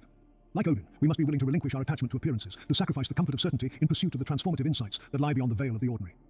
Remarkably, this pattern of the one-eyed seer appears across diverse cultures. The Greek Graii sisters shared a single eye between them, which granted them prophetic vision. The Celtic god Baela had one destructive eye that could kill with a glance. The Russian folklore figure Baba Yaga is sometimes depicted with one eye that sees the past and future. This recurrent motif suggests a universal intuition that complete vision paradoxically requires a form of partial blindness, a willingness to close one mode of seeing to open another. What emerges from all of these ancient myths is a constellation of recurring patterns that transcend cultural boundaries and that we can rightly call archetypes. The autonomous eye is the most striking. Across traditions, the eye frequently detaches from its owner to act independently. Ra's eye becomes Sekhmet, Odin's eye remains at Mimir's well, and the Greek myth of the Grey features an eye that passes between users. This suggests an intuitive understanding that consciousness can fragment and operate autonomously, a concept Jung would later identify in the complex that develops its own agency. The wounded eye that is damaged yet maintains or even increases its power also appears repeatedly. Horus's wounded eye becomes a symbol of healing. Odin's missing eye grants wisdom. The blind seer Tiresias gains prophetic sight. This reflects the paradoxical truth that limitation can become transcendence. Those ways of seeing beyond the physical emerge precisely when ordinary vision is compromised. The cosmic eye, as the identification of the sun and moon as cosmic eyes, appears in Egyptian, Norse, Hindu, and Amazonian mythologies, suggesting an archetypal connection between celestial bodies and divine awareness. The cosmos itself is understood as a being that watches, with heavenly bodies as its organs of perception. Last but not least, the Eye of Judgment, from Mesopotamian deities to the Egyptian weighing of the heart ceremony, overseen by the Eye of Horus, represents moral discernment and judgment. This association would later find its fullest expression in the Abrahamic tradition's all-seeing eye of God that witnesses and evaluates human action. We will explore this eye in depth in the sections that follow. Thus, across the ancient world, in the dawn of human symbolism, the eye is a cosmic principle before it is an organ of sight. Or rather, sight is more than what our physical eyes can offer. Yet, Plato's form of the eye is probably somewhere out there. What's certain is that its persistence is impressive. From the clay idols of Mesopotamia to the hieroglyphs of Egypt to the one-eyed god of the north, the eye represented the fundamental relationship between consciousness and reality, between the seer and the seen, between the divine and the human. To have eyes was to possess power. To be seen was to be known. To gaze was to transform. The French philosopher Georges Bataille would later write in his work The Eye that the eye at the summit of the skull opening onto the infinite space is not a product of understanding, but is instead an immediate existence. This insight was already understood by our most ancient ancestors, who recognized in the eye not merely a tool of perception, but the threshold where inner and outer worlds meet. These are the foundation for religious, philosophical, and psychological understanding of vision as something far beyond mere biological function, a sacred act that connects us to the cosmos itself, a living symbol of consciousness. As myth systems evolved into organized religions, the eye kept its power as a symbol of divine consciousness, but it acquired new dimensions of meaning. In the great religious traditions, the eye became not just a symbol of seeing, but of being seen, a reminder of divine omniscience and the interior illumination of spiritual awakening. In Judaism, the eye symbolism takes a profound turn. While earlier polytheistic religions depicted their gods with literal eyes, the Jewish tradition confronts the paradox of an unseen God who nevertheless sees all. The eyes of the Lord are in every place, keeping watch on the evil and the good, declares Proverbs chapter 15, verse 3, establishing divine vision as both omnipresent and morally discerning. The Hebrew scriptures abound with references to God's eyes as symbols of divine attention. The phrase, finding favor in God's eyes, appears repeatedly, suggesting that to be seen by God is to be known in one's essence. Yet this seeing God cannot himself be seen. When Moses asks to see God's glory, he is told, "You cannot see my face, for no one may see me and live." Exodus chapter 33, verse 20. The ultimate seer must remain unseeable, a theological inversion of the eye's usual reciprocity, or is God both the blue eye and the red eye? This paradox finds its fullest expression in Ezekiel's vision of the divine chariot, the Merkabah, where their entire bodies, including their backs, their hands, and their wings, were completely full of eyes, as were their four wheels. Ezekiel chapter 10, verse 12. For Martin Buber, this multitude of eyes is no mere symbol of far-off judgment, but of God's immanence. Every particular thou in creation is a window into the eternal thou, so that the divine presence gazes upon and is encountered in each and every being simultaneously. The Kabbalah, Jewish mystical tradition, developed this concept further. In Kabbalistic thought, the eye represents Chokmah, wisdom, the second sephirah on the tree of life. Rabbi Isaac Luria taught the divine light enters creation through God's eyes, and these rays of vision actually sustain the cosmos. This concept of divine seeing as creative force recalls the Egyptian Ra, whose gaze brought life, but transforms it into a more abstract metaphysical principle. The Jewish mystical tradition conceives ayin, nothingness, as both the invisible ground of all being and a contemplative state in which the individual self dissolves into divine awareness. In the Sefer Yetzirah, often called the Book of Formation, chapter 2, Mishnah 6 declares, "He made his ayin yesh, he turned his nothingness into something," teaching that all manifest reality, yesh, both issues from and ultimately returns to this primordial void. The Tikkunei Zohar, the repairs of the Zohar, in Tikkun 57 proclaims, "There is no place devoid of him," signifying that ayin is the ever-present divine gaze suffusing every dimension of creation. Later expositors, from Moses de Leon, 13th century compiler of the Zohar, to Isaac Luria, 1534, 1572, and his Seift Circle, in works like Sha'ar HaGilgulim and Sha'ar HaKavanot, elaborated meditative practices in which the Hebrew letters, especially the mother letters Aleph, Mem, and Shin, are visualized ascending back into ayin, demonstrating that in Kabbalah the eye is the void of infinite potential from which all forms emerge. Then, Christianity inherited Jewish eye symbolism, but refracted it through the prism of incarnation, the doctrine that the unseen God became visible in human flesh. John's Gospel proclaims this paradox with crystalline clarity in chapter 1, verse 18. No one has ever seen God, but the one and only Son, who is himself God and is in closest relationship with the Father, has made him known. Here, the invisible is unveiled so that we might see what cannot otherwise be seen. This theme of sight as revelation ripples through Jesus' own words and works. "I am the light of the world. Whoever follows me will never walk in darkness, but will have the light of life." John chapter 8, verse 12. The eye is the lamp of the body. If your eyes are healthy, your whole body will be full of light. Matthew chapter 6, verse 22. Most compellingly, every gospel account of healing the blind becomes a living emblem of spiritual sight restored. In Mark's narrative, Bartimaeus of Jericho, a blind beggar, cries out, "Jesus, Son of David, have mercy on me," and is gifted both his vision and a confession of faith. "Go," said Jesus, "your faith has healed you." Immediately, he received his sight and followed Jesus along the road. Through these miracles, the incarnate word illuminates the inner eye, teaching that to see Christ is to see the Father. "And whoever sees me, sees him who sent me." John chapter 12, verse 45. This Christian reframing of the eye finds an intriguing celestial echo in the Merkabah law. In 3 Enoch, Enoch is transformed into Metatron, the Prince of the Presence, the lesser Yahweh, and endowed with 365,000 eyes, each like the great light, his gaze an unbroken surveillance of every corner of creation. Is Metatron's manifold vision a forerunner of divine embodiment, or does it underscore the unique sufficiency of Christ's incarnational sight? Early theologians guarded the line. No angel, however exalted, could substitute for the Son. Yet the parallel remains electrifying. Enoch becomes Metatron, adorned with cosmic eyes, just as the Word becomes flesh, so that through one man we might truly see the face of God. Ultimately, Christianity teaches that the all-seeing eye is not a distant emblem on a golden coin or on a temple or on a dollar bill, but the pierced, loving gaze of Christ himself, visible, compassionate, sovereign over every realm, human and angelic alike. However, in the book of Revelation, this paradox reaches its most striking expression in the vision of a lamb, looking as if it had been slain, standing at the center of the throne. At first, you can't help but feel sorry for him, but then something strange happens. Revelation chapter 5, verse 6 unveils that the lamb had 7 horns and 7 eyes, which are the 7 spirits of God sent out into all the earth. That's bizarre, to say the least. Jung observes in Ion that this is a bellicose lamb, a conqueror, whose eyes represent omniscience, fused with sacrificial vulnerability. His eyes signify the 7 spirits of God, or the 7 eyes of the Lord. Jung continues, connecting this image to Zechariah chapter 4, verse 10. "For who hath despised the day of small things? For they shall rejoice, and shall see the plummet in the hand of Zerubbabel with those 7. They are the eyes of the Lord, which run to and fro through the whole earth." The seven eyes suggest completeness of vision, a spiritual perception that encompasses all dimensions. The seven eyes could represent the sevenfold gifts of the Holy Spirit: wisdom, understanding, counsel, fortitude, knowledge, piety, and fear of the Lord. Each a distinct mode of spiritual perception. Perhaps they are a manifestation of the seven archangels or archons. This symbolism culminates in Christ's statement: "The eye is the lamp of the body. If your eyes are healthy, your whole body will be full of light." Matthew chapter 6, verse 22. Here, physical vision becomes a metaphor for spiritual illumination, the capacity to perceive divine truth. St. Augustine elaborated on this, writing in his Confessions, "And I entered, and with the eye of my soul, such as it was, saw above the same eye of my soul, and above my mind, the immutable light. It was not the common light which all flesh can see, nor was it simply a greater one of the same sort, as if the light of day were to grow brighter and brighter, and flood all space. It was not like that light, but different, yea, very different from all earthly light whatever. Nor was it above my mind in the same way as oil is above water, or heaven above earth, but it was higher, because it made me, and I was below it, because I was made by it. He who knows the truth knows that light, and he who knows it knows eternity. Love knows it, O eternal truth, and true love and beloved eternity. Thou art my God, to whom I sigh both night and day." In Jacopo Pontormo's Cana in Emmaus, 1525, the resurrected Christ emerges not with the luminous certainty typical of Renaissance depictions, but as a spectral figure whose eyes appear as darkened hollows, empty sockets that refuse to meet the gaze of the viewer. This unsettling detail resists literal interpretation. Rather than suggesting blindness, it gestures toward a vision so absolute, so interior, that it transcends the visible altogether.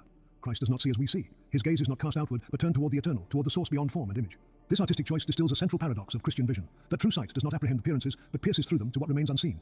The divine in this rendering is not what is shown, but what withdraws, hidden beneath the veil of the ordinary, radiating through absence. The emptiness of Christ's eyes becomes a symbol of apophatic seeing, a vision stripped of content in order to behold the uncontainable. Moving to other continents, we find identical ideas expressed in different forms. While Western religious traditions emphasize the eye as a symbol of divine omniscience, Eastern spiritual systems develop the concept of the third eye, a center of intuitive vision located in the forehead, associated with enlightenment and expanded consciousness. In Hinduism, the third eye is most prominently associated with Shiva, who is often depicted with a vertical third eye in the center of his forehead.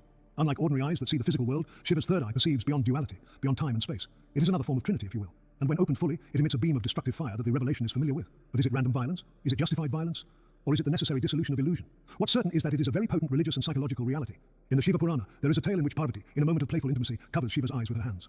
Instantly, the cosmos is plunged into darkness. Day ceases, life trembles, and chaos threatens to unfold. To restore balance and light, Shiva opens a third eye in the center of his forehead, radiating a brilliance that dispels the universal gloom.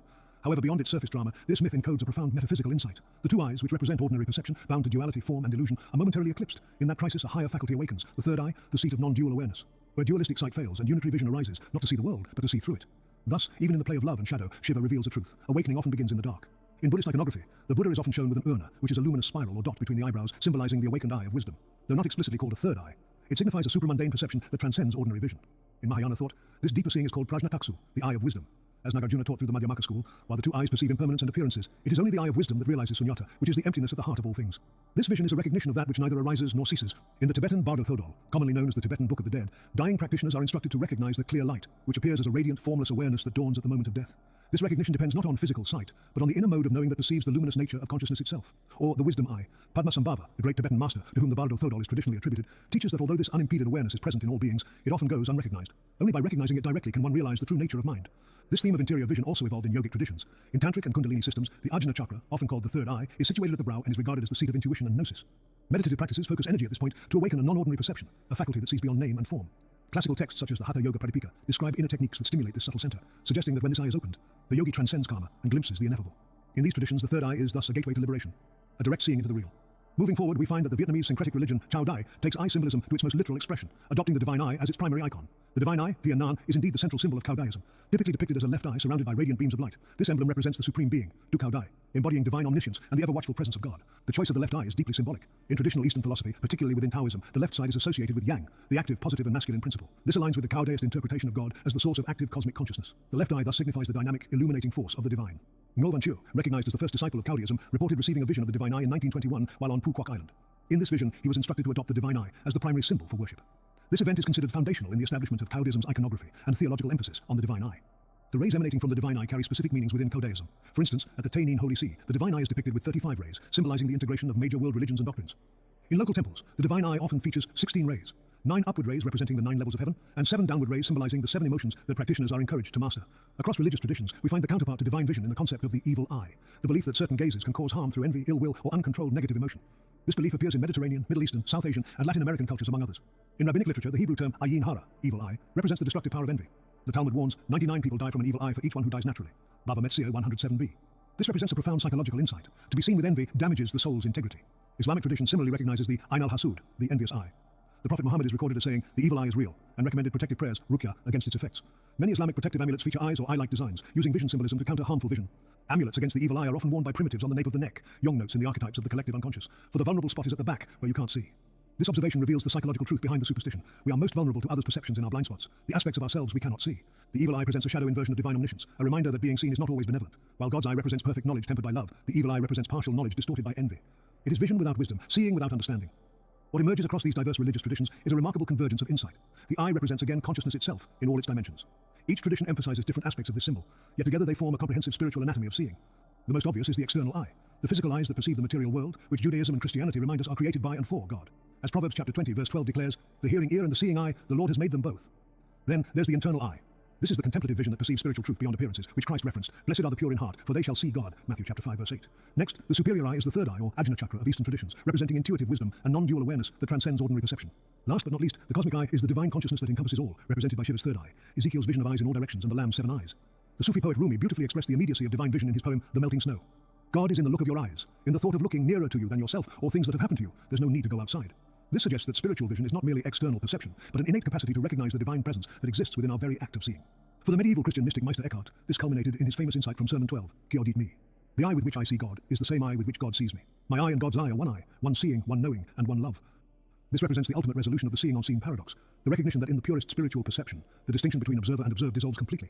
The religious symbolism of the eye thus reveals a familiar, profound truth. Vision is a sacred act, a participation in divine consciousness. To truly see is to participate in God's seeing. To be truly seen is to be known in one's essence. The eye stands at the threshold between creator and creation, between the visible and invisible worlds, between knowing and being known.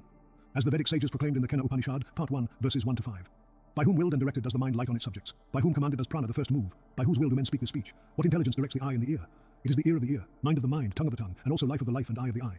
Being disabused of the false notion, the wise, having left this body, become immortal. The eye does not go there, nor speech, nor mind. We do not know that. We do not know how to instruct one about it. It is distinct from the known and above the unknown. We have heard it so stated by preceptors who taught us that. What speech does not enlighten, but what enlightens speech. Know that alone to be the Brahman, not this which people here worship. What one cannot think with the mind, but by which they say the mind is made to think. Know that alone to be the Brahman, not this which people here worship. The ultimate eye is the witnessing awareness itself, the pure consciousness that makes all seeing possible. While mythology and religion approached the eye through narrative and symbol, philosophy subjected vision to systematic analysis, examining how sight shapes knowledge, perception, beauty, and truth. From ancient Greece to modern phenomenology, the eye has remained central to understanding how we know what we know. Plato established vision as the paradigmatic metaphor for intellectual understanding in Western thought. In his Republic, he presents the famous allegory of the cave, where prisoners mistake shadows for reality until one escapes to see objects illuminated by the sun, a heroic path representing the mind's ascent from opinion to knowledge, thus true enlightenment. What makes this allegory so powerful is Plato's detailed analogy between physical sight and intellectual comprehension. Of all the organs of sense, he writes, the eye is the most like the sun, and the power which the eye possesses is a sort of effluence which is dispensed from the sun. Just as sunlight enables the eye to see physical objects, the light of truth enables the mind to perceive ideas. This connection culminates in Plato's description of the form of the good. The sun is not sight, but the author of sight who is recognized by sight. And this is he whom I call the child of the good, whom the good begat in his own likeness, to be in the visible world, in relation to sight and the things of sight, what the good is in the intellectual world, in relation to mind and the things of mind. Plato's student Aristotle approached vision more empirically but maintained its privileged status. All men by nature desire to know, as is indicated by the love we have for our senses, even apart from their practical uses, and especially for that of sight because it tells us much about the differences between things, declared Aristotle in Metaphysics. Unlike Plato, who distrusted sensory perception, Aristotle saw vision as foundational to scientific investigation. In his treatise on the soul, he developed a sophisticated theory of visual perception involving an active medium between eye and object, a concept that would influence optical theory for centuries. Aristotle, ever attentive to the subtleties of perception, noted that when we close our eyes, we are not immersed in total darkness. Instead, we continue to see shifting colours, after images, and dreamlike forms, as evidence he believed that vision is not merely the passive reception of external objects, but involves an active inner faculty of the soul. Perception, in his view, was a dynamic interplay between the external world and the internal powers of the mind. This insight, rooted in careful observation rather than instrumentation, eerily anticipates the findings of modern neuroscience, which reveals that what we see is not a mirror of the world, but a construction of the brain, an unimaginably complex synthesis of sensory input, memory, expectation, and attention. Aristotle understood a truth that would take centuries to confirm. Seeing is as much about the mind as it is about the eyes. Plato also recognized the dangerous power of this vision. In his Symposium, Plato has Socrates claim that if virtue could be seen with bodily eyes, it would provoke overwhelming love. The implication is clear. Vision gives immediate access to reality in a way other senses cannot match, for better or worse. This is why Plato advocated censoring visual arts that might corrupt youth. He understood that images bypass rational defenses and imprint directly on the soul. The scientific revolution transformed understanding of vision from mysterious power to mechanical process. René Descartes, in his Rules for the Direction of the Mind, Rule 12, compared the eye to a camera obscura, carefully dissecting ox eyes to understand their structure. The first opaque structure in the eye receives the figure impressed upon it by the light with its various colors, and the first membrane. His detailed diagrams showed how light rays focus on the retina, creating inverted images that the brain somehow corrects. In The Passions of the Soul, Descartes went further, connecting vision directly to his mind-body dualism. In his view, physical light causes motions in the eye, which travel via animal spirits to the pineal gland, the seat of the soul and consciousness. If we see some animal approach us, the light reflected from its body depicts two images of it, one in each of our eyes, and these two images form two others by means of the optic nerves in the interior surface of the brain, which faces its cavities. Then from there, by means of the animal spirits with which its cavities are filled, these images so radiate towards the little gland. Some questions are needed. If vision involves mechanical processes creating representations in the brain, how can we be certain these representations match external reality? Thus, the gap between seeing and knowing widened. Baruch Spinoza addressed this in his Ethics, arguing that vision's reliability comes from our embodied integration with nature. If the motion communicated to our nervous system by objects presented through our eyes is conducive to our feeling of well-being, the objects which are its cause are said to be beautiful, while the objects which provoke a contrary motion are called ugly. For Spinoza, visual perception was neither purely subjective nor perfectly objective, but a relationship between our physical constitution and the world. John Locke distinguished between primary qualities that exist independently, like shape and motion, and secondary qualities that exist only in perception, like color. This distinction was famously challenged by George Berkeley's radical idealism, claiming that visual experience consists entirely of ideas in the mind. Berkeley's 1709 essay towards a new theory of vision argued that distance perception is not innate, but learned through the association of visual cues with tactile experiences, a startlingly modern view confirmed by later studies of patients gaining sight after congenital blindness. Immanuel Kant argued that the mind actively structures perception rather than passively receiving impressions, and for whatever reason, a revolutionary idea. In his Critique of Pure Reason, 1781, Kant proposed that space and time are not features of external reality, but forms of intuition that the mind imposes on sensory experience. We see objects in three-dimensional space not because space exists independently, but because our minds necessarily organize visual data spatially. In our experiences, Kant writes, it is easy to observe that it is only the continuous influences in all parts of space that can conduct our senses from one object to another, that the light which plays between our eyes and the heavenly bodies produces a mediating community between them and us, and thereby evidences their coexistence with us. Vision doesn't simply receive the world, it constitutes a world that conforms to the mind's categories. This insight redirected the philosophical focus on the eye. If vision actively constructs experience, rather than reflecting reality, then different modes of seeing might reveal different truths. The eye was no longer just a window but a projector, not a passive receptor but an active creator. And you know how much I love creation. German idealists developed these insights further. Schelling wrote that nature is visible spirit, spirit is invisible nature, suggesting that vision and reality exist in a dialectical relationship. Hegel proposed that vision evolves historically, with each epoch developing new ways of seeing that reveal previously invisible aspects of existence. His analysis of artistic ways of seeing anticipated later work by John Berger and Michel Foucault on how visual regimes encode power relationships. Friedrich Nietzsche pushed Kant's insight even further in the Genealogy of Morals, where he directly challenges the notion of objective, detached knowledge. He writes, let us guard against the dangerous old conceptual fiction that posited a pure, will-less, painless, timeless knowing subject. Let us guard against the tentacles of such contradictory concepts as pure reason, absolute spirituality, knowledge in itself. Nietzsche rejects the idea that one can see the world as it truly is, independent of the observer. Instead, he insists, there is only a seeing from a perspective, only a knowing from a perspective. And the more emotions we express over a thing, the more eyes, different eyes, we train on the same thing, the more complete will be our idea of that thing, our objectivity. But the elimination of the will altogether, the switching off of the emotions all and sundry, granted that we could do so, what? Would not that be called intellectual castration? This is a radical rethinking of how we experience and understand reality. For Nietzsche, all perception and knowledge are fundamentally interpretive. We never access a neutral, objective truth. Rather, we see through lenses shaped by our instincts, values, culture, and historical circumstances. The idea of a pure observer is a myth for Nietzsche, as every act of knowing is bound up in a perspective, a standpoint. What we call truth is really a kind of useful fiction, a perspective that has proven effective for a certain form of life. Nietzsche's perspectivism thus dismantles the notion of universal objectivity and replaces it with a dynamic model of knowledge that is plural, embodied, and value-laden. In doing so, he opens the door for later thinkers, the phenomenologists, the post-structuralists, and the existentialists, to rethink the nature of truth, vision, and subjectivity itself. In Thus Spoke Zarathustra, Nietzsche writes, work and plaything are sense and spirit. Behind them still lies the self. The self also seeks with the eyes of the senses. It also listens with the ears of the spirit. This suggests a deeper seeing that transcends both sensory perception and intellectual understanding, a vision that arises from the authentic self, a psychology we will explore more deeply in the next section. In the 20th century, phenomenology brought new depth to understanding vision by examining lived visual experience as abstract theories lost popularity. Maurice Merleau-Ponty's masterwork, Phenomenology of Perception, 1945, argued that vision cannot be reduced to either physical processes or mental representations. It is fundamentally an embodied activity. In this work, Merleau-Ponty emphasized the inseparability of the perceiving subject and the perceived world. The body is our general medium for having a world. He further elaborated on the embodied nature of perception. Space and perception generally represent at the core of the subject the fact of his birth, the perpetual contribution of his bodily being, a communication with the world more ancient than thought. Merleau-Ponty's later work, The Visible and the Invisible, introduced the concept of flesh, la chair, neither mind nor matter, but the common substance of seer and seen. He wrote, the thickness of flesh between the seer and the thing is constitutive for the thing of its visibility, as for the seer of his corporeity. It is not an obstacle between them, it is their means of communication. This radical insight collapsed the traditional subject-object distinction. The world sees itself through our eyes. This approach illuminated everyday visual experiences that philosophers had neglected. When we catch another person's gaze, we experience intersubjectivity directly, a crossing of perspectives that creates mutual recognition. When we see a horizon, we intuitively grasp that our vision has limits without experiencing those limits as barriers. When we recognize a face, we perceive not just features but expression, character, and personhood all at once. Martin Heidegger explored how technological developments transform not just what we see, but how the world reveals itself to us. In The Age of the World Picture, he argued that modern science reconfigures the world into an object of representation, something to be grasped, calculated, and controlled. Later, in The Question Concerning Technology, he introduced the concept of the standing reserve, bestand, describing how modern technology enframes beings as mere resources to be ordered and exploited. This technological mode of revealing differs fundamentally from contemplative or meditative vision, which encounters beings with a sense of reverence, and allows them to appear in their own integrity. Jean-Paul Sartre dramatically explored the interpersonal dynamics of vision in being and nothingness, particularly in his famous analysis of the look, le regard. For Sartre, being seen by another person creates a fundamental disruption. I am for myself only as I am a pure reference to the other. The other looks at me, and as such, he holds the secret of my being. The other's gaze transforms me from subject to object, revealing aspects of myself inaccessible to my own vision. Hannah Arendt connected vision to political philosophy in The Human Condition, arguing that public visibility is essential for meaningful political life. Everything that appears in public can be seen and heard by everybody, and has the widest possible publicity. For us, appearance constitutes reality. Democracy requires spaces where citizens can see and be seen by one another. Tyranny thrives when people are isolated, invisible to each other, though visible to power. Modern neuroscience and cognitive science have transformed philosophical understanding of vision. Where classical philosophers debated whether vision reveals or distorts reality, contemporary science suggests vision is a sophisticated information processing system optimized for evolutionary survival, rather than metaphysical truth. The neurobiologist David Marr proposed that vision operates through multiple levels of processing, from detecting basic features like edges and motion to constructing three-dimensional models and recognizing objects. Perception, in this view, is an active computational process. Philosopher Andy Clark built on these insights to develop the theory of predictive processing, suggesting that vision works through top-down predictions continuously revised by bottom-up sensory data. We don't see what is there. We see what our brains predict should be there, modified by unexpected sensory input. This explains certain optical illusions and hallucinations. These scientific approaches don't invalidate philosophy, but reframe it. Kant's intuition that the mind structure's visual experience aligns with neuroscience's discovery of innate visual processing mechanisms. Merleau-Ponty's emphasis on embodied vision sounds similar to the research showing how eye movements, body position, and motor capabilities shape visual perception. Throughout philosophy's history, vision and knowledge have remained intimately connected. The Greek verb oida, I know, derives from the perfect tense of horao, I see, literally, I have seen, implying that to know something is to have seen it. The Latin video, I see, shares roots with vidi, I have seen, and visum, that which is seen, which gives us vision, visible, and visualization. This etymological connection reveals a profound truth. Vision is our paradigmatic metaphor for understanding. We speak of insight, perspective, illumination, clarity, reflection, outlook, and views. All of them are visual metaphors applied to knowledge. When we suddenly understand, we say I see, or it's clear now. When understanding remains elusive, we are in the dark, or can't see the point.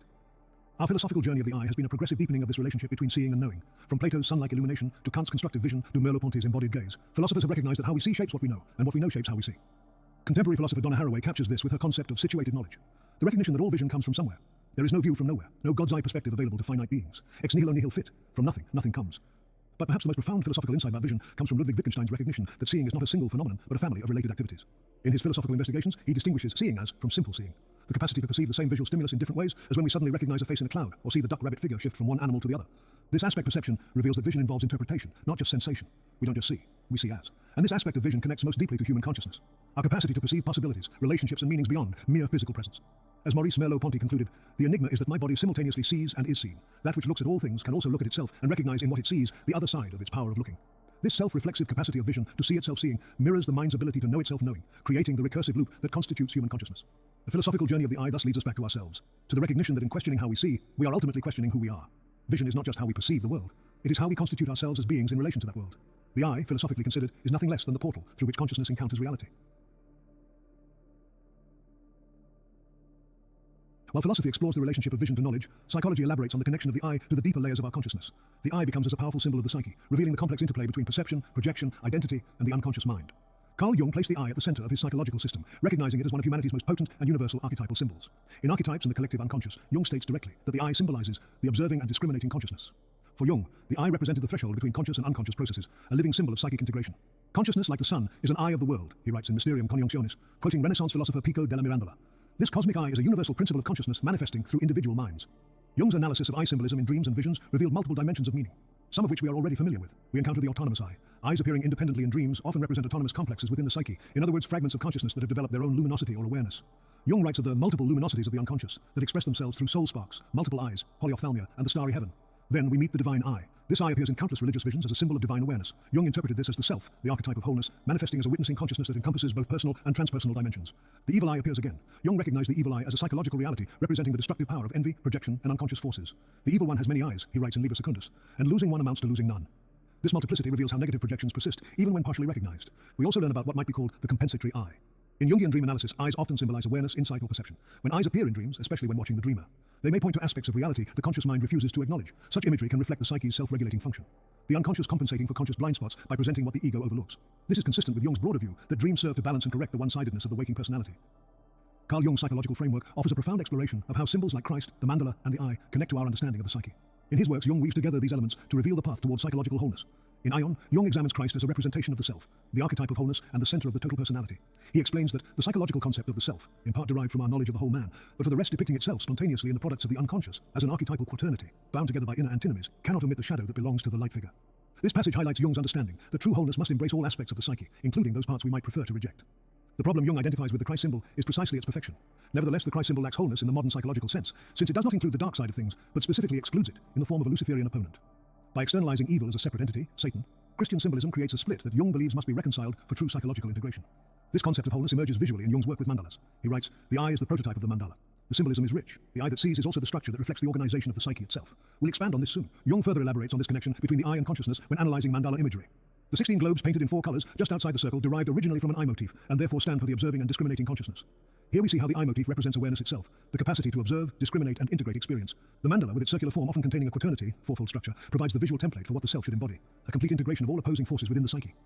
The Christ figure, while powerful as a symbol of transformation, remains incomplete in Jung's view because it fails to incorporate the shadow aspects that are essential to complete selfhood. Through these interconnected symbols, Christ, the eye, and the mandala, Jung presents a roadmap for psychological development. The journey toward wholeness requires us to recognize and integrate all aspects of our nature, both light and dark, conscious and unconscious, in a unified self that, like the eye in the mandala, can see clearly from a centered position of awareness. Most significantly, Jung recognized the eye as a symbol of psychological reflection, as the psyche has the capacity to observe itself. The soul, he notes, quoting the monk of Heisterbach, is not only like to the sphere of the moon, but is furnished on all sides with eyes, ex omni parte oculata. This multidirectional vision represents the psyche's ability to witness itself from multiple perspectives simultaneously. While Jung emphasized the eye's archetypal dimensions, Sigmund Freud explored its connection to primal fears and desires. In his 1919 essay, The Uncanny, Freud analyzes E.T.A. Hoffmann's tale, The Sandman, where the protagonist is haunted by a childhood fear of having his eyes stolen, a fear Freud interprets as representing castration anxiety. We know from psychoanalytic experience, however, Freud writes, that this fear of damaging or losing one's eyes is a terrible fear of childhood. A study of dreams, fantasies, and myths has taught us that a morbid anxiety connected with the eyes, and with going blind, is often enough a substitute for the dread of castration.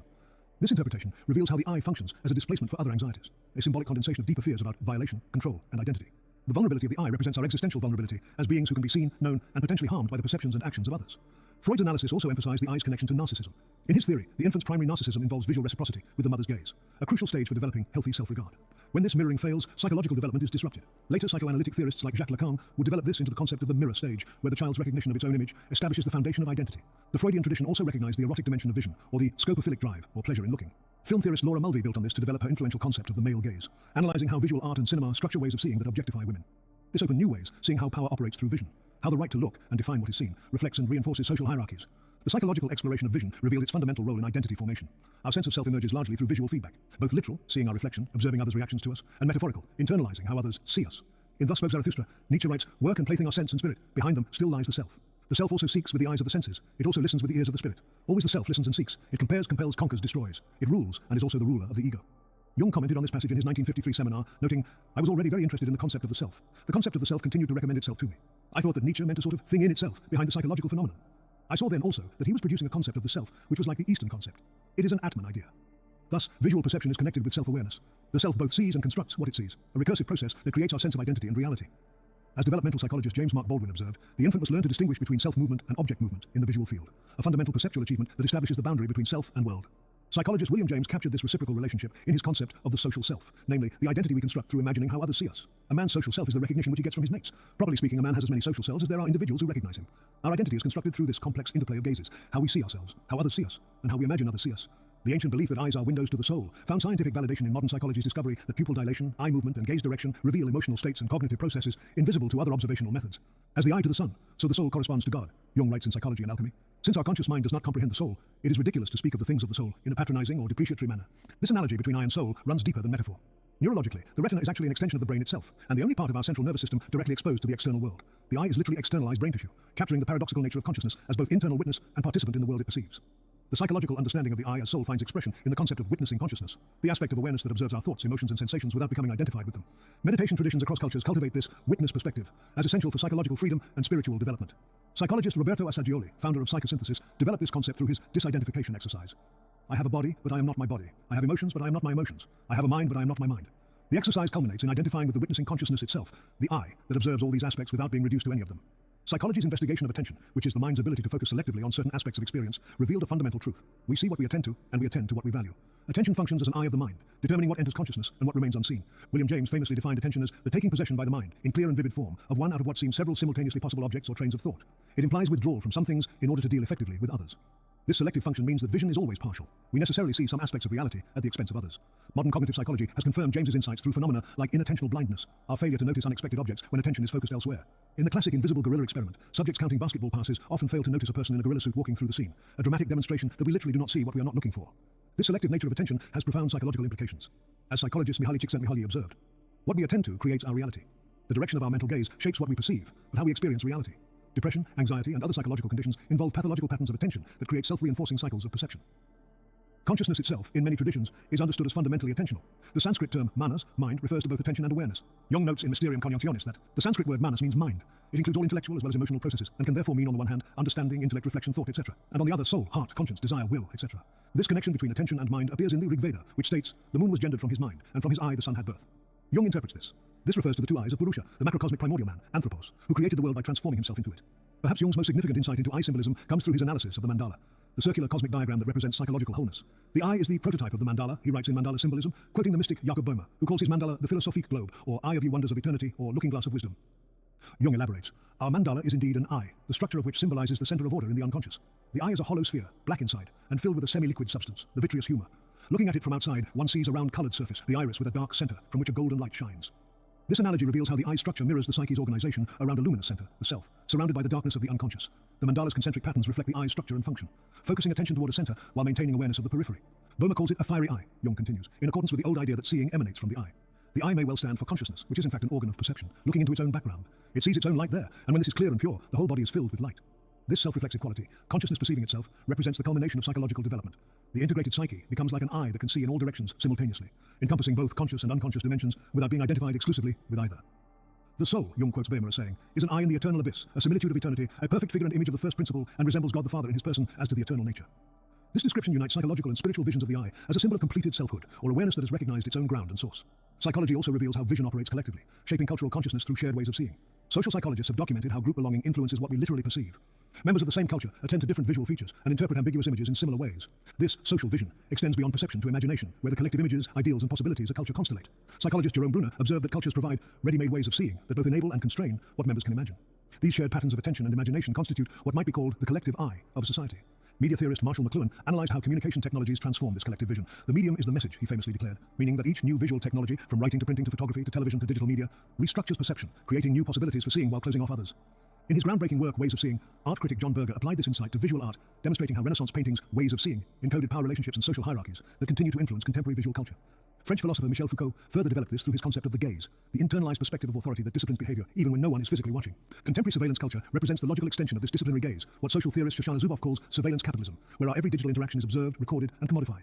The psychological impact of this omnipresent observation transforms social behavior and self-perception, creating what psychologist Kenneth Gergen terms the saturated self, an identity constantly performing for real or imagined observers. Dream research has consistently found eyes to be among the most common and significant dream symbols.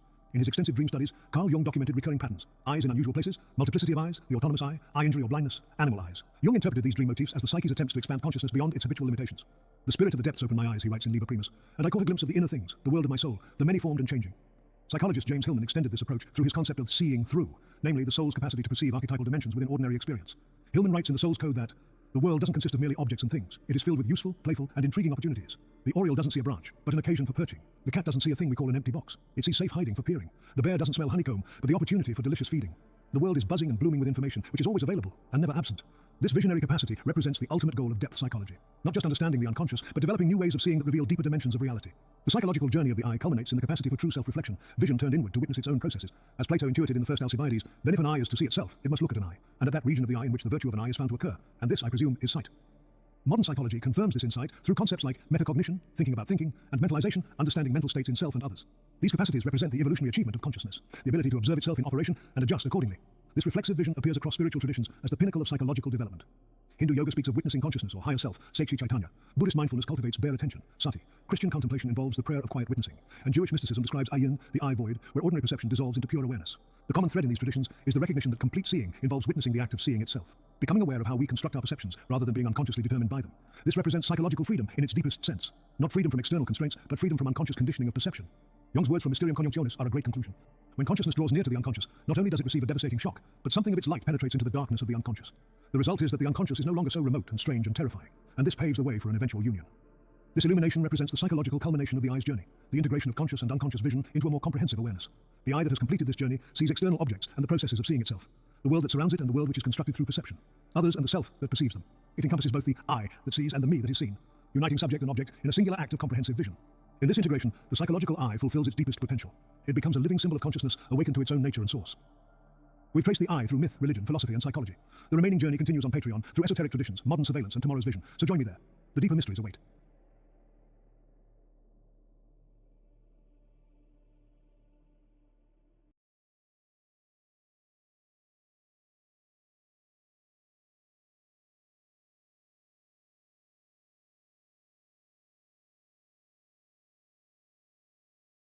All right, good evening, folks. It's Enforcer Matt, and welcome back to another short war video. And today we have very big news coming out of Russia, Ukraine, and North Korea.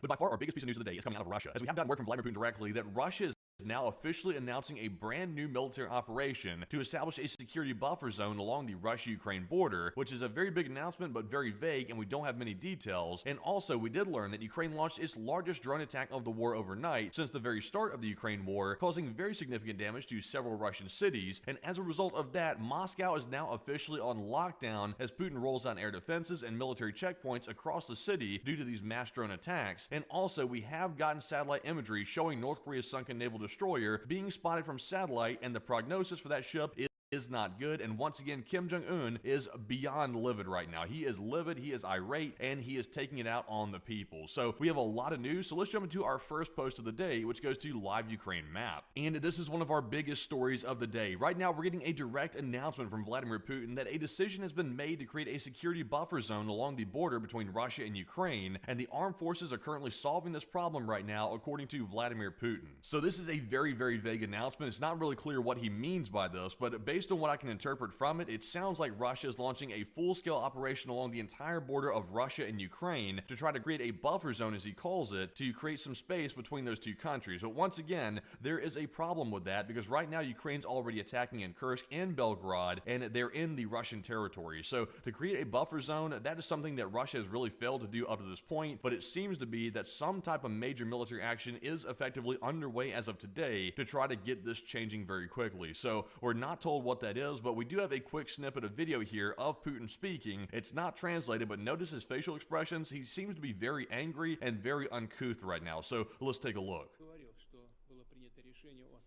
So here is Putin talking right here about the new operation. As you can see, I'm going to go ahead and mute this, by the way. Putin's facial expressions appear to be showing quite a bit of anger and frustration. I'm not sure if that's theatrics that he's putting on for this video, but it does appear that he is agitated.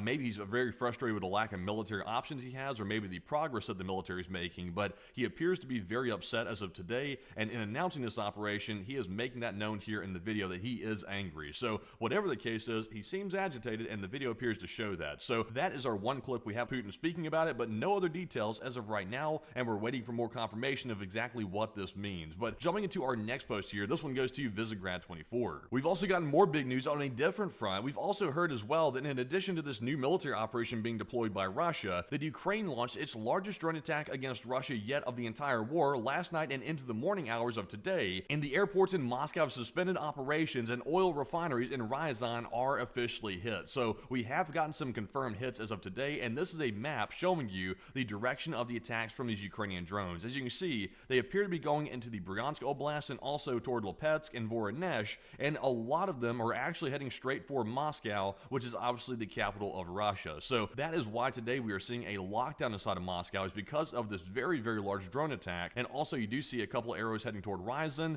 There was an oil refinery hit there, which we do have some video evidence of later in the video, but a very large drone attack, and once again, many different paths of attack coming from this area. It really overwhelmed Russia, and they were not able to shoot everything down. So jumping into our next post here, this one is going to go to Osint Intuit. And I think this post right here might shed some light as to why Putin is so angry as of this morning in announcing this new military operation. Moscow has been under UAV attack for over 24 hours, with explosions recently being reported just a couple hours ago. So this is a very lengthy drone attack that's actually being conducted on the capital, which is Moscow. And Ukrainian UAV manufacturing will continue to increase over time, and they cost a lot less than the Shahed that Russia uses, especially when you account for over 50% corruption markup on anything built in Russia. So once again, some details there about the drone manufacturing, but the big deal is Moscow is under a massive UAV attack still to this moment. So that's why they're on lockdown, and that's why we're about to get to that in just a moment. But let's take a look at our footage and see some of the drones coming in.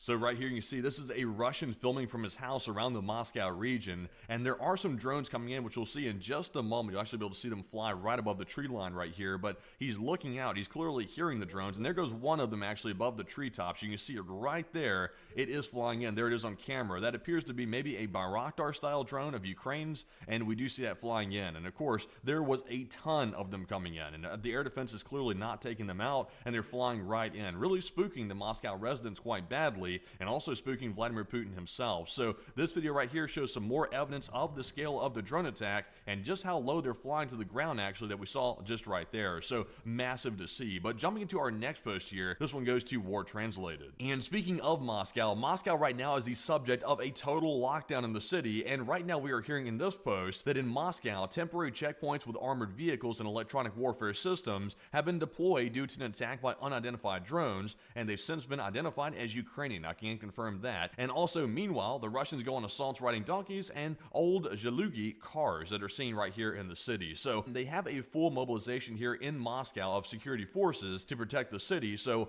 you know, once again, usually when drones attack, usually they simply deploy their air defense, which is already in place inside of the capital of Moscow, because once again, there's no city in Russia which is as important as Moscow because all the elites live there, so naturally Putin's going to protect that. So we did see this time, though, they've deployed ground forces inside of Moscow, which is interesting because usually we don't see that during a drone attack. So we do have a video here, so let's take a look and see the extent of the deployment of the Russian forces inside of the capital of Moscow.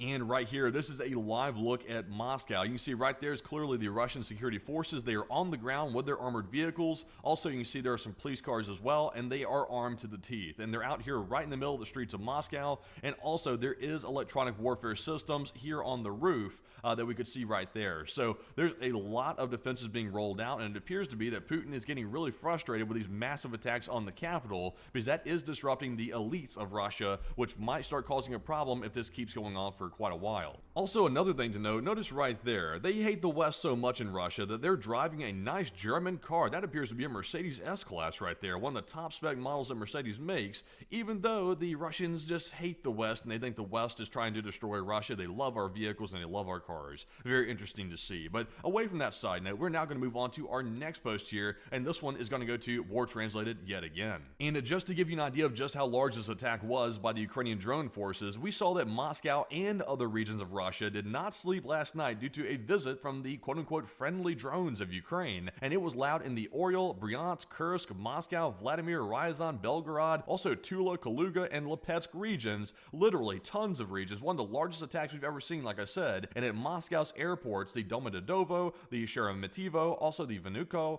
and the Zhukovsky had to implement the carpet plan, the emergency plan to protect from drones, because of this massive attack. And meanwhile, the Russians claim they shot down 105 UAVs, but I can assure you there were way more than that were fired at Russia, and I really doubt that number of 105 being accurate that they actually shot down. So we do have another video showing the extent of the drone strike, so let's take a look at this one too.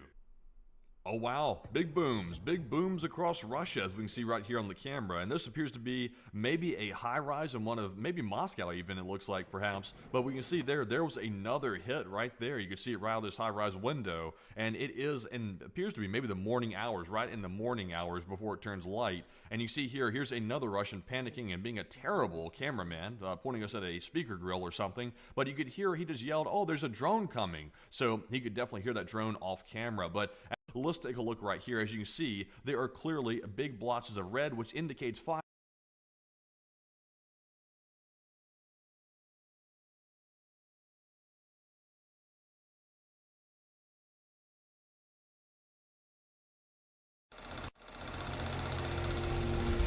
And welcome back to the channel.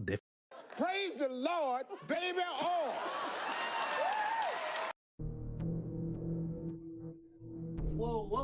Whoa. Yeah, let's. Yeah, you can. I don't know who you are. Don't take a shit in my pipes. Boys, you tell me, how is that good? Drywall guys, always.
weaved it throughout the meat.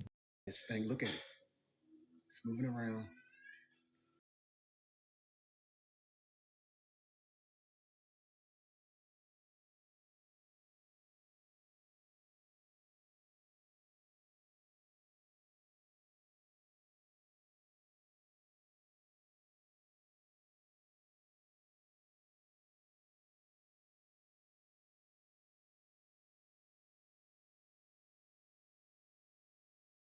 Aliens might be The scary thing, eventually.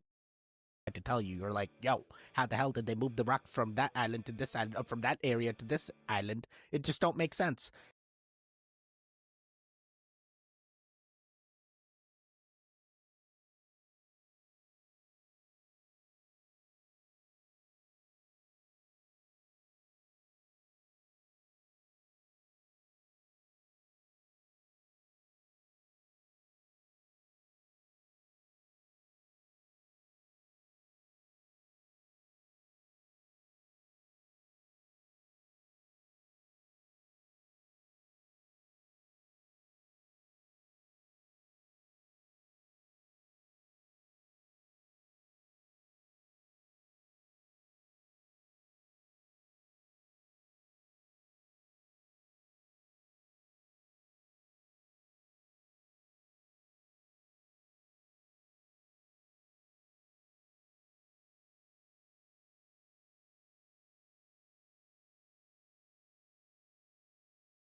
Hello, besties, and welcome to another reaction. Agnes Sorensen album has chosen this next song. It's by Kim Larson and You Can. This one is called This Is My Life. Let's go check it out.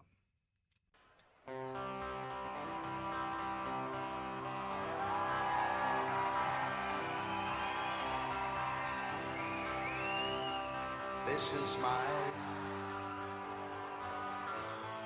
This is my time. Show me the light and not go there.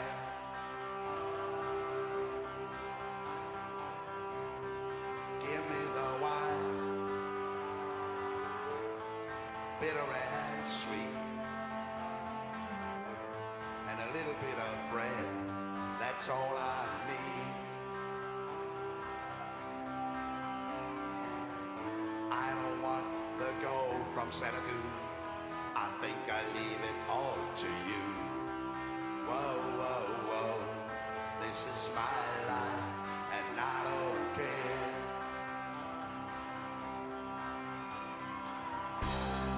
This is my street. Are you restless feet? Carry me on to anywhere.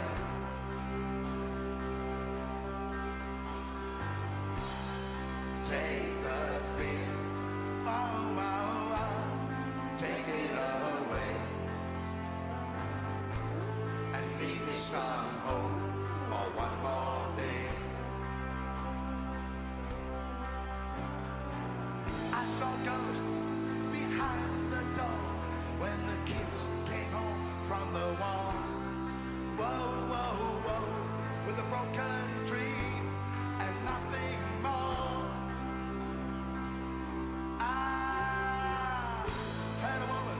So apparently this guy, Kim Larson, is meant to be a mega star in Denmark, to the extent that when he sadly passed away, the whole country came to a standstill.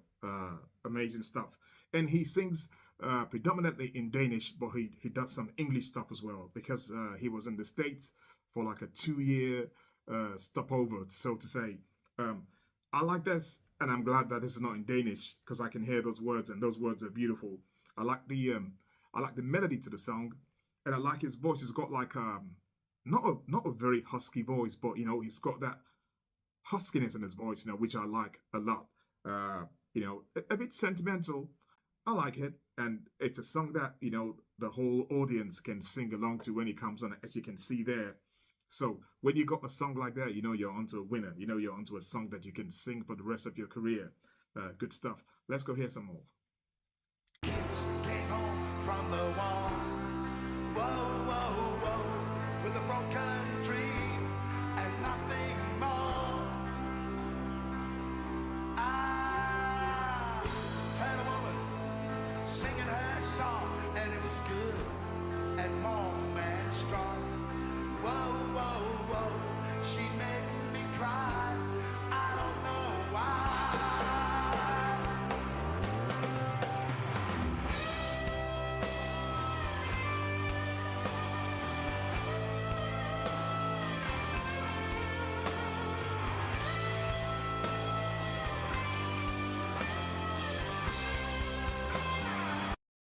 It's time for another review.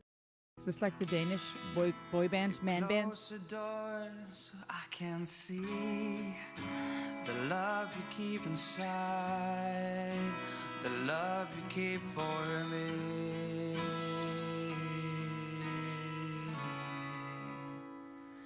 It fills me up. It feels like living in a dream. It fills me up so I can see the love.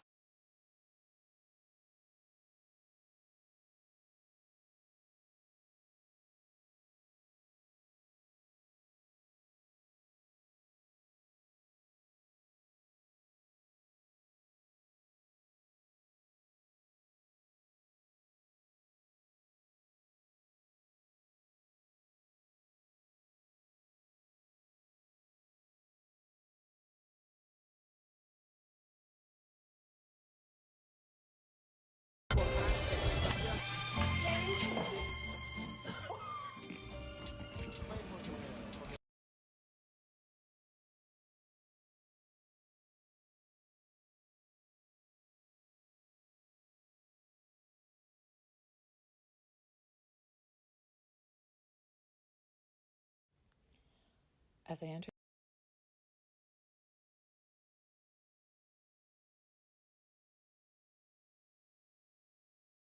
that our sense of selfhood and our experience of actually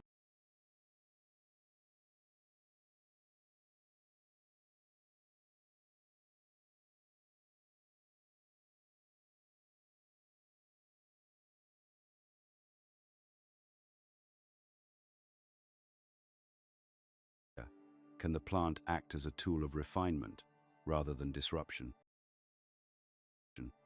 Before using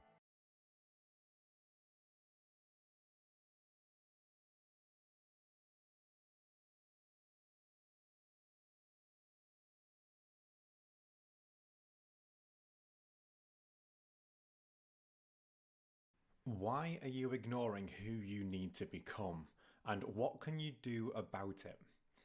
That was the question that I asked on a previous video, which is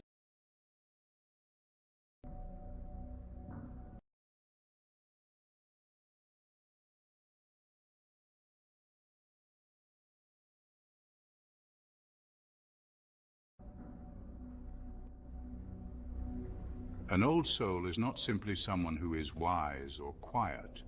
The term refers to a being who has lived many lifetimes and has passed through multiple spiritual initiations. These initiations being in the world have remained consistent throughout human history.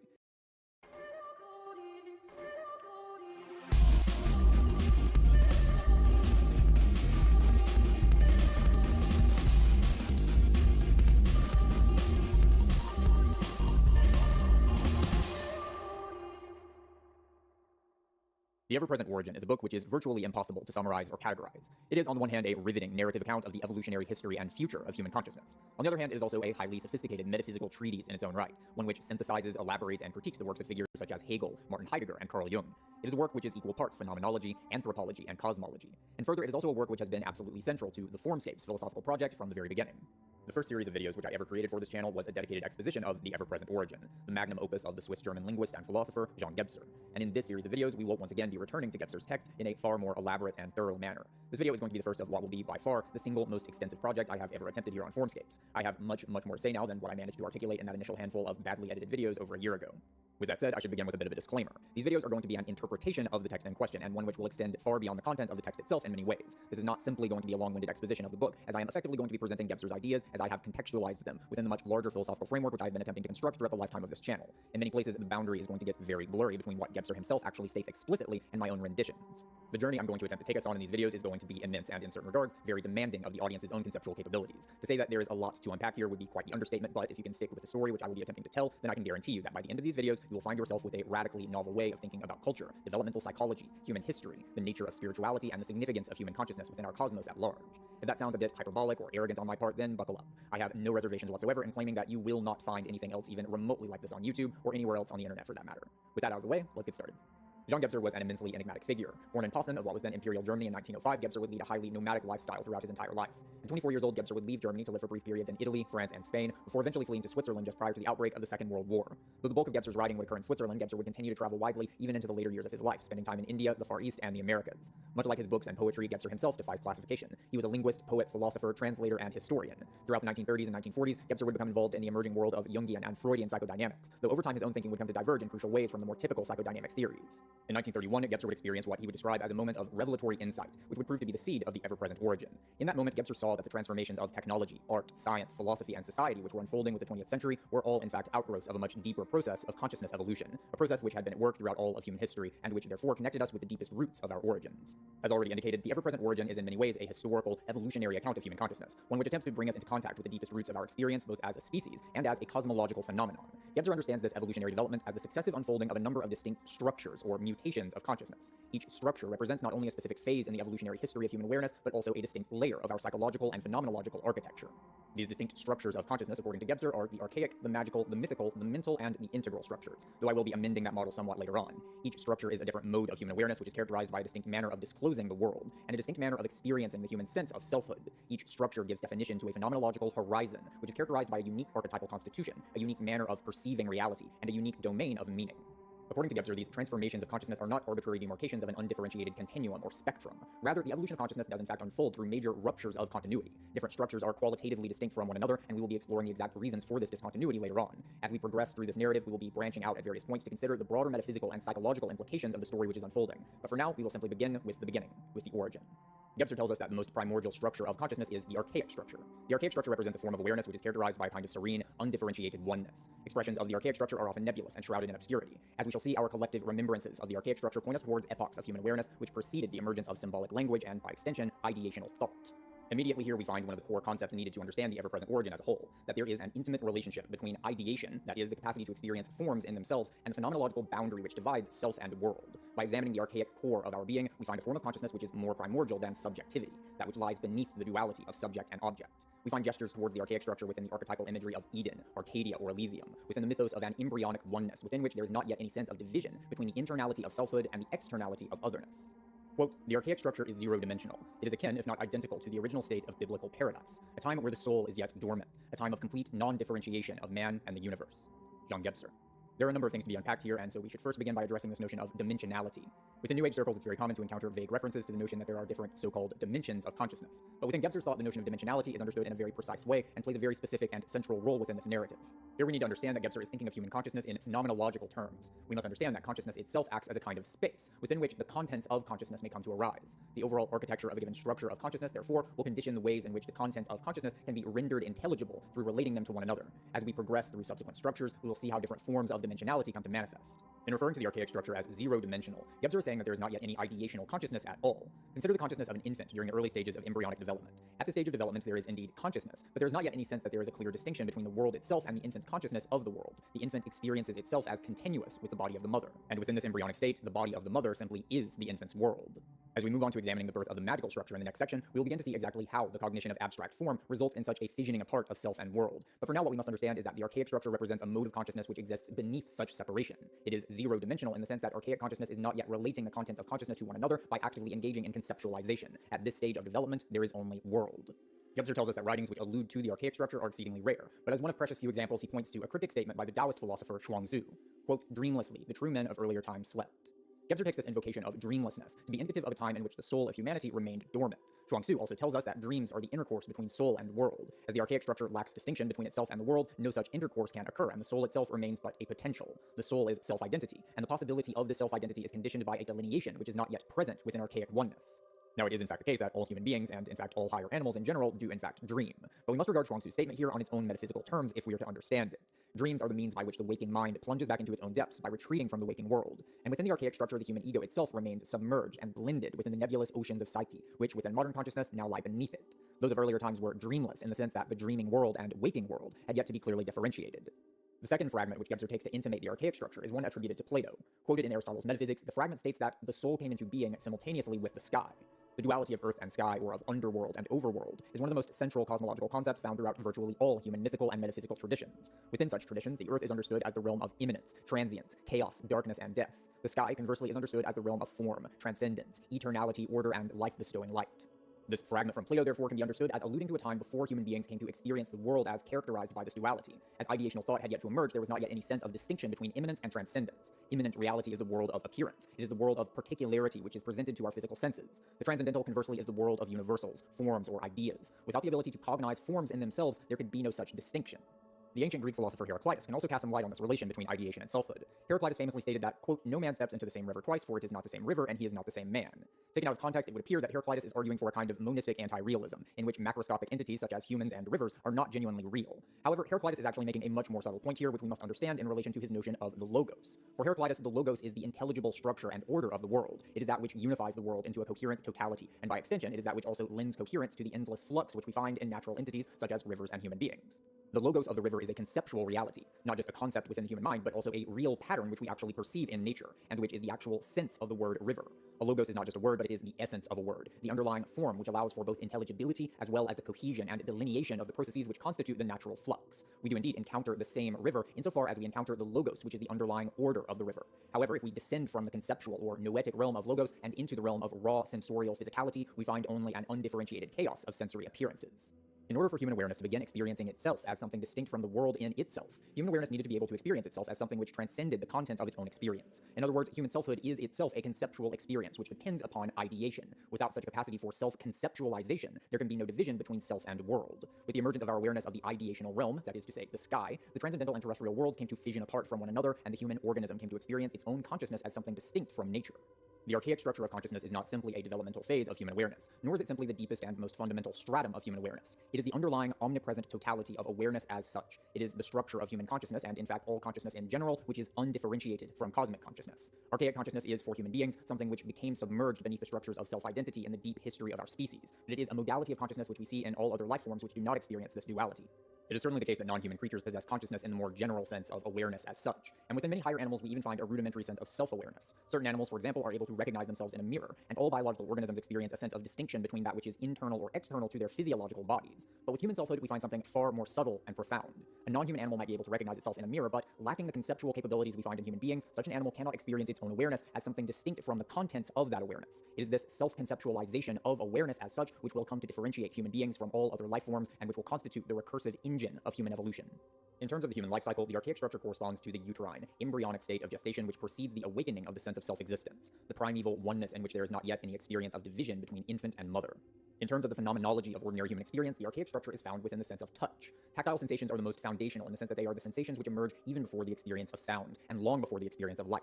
Tactility is that which is most essential in grounding human consciousness within the corporeal body. Tactile sensations are also of immense importance with regards to sensuality and sexuality, processes through which the boundaries delineating individual selfhood come to blur or dissolve. We encounter the primeval oneness of the archaic structure through the stillness and silence of meditative emptiness, but also through the self-releasement of sexual ecstasy.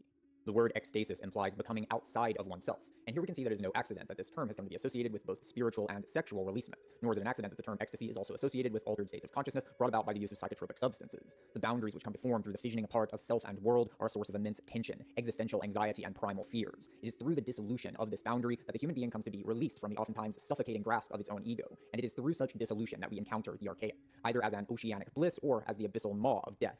The archaic is the primeval core of human consciousness, which all further developments of our awareness have germinated from. It is both our source and, as we shall see, our ultimate destination, the ever-present origin. Within the evolutionary journey of human awareness, this archaic unity would eventually come to be cloven apart, and the first unfolding of this process of differentiation would become the magical structure. It is within the magical awareness that we first see a sense of division between human self-identity and the world, but in many ways this magical mode of self-identity remains embryonic. The magical soul is not yet an individualized sense of self-identity, but rather manifests as a kind of tribal soul or collective ego.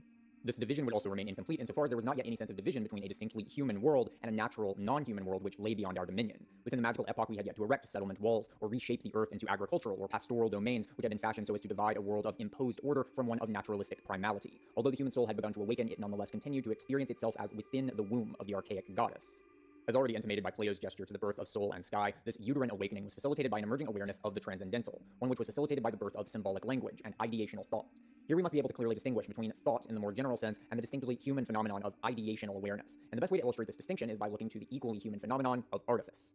The usage of tools is by no means an exclusive purview of human beings. Ravens are able to use twigs to hunt for insects, and primates are capable of using rocks to smash open shells. These creatures are able to see that a certain object can serve a certain purpose. They are able to perceive forms which are manifest within their sensory environments. However, what we see very scarcely in non-human animals is the creation of artifacts through the intentional transformation of natural objects.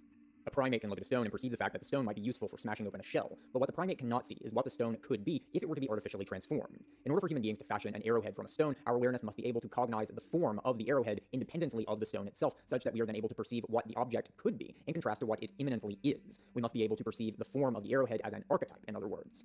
Thus, here again, we can see the significance of the emerging division between transcendence and immanence. In order to create fishing nets, for example, human beings must be capable of an awareness of the fishing net as a pure potentiality in itself, as a kind of transcendental object which we are then able to project onto the raw materials which we might fashion a fishing net from. We must be able to look at the raw materials of nature and perceive a potential fishing net where there is in fact no actual fishing net. All creatures are capable of cognizing the forms which are present immanently within the contents of the world they inhabit. Without such an ability to perceive the formative contents of experience, a creature would be faced with no more than a writhing chaos of meaningless sensory noise. However, the truly ideational awareness of human cognition, the capacity to experience forms in themselves, is a power which we find to be, at best, dimly intimated within non-human creatures. So let us now return to the example of an animal recognizing its own reflection in a mirror. In this example, the mirror just makes evident something which the animal is doing at all times, recognizing its own selfhood as the form which is present within its bodily sensations. This, however, is still a sensory experience of form.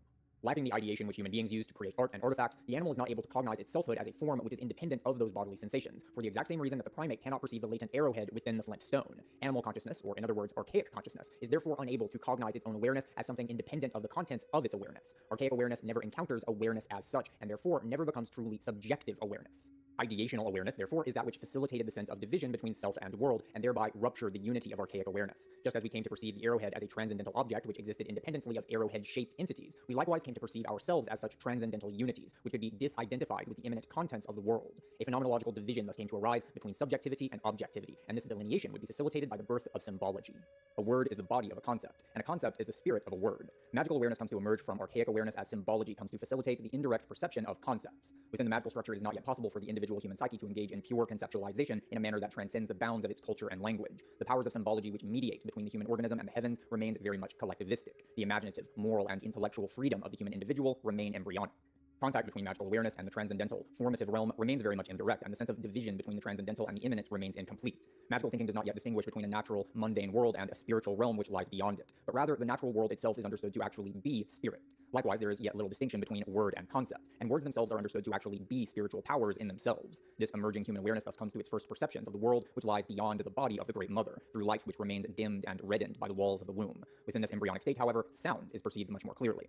Within the ever-present origin, Jean Gebser tells us that the magical structure brings with it the emergence of one-dimensional unity from archaic zero-dimensionality. The terms oneness and unity might seem to be near synonymous, but while oneness implies undifferentiated homogeneity, unity implies an underlying interconnectedness of partially separated beings. Therefore, magical unity is a sort of empathic resonance, which is facilitated by the underlying archaic oneness which grounds the magical structure. Genuine magical practice, as opposed to performative stage magic, is characterized by a sort of metaphysical sympathy, and the affinity with acoustic resonance is more than a mere analogy here. As we shall see, magical awareness is very much auditory, in the same way that the archaic is tactile. Within the ever-present origin, Gebser illustrates this with an example of a hunting ritual practiced by the pygmy peoples of the Congo Basin. Within this ritual, the pygmy hunters gather before the first light of dawn, and draw out a sand effigy of an antelope which they wish to hunt. It is significant here that this sand effigy does not correspond to an abstract concept of antelopes in general. The effigy corresponds to a specific antelope which the hunters wish to pursue. As we shall see, this lack of intellectual abstraction is a common theme throughout magical awareness in general. In fact, this sand drawing is not understood to be a representation at all. It is understood to be a manifestation of the antelope in the exact same manner as the flesh and blood body of the antelope which the hunters wish to pursue. Both the effigy and the body of the antelope are understood to be participants in the same underlying spiritual reality, which is the antelope itself. It is this commonality of spiritual form which will allow the pygmy hunters to wield power over their prey through the ritualistic invocation of sympathetic resonance. When the first ray of sunlight comes to touch the sand effigy, the pygmy hunter then fires an arrow into the effigy in the exact location touched by the ray of sunlight. The hunt then begins, and eventually the hunters will return to the site of the ritual with their quarry, a physical arrow now protruding from the animal's body in the exact location indicated by the effigy. The hunters then remove the arrow from the sand and erase the drawing so as to finalize the ritual. Significantly, this entire process, from the drawing of the sand effigy to its eventual erasure, is performed in complete silence. Within magical thought, silence, stillness, and darkness are the pregnant womb, quite literally, from which magical power is derived. In fact, Gebser tells us that although the pygmy hunting ritual is an excellent illustration of magical thinking, there's one crucial feature which indicates that this ritual is in fact a very late, vestigial form of true magical consciousness, namely the central role of the sun as a source of magical power. Within pure magical consciousness, it is the darkness of the primeval womb itself, the great Earth Mother, which is understood to be the source of the birthing and vitalizing power of the cosmos. Within the Pecmerel cave system of southern France, we find tunnels which stretch across 1¼ miles, or 2 kilometers from those of you from more primitive cultures which still use the metric system. These tunnels consist of 2 distinct levels and are believed to have been initially formed over 6 million years ago by an underground river. Deep within these caverns we find paintings which are at least 27,000 years old. To reach the inner depths of these caves within which the paintings are found, the original painters would have been required to navigate an immensely treacherous journey through damp, narrow, winding passages, gullies, and deadly drops into the darkness below. The creators of the Pecmerel cave paintings risked their lives in order to descend into the deepest reaches of these caverns rather than painting upon walls which were much more safely reached near the surface.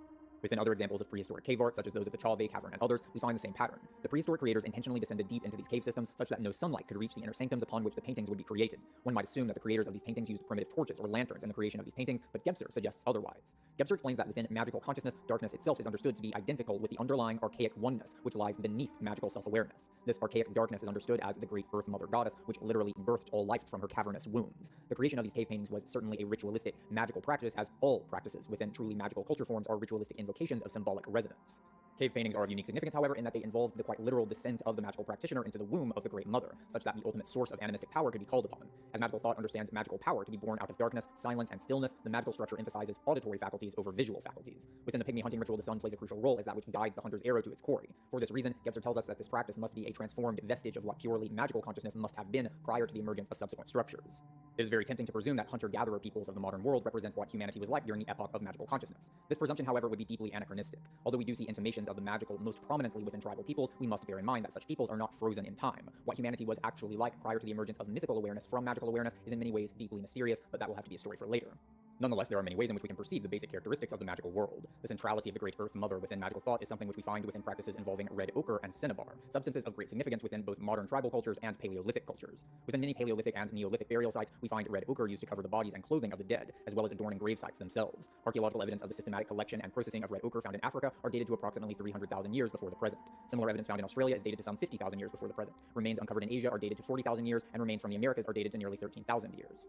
Regarding the significance of red ochre, the French paleontologist André Leroy Gourhan writes, quote, "The use of ochre is particularly intensive. It is not unusual to find a layer of the cave floor impregnated with a purplish red to a depth of 8 inches. The size of these ochre deposits raises a problem not yet solved. The coloring is so intense that practically all the loose ground seems to consist of ochre. One can imagine that the Auric nations regularly painted their bodies red, dyed their animal skins, coated their weapons, and sprinkled the ground of their dwellings, and that a paste of ochre was used for decorative purposes in every phase of their domestic life. We must assume no less if we are to account for the veritable mines of ochre on which some of them lived." Although Leroy Gourhan states that this ubiquity of red ochre is mysterious, this significance also remains extant in many cultures and religious traditions of Africa. Here we find that red ochre is understood as the literal blood of the earth. It is regarded as a power of regeneration, vitality, fertility, reproduction, and communion with both the earth and the ancestral spirits which are said to reside within the earth. Within burial practices, the red ochre is said to facilitate either the rebirth of the deceased into the spirit world or the reincarnation of the deceased into the terrestrial world. Within many animistic and tribal cultures, it is said that during pregnancy, a woman ceases to menstruate because her body is using this blood to form the body of the developing infant. Likewise, the red ochre used in burial practices is understood to perform the exact same function. It is the menstrual blood of the earth, which facilitates the creation of a new body, either spiritual or corporeal, for the deceased. This mineral blood is of course the blood of the Earth Mother Goddess, which we see depicted in the so-called Venus figurines of the Paleolithic. Though we should note that despite the title given to these figurines by archaeologists, what we see depicted here is absolutely not the Venusian Queen of Heaven. These figurines depict the goddess as embodying the powers of abundance and fecundity. Moreover, the heads of these figurines lack eyes, mouths, or ears. Recall that this goddess is the personification of the archaic structure, which is fundamentally tactile, not visual or auditory, and which is associated with the darkness, silence, and stillness of undifferentiation. Akin to the glacial vastness of the earth itself, this goddess is depicted as engorged to the point of immobility, and poised as though resting in a state of deep, dreamless sleep. The significance of blood and earth within magical thought is the first indication of the overall shape of this entire evolutionary trajectory which moves through all of the distinct structures of awareness which we will examine in this series. In order to begin disclosing this underlying morphology, however, we need to have a basic understanding of elemental thinking, a theme which is absolutely crucial within all forms of pre-modern thought. Elemental thinking goes far, far deeper than medieval alchemy, and here we must understand that the elemental archetypes are not simply the so-called phases of matter which we find within physicalistic science. Rather, the elements must be understood as organizational principles which govern not only the constitution of physical matter, but also biological life cycles, psychological processes, emotions, seasonal transformations, mythical symbols, and much more. If we are to actually think in authentically elemental ways, then we must understand the elements as principles which pervade the cosmos as a whole. Elemental earth is that which has achieved greatest stability. It is the most complete, as it were, and therefore the least motile of the elements. It is the past, as well as the continuity, stability, or inertia of the past. Fire, air, and water are, generally speaking, at least semi-transparent. They allow light to pass through them and reveal their contents. Conversely, earth is, with few exceptions, opaque. It forbids the entry of light and instead conceals its inner contents within darkness. Similarly, solid walls made of brick, stone, or wood are able to block sounds in ways that water, air, and fire do not. Elemental earth is therefore an archetype of stillness, silence, and darkness. The archaic structure, likewise, is fundamentally tactile and is personified as the great mother goddess who is herself the physiological, mineral body of the earth. The archaic structure can therefore be understood as correlating with the earth element. Magical consciousness understands itself to be born out of archaic darkness, and conversely, death is understood to be a return to the cavernous womb which is concealed beneath the surface of the earth, the subterranean underworld. The earthen mineral element within biological bodies is what allows for bodies to maintain their discrete identities by forming solid boundaries between internal and external. Upon death, however, bodies are reincorporated into the earth, wherein they become reintegrated into the solid, stable oneness of the earth's mineral constitution. There is thus a central relationship between elemental earth and the concept of self-identity. When this principle is found within a discrete body, it serves to delineate that body from other bodies and to synthesize the constituents of that body into a self-identical whole. Within the body of the earth, this synthesis binds together the earth's mineral constituents, including the mineral constituents of decaying corpses, into a totalizing oneness, the oneness of the archaic. Water, the second most densified element, is that which animates all biological organisms. Unlike mineral objects, water does not maintain rigid boundaries between internal and external, and therefore the water element is able to flow through life forms and ecosystems indiscriminately as a vitalizing potency which is able to weave organisms together into the complex metabolic circulations of living biomes. Water is a principle of circulation and therefore rhythm, recurrence, and ritualistic repetition. There's also a very close relationship between water and sound, as sound travels over 4 times faster through water than through air. Water is the magma which flows through the veins of the earth, and it is the blood which flows through the veins of human beings. While Earth unifies and delineates through the formation of solid boundaries, water's circulatory flows weave multiplicities into totalities by forming relations of interdependence and interpenetration. This principle of circulatory ontology, as it were, is what we find within the constitution of the magical sense of selfhood. As previously indicated, the magical sense of self is fundamentally tribalistic or collectivistic, as the sense of individual selfhood has not yet come to form. The tribe is woven together by relations of blood, kinship, ancestry, ecological life processes, and the repetitive, hypnotic trance of chanting and music. Individual personhood cannot yet be abstracted from the identity of the tribe, and here we can see another way in which modern tribal cultures likely differ from those of the truly magical age. Modern tribal cultures employ initiation rituals which are intended to create extremes of experience. These extremes are intended to force an individual into a liminal state within which the boundaries of individual selfhood can be broken down and subsequently reconstituted. The individual self is broken down, and the subjectivity of the individual, now in a state of liminal plasticity, can be re-solidified as something inextricably continuous with the identity of the tribe. It is through this process that modern tribal cultures are able to contend with the individualized selfhood which has developed within human beings since the twilight of the magical epoch. In other words, these initiatory practices would have been unnecessary within the magical epoch itself, as truly magical consciousness is much more thoroughly collectivistic, and thus there would have been no need to contend with such personal individuation. This then brings us to another core feature of magical awareness, the phenomenon of ancestor worship. In the Neolithic Levant, particularly within extremely ancient sites such as Catalhoyuk and Jericho, we find a plethora of human skulls, which have been covered in plaster and decorated using paint and shells in imitation of human facial features. These plastered skulls date from the Neolithic era, and we can therefore infer that this practice, much like the aforementioned pygmy hunting ritual, represents a later, vestigial enactment of magical consciousness. Nonetheless, this practice points us towards a deeply significant insight into the nature of magical humanity, and in order to fully grasp this significance, we must first examine the works of the Yale and Princeton psychologist Julian James.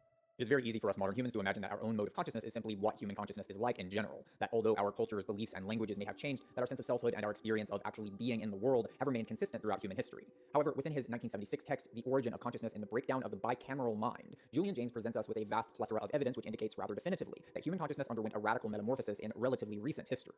Drawing from a broad array of historical texts, religious writings, and archaeological evidence, James argues that prior to the Late Bronze Age, human beings did not experience their own inner voice as issuing from a personal self or ego. Within such ancient sources, we do not find a notion of thought or consciousness as such, but rather we find only descriptions of human beings listening to the voices of the gods or ancestors. The notion that a human being is compelled by a self-directed inner will is also absent, and instead we once again find descriptions of human behavior as dictated by voices which are attributed to divine beings or ancestral spirits, beings which we moderns would describe as outside of our personal selfhood. It isn't until the Late Bronze Age that we begin to see a notion of inner will and the identification of thought or inner dialogue as something which is actually produced by an individual's own selfhood.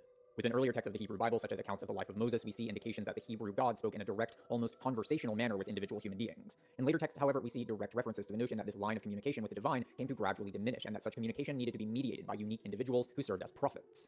For example, when describing the calling of the prophet Samuel by the Hebrew God, the book of Samuel states that, quote, the word of the Lord was rare in those days. There were not many visions. Similarly, within the book of Amos, the Hebrew God declares, quote, the days are coming when I will send a famine through the land. Not a famine of food or water, but a famine of hearing the words of the Lord. Within the Homeric Iliad, we find that human actions are almost universally attributed to the commands of the gods. When Achilles becomes enraged by Agamemnon, for example, Athena intervenes, stating, quote, I have come down from the heavens to stay your anger. Do not draw your sword. Athena is, in many ways, a goddess of disciplinary prudence, and within this scene, we can see that the emergence of this archetype within Achilles was experienced as the intervention of a divine being, not an act of self-agency on the part of Achilles himself. The processes of the inner dialogue had yet to be incorporated into the human sense of selfhood.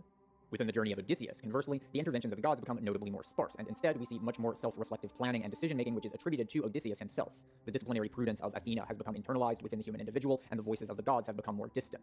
Within the Egyptian Amarna letters and other texts, we find similar lamentations that the gods had become distant or had ceased to speak directly with the rulers of civilization, and indications that this disconnection from the gods was responsible for the decline of the Egyptian Middle Kingdom. The Amarna letters are particularly significant here, as they are written in Sumerian cuneiform rather than Egyptian hieroglyphs, and this detail points us towards the underlying nature of the metamorphosis which Julian Jaynes is describing within his theory of bicameral cognition.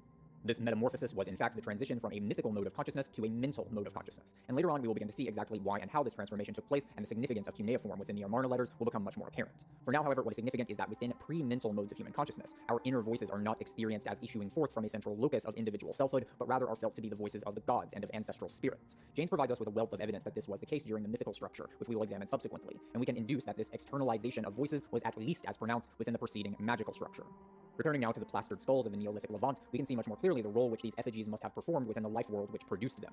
As previously indicated, these plastered skulls represent a relatively late stage of magical awareness, one which, as we shall see, came about after the cataclysmic shattering of the magical epoch. We can infer that these plastered skulls served the exact same purpose attributed to depictions of deities such as statues and temples. They existed to facilitate communication between the dead and the living. Just as human beings of the early Bronze Age experienced their inner voices as those of the gods, the peoples of the early Neolithic period felt their inner voices to be those of their own relatives and ancestors.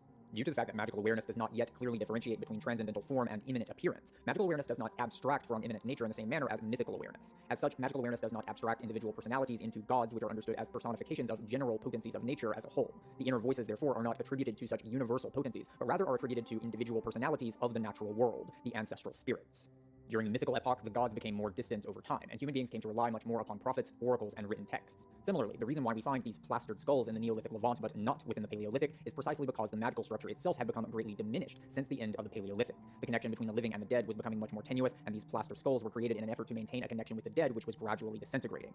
Within the modern world, the realms of the dead and the living are as bifurcated as one can imagine. The cultural practices of the post-industrial world have become such that a person can easily go his or her entire life without ever encountering a dead human body. But as we look to the past, we find that this division, much like that between transcendence and immanence, was achieved through a very gradual process of differentiation. Within Neolithic Catalhoyuk, we find that the dead were not buried in grave sites which were cleanly delineated from the world of the living. Rather, the dead were buried beneath the homes of the living, often beneath hearths or beds. In some cases, we find that the dead were exhumed after the corpse had already been buried for a period of time, and that after this exhumation, the skull of the deceased was made into a plastered effigy. What this might be taken to indicate is that the people of this culture were waiting for the natural decomposition process to occur, but evidence indicates that timing between burial and exhumation varied widely. Some corpses were exhumed very shortly after burial, before enough time had elapsed for natural decomposition to remove flesh from the skulls. We also find evidence of tool marks which indicate that biological matter was actively removed from the skulls after exhumation. Further, not all bodies were exhumed and treated in this manner. Only certain individuals were exhumed and made into plastered skulls. Rather, what this indicates, I believe, is that the living conducted this exhumation after the voices of the deceased individual began to dissipate. Once the living no longer felt themselves to be in direct communion with the voices of the dead, they would exhume the body and create the plastered skull in an attempt to re-establish communication with the deceased. Prior to the Neolithic period, when the mythical structure of consciousness had not yet begun to submerge the magical structure beneath it, there was no need for the creation of such effigies of the dead, because communion with the dead could simply be taken for granted. One could potentially attempt to interpret all this in a purely physicalist manner. One could argue that the voices of the ancestors were simply the brains of the living replaying the voices of the dead, almost as though the minds of the living had created internal simulations of their relatives, and that those mental simulations persisted even after the deaths of the individuals they represented. However, I believe that we have an abundance of evidence which points to something far more ontologically substantial here. If you're watching this video, then there's a good chance that you think of yourself as a very learned and intellectual person, and given the state of modern academic culture, this means that there's a very good chance that you consider any non-local interaction between human minds to be fantastical nonsense or pseudoscience. If you're one of those people, then now might be a good time to refer to my video titled Interweaving the Story of Parapsychology, in which I address at length the empirical evidence for various forms of such non-local perceptions and communications. If you watch that video and still aren't satisfied because you don't see how such phenomena could be possible, then I refer you to my video titled Morphic Resonance, the Theory of Formative Causation, in which I discuss at length the theoretical basis for various types of non-local interactions between self-generative processes, including, of course, human minds. For now, however, I have different fish to fry, and as such, I'm going to be taking the reality of such phenomena as a given, and instead focus on a particular facet of parapsychological research which is most relevant to our analysis of the magical structure. As previously indicated, each structure of consciousness, once fully formed, comes to be subsumed by the subsequent structures which come to emerge from it. These earlier structures of our selfhood come to solidify, as it were, and thus come to be incorporated into the subconscious layers of our awareness, which operate largely outside of our voluntary agency. As we will see in more detail later, the ontogenetic principle is very much at work here. Ontogeny recapitulates phylogeny. The individual human ego comes to recreate the various structures of consciousness throughout its psychological development. Within the womb, one's consciousness mirrors that of the archaic structure. Between birth and the age of approximately 7, the magical sense of self develops. Between roughly 7 and 14, the mythical self develops, and so forth. As such, we can examine these structures in more detail by looking at the developmental stages of the individual human psyche. Although this topic is virtually unheard of within institutional academia, the field of past life recollection studies is one which has attracted the attention and efforts of numerous and very serious researchers. One of the most groundbreaking works within this field is the text 20 cases suggestive of reincarnation published in 1966 by the psychiatrist Ian Stevenson. Within Stevenson's work and within the many thousands of cases documented by subsequent researchers, many clear patterns in this phenomenon have been disclosed. One of the most consistent features of past life recollection is that such memories tend to occur almost universally in young children. Such children usually begin to talk about their memories of being another individual by the time they are old enough to clearly articulate themselves verbally. But significantly, these memories tend to dissipate as the children age. These memories of other lives generally begin to fade around ages 5 or 6, and by the age of about 8 years old, these memories have completely dissipated in the vast majority of cases. Reincarnation research tends to leave open the question as to whether memories of past lives actually represent transmigration of a soul, or otherwise a locus of individual selfhood which amounts to a continuity of self-identity. It could be that such recollections are simply the ability of such children to tune into the memories of specific individuals who lived in the past.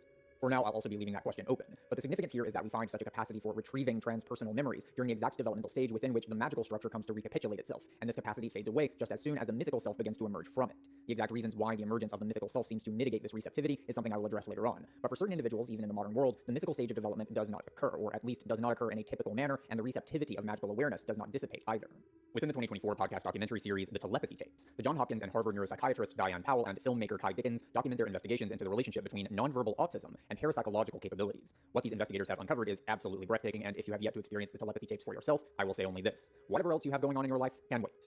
Within modern psychology and medical science, nonverbal autism is regarded as simply a disease. Such individuals are considered to be the unfortunate victims of some poorly understood genetic defect, which renders them unable to be fully formed and, emphasis on the scare quotes, functional human beings. What Dickens and Powell have revealed, however, are not incomplete human beings who are suffering from inexplicable factory defects, but rather an incredible world of capabilities which we might otherwise regard as fantastical or impossible. Dr. Powell began her research by studying savants, individuals who are capable of feats which are, although seemingly explicable in the terms of orthodox science, far outside the scope of what ordinary human beings can achieve. Such individuals might be capable of masterfully playing the piano without a single lesson, or might be able to perform exceedingly complex calculations instantaneously within their minds. Through this research, however, the parents of certain subjects confided in Powell that they had come to believe these extraordinary phenomena to be much more than what orthodox science could account for. These parents had come to believe that their nonverbal children were not merely savants, but were in fact telepathic. Needless to say, orthodox science has simply dismissed such claims as nonsense, but Powell actually took these accounts seriously and began to conduct experiments and case studies. Powell found not only that these individuals were often able to exhibit parapsychological capabilities, but that these individuals were able to consistently and repeatedly demonstrate these phenomena and to demonstrate them with jarringly high precision. Nonverbal subjects have demonstrated the ability to accurately select words, images, and numbers which are known only to the parents, indicating a highly developed connection between the minds of parent and child.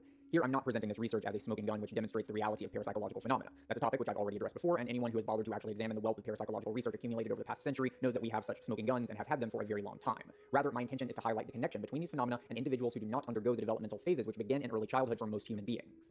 The magical structure is, as previously indicated, a tribalistic, collective sense of selfhood. Intersubjective communication between minds is something which blurs the boundaries between self and other within the group, and in order for an individual sense of selfhood to emerge, the human mind must be able to tune out these intersubjective communications, or at the very least submerge them into the subconscious where they cannot so easily destabilize one's sense of individual personhood. Within the magical epoch of human consciousness, however, prior to the emergence of such individuality, these intersubjective communications could remain within the light of waking awareness. Here I want to present another example which I believe to illustrate the connection between autism and the magical structure of awareness. Temple Grandin is an ethologist and inventor and one of the most renowned high-functioning autistic individuals. Grandin has become very well known for her ability to articulate the ways in which autistic awareness differs from that of more ordinary modern minds, and her insights into these differences tell a very interesting story. Grandin tells us that her thought is primarily visual in nature, and contrasts this with other styles of thinking which she describes as pattern thinking and verbal thinking. Visual thinking, according to Grandin, is primarily grounded in the use of specific visual images, which can then be assembled or otherwise related to one another so as to serve as a kind of intermediary between her mind and abstract concepts. For example, in order to engage with the abstract concept of house, Grandin will begin with a specific mental image of her own house. In other words, with a particular instance, not a universal concept. This mental image can then be compared and contrasted with other such mental images of particulars, in this case other specific houses, and through this, Grandin is able to engage with the abstract concept of houseness as such. Human minds are, of course, very diverse, and there are many individuals who are not autistic who may gravitate more heavily towards visual, verbal, or pattern-based thought. But the significance here is that Grandin's description of her own internal world accords with what we have already established regarding the magical structure. Magical awareness does not abstract from immanent reality in the same manner as subsequent structures, as the bifurcation of transcendence and immanence remains incomplete within the magical structure. Thus, we find that for certain autistic individuals, engagement with abstract universals must be mediated by imagistic representations of particulars. This seems to further reinforce the possibility that autism might be understood as occurring due to the inability of the subsequent mythical mode of awareness to fully develop during early adolescence, thus resulting in individuals for whom many magical characteristics remain pronounced in a manner that we don't find within most modern minds. Within the ever-present origin, Jean Gebser highlights a very unusual feature of depictions we find in magical art forms, the absence of mouths in depictions of the human form. Here we must keep in mind that any artistic depiction is one which captures the perceived essence of that which is depicted. Features which are considered essential to the form of a being are illustrated, while that which is considered merely contingent or accidental is excluded. The nature of a style of art can therefore tell us a great deal about how a given mode of consciousness perceives the essence of that which it objectifies. A photorealistic painting of the night sky is a statement. It is an implicit declaration that there is something essential about the way in which the physical eyes encounter the night sky from a given subjective frame of reference. An impressionistic rendering of the night sky, conversely, conversely, is an affirmation of one's inner experience of the night sky. Gebser tells us that we find this absence of mouths within magical depictions of the human form because within the magical structure, the mouth is not yet perceived as a part of the human essence. The mouth is perceived as part of the human body, but it is not yet perceived as a constituent of the human being's spiritual or transcendental existence. The mouth has yet to be eternalized or universalized within human consciousness, as it were. If we begin to examine these various pieces of the puzzle in relation to one another, the underlying reality begins to disclose itself. The subjects of Dr. Powell's telepathy research are non-verbal because these are individuals for whom the mythical structure has not yet begun to develop at all, and therefore has not come to submerge the magical structure beneath it. This, of course, implies that the magical structure is in itself non-verbal. This might seem paradoxical, as I previously indicated that the emergence of magical awareness from the archaic is facilitated by the development of language and symbolic thought. Nonetheless, what we seem to find here is that magical humanity had no need yet for verbal communication, as the language of the magical structure in its purest form is fundamentally telepathic and musical rather than verbal. Another reason why we might find an absence of mouths in such depictions is due to the magical understanding of magic itself. Once again, we must keep in mind that artworks are not perceived by the magical structure in a representational manner. These cave paintings were not understood by their creators to be depictions of human beings, let alone depictions of the abstract notion of a human being as an intellectual category. A cave painting of a human being would have been understood to be a manifestation of a specific human being, presumably an ancestor, in the exact same way that a flesh and blood human body was understood as such a manifestation. In other words, these images were not representations of the ancestors. These images were understood to actually be the ancestors. Silence is magical potency due to its connection to the archaic. Even if mouths were not yet used for spoken language during the magical epoch, they were certainly used for musical chanting and therefore magical invocations. Recall again that there is no distinction between the sacred and the profane within magical awareness. For the magical structure, virtually all human actions, and thus all singing and chanting, are invocations of magical potencies. Giving these images mouths, therefore, would have been giving the ancestors the ability to enunciate. Enunciation is the power to invocate, and thus to potentially cause harm or chaos. Within magical thinking, the ancestors, much like polytheistic gods, are often regarded as restless, fickle, and morally ambiguous. Practitioners of ancestor worship seek the protection and guidance of the ancestors, but the ancestors are also capable of wrath and vengeance, and must therefore be appeased. I will be returning to the magical structure throughout this series, as we can begin to understand the magical structure even more clearly when it is properly contextualized by the other structures and the broader narrative motifs which weave them together. The topic of shamanism in particular is one of absolutely central importance, but one which we must forego at the moment. For now, however, I want to end this section by looking at a particular example which I believe can provide us with a very clear window into the otherwise distant and foggy twilight of the magical structure. Within his 2014 text on the nature of psychological trauma, titled The Body Keeps the Score, the Dutch-American psychiatrist Bessel van der Kolk recounts the experiences of a young boy who witnessed the September 11th terrorist attacks in New York City. The 5-year-old Noam Saul watched the first passenger plane crash into the World Trade Center from the windows of his first-grade classroom. Noam was retrieved by his parents, who were nearby, having dropped him off at school only minutes beforehand. Noam's family were friends of Dr. van der Kolk, and he visited the boy and his family 10 days after the attacks. During this visit, Noam showed van der Kolk a drawing he had made of the plane striking the tower. The drawing included the plane, the fireball which erupted from its impact, firefighters, and an unusual black circle at the bottom of the image. Van der Kolk didn't understand what this black circle was meant to be, and so he asked Noam what it was. Noam then explained that the black circle was a trampoline, which he had placed there for the people who jumped to their deaths from the building. Being 5 years old, Noam was already old enough that, at least on some level, he was likely able to understand that these events had already taken place, and that his drawing of a trampoline couldn't save anyone. But in the processing of this traumatic event by Noam, we can see the expression of genuinely magical thinking, an awareness in which all events are eternal events, in which different moments of an event all stand in equal relation, regardless of temporal sequence, and in which the creation of an image is an invocation of magical power. It is within the magical structure that we find the origins of language, conceptualization, tool usage, and the embryonic sense of selfhood or ensoulment. It was the birth of our awareness of nature as something other than our own consciousness, and likewise the first intimations of our capacity to wield and master nature through our powers of artifice. Magical thought is fundamentally one of resonance and synchronicity, and the most significant concern of magical thought is therefore consonance between human life and the vital powers which were seen to flow out of archaic darkness and into the bodies of the living world. This antediluvian consonance between mother and child, however, would not be permanent. The historical transition between magical and mythical modes of human awareness would be one of cataclysmic proportions. The awakening infantile human soul would ultimately be required to exit the womb of nature, and this birthing process was, much like the physiological birth of an individual human being, an immensely dramatic process. In order to understand this transition from the magical world to the mythic world, we must look first to the various myths which chronicle our collective memories of this metamorphosis. One of the clearest articulations of this event is found within the creation myth of the Sumerian Enuma Elish. The ancient Sumerians conceptualized the terrestrial world as residing within a sort of intersection of two metaphysical oceans, the celestial ocean of fresh water and the abyssal ocean of salt water. The celestial ocean above was a realm of eternal order. Fresh water fell as rain from the celestial ocean, and this rain was understood to be the semen of divine masculinity, which impregnated the abyssal ocean below, which then gave birth to the world. The salt water of the abyssal ocean was associated with blood, particularly menstrual blood, and underground reservoirs of fresh water were said to be vestiges of a primeval age within which the celestial and abyssal waters were as yet undivided.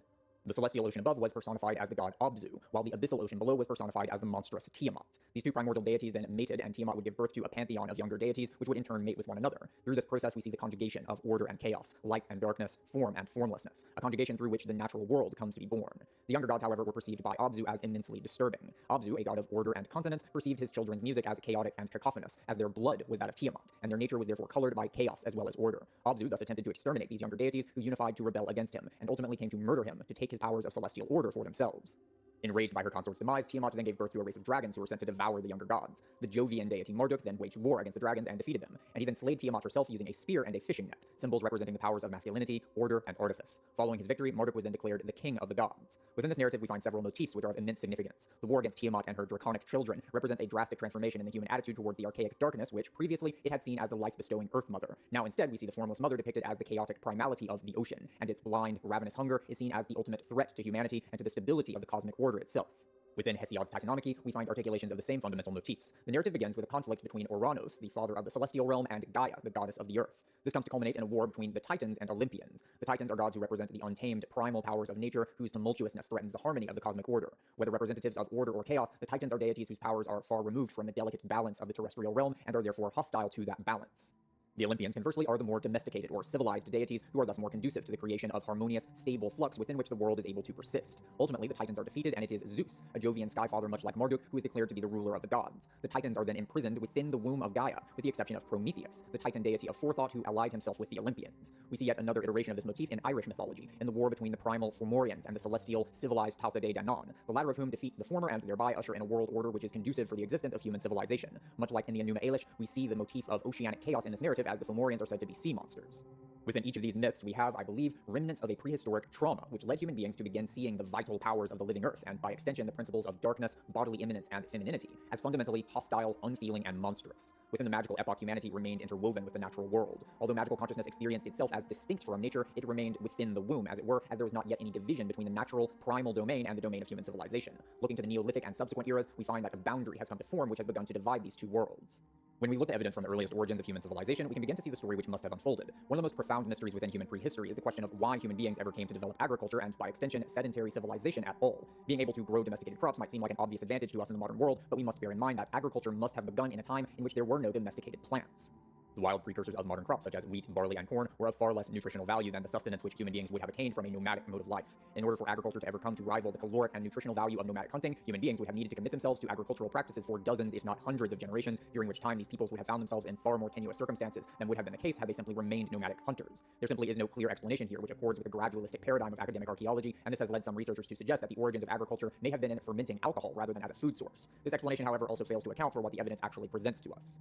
When we look at the skeletal remains of human beings who lived before and after the Neolithic Revolution, what we find is that post-agricultural human beings were in fact far less healthy than their Paleolithic precursors. Our bone density decreased, our teeth became much more susceptible to decay, our average life expectancy decreased by about 7 years, we shrank in average height by about 6 inches, and even our brains became smaller. All of these observations point to severely decreased overall health and nutrition, and it seems highly unlikely that human beings would have accepted such costs simply in order to achieve easier access to alcohol.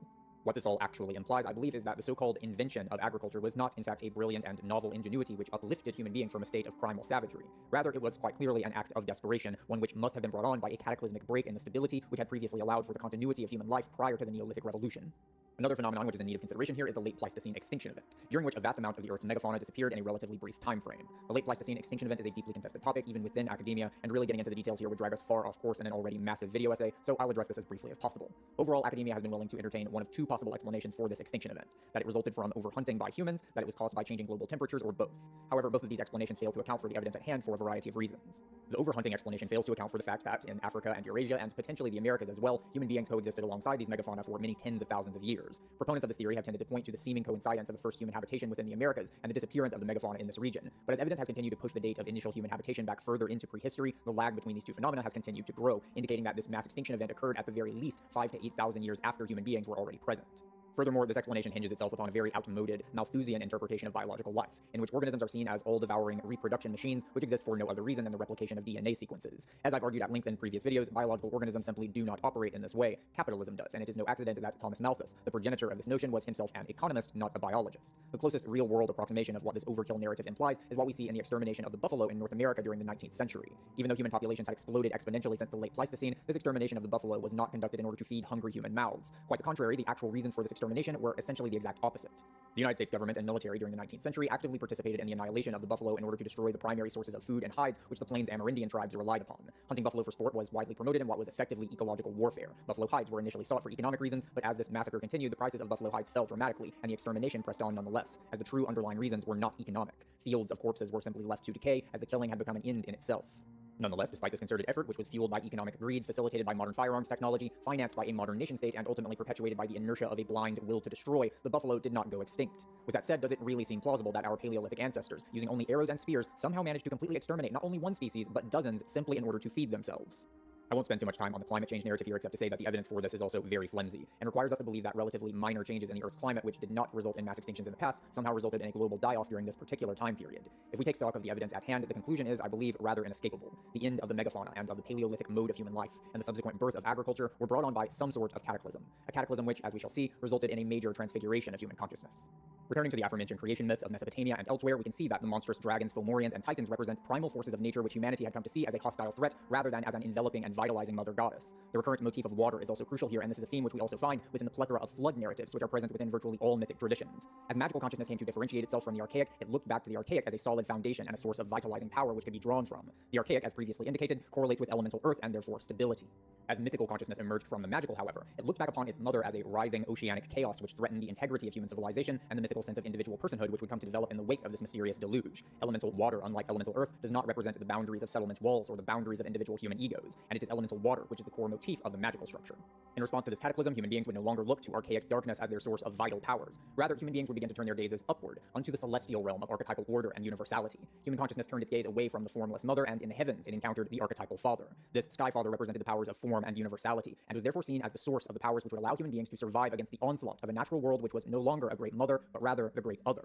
Through the perception of form, human beings could employ geometry in the creation of buildings and walls which could hold nature at bay. Through astrology, human beings could take advantage of the celestial clockwork itself in order to predict seasonal changes, a capability which would be absolutely fundamental in the development of agriculture. Fishing nets, as illustrated in the myth of Marduk, mirror the ordered tapestry of the heavens and allow human beings to conquer the vital primality of the oceanic chaos below them. Just as human beings erected walls to bifurcate the natural and human worlds, the human self likewise came to be cloven in half. Within the ever-present origin, Gebser tells us that mythical awareness came to conceptualize the human self as consisting of two fundamental aspects, which Gebser refers to as the life soul and the death soul. The death soul is the sense of self as a transcendental object. It is the experience of one's own individual personhood as a kind of universal form which is able to transcend the particularity of one's immanent embodied existence. Within the ancient Egyptian form language, we see this expressed as the Ba soul, which is typically depicted as a bird with a human head. The wings of the death soul are what allow it to ascend from the realm of embodied existence and mediate between the transcendental realm and immanent nature.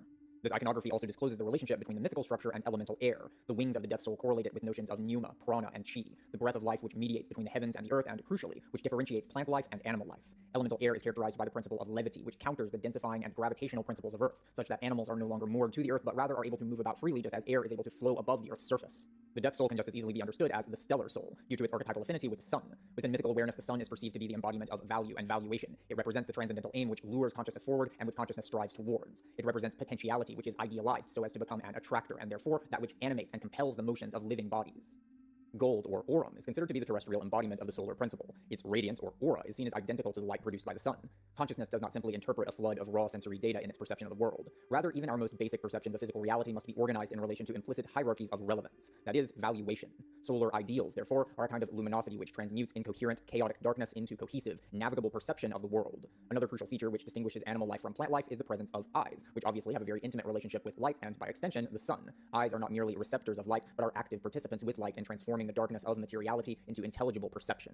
Thus, we can see the mythical affinity between the solar principle, animalistic sentience, and the transcendental character of the human self as a form or ideal. Here we also see the way in which the mythical mode of human self-understanding came to conceptualize the human essence as aligned with the celestial world rather than as something inextricably bound to immanent nature and the Great Mother. In contrast to the death soul, we then have the life soul, which we can understand to be a kind of mediator between the individualized sense of human selfhood and the transpersonal sense of identity represented by the magical structure. Within the Egyptian tradition, this notion corresponds to what is called the Ka soul. Whereas the death soul defines the individual human being in terms of a transcendental personality, the life soul is instead an understanding of the human individual which is defined through its immanent, embodied relations within the world. The life soul is not simply a reiteration of the magical sense of self-identity, as the life soul is a truly mythical understanding of the self as an individual person, but it is nonetheless a self-identity which is fundamentally relational and, much like the magical structure, characterized by elemental water. The life soul is one's sense of individuality as it is defined in relation to one's family, tribe, nation, and the ecological flows of minerals, fluids, and metabolic processes which interweave us with the world around us. The life soul is, in a sense, a mirror, which unifies all that it reflects into a singular image. It is this mirror-like quality that gestures us towards the fundamentally lunar nature of the life soul. Just as the moon reflects the light of the sun into the darkness of the terrestrial domain, the life soul transforms the idyllic transcendence of the death soul into embodied patterns of life activity within the natural world. This life soul, or lunar soul, is characterized by a receptivity to the world around it. Much like a mirror, it achieves its form by reflecting its social and ecological environments. Mirrors are able to reflect due to their own featureless smoothness, or in other words, due to their absence of content. The death soul, or stellar soul, conversely, is an ideal which is always more than its manifestations. It is never fully realized and therefore something which is endlessly pursued. While the lunar soul is characterized by receptive vacuity and therefore an affinity with darkness, the stellar soul is characterized by a luminous excess, which radiates outward into the world through the individual's continual striving to realize that solar ideal. The conjugation of this lunar vacuity and stellar excess therefore gives rise to the mythical will. Mythical selfhood will thus come to be characterized by an individual agency, which differentiates itself from the collectivistic agency of the magical structure. We see the dramatic dance of life soul and death soul expressed very clearly within the myth of Odysseus. The journey of Odysseus, unlike the prior journey of Achilles within the Iliad, is one in which Odysseus must come to realize his own agency, self-discipline, and tactical prudence as he is lost at sea and thus separated from the world of familiarity and collective belonging. Those of you familiar with the works of Carl Jung will easily recognize this process of separation, self-cultivation through trials, and eventual return as the individuation cycle. Upon the seas, Odysseus must prevent his ship from succumbing to the tumultuous waters of the Mediterranean. This physical struggle mirrors the inner struggle through which Odysseus must prevent his individualized self from being subsumed and dissolved within the tempest of transpersonal eidolons, which he must navigate through his journey of self-realization and spiritual metamorphosis. The wine-dark waters illustrate the intoxicating, transpersonal potencies of the oceanic life soul. Odysseus cannot defeat these powers, as they are in fact manifestations of his own inner world, but through his powers of cunning and bravery, he nonetheless manages to preserve his life, here representing his personal selfhood. We also see this polarity in the zodiacal archetypes of Leo and Aquarius, which can be understood as correlating with the death soul and life soul respectively. The Omega symbol is sometimes used as the symbol for Leo, and the more modern Leo glyph can be understood as a stylized modification of Omega. Omega represents an end in the sense of a final cause, or teleological attractor. In other words, it indicates an ideal which living beings strive to realize. The death soul, as we have already seen, is such an ideal self, and Leo is said to be ruled by the sun, which is also correlated with the death soul.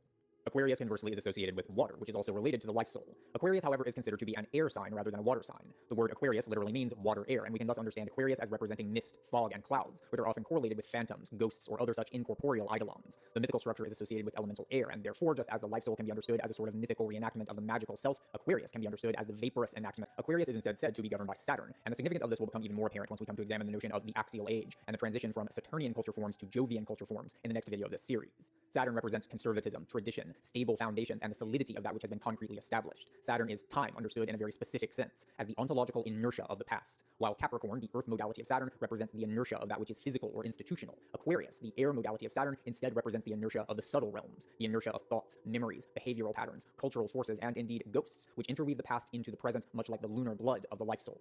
Previously, I indicated that the life soul can be understood as a kind of individualized intermediary between the death soul and the magical, collectivistic self which underlies it. With that in mind, I now want us to return to the neuropsychiatrist Diane Powell and her research regarding autistic savants and parapsychology. Powell highlights the fact that nonverbal autists with extraordinary capabilities exhibit many characteristics which indicate an extreme dominance of the right cerebral hemisphere in contrast to the left hemisphere. It is well established that the left cerebral hemisphere is responsible for verbal language. Broca's area is a brain region related to speech production, while Wernicke's area is related to speech comprehension. Both of these brain regions are located within the left hemisphere of the cerebral cortex. This lateralization of the brain, however, represents the far deeper polarization of the human mind. As Dr. Ian McGilchrist has demonstrated exhaustively in his absolutely titanic works on the subject, the left and right cerebral hemispheres of the human brain drastically differ in their modes of operation and ways of perceiving reality. The left hemisphere tends to deal in intellectual abstractions, and thus tends to be prone to individualistic, procedural, and pragmatic thinking as well as reductionistic problem solving. The right hemisphere, conversely, tends to think much more concretely, and therefore holistically. It operates in a much more empathic and thus transpersonal manner, and is more inclined towards imaginative insight rather than abstract reasoning.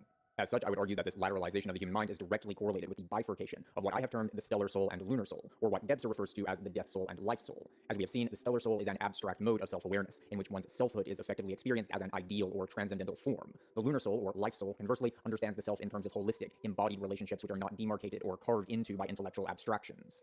If that is indeed the case, then Dr. Powell's inference that there is a correlation between parapsychological capabilities and right hemisphere dominance can also be taken to imply that the autistic subjects of her investigations have far more developed lunar souls than stellar souls. Given the aforementioned role of the lunar self as mediator between stellar individuality and the magical structure, we might then infer that the correlation between right hemisphere dominance and telepathy is due to the fact that the right hemisphere exhibits a far more lunar nature and consequently results in a much more direct relationship to the magical structure. Recall again our previous observation that the Amarna letters, which lament the loss of direct communication with the gods, are written in Sumerian cuneiform rather than Egyptian hieroglyphs. These letters thus represent a transition from pictorial symbolism, in which symbols are images of concrete entities in the world, to abstract symbolism, in which markings refer directly to abstract concepts without being mediated by such images.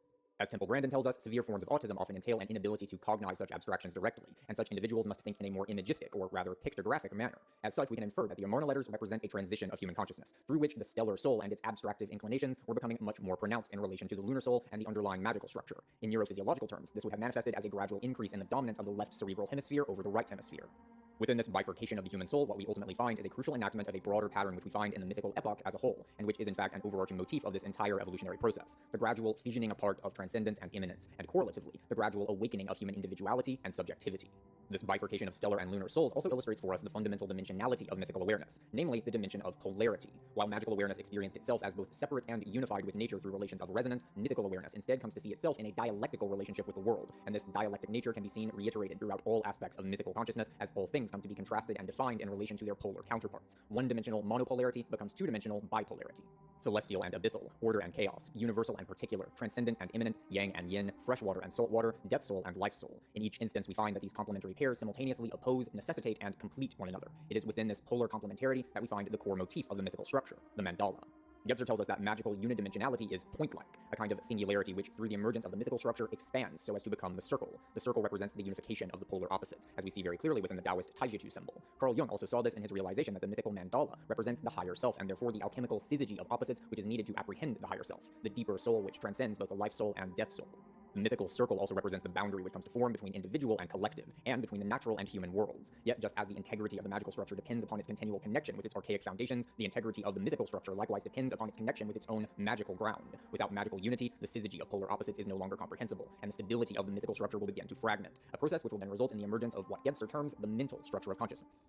Thus far, we have begun to see the initial steps by which human subjectivity has made its journey towards the destination, which as yet remains a nebulous apparition beyond the distant horizon. This ultimate attractor will begin to come into focus as we continue forward by attuning our conceptual faculties to the phenomena which we encounter, and thus allowing the formative patterns which generate these phenomena to disclose themselves. In order to cast clearer light upon the archaic, magical, and mythical structures of human awareness and to lay the groundwork for examinations of the subsequent structures, we will next need to broaden our awareness. We must attempt to illuminate the underlying forms which unify and orchestrate these phenomena, and in the next video we will be doing just that, by contextualizing these mutations of human selfhood in relation to Freudian psychoanalysis, Steinerian metaphysics, and Jungian archetypography. Thanks for watching. Just kidding, I decided that this absolutely monstrous video just wasn't long enough, and so I'm back. Hi guys, how you doing? So, if I'm looking a tad disheveled at the moment, that's because I've been editing this godforsaken video for something along the lines of like 80 hours now, and I'm definitely about to go and have a mental breakdown, but before I do so, I want to take a minute to try to clarify some things, certain details, and also to kind of try to back up a little bit and look at what the big picture here actually is. I know I'm throwing a whole lot of stuff at you guys, and that's not going to stop, so the thing is, it's really going to be very easy to get lost in the weeds here, and to lose sight of what the overall narrative is, and part of that is just because there's so much stuff to go over, and the other part of that is because until we have many more of the pieces into place, you're not really going to be able to see what the big picture really is, and we're not quite there yet. So I want to try to keep us in focus as much as possible. Now, with that said, I wanted to start off actually by talking about some statements I made near the beginning of the video, which I'm kind of looking at and I'm kind of iffy about them. So one thing that I said pretty early on in reference to the magical structure was that the emergence of the magical structure from the archaic structure was facilitated through the emergence of symbolic language. Now, that I think is kind of true in a sense, but it's also potentially very misleading, I believe. Because what I've come to see here is that really what we have here is a gradual development of abstract symbology from pictographic thinking. So really, the magical structure in itself, one of the things that makes it what it is that it does not deal in abstract symbolism. It is a very pictographic understanding of the world. And so symbols refer to abstract concepts, like even just a written word refers to something kind of transcendental and universal, or even just an image like a logo or a symbol or a glyph. You have the same thing. You have a reference to something transcendental in a sense. A picture, on the other hand, is a picture of something particular in the real, imminent, natural world. There's not really a reference there to anything that transcends particularity. And so I think this distinction is actually very important because it points to the kind of deeper currents that are at play here. So within the magical structure, you do have the emergence of a kind of thought within which the thought is able to transcend the particular contents of experience. But that thing that transcends is not yet an abstract intellectual category or universal or something like that. It is an image or a picture, or perhaps a better way of putting it would be to say a kind of constellation of pictures, which then forms the magical sense of selfhood, which then facilitates this kind of bifurcation of the internal world of the self from the external world. And within the magical structure, that internality is going to be the kind of collective thought realm of the magical tribe in contrast to nature itself. Now, this is, of course, what led me to make this connection then between the magical structure and nonverbal autism, and what led me to think that the magical structure in itself might be fundamentally nonverbal. But as I continue to think about this, I think it actually might be a bit more complicated than that for a number of reasons. So first of all, I think we have to ask the question, is it possible to have some kind of verbal auditory language which is actually pictographic rather than symbolic? And so this led me down a whole rabbit hole, and I started looking into things like the kind of whistle and click based languages that we see used by certain Amazonian tribes in their hunting practices. And so this is very interesting here because these like whistles and clicks seem to be kind of what you would expect from a pictographic spoken language. They have this direct affinity with the actual sounds that you would hear in the rainforest, the calls of birds and animals and things like that. So another thing worth considering here is that it's difficult to put this nonverbal autism phenomenon in a box exactly. Now, it's interesting that nonverbal autists are able to communicate, some of them at least, through spelling, right? So they'll use kind of a board with letters on it, and they'll kind of point to the different letters as a way to assemble words as a way of communicating, from what I understand. And so this is interesting because you can think of each letter as kind of a pictograph in a sense. And so it suggests that there's this inability to wield abstraction in the way that the modern mind can. Now, interestingly, some of these nonverbal autists are able to read, and they're able to actually understand spoken language, but they're not able to produce it in the way that we can. And I think this is something that also points towards this kind of lateralization, bifurcation of the human mind, which we see within hemispheric lateralization, which I believe is really an outgrowth of this kind of polarization which occurs as the mythical structure emerges from the magical. And so what that implies is that, at least for some nonverbal autists, it's not that they are strictly just in the magical structure, as it were, and have yet to move out of it, but rather that they're perhaps in this kind of liminal state where that lunar right brain aspect of the mythical structure has begun to develop, which is why they're able to read and understand spoken language, but the solar left hemispheric aspect has not developed to the same extent, and this is why they're not able to produce it. Now, obviously, there's a lot of speculation going on here on my end, but one potential practical implication of this would be that it actually might be possible to communicate with these so-called nonverbal autists in a verbal way if we had a kind of pictographic verbal language with which we could teach them and we could learn and we could use that to communicate. So I'm not sure if that's actually true or not, but an attempt could be made to do something like that, potentially. I'm not sure. Another thing I wanted to talk about here, though, was a comment I made at one point that within the magical structure, words are not seen as referring to these transcendental forms. Rather, it's the words themselves that are seen as the transcendentals, as it were, that they are effectively magical powers in themselves. And looking back on it, I think that statement would be more accurate if I had used the word pictures rather than words. But as it stands, I think that really is more appropriately a statement about the mythical structure than the magical structure. Now, I really didn't expect this topic of nonverbal autism to be as prominent as I think it has become within this narrative. It was initially just like, oh, I see some dots here, let's connect them. But as I've continued to pursue that, I think there's actually a lot going on here that is very relevant to the story I'm trying to tell. There are a number of things that I haven't even mentioned yet, like the way that some of these nonverbal autists talk about not feeling themselves to be in their bodies or feeling like they don't even really have a body. I think that's also something that's really important here, but we haven't gotten that far along yet, so that'll probably come up in the next video. In any case, the overall narrative that we have thus far is something like this. We have a number of interrelated processes which are occurring, which are unfolding historically in parallel to one another. One of them is the development of abstract thinking. Our thinking is becoming more and more abstract over time. Another is that you've got this gradual fissioning apart of transcendence and immanence, which is directly correlated with that. Then you have another process by which the worlds of the living and the worlds of the dead are slowly becoming more and more separated from one another. And another process then is the gradual contraction of the human ego. We're becoming more and more particularized, more individualized over time. And what we're ultimately going to see is that all of these processes are in fact the same process. They're actually all the same thing, the same phenomenon, which is unfolding over time. So ultimately, that process that we're seeing is the gradual self-realization of human subjectivity. Now, that sounds probably like a very nebulous, abstract thing to say, but as we go through this, what I mean by that is going to become a lot clearer, hopefully, if we can keep our eyes on the ball. Now, there are a number of things I haven't even talked about yet with regards to the magical and mythical structures. We are not done with those by any means. I haven't even touched upon the phenomenon of magical shamanism, and that's going to be a very big topic in the next video. So now, if you're new here, if you're just stumbling in my channel and you're like, what on earth did I just watch?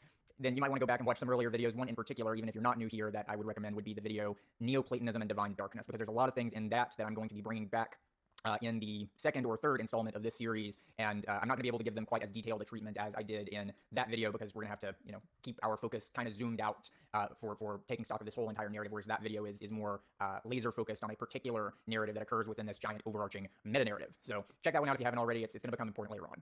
Now, needless to say, the YouTube algorithm is probably not going to be very kind to this video, or this series of videos rather, partially because I'm essentially asking my audience to run a mental marathon with me, and also because people are just very unlikely to click on a 2-hour video that says part 2 unless they've seen part 1 already. So yeah, my ad revenue is probably going to be taking a massive hit until this series is finished. So if you want to hit the like button or just go over to my Patreon and subscribe so that I can keep this ship afloat in the meantime, that would just be fantastic. So yeah, I guess I'll leave it at that. For those of you already subscribed to the Patreon and the membership thing and all that jazz, you're the best. You're keeping the lights on, and yeah, thanks for watching, guys. Take it easy.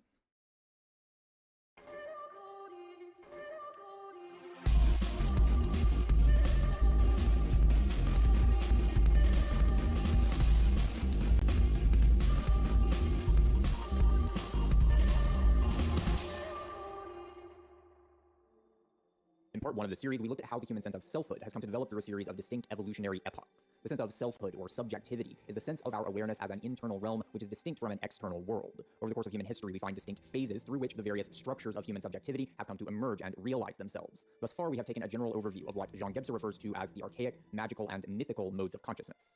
In this video, we are going to begin looking at the broader patterns at work within these transformations and attempt to achieve a much more detailed understanding of what this evolutionary process actually amounts to. But before we can do so, we need to look more closely at the developments which occurred during the mythical age and how this trajectory would give rise to the fourth mode of human subjectivity, what Gebser terms the mental structure. In his 1949 text, The Origin and Goal of History, the German philosopher and psychiatrist Karl Jaspers details a period of immense transformation which occurred between roughly the 8th to 3rd centuries BC. Jaspers would refer to this pivotal period as the Axial Age, a turning point which would give birth to virtually all of the philosophical tendencies which we recognize today, an array including rationalism, apophatic pietism, and asceticism, as well as radical skepticism and nihilism. During this time period, we see the emergence of both Confucianism and Taoism in China, philosophical traditions which were among the much larger flowering of Chinese philosophy, now known as the 100 Schools of Thought. We see the emergence of Buddhism and the creation of the Upanishads in India, and the emergence of Zoroastrianism in Persia. During the same time period, the Hellenic world would produce the works of Homer, Parmenides, Heraclitus, Pythagoras, Plato, and Aristotle. And in Israel, prophets such as Elijah, Jeremiah, and Isaiah would come to transform the Hebrew religion, and connections would form between Israel and Ethiopia, which would lay the groundwork for the development of distinctly sub-Saharan forms of Abrahamic religiosity. The common motif which we find throughout all of these axial movements is the development of a novel form of spirituality within which the divine is related directly to individual human persons, independently of immanent factors such as nationality, kinship relations, and geographical homelands. Prior to the axial age, spirituality was much more centered upon such immanent relationships. A person's sense of spiritual belonging within the world and sense of self-identity were inextricably connected to the ways in which a person was interwoven with their social and ecological landscapes. The primary deity of a given culture was typically the patron god or goddess of a certain city-state. Deities like Athena, Marduk, Ishtar, and Yahweh were not yet understood as truly universal forces of nature, but rather represented the highest ideals and aspirations which constituted the central, beating heart of a given collective spirit. One sense of connection to the divine, therefore, was necessarily a matter of collective belonging, not a matter of individual personhood. But with the axial age, we find the emergence of religious and philosophical traditions which make no substantial reference to ethnic or tribal affinities. Rather, these forms of spirituality offer the possibility of a connection between individual human existence and a realm of truly transcendental universality. The pre-axial gods only became present and immanent within the bounds of a given life world, within the purview of a given ethnic and cultural lineage. By contrast, when we look to the Zoroastrian Ahura Mazda, the Taoist Wuji, or the Aristotelian Proteousia, we find truly universal understandings of divinity. Within these forms of spirituality, connection to the divine is not mediated by cultural or ethnic context, but rather this connection is understood to be achieved through the moral resolve, self-discipline, or intellectual agency of the human individual.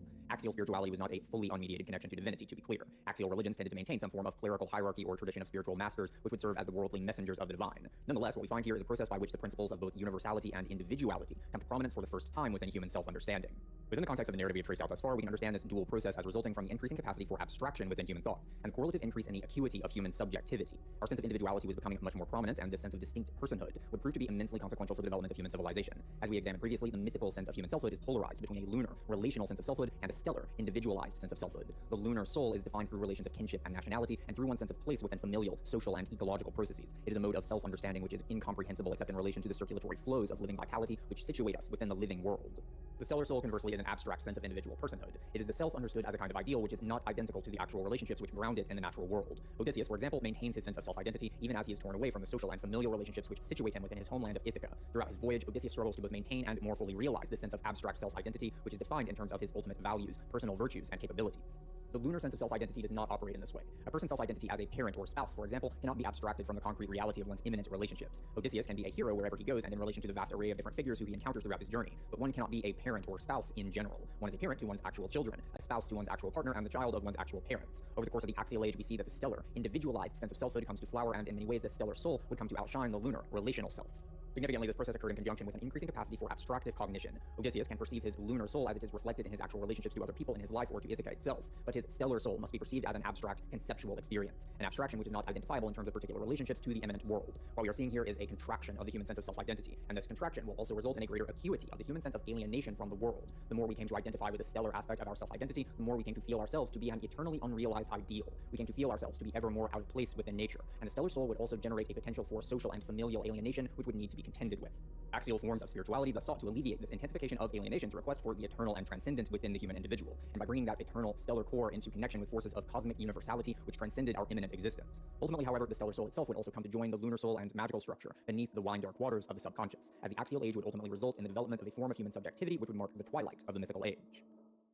All right, everybody, it's time for a word from today's... No, I'm just kidding, no one actually sponsors crap like this, but I have decided to take a little break, a little detour in the middle of this comically massive video essay, and instead of just talking about these things in purely theoretical terms, I wanted to kind of tell a bit of a story here to actually illustrate some of these ideas, and I've decided that one of the most pristine articulations, which really well illustrates a lot of the things we're talking about here, is the Greek tragedy, the Oresteia. So the story of the Oresteia trilogy really begins with the Iliad. So in the Iliad, Agamemnon, the king of Argos, he's planning to set sail to go into the Trojan War, but there's this storm that is preventing his ships from leaving, and he's told that the gods, particularly the god Artemis, is angry with him. So in order to deal with this problem, he then performs human sacrifice. He sacrifices his own daughter to the gods to appease them or what have you so that he can set sail and go and do his whole Trojan War thing. And this really here is kind of the inciting incident of what will become the story of the Oresteia, because it serves the purpose of being this kind of breaking of a kind of boundary in a way. And this is something I think you see quite commonly within Greek tragedy, that there's some kind of transgression against the order of the civilized world that then kind of opens up the floodgates of the chthonic magical madness which then ensues. So within Oedipus, for example, there's a number of things that kind of serve this purpose: the fratricide, the incest, the initial fleeing from fate. These all kind of facilitate that in some way or another. So in any case, Agamemnon kills his daughter, and his wife, Clytemnestra, is understandably kind of butthurt about this. So eventually, Agamemnon returns from the Trojan War with his prize, which is the Trojan princess Cassandra. So this is the character from whom we get this notion of the Cassandra complex, right? This idea of a person who is plagued by these persistent feelings of impending doom, because that's kind of Cassandra's role in the story. She's kind of a seeress. She's able to see the ultimate fate which awaits herself and Agamemnon, but she kind of just has to sit around and wait for it to happen. So the daughter of Agamemnon, by the way, is named Iphigenia, which I completely forgot while recording that first little bit right there, and I'm not re-recording it, so there you go. Anyway, so yeah, Iphigenia has been sacrificed, Agamemnon comes back, Clytemnestra is now planning to kill him, and so what happens here, and this is another one of these little transgressions, you usually have like a sequence of these, that kind of, they're kind of like markers in this kind of descent into madness, where at like each step there's another transgression. So anyway, Clytemnestra is greeting Agamemnon as he returns to Argos, and she's got these like robes or tapestries, these like sacred crimson cloths laid out for him to walk upon as he returns to his palace. And initially Agamemnon doesn't want to do this because this is sacrilege. This is like not okay. And something really interesting happens here at this scene in particular, because Clytemnestra kind of goads him into doing it anyway, and she does it specifically by making reference to Agamemnon's great adversary, Priam. And so she basically says like, oh, you're worried about what other people will think if you walked on these tapestries, Agamemnon, but would your rival be worried about that? And so she just kind of does that. She just kind of basically says, hey, look, like, you're worried about all this stuff, but, you know, your adversary Priam, you know, he's not worried about what other people think. He's not worried about what the gods think. He's arrogant and boastful and, you know, is able to do things like this. Why don't you allow yourself to do this? And so at this point, we can really start to unpack the overall themes here. And the overall themes here, there's really 4 of them, I believe, and we'll get to that. But I want to talk about this scene with Clytemnestra antagonizing Agamemnon into walking on these tapestries in particular, because it really illustrates something absolutely brilliant. That Clytemnestra is able to perceive very clearly that the sense of superiority which Agamemnon feels towards Priam, his sense of his own self-ideal, is in fact envy once you peel back the layers. Priam is his shadow in a way. Priam is all of the things that Agamemnon believes he is not, which means that Priam represents all of the things about Agamemnon that Agamemnon has to repress, that he feels he needs to deny about himself. And Priam is the villain because Priam does not engage in that kind of self-denial, and this creates a kind of envy and resentment in Agamemnon. And Clytemnestra is perfectly aware of this. She plays him like a fiddle, and it works. So this scene is pretty important, I believe, because the way that it illustrates this codependence between the ego ideal, the stellar soul, and the shadow. These things are interdependent with one another because the shadow is that which cannot be integrated. It is that which is excluded when one attempts to realize the ego ideal, to manifest it. It is that which must be denied. And so within this very simple, straightforward scene, we can see the way in which the shadow and the stellar soul are interdependent on one another, and how this interdependence then results in these themes of envy and resentment and weaknesses that can be exploited. And so here we can go ahead and kind of start to unpack what the major thematic elements are, and I think we can already begin to see this duality of the solar and the lunar, or the stellar and the lunar, however you want to phrase that. So most of you guys are probably familiar, if you're familiar with philosophy in general, you've probably heard of Nietzsche's distinction, his duality of the Apollonian and the Dionysian, which he articulates within The Birth of Tragedy. This is something that is actually very fundamental to Nietzsche's thought throughout his entire career, I would say, but in any case, Heidegger, interestingly, within his readings of Heraclitus, kind of makes the argument that the real polarity here is not actually between Apollo and Dionysus, it's actually between Apollo and Artemis, interestingly. And this makes sense because Artemis and Apollo within Greek mythology are twins. Apollo, you of course have the sun god. He is said to be like a shield bearer, and then the shield reflects the light of the sun. And then Artemis is associated with the lyre and the bow. Okay, both of those are objects that have this kind of curvature to them, which you could associate with the curvature of the feminine body. You could also associate it with the curvature of the crescent moon. And recall again that it is Artemis who was angry at Agamemnon, and that's why he was unable to set sail. It's why he engaged in this practice of human sacrifice with his daughter Iphigenia. And so that sacrifice as well, that also points us towards what I would call magical structure. It's pointing us towards this kind of abyssal, chthonic realm which lies beneath the Apollonian and the Artemisian, right? So this is something we've talked about in other videos, not in this video series, but this kind of transition which occurs from Saturn worship to Jupiter worship, which occurs in the ancient world. So you've probably heard this notion of like a golden age of Saturn, which is pointing to this time period in which there was not yet any real division between civilization and nature, very much in accordance with what we've been saying about the magical structure. And these Saturn cults, which we do see in the ancient world extant up until this time period, we see them within the Carthaginians, the Canaanites, the Phoenicians in particular, clung to this Saturn worship far longer than other cultures which moved on from Saturn worship to Jupiter worship. And within these Saturn cults, the most central motif is child sacrifice. They were quite literally sacrificing the future, the sun, to the past, Saturn, in order to appease the past and to ensure the continuity of the past, because within this kind of early period of human civilization, presumably the Neolithic, everything was extremely tumultuous. Any kind of break in continuity was deadly. If there is a drought of some sort, for example, everyone dies. And so this seems like a reasonable thing to do. Sacrifice the future to the past, and the past will not devour you.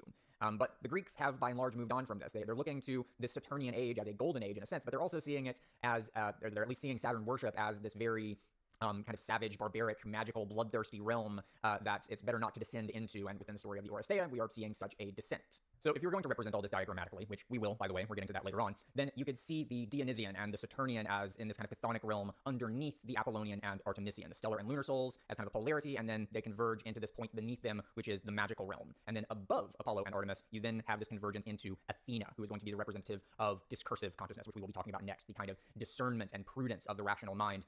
And this is something that comes into the story later on as well. So in any case, Clytemnestra and Agamemnon here are kind of like the human representatives of these forces. Agamemnon, when he sacrifices Iphigenia, he's choosing his destiny, choosing his stellar self-ideal over his family in the most dramatic, literal way imaginable. And now Clytemnestra, plotting to murder Agamemnon, is kind of serving as the revenge of Artemis against Apollo. So then we have the actual murder of Agamemnon by Clytemnestra, and in this scene, Agamemnon is bathing. He's in a bathtub, and Clytemnestra binds him with a cloth and then stabs him to death. Okay, and this is really, really interesting because to me, symbolically, this appears to be a very clear kind of inversion of the story we see in the Enuma Elish with the murder of Tiamat by Marduk, right? So Marduk binds Tiamat, the great sea dragon, god of chaos, with a fishing net, which is representative of the celestial realm, the tapestry of the heavens, right? The order by which humanity subdues the vital primality of nature, and then murders Tiamat with a spear, which is, of course, a very phallic kind of symbol.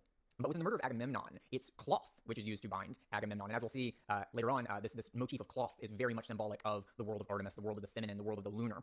Agamemnon is also in water in the same way that Tiamat is kind of a sea serpent, right? And then she uses, Clytemnestra, she uses a knife to murder Agamemnon rather than a spear. And so to me, this seems to be kind of an inversion. This is kind of the revenge of the feminine against the masculine in a way. It's an inversion of Tiamat and Marduk. So the next pivotal scene, symbolically speaking, occurs many years later when Electra, Agamemnon's daughter, is visiting his grave to perform a kind of libation ritual, and in this scene, she encounters Orestes, her brother. But these two are evidently estranged from one another. They have not seen each other in a very long time. They do not immediately recognize each other. And the recognition here occurs when Orestes presents Electra with a piece of cloth. And she recognizes it as something that she wove for him during their childhood. And so this might be something that is kind of difficult for us to understand in the modern world because we live in a world in which textiles are produced by machines. They all look the same. But in the ancient world, cloth was woven by human hands. It's perfectly reasonable to think that a person might be able to recognize a piece of cloth as the work of a particular artisan. So, of course, this further illustrates the symbolic import of cloth, and it reinforces this overall notion that this entire narrative is this kind of blood feud between the stellar soul and the lunar soul, between Apollo and Artemis. And so I'm not going to go over the entirety of the rest of the narrative. This is a long video already, and we've got a lot of ground to cover. The channel Essential Salts has a really good video covering the entire trilogy, and so you guys should check that out. But in any case, the ultimate climax, not to give away the punchline, but the ultimate climax of this narrative is going to be the intervention of Athena. Athena is going to come in, and through her juridical discernment, juridical prudence, she's going to kind of mediate between the stellar and the lunar and give a kind of resolution to the story. And so that then is the discursive structure. That is the rationality, which is ultimately going to come into play to resolve the tensions between the stellar and the lunar. As we saw previously in the works of Julian Jaynes, we also find within this time period numerous lamentations that the voices of the gods had begun to fall silent. Within the Paleolithic, Neolithic, Chalcolithic, and early Bronze Age, human consciousness had experienced its own inner voices as the voices of the ancestors, and later as the voices of the gods. We did not yet experience thought as something which was produced by the internal agency of an individual self. In fact, we don't even find the notion of thought as a concept distinct from spoken language until the late Bronze Age.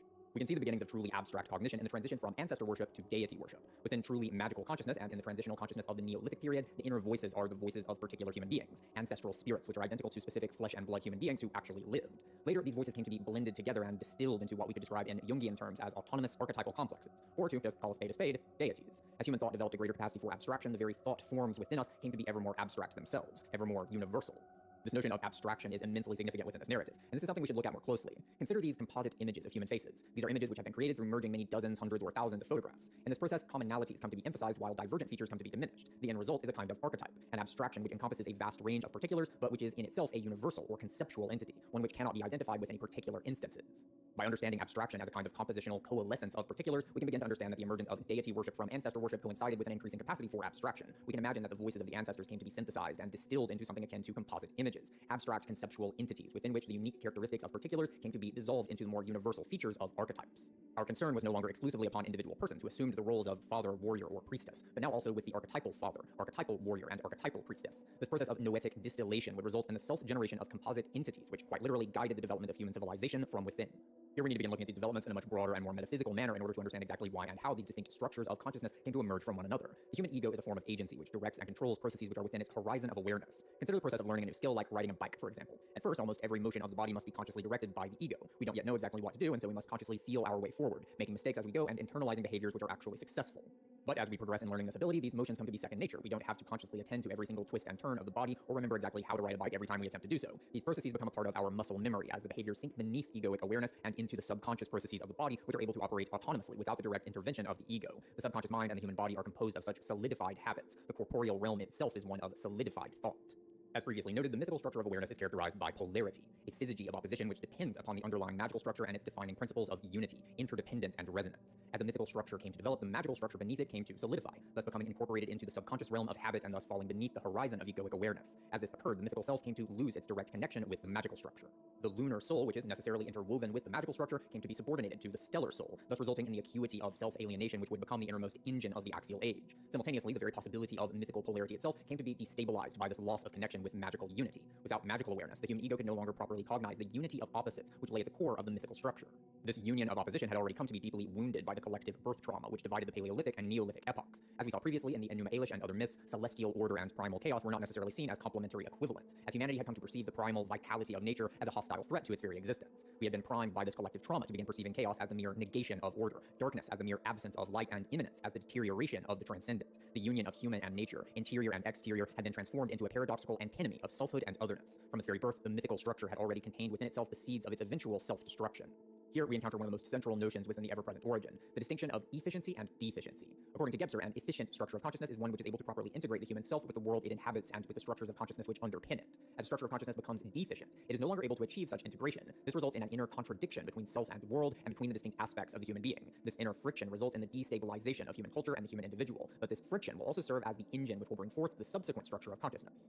Over the course of the axial age, this is exactly what we find. As the concretion of the magical structure and the collective trauma of the deluge came to transform the mythical epoch, mythical polarity itself would come to be transmuted into a new form of dimensionality. As we saw previously, the trajectory thus far has taken us from the zero-dimensional oneness of the archaic to the monopolar unity of the magical, and finally, the syzygistic dipolarity of the mythical. With the twilight of the mythical epoch, we will now see the advent of triality. This mutually balanced complementarity of the mythical epoch would be severed apart into the mutual negation of thesis and antithesis, order or chaos, truth or falsehood, being or nothingness, presence or absence. This negativity would then allow the human mind to begin exerting a power of active discernment in a way that had previously not been possible. By bringing propositions into relation with one another, the human mind could then derive conclusions through the process of negation. This then gives us the basic structure of classical logic, two premises and a conclusion which together form the fundamental triad of what Gebser terms the mental structure of consciousness. Here I'm going to diverge from Gebser somewhat, as I think that the term mental here is extremely vague, and instead I will be referring to this post-mythical consciousness as the discursive structure, for reasons which will be elaborated shortly.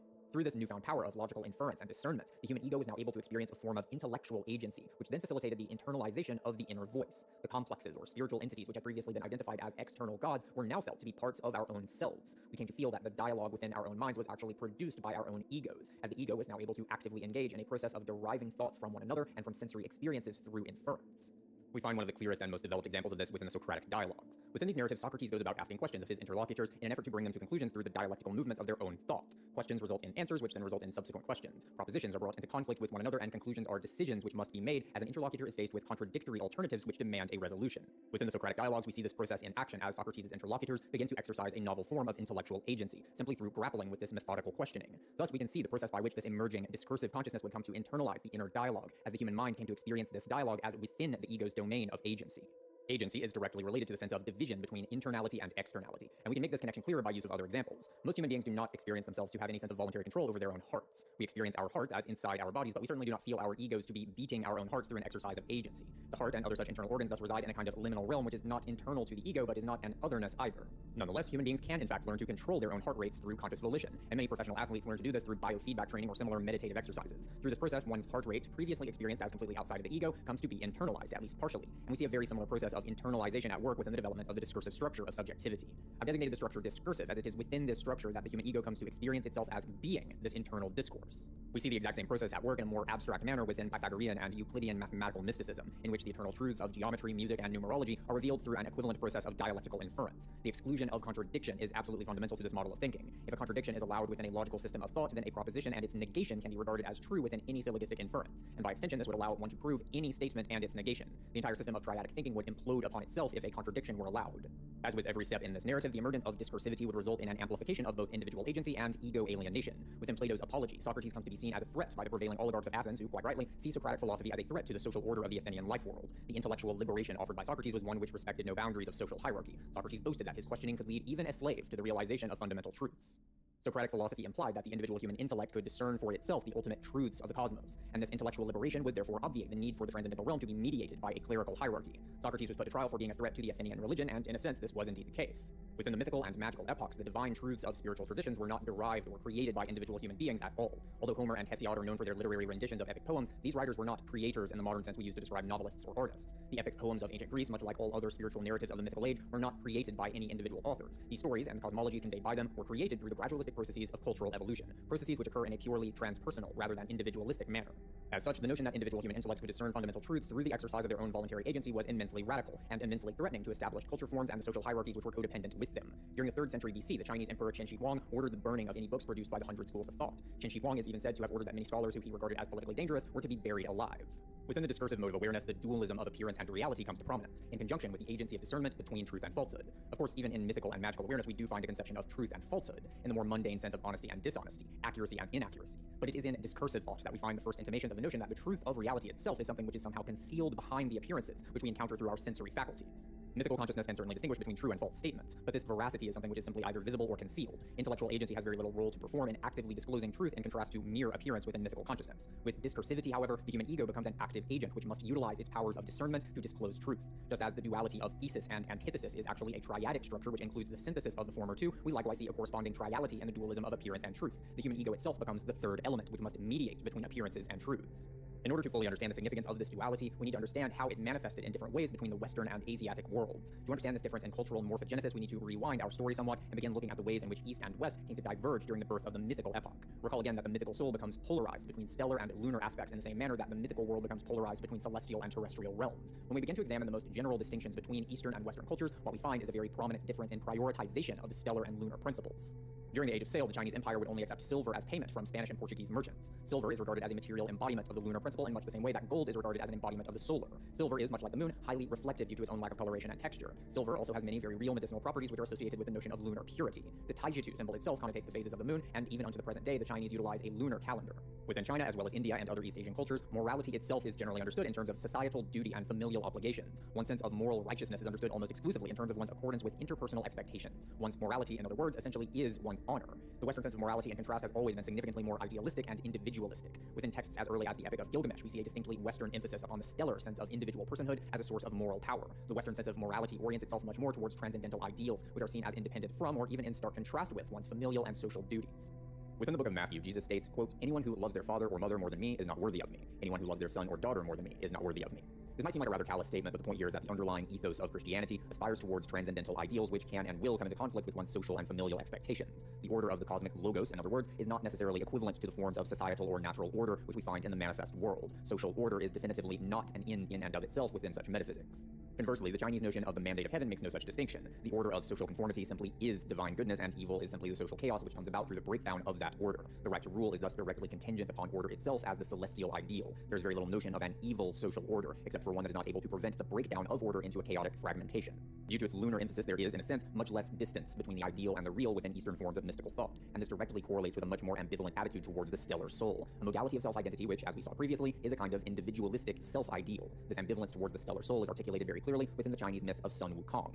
Otherwise known as the Monkey King, Sun Wukong is a monkey with golden fur and golden fiery eyes who is born out of a stone which is impregnated by the celestial energies of the sun and moon. By learning from Taoist sages, Sun Wukong comes to achieve a number of supernatural abilities, such as the ability to transform his shape and size at will, superhuman strength, and the ability to fly by riding atop of clouds.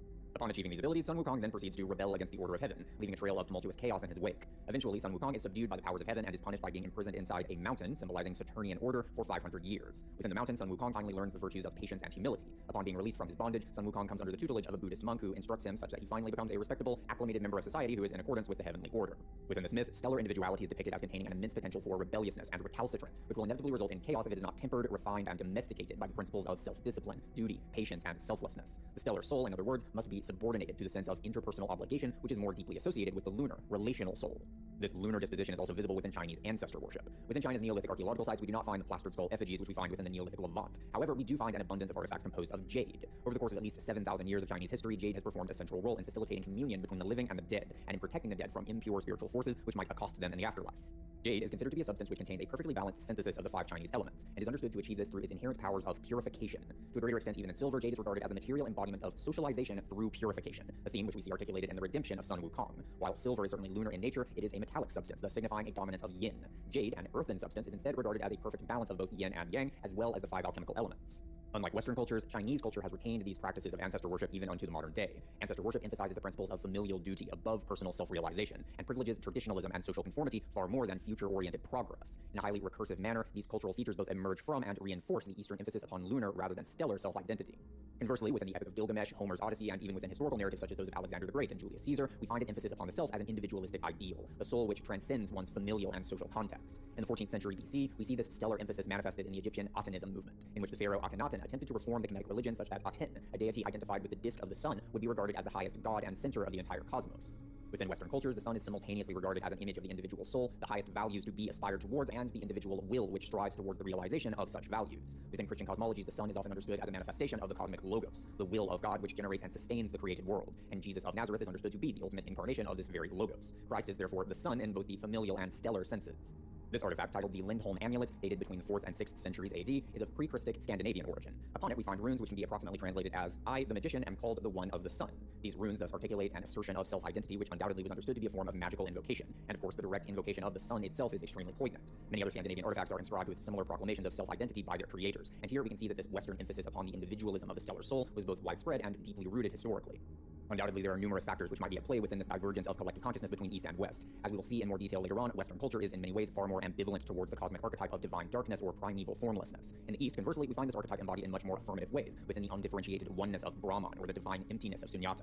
Connecting some dots, we might take this to indicate that the cataclysmic deluge which demarcated the Paleolithic and Neolithic worlds was one which was far more traumatic for the West than the East. This may have then resulted in the Western emphasis upon the transcendental and idyllic in contrast to the immanent. By extension, this would also become the emphasis upon the stellar self-ideal rather than the more embodied and relational nature of the lunar soul. Another reason for this may have been geographic. The peoples who found themselves in the westernmost parts of Eurasia and Africa were those who, for whatever reason, came to migrate westward, perhaps following herds of animals or fleeing resource scarcities brought on by climatological shifts. These peoples would have thus found themselves following the path of the sun westward, and many would find themselves upon shores which would prevent further pursuit as the sun continued into the mysterious world which lay beyond the Atlantic. This archetypal scene of pursuing the sun westward then became a deeply rooted ancestral memory which would shape the evolution of Western collective consciousness over the course of countless millennia. Mansa Musa, one of the most significant rulers of the Mali Empire, recounted that one of his predecessors, likely Mansa Muhammad ibn Q, had become obsessively fixated upon the possibility of finding the furthest limits of the Atlantic Ocean and what lay beyond them. Mansa Muhammad equipped a fleet of ships and set out on his voyage, never to return, thus leaving Mansa Musa as the de facto ruler of the Mali Empire. This voyage is believed to have occurred around the year 1312, almost 2 centuries before the voyage of Christopher Columbus. This fixation on following the sun westward would later be embodied by the European exploratory impulse, which manifested during the Age of Sail. Later still, this impulse would become the notion of manifest destiny within the expansionist efforts of the United States. It was solar gold which would drive the Spanish conquest of the New World, and which would compel the United States onto the shores of California. As mythical awareness gave way to discursive awareness during the late Iron Age and classical antiquity periods, the lunar and stellar predispositions of East and West would come to result in distinctly Eastern and Western forms of discursive awareness, forms of consciousness which were isomorphic to one another, yet mirrored in crucial ways. Within the Western world, the dualism of appearance and reality would manifest as a distinction between transcendental form and immanent formlessness. Within Platonic metaphysics, the being of an entity was understood to be the form which gave the entity definition, and which delineated the entity in contrast to the world it was situated within. Without the definition which is imbued by form, entities would simply dissolve into an undifferentiated entropic nothingness.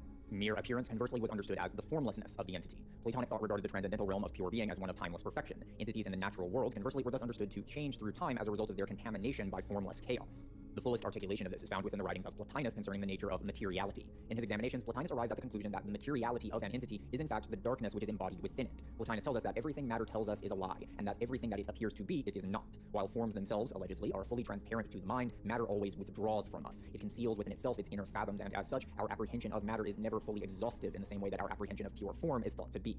Within matter, there is an inextricable uncertainty and indeterminacy which resists being fully illuminated and captured by our cognition. Martin Heidegger would refer to this as the concealed concealment within unconcealment, the shadow which necessarily results from whatever light we cast upon embodied entities. In modern times, physical science would encounter this exact same paradox in a slightly different form within quantum indeterminacy and non-locality. The darkness which is the essence of materiality is an intractable liquid which cannot be nailed down by the discursive intellect. Plotinus concludes that this formless darkness is therefore a kind of pure seeming, the formless form of apparentness itself, which facilitates the descent of eternal forms into the shadowy, imperfect realm of becoming and bodily incarnation.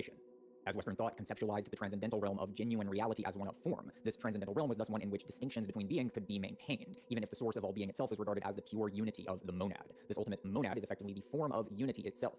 As form is that which unifies and thus defines a given entity, the monad is therefore a form of formedness, or metaform, as it were. The monad is, in other words, the form of unified identity, the principle of self-delineation, which we also see in the idyllic nature of the stellar soul. The breakdown of difference, therefore, was not regarded as a return to an ultimate underlying reality, but rather a chaotic fragmentation of reality, the descent of being into the pure nothingness of the abyss. Within certain contexts, this Western attitude of ambivalence towards the formless mother would come to manifest as the overtly moralistic disavowal of bodily existence in general and feminine sexuality in particular, but that will have to be a subject for later on. Within Eastern thought, conversely, it is formlessness, which is regarded as true reality, and form, which is regarded as mere appearance. The Buddhist Heart Sutra, for example, tells us that, quote, form is emptiness, and emptiness is form. In other words, the qualities which differentiate entities within the manifest world are all in fact instances of dependent arising, which emerge from the independent, pure being of formless oneness. All forms are, therefore, mere appearances, which arise as manifestations of the underlying, ultimate truth that is pure, undifferentiated awareness. The discursive dualism of appearance and reality which we find in the East is the mirror image of that which we find in the West, and this divergence speaks to a deeper divergence rooted in the origins of the mythical structure and, by extension, the origins of civilization as we know it. Due to this divergence, Eastern discursivity would emerge from a mythical ground which was far more lunar in its composition. Because of such lunar underpinnings, the Eastern modality of discursive consciousness would contain within itself the conditions for its own neutralization. As we have already begun to see, this process of consciousness evolution is one by which the human ego has come to be increasingly contracted or individualized over time. As the sense of individual identity becomes ever more acute, so too does the sense of individual alienation from the world. Recall again that the spiritual revolutions of the axial age were themselves attempts to contend with this increasing sense of alienation. As the tension of this alienation increases, so too does its potential energy, as the need to resolve this tension comes to bring forth cultural, spiritual, and socio-political metamorphosis.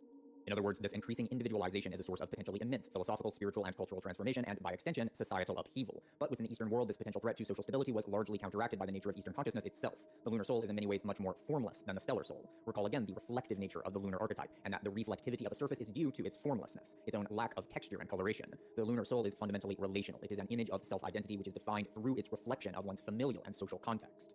This lunar emphasis, therefore, resulted in an Eastern mode of discursive consciousness, which construed the dualism of appearance and reality in such a way that reality was understood to be homogeneous oneness, that is, formlessness. Conversely, it was separation and differentiation that were understood to be mere appearance. This duality is the mirror image, quite literally, of the Western duality of form as being and formlessness as non-being. Due to this understanding of formlessness as ultimate reality, the traditions of philosophical and spiritualistic thought which emerged in the East during the axial age were traditions which tended to be oriented specifically towards the dissolution of the discursive ego. The alienation and individualistic will of the discursive ego were understood to be no more than illusions within the veil of Maya or samsara.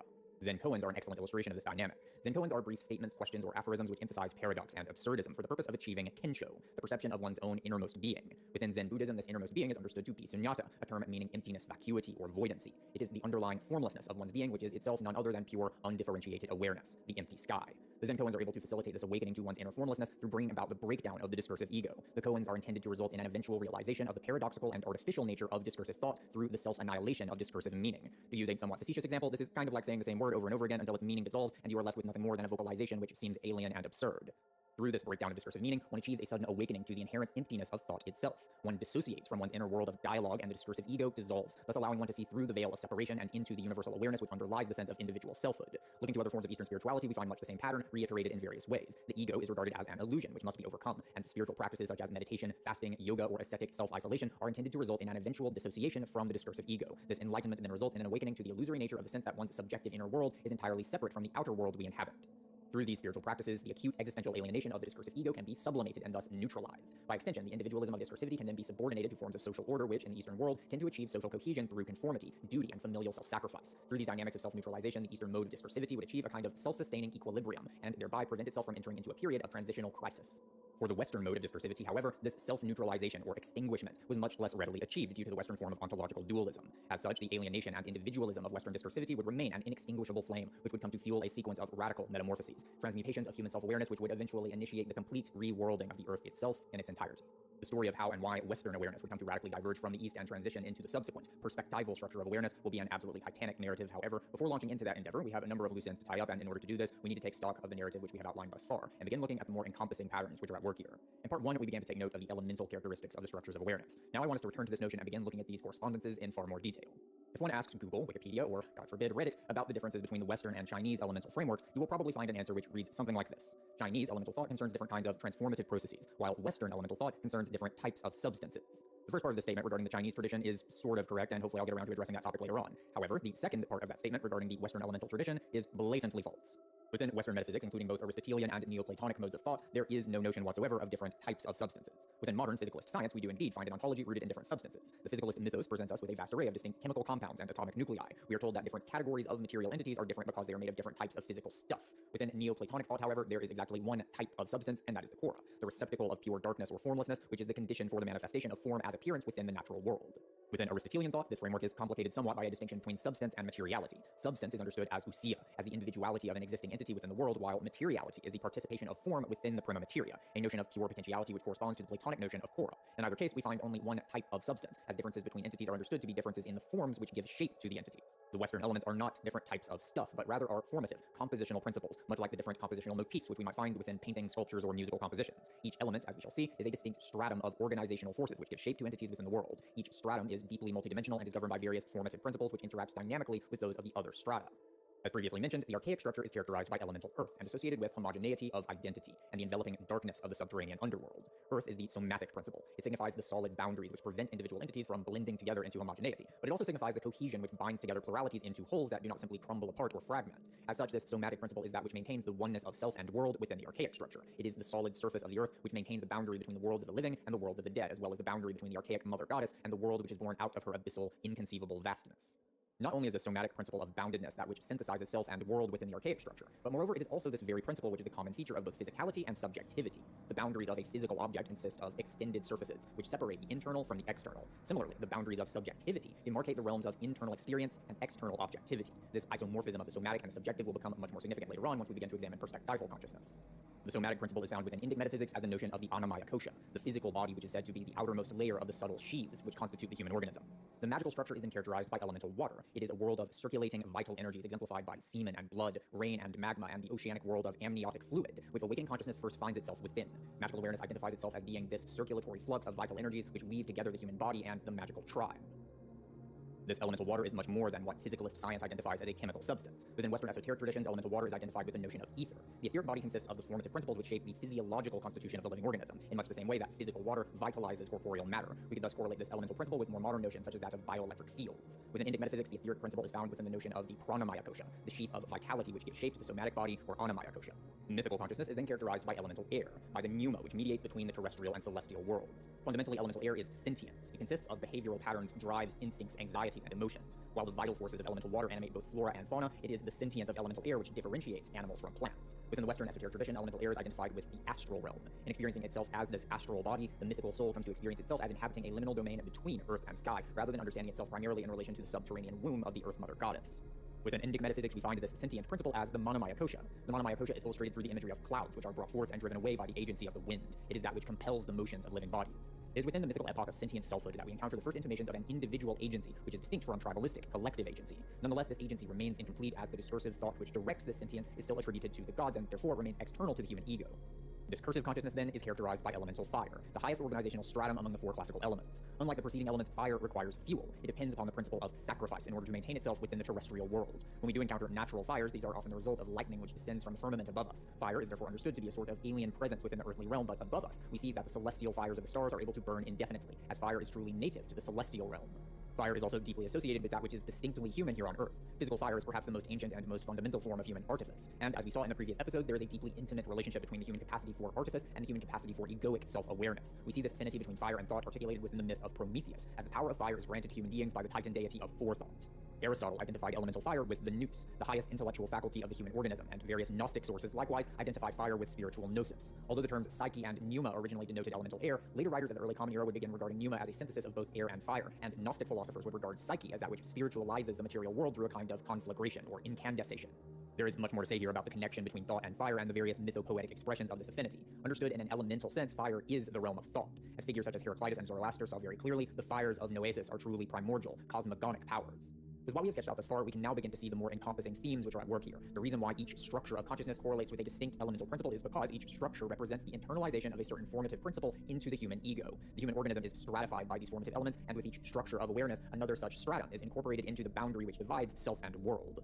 Within archaic consciousness, the self is experienced as identical to the flux of sensorial experiences, which are the contents of living awareness. As such, organisms do not experience subjectivity as such, but rather a more rudimentary form of awareness, within which there is not yet any demarcation between subjective internality and the externality of the world. Here, the sense of selfhood is not yet a conceptual experience, and therefore, the sense of internal and external remains somatic. There is only the experience of that which is internal or external to the body, and the soul remains dormant. Within magical awareness, we find the first iteration of the self as a conceptual experience. The ego is born as the human organism begins to experience itself as being the dynamic, liquidous flows of vitality which weave together the tribal, collective ego, and which interweave us with the natural world. The magical ego feels itself to be the vital body or etheric body of the tribal, extended family. Within the mythical structure, we conceptually experience ourselves as the sentient body or astral body, as the principle of animate agency, wherein we find the first germinations of the individual human ego. The sentient forces within the human organism are absorbed into the human ego and thus come to be experienced as emerging from within us, rather than being experienced as spiritual beings which act upon us from the outside.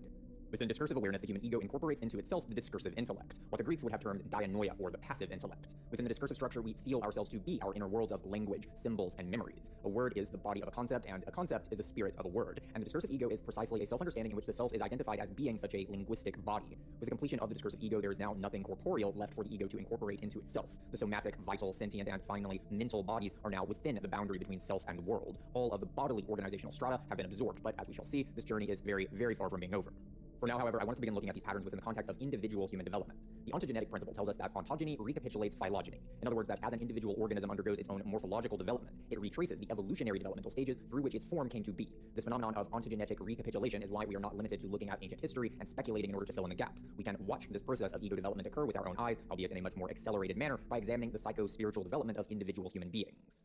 Within the uterine, embryonic state, we find the recapitulation of the archaic structure, a mode of consciousness in which there is not yet any separation between an internal world of selfhood and an external world of otherness. For the developing embryo, the womb itself is the totality of both self and world. For approximately the first 7 years of the child's development following birth, we find a recapitulation of the magical structure. The sense of selfhood first emerges as the child comes to identify itself as being its own vital, physiological processes. The nascent ego is experienced as identical to its feelings of hunger and satiation, comfort and discomfort, warmth and coolness. In other words, the vital layer of the ego comes to form. At around 7 years, we begin to see the recapitulation of the mythical structure. The child begins to develop a capacity for abstract, symbolic thinking and begins to identify itself with its own personality. The ego experiences itself as its preferences, habits, and activities. In this process, we see the development of the sentient ego. Between the ages of approximately 14 and 21, the child first comes to identify itself as being its own internal world of thought and dialogue. The child is now developing as an active agent of linguistic and discursive rationality, and the ego thus incorporates into itself what we can designate as the mental body, or dianoetic body. Between the ages of 21 and 28, we will then see the development of the perspectival ego, but there is much more ground which needs to be covered here before this phase can truly come in focus. For now, suffice it to say that this entire process is one of inheritance, within which the evolutionary achievements of human history are recreated within the development of the individual human ego. This recapitulation of phylogeny is a repetition of the past, and as such is governed by the precessions of the planet Saturn. As we examined previously, Saturn is time understood in a very specific sense, as the repetition, constancy, or inertia of the past. It is the principle of conservation, karmic reenactment, stability, and inheritance, the leaden solidity of that which has already been achieved, established, or concretized. The planet Saturn takes approximately 28 years to transition through the night sky and return to a given starting point within the zodiac. As such, the transitions between these 7-year recapitulation phases correlate with what astrologers refer to as the hard aspects of this procession. These are the 90-degree, 180-degree, and 0-degree relationships between the current location of Saturn and its initial placement at the time of birth. When Saturn reaches a 90-degree relation with its natal placement, this correlates with the completion of the vital aspect of the ego, and the development of the sentient ego will then begin. At 180 degrees, in opposition, the sentient ego will come to completion, and the discursive ego will begin to develop. 7 years later, Saturn will once again arrive at the 90-degree relation, and this will mark the beginnings of the perspectival ego. At 0 degrees, Saturn has completed its 28-year cycle and is now in a direct conjunction with its natal placement. This period, usually lasting from about 27 to 30 years of age for an individual, is known as the Saturn return. This period is notorious for its tendency to be an immensely tumultuous period in a person's life. Although we have yet to examine the perspectival ego, which will come to completion during this period, we can already infer that this period will mark the point of greatest individualization or separation of the human ego, the point of greatest contraction and, by extension, intensity of alienation. This period tends to be marked by a sense of immense and often solipsistic existential dread. The intense anxiety of this period is for many almost unbearable, and it is thus unsurprising, though undoubtedly tragic, that this phase has been enshrined in popular culture as the 27 Club, an alarmingly long list of highly creative and cerebral individuals who attempted to contend with this solipsistic alienation through the use of alcohol or recreational drugs, with ultimately lethal consequences. Before moving on, I need to complicate this narrative somewhat. Running in parallel to this process of ego individuation, we also find a correlative process of bodily individuation, one which occurs far more rapidly than the development of the ego. Within the development of bodily autonomy, we find the exact same pattern of developmental phases, but expressed in a far more accelerated way. By looking at this bodily individuation in detail, we can begin to reveal some very crucial pieces of the puzzle we are attempting to assemble here. I want us to begin by looking at the works of the Czech-American psychiatrist Stanislav Grof and the theory of perinatal matrices, which he articulates within his text, The Cosmic Game. Grof pioneered a form of psychotherapy known as holotropic therapy. Holotropic therapy includes various forms of practices, such as holotropic breathwork and the use of entheogenic substances, which allow the patient and psychiatrist to delve into the innermost reaches of the patient's subconscious. Throughout this research, one very central and consistent theme which Groff observed was the resurfacing of memories pertaining to a patient's birth trauma. The notion of birth trauma was initially developed by the Austrian psychoanalyst Otto Rank in his 1924 text, The Trauma of Birth. Rank saw the subconscious symbolism of the womb and the trauma of birth as fundamental motifs which could provide psychoanalysis with a window into the depths of human culture, social structures, and religion, as well as individual psychology. Through his holotropic research, Stanislav Grof came to elaborate this notion of birth trauma by introducing the notion of discrete perinatal matrices. Each of these matrices, according to Grof, corresponds with a distinct phase of the physiological birthing process itself, and each matrix is therefore said to be characterized by a unique archetypal and symbolic constitution.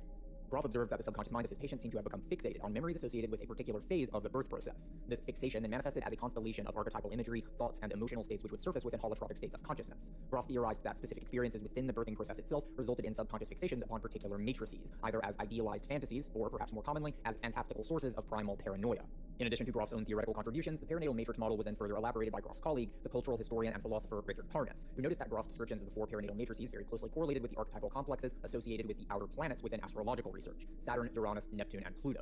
As with our previous discussion of parapsychological phenomena within the previous video, I can only assume that some of my listeners will be of the opinion that astrology amounts to no more than tabloid nonsense, and that it shouldn't be taken seriously in an effort to understand the nature of human consciousness. Once again, however, I have other fish to fry at the moment, and so if you are one of those people, then I would recommend watching my video titled Celestial Spheres and the Collective Unconscious. Anywho, although Tarnas's contribution here is immensely important, and his insights certainly laid the groundwork for my own interpretation of perinatal matrix theory, my own interpretation has come to differ somewhat substantially from that of Tarnas, namely in the specific correlations between the perinatal matrices and the planetary archetypes. For the sake of brevity, I'm not going to explicate the original interpretation of Tarnas, contrast it with my own, and then rationalize the modifications which I've made. For now, I'm simply going to present my own interpretation, and I'll return to this topic in an epilogue episode which will conclude this series of videos. I'm not exactly saying that Richard Tarnas is wrong per se, but I do believe that my own rendition does cut a bit deeper, and if you want to read about his interpretation, then links are in the description. According to Grof, perinatal matrix 1 correlates with a state of uterine oneness, which precedes the initiation of the birthing process. Fixations upon this matrix tend to manifest as scenes of oceanic bliss, or immaculate Elysian landscapes of lush vegetation, or paradisiacal rainforests. Within holotropic experiences, individuals might experience themselves as marine animals, or even as identical with the oceanic or verdant environments themselves. Fundamentally, matrix 1 is characterized by a sense of undifferentiated oneness, which we can thus correlate with the archaic structure, the somatic phase of development. Complications of the first matrix, such as chronic stress or substance abuse on the part of the mother, can result in an individual developing a pervasive sense of self-contamination. The individual may become plagued by ambiguous feelings that they themselves are somehow morally defective, damaged, or cursed by demons or bad karma, and these self-depreciating delusions can make intimacy almost impossible for a person later in life if this underlying complex is not confronted. In astrological terms, perinatal matrix 1 corresponds to the planet Neptune, an archetype which is associated with the dissolution of boundaries, altered states of consciousness, ideals of serene oneness, fantasies, hallucinations, and states of ecstatic oceanic bliss. Within the second perinatal matrix, we find the initial awakening of the infant's consciousness. Rather than experiencing itself as continuous with its world, the embryonic body now begins to awaken to the otherness of the womb, as the first contractions of the birthing process begin to occur. Here we find the first experiences of primal fear and anxiety which engulf the infant's body from within, thus forming the first sense of experiential boundary between the internal and the external. In astrological terms, we can correlate this phase with the planet Uranus. Uranus is an archetype of tension and releasement. It is combustion, ignition, discharge, chaos, and rebellion. If Saturn is the archetype of inertia, that is, the continuity of the past, then Uranus is its polar counterpart, the archetype of novelty, spontaneous flashes of insight, or the breakdown of solidified structures, institutions, or norms. Within the second perinatal matrix, the Uranian principle ingresses into the birthing process as the ignition of the infant's will to life, as something now distinct from the uterine oneness which preceded this initiation. The stable continuity of the uterine state is suddenly and even violently ruptured, as the infant now finds itself to be within a world rather than experiencing itself as being a world. Within holotropic states, the second perinatal matrix can manifest as themes of entrapment, prisons or concentration camps, walls closing in upon oneself, or animals captured by cages or snares. Apocalyptic and catabolic themes tend to emerge and are often accompanied by the archetype of the blind, devouring mother goddess. As the infant awakens to its separation from the mother's body ceases to be experienced as an oceanic bliss, but rather as an unfeeling alien power of contraction.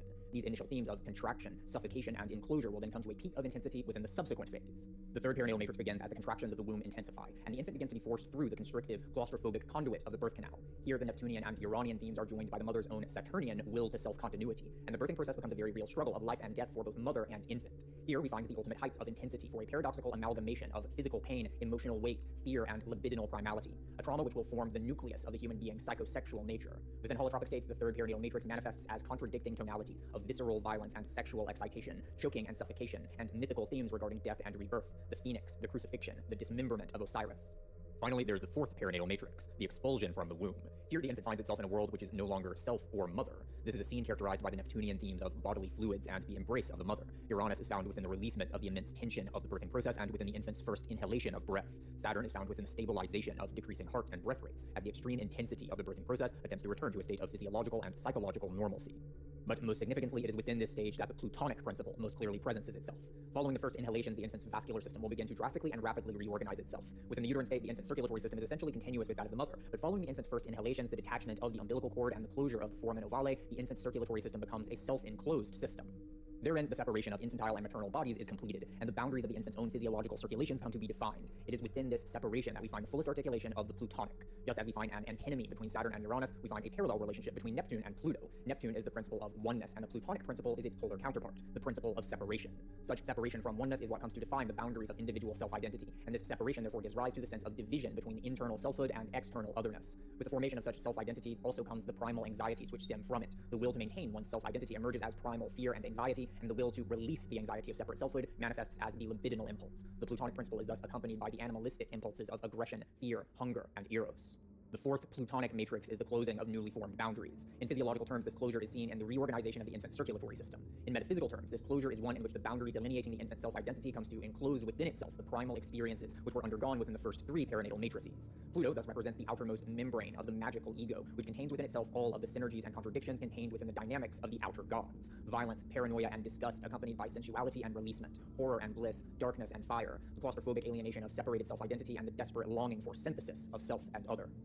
Previously, we noted that the development of the human ego parallels the processions of the planet Saturn, the ruler of continuity and inheritance, which therefore governs the recapitulation of the ego's evolutionary history. But in parallel with this process of egogenesis, we also find the much more rapid process of physiological development. Rather than occurring in phases of approximately 7 years, this physiogenesis occurs in phases of approximately 9 months, not in accordance with Saturn, but rather in accordance with the 9-month cycles of Venus, periods of time which denote the transition of Venus between its roles as morning star and evening star. Venus is the principle of consonance. It is the coalescence of plurality into unity through balance and harmonization. By extension, Venus is the principle of beauty, but it is also the life-generative power of such coalescence. Within the 9-month phases of morning star and evening star, Venus enacts the motif of death and rebirth, which we also find within the gestation and birthing processes of human life. One of the clearest articulations of this is found within the Sumerian myth of Inanna's descent into the underworld, a narrative which encapsulates the phases of the planet Venus and the eternal cyclicity of death and rebirth, as well as the catabolic and anabolic phases of psychological development. These 9-month periods are punctuated by phases of invisibility, which last for about 50 days, during which time Venus is obscured within the sun's aura. As such, the phases of human physiogenesis generally encompass periods of between 9 and 11 months, depending upon whether or not we are accounting for these intermediary periods. Here we can begin to analyze these phases as yet another fractal reiteration of the 4 developmental phases which we have seen thus far in our analysis of the ever-present origin, and in the individuation of individual human beings. Prior to conception, the infant simply doesn't have a body at all. Its body remains a pure potentiality, which has yet to differentiate itself from the homogeneous ocean of possibility which permeates reality as a whole. We can thus correlate this phase with the archaic structure and the somatic phase of elemental Earth. Following conception, the infant's body begins to be generated, but there is not yet any clear sense of self-delineation. Vital metabolic circulations interweave the infant's body with that of the mother. Here we find the equivalent of the magical structure, the vital phase of elemental water. As previously noted, the completion of the birthing process itself terminates with the self-enclosure of the infant's circulatory system, thus bringing to completion the vital layer of the infant's physiology. Just to clarify, what I'm implying here is that within the uterine state, the infant's body is undergoing the second phase of development, while the infant's ego is undergoing phase 1. The two developmental processions overlap and parallel one another. From 9 to 11 months following birth, the infant begins to develop its motor skills and perceptual faculties. The infant begins to explore its environments, and the boundaries of trust and attachment come to solidify. Within this phase, we thus find that the infant's behavioral, sentient autonomy comes to form as its nervous system comes to fruition, the physiological parallel of the mythical, sentient structure. From approximately 10 to 19 months, children begin to walk upright with confidence, symbolizing the impression of distinctly human faculties. The child begins to engage in imitative play and begins to express rudimentary problem-solving capabilities. Most significantly, this phase also results in major milestones of language acquisition. Children typically say their first words at around 10 months old, and by 19 months, children may know well over 200 words which they have begun to combine into rudimentary sentence structures such as requests or proclamations. It is within this phase that we find the parallel of the discursive structure, the phase of elemental fire within which the discursive organ system of our neurophysiology becomes fully functional. At around 18 to 20 months old, the discursive faculty of the child's body comes to fully differentiate itself as a cognitive organ, and upon this completion, the linguistic explosion begins, with the child acquiring as many as 10 new words a day on average. So now I want us to return to the perinatal matrices and their archetypal composition. By looking at the birth trauma within the context of the elemental phases of development, we can infer that the perinatal matrices show us the crossing of the threshold between phases 2 and 3 for the infant's physiogenesis. In other words, the transition between the physiological equivalent of the magical structure to the physiological equivalent of the mythical structure. If we now return to the broader narrative of historical ego development, we find an equivalent process of birth trauma between the magical epoch and the mythical epoch, the Great Deluge, which demarcated the end of Paleolithic humanity and the subsequent emergence of sedentary settlements, written language, agriculture, and social stratification. Now that we have begun to take account of how the planetary archetypes inform these developmental phases, we can begin to expand the scope of this analysis. Within Jewish and Hermetic Kabbalah, the Tree of Life diagram is said to depict the archetypal aspects of the divine, and the process by which the ultimate oneness of the divine comes to emanate itself into the natural world. The Sephiroth of the Tree of Life are the various rays, as it were, which emerge through the prismatic differentiation of divine light. The process of emanation is said to follow a descending pattern known as the lightning flash. This lightning flash follows an alternating pattern between the right-hand pillar, representing expansive, outward, and generative forces, and the left-hand pillar, which represents internalizing, contractive forces. At the very bottom of the Tree of Life, the lightning flash terminates in Malkut, the Sephiroth representing the created world and the planetary archetype of the Earth. The remaining Sephiroth are also associated with planetary archetypes, and if we follow the lightning flash back to its origin, the flash moves through the planets in an ascending order which accords with the order of the celestial spheres of pre-modern cosmologies. Here I need to go on a bit of a tangent in order to clear up some potential misconceptions about the celestial spheres. This geocentric understanding of our solar system should not be interpreted as a conjecture about the Earth's gravity moving the sun and other planets across the sky. Prior to the 17th century, there simply was no notion that gravity moved the heavenly bodies at all, and the transition from geocentrism to heliocentrism occurred for completely different reasons long before Isaac Newton introduced this notion. The celestial spheres are absolutely not a scientific model which purports to depict mechanical interactions between physical bodies. To say that the heliocentric model is an improvement is to presume incorrectly that pre-modern thinkers were attempting to understand the world in the same manner as physicalistic science, but simply didn't have enough information yet to do so effectively. This is absolutely not the case. Rather, what the celestial spheres depict is a cosmology which consists of a nested hierarchy of formative, archetypal principles which converge so as to generate the terrestrial world. Understood in such a way, the Earth is indeed the center of our solar system in the sense that the Earth is the stage upon which these archetypal principles come to converge within the cosmic drama of biological life, human consciousness, and the history of civilization. So now we can begin to bring this cosmology of celestial spheres into dialogue with the insights regarding the outer planets provided by Stanislav Grof and Richard Tarnas, or at least my modified renditions of those insights. Traditionally, the planet Saturn has been attributed to the top left Sephirah known as Binah. If we continue to follow the attributions of the Sephirot to the sequence of the celestial spheres, we can attribute Uranus to Chokmah and Neptune to Keter.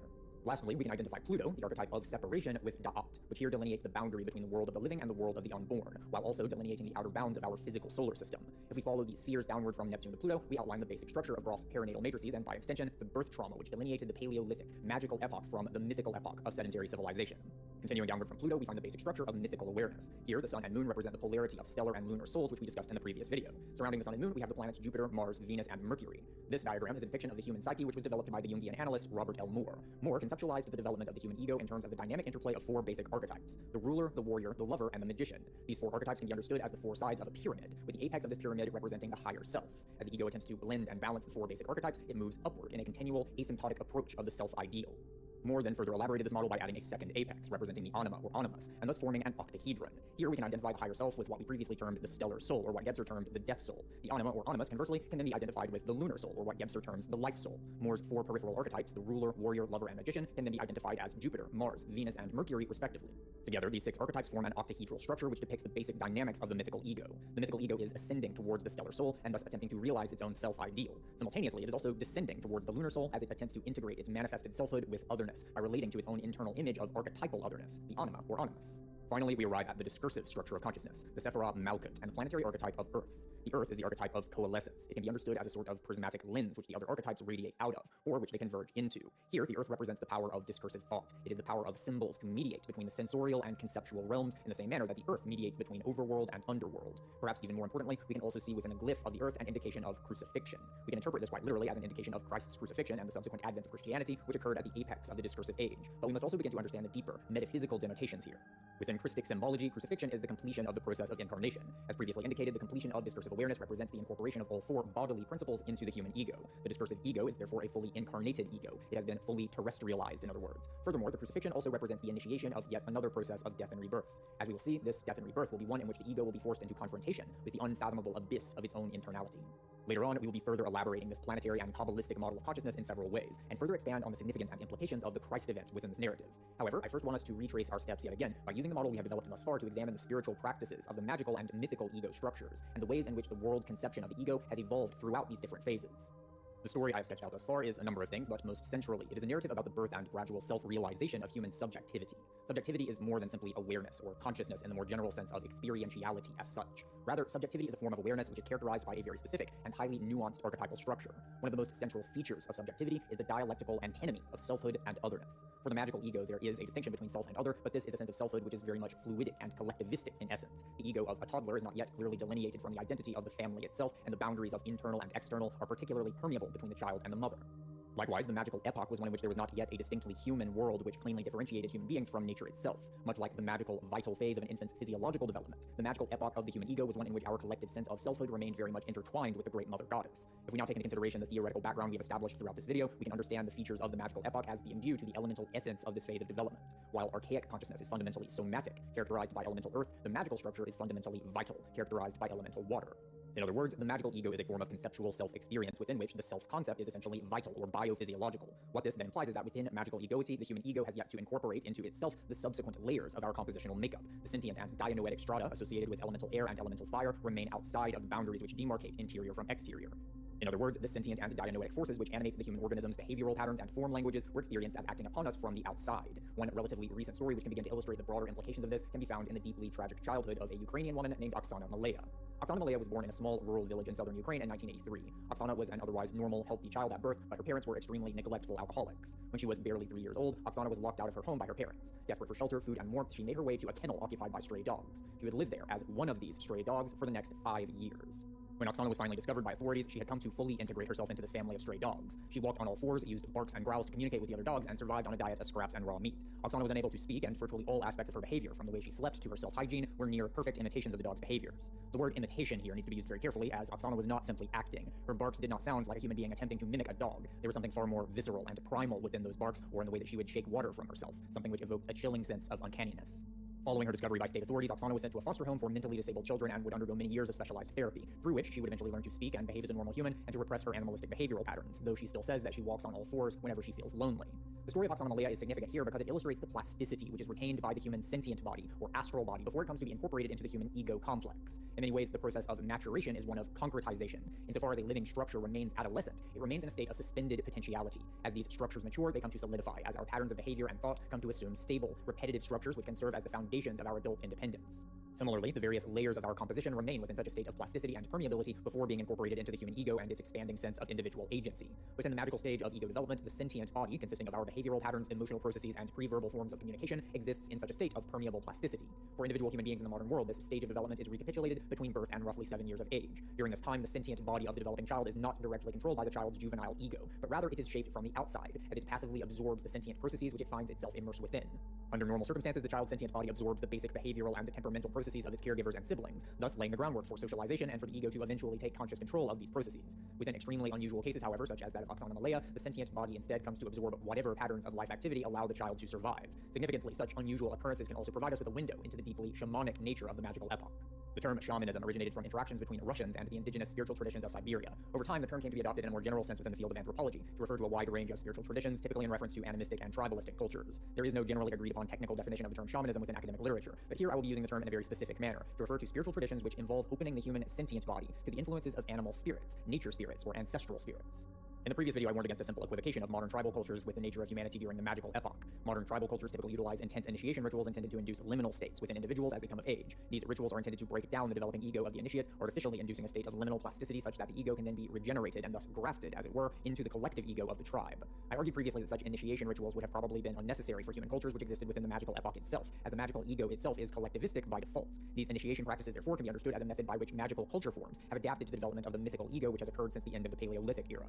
Similarly, we should not necessarily interpret modern shamanic practices as representing a perfect, unaltered continuity of the spiritual practices which would have prevailed during the magical epoch itself. Similar to initiation rituals, we also find that extant forms of shamanism utilize extreme liminality-inducing rituals which are likewise intended to break down the membrane which encloses the sentient body within the human ego. Looking to such extant practices, however, we can begin to bring into focus what a purely magical form of spirituality might have looked like.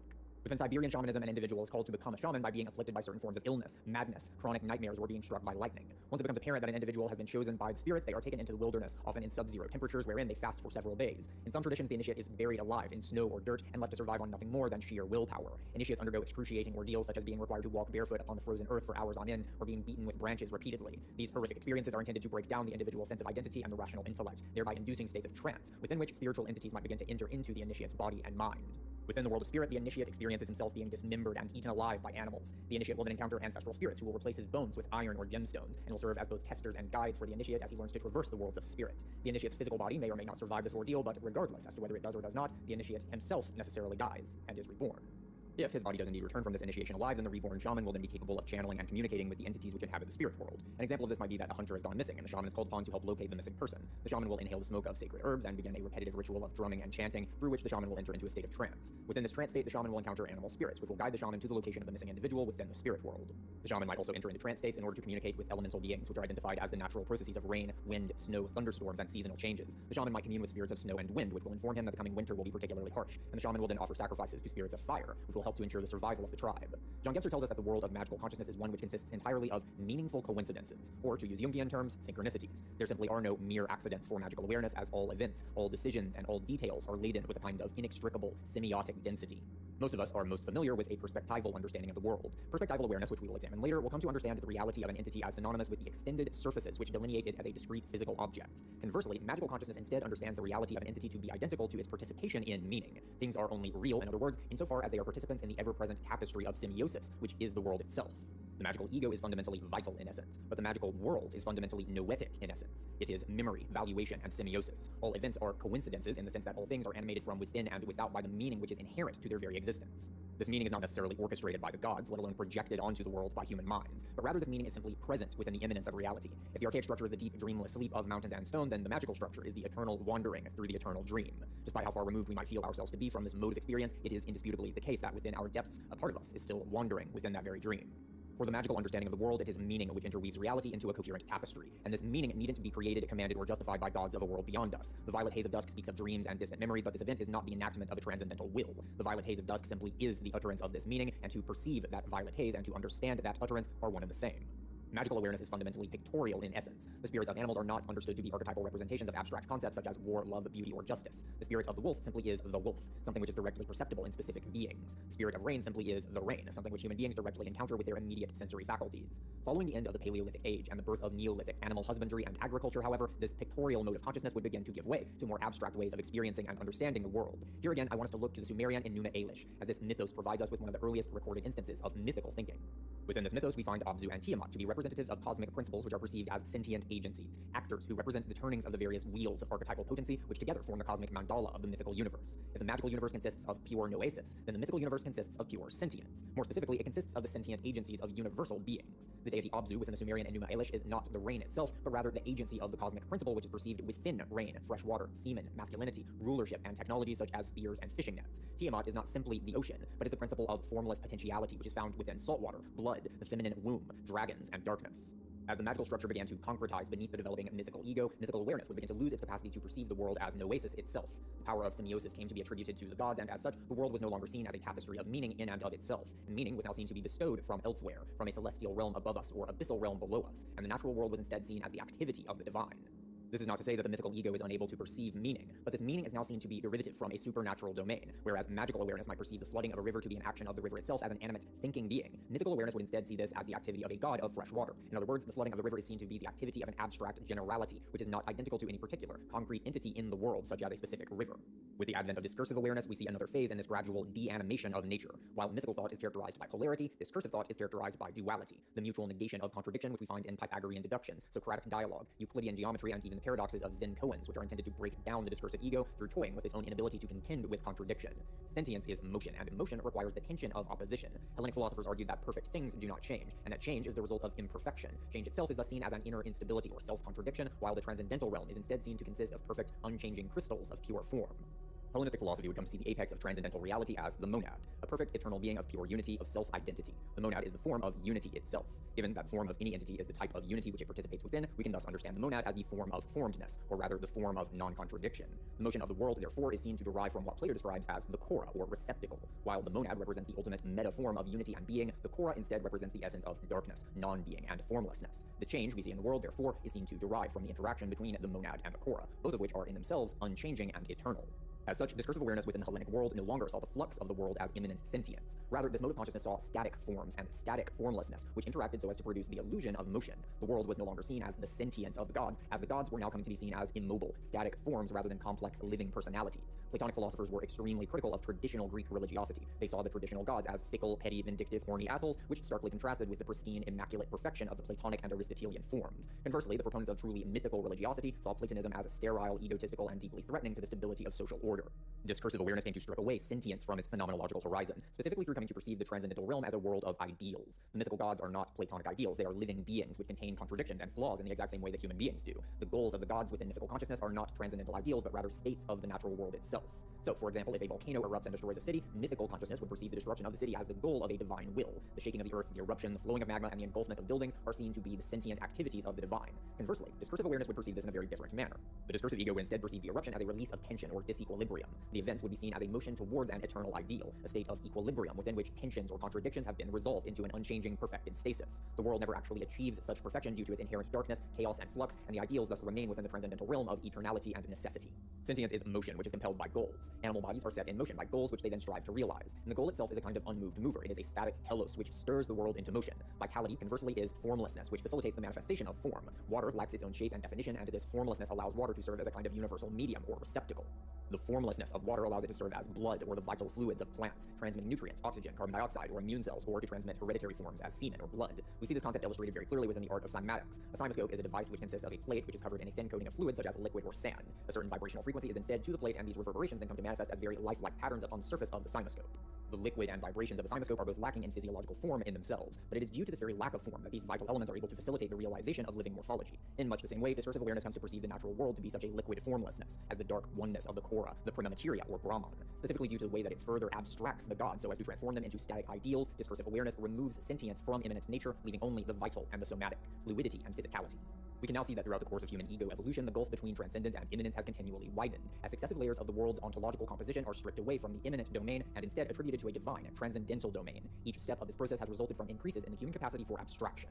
While magical, animistic awareness sees thought within all of the particular entities which make up the world, mythical consciousness comes to attribute such thought to transcendental, universal deities. Discursive awareness then abstracts the particular events of the world into conceptual ideals of stability, balance, unity, or oneness. The world is no longer seen to consist of the telons of divine agency, as these telons are now seen to actually be the gods themselves. As we will see in the next episode of this series, the perspectival ego will come to complete this process, as even vitality itself is stripped away from nature, leaving only the somatic realm of physical extended surfaces. What we can see here is therefore a dual process consisting of an anabolic ascension, which is mirrored by a catabolic descension. As the self-conception of the human ego has ascended through the elemental strata, the human world conception has undergone a correlative descent. Now I want us to begin looking at these transformations through a more psychodynamic lens. As noted previously, the process of maturation is in many ways a process of concretization. The plasticity of youth is a receptivity which allows for the incorporation of new skills, behavioral patterns, and knowledge. As an organism ages, however, habits come to form and solidify, thus forming the stable foundation which is needed for the independence of the organism. We see a very clear example of this in the process of becoming a parent. An adolescent or young adult is able to maintain their own youthful plasticity in many ways. If you are only responsible for your own self, then you can afford to be spontaneous and reckless. You can afford to be undecided about what values actually matter. You can afford to experiment with your own identity and career path.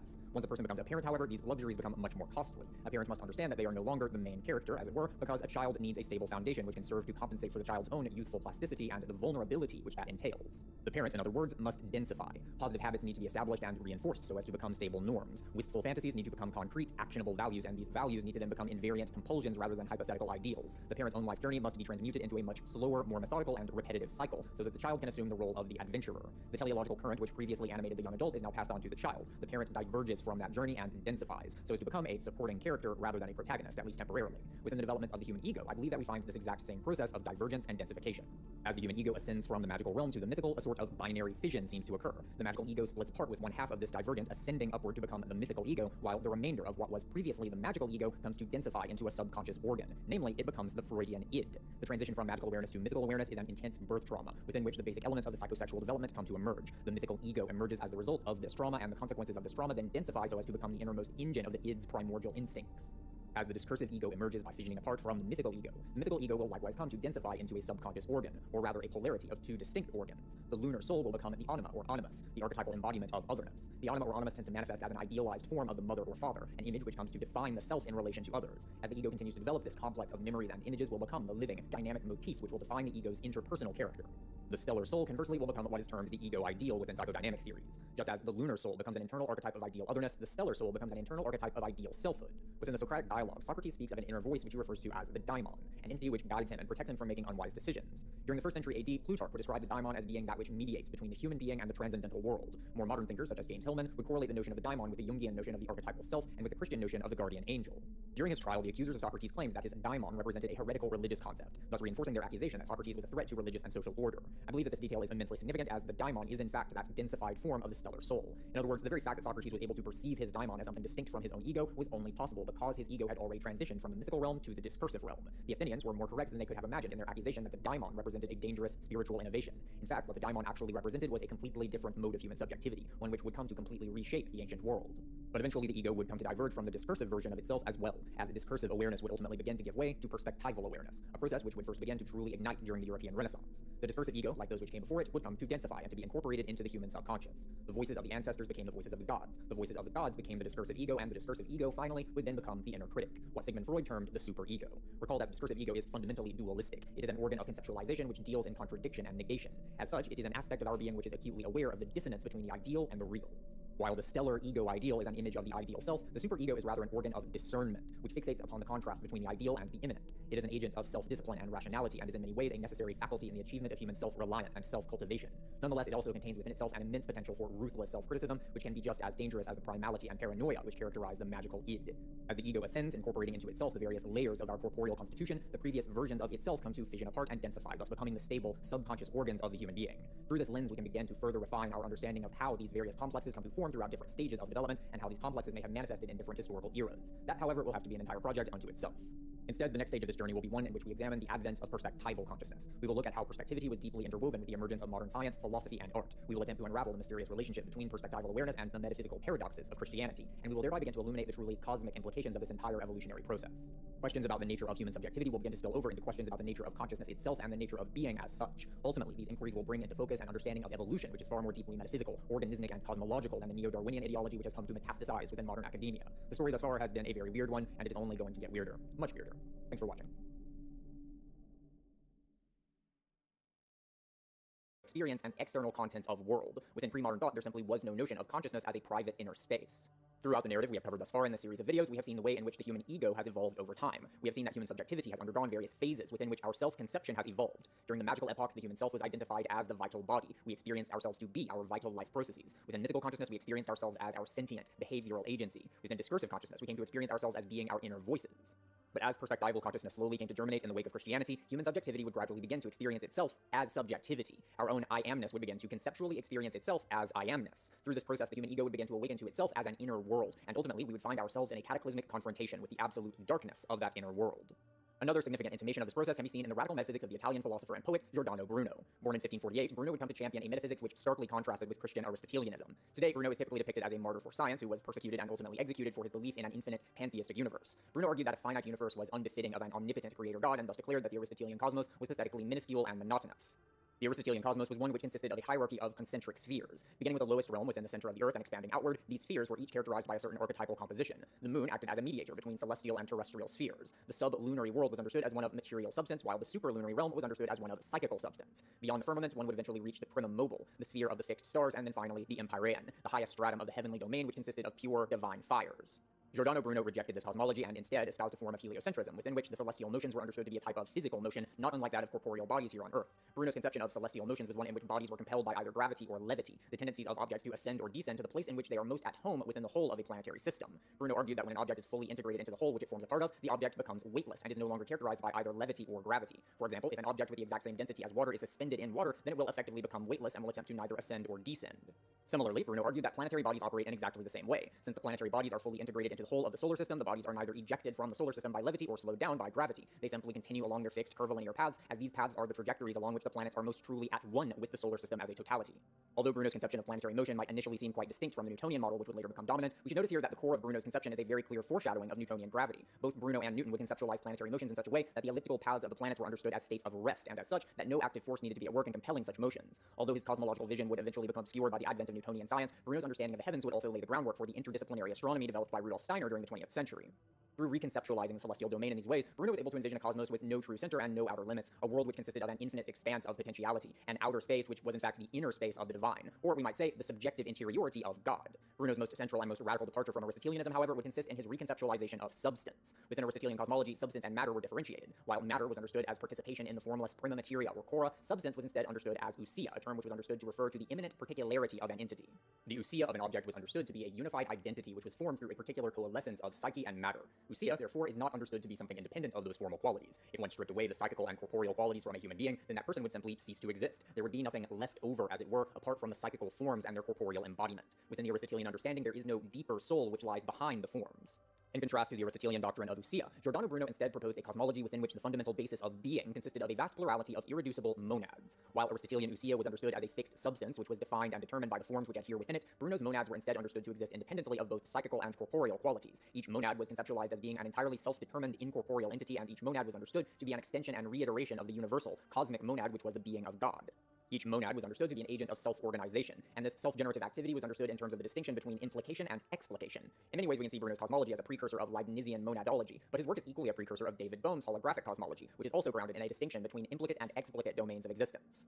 Bruno understood each monad to be a unit of interiority within which psychical, implicate contents could arise, which could then be explicated. It is through this process of explication that the psychical contents of a given monad are transferred from the private, inner space of the particular monad and into the shared intersubjective space of the natural world. It is through this process, then, that the spatially extended surfaces of corporeal matter come to arise. Thus we see in the cosmology of Giordano Bruno yet another instance of the underlying dynamics which would slowly give birth to the perspectival age, the interwoven principles of subjective freedom, individuality, inner space, and outer space, which would come to fracture the Aristotelian cosmos to its very core. Although Bruno's metaphysics would itself remain obscure during his lifetime, the transformations which drove Bruno's thought were nonetheless clearly and irreversibly at work already within the Western psyche. Looking at the art forms which were emerging during the Italian Renaissance, we can see that in spite of the continual dominance of the Aristotelian worldview, the Western soul was already awakening to inner and outer space in a manner which could not be suppressed or revoked. Before moving forward to discuss perspectival art, I want us to take a moment to look more carefully at exactly why this perspectival shift came to occur at all. Ultimately, we aren't going to be able to see the full scope of this transformation until we can bring the bigger picture into focus. That means delving much deeper into the way that Christianity came to transform the collective unconscious of Europe as a whole, and the way in which this underlying Christic impulse came to merge with the forces which resided within the Norse Germanic peoples of Western Europe.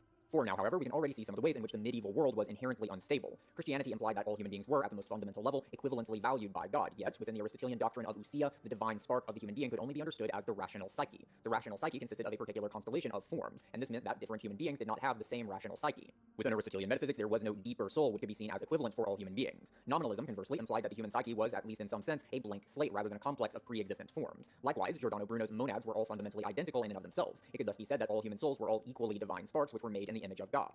Another issue with Aristotelian Christianity was its manner of conceptualizing the bodily realm. Living beings were understood to consist of both psychical and material substance. While psyche was understood to be determinate, intelligible, idyllic, and eternal, materiality was understood as the exact opposite, characterized by indeterminacy, hiddenness, imperfection, transience, and decay. While psychical substance was understood as pure actuality, matter was understood to be pure potentiality, which lacked being in and of itself. One could thus understand the materiality of an entity as its distance from being, its unreality, as it were. In the words of Plotinus, quote, "Everything that matter tells us is a lie, everything it pretends to be, it is not," end quote. In accordance with the discursive distinction between reality and mere appearance, psyche was understood as true reality, while materiality was effectively the formless form of mere apparentness.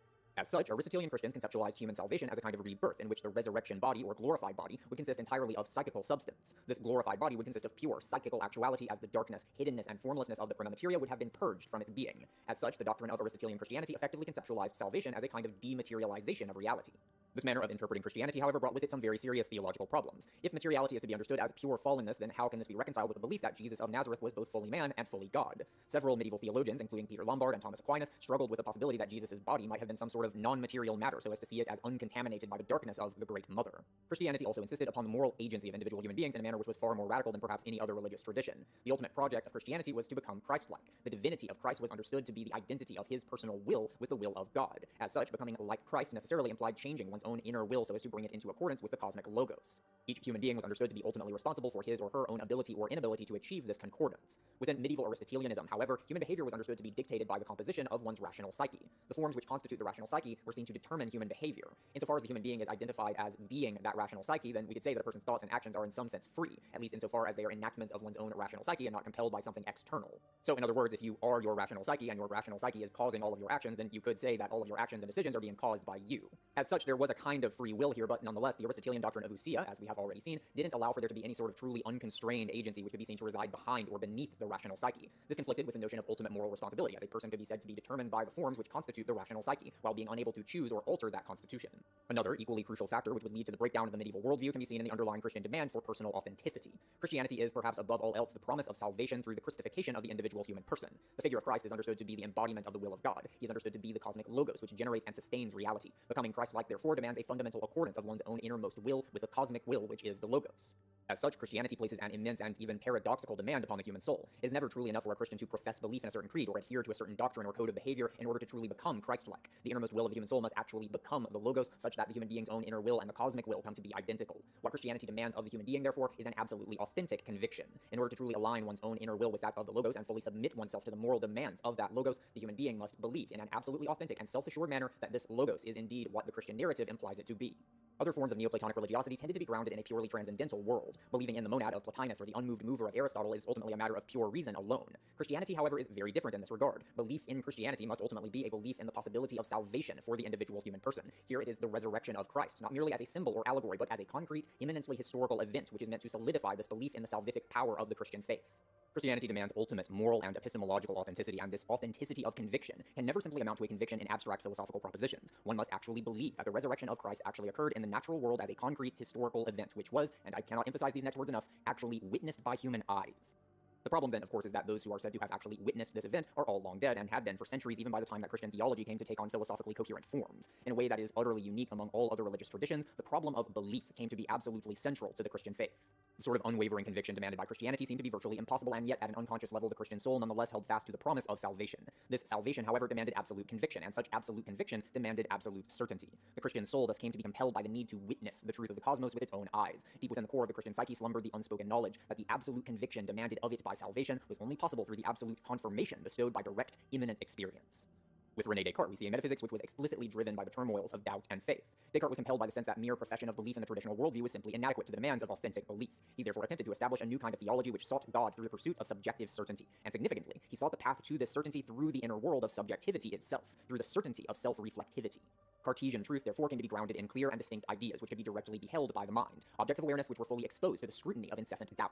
As such, Descartes intended to ensure that his ego assented to no beliefs other than those that he could freely commit himself to as both a rational agent and as a witness of imminent veracity. This innermost need to experience truth directly was inextricably interwoven with the correlative need for human freedom. As previously indicated, Christian salvation cannot be a simple adherence to rules or profession of belief. It is a demand that the innermost will of the human being be brought into alignment with the cosmic logos. The Christian soul cannot simply act in accordance with the logos. In order to achieve true salvation, the Christian soul must actually will the cosmic will. Anything less than such absolute inner commitment would inevitably give rise to the incessant turmoils of Christian guilt, the inner knowledge that one is simply going through the motions while being unable to genuinely believe and thus being unable to truly desire what the Christian soul wishes to desire. The Christian soul came to demand its own freedom precisely because of its own demand for authenticity of conviction. This demand for authenticity of both belief and will would be the driving force behind the nominalist disavowal of Aristotelian forms, as the nominalist saw the Aristotelian psyche as imposing itself upon the human ego from the beyond. This ego needed to be free in order to freely will the logos. We see the exact same underlying forces at work within the radical metaphysics of Giordano Bruno, whose philosophy was also one of spiritual liberation from the Aristotelian celestial hierarchy. Once again, we see the exact same forces at work within the Protestant Reformation. Protestantism rejected the Aristotelian worldview as well as the clerical tradition, as the clerical hierarchy was seen to unjustly pose as a mediator between the individual human soul and the divine. Protestantism thus emphasized direct human experience of the sacred, as it was compelled by the conviction that only such direct experience could result in the authentic inner transformation which Christianity demanded. Protestantism was fundamentally the rejection of the deferred faith which had been the central compromise of Roman Christianity, a deference in which a clerical class was expected to have faith for the rest of society, which was itself exonerated from the demands of such absolute moral and epistemic conviction. Although many traditionalists love to look at the past several centuries as a process of cultural and spiritual decay from some supposed golden age of Christendom, the reality is that the Romanized, doctrinal forms of Christianity were destroyed by Christianity itself, and this self-destruction was utterly inevitable. As we will see in more detail shortly, within the artworks of the Renaissance, the spatial depth which we see is the opening up of an inner world of human experience which the Christian soul had been driven into by the Christian demand for personal conviction. Petrarch was driven to ascend Mount Ventoux precisely by the need to witness the expanse of the earth from a divine perspective, driven by an unspoken and deeply Christian conviction that the beheld is that which is most tangible, most fully real. Upon that summit, the overwhelming wonderment of the expanse was accompanied by an overwhelming dread. Within his depths, Petrarch felt his need to witness had placed him in the position of the divine itself, that he was now seated, much like the ascended Metatron, upon the throne of God. This overwhelming sense of sacrilegious self-deification was by no means unwarranted. As we will see, what Petrarch glimpsed in that moment was indeed the horizon of a coming world in which man would first truly find himself alone in the cosmos, as the measure and witness of all things. The medieval world of Aristotelian Christendom was fundamentally unstable in numerous ways, and ultimately it was Christianity itself which would shatter this medieval Christian world. The underlying Christian imperatives themselves would be the seeds from which the Protestant Reformation, modernist philosophy, and perspectival consciousness would come to emerge. The breakdown of Aristotelian theology wouldn't simply result in a reconfiguration of theological beliefs. It would result in the awakening of human consciousness to itself as a private inner world of subjective experiences. And this awakening wouldn't just shatter the medieval Aristotelian worldview. It would shatter the most basic cosmological notions which had sheltered human consciousness since the birth of civilization. And nowhere is the eruption of this new world more strikingly evident than in the visual artworks of the Renaissance. All genuine works of art can be understood as acts of eternalization. The creation of an artwork is an act of abstraction, which renders that which is depicted as a conceptual experience. Within the pre-modern metaphysics of Platonism and Aristotelianism, artworks are understood explicitly to be renderings of the eternal. Sculptures or murals which depict divine beings or mythological scenes are not intended to be realistic in the modern sense. They are not meant to appear as though they were being witnessed by human eyes, but rather are intended to capture the significant essences which are enclosed within the symbolic structure. All forms of art come to omit certain features of that which is depicted. The artist decides which features are most central to the essence of that which is depicted, and non-essential aspects can be ignored. Within pre-modern art forms, it is extremely rare to find artworks which render scenes as though they are being seen by human eyes from a certain vantage point. What pre-modern artworks depict is not the capture of a particular moment of human perception. Rather, they do quite the opposite, by rendering the timeless, spaceless reality of the symbolic world in such a manner that it is perceptible to the human senses. Following the advent of Christianity, however, we begin to see the emergence of a very different modality of art. These are the Fayum mummy portraits, which originated in Roman Egypt around the 2nd century AD. These portraits are unique in that rather than depicting mythical or archetypal imagery, they instead depict particular human persons as they would have been perceived by the living eyes of their loved ones. The Fayum mummy portraits are not only intended to immortalize the dead, but more specifically, they are an attempt to immortalize particular moments of imminent human perception, moments in which a particular human face is beheld by another human being, both of which being fully grounded in the world of flesh and blood. These portraits, however, seem to have largely been of personal rather than cosmological significance. The portraits are intended to allow mourners to look upon the visages of deceased loved ones. Over a millennia later, however, the Italian Renaissance would see an immense resurgence of such perspectival emphasis. Rather than being of purely personal significance, the perspectivity of the Renaissance would instead be absolutely central to a dramatic cosmological shift of human consciousness. As we have already begun to see, one major factor in this development was the epistemological significance of Christianity. Christianity stands apart from other forms of Neoplatonic mysticism in that it hinges itself upon a specific historical event. In contrast, one's belief in the Neoplatonic form of the good needn't rely on any particular imminent facts about the world or any empirical observations. With Christianity, however, there's an absolutely central imperative to believe that the events of the Christian Gospels actually occurred historically, that Jesus of Nazareth was a particular human being who actually lived as a historical figure. The death and resurrection, therefore, are not Platonic forms which can be arrived at through purely conceptual dialectics. Rather, Christians needed to believe that these events occurred in believing that they were actually witnessed by living human eyes. Christian art, particularly during the Renaissance period and afterwards, came to serve as a kind of mediator of direct human experiences. The events of the gospel narratives came to be depicted artistically in such a way that the artworks imitated what would have actually been seen by an observer looking upon these scenes from a certain vantage point. Looking upon such artworks, therefore, came to serve an unconscious epistemological function in reinforcing the feeling that these events were truly imminent rather than purely conceptual. Within these depictions, we find that space has now become a core motif. The paintings are formed so as to imply the perception of depth, such that the painting itself appears to be a window through which the viewer is looking. Moreover, these depictions also contain an implicit metaphysical pyramid. As these grid lines show us, the space of the painting is a kind of projective field, which converges into the focal point of the viewer's perspective. Although this was undoubtedly an unconscious move on the part of the Renaissance artists themselves, this perspectival field is a symbolic inversion of the cosmic chain of being which characterized classical and medieval thought within the Western world. Within traditional Neoplatonic and Aristotelian metaphysics, the cosmos is understood to be a kind of layered pyramid. At the apex of this pyramid, we find the monad, the unmoved mover or the form of the good, the ultimate form of forms which conditions the possibility of all reality.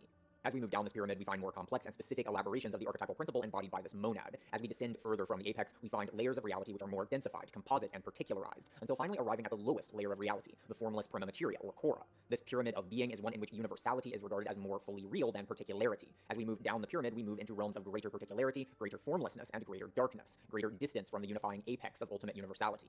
Within Renaissance art, however, what we find is an implicit inversion of this cosmological scheme. The implicit perspectival pyramid converges upon the focal point of a singular imminent experience of particularity, or it appears to radiate outward from the particularity of the subjective point of reference itself.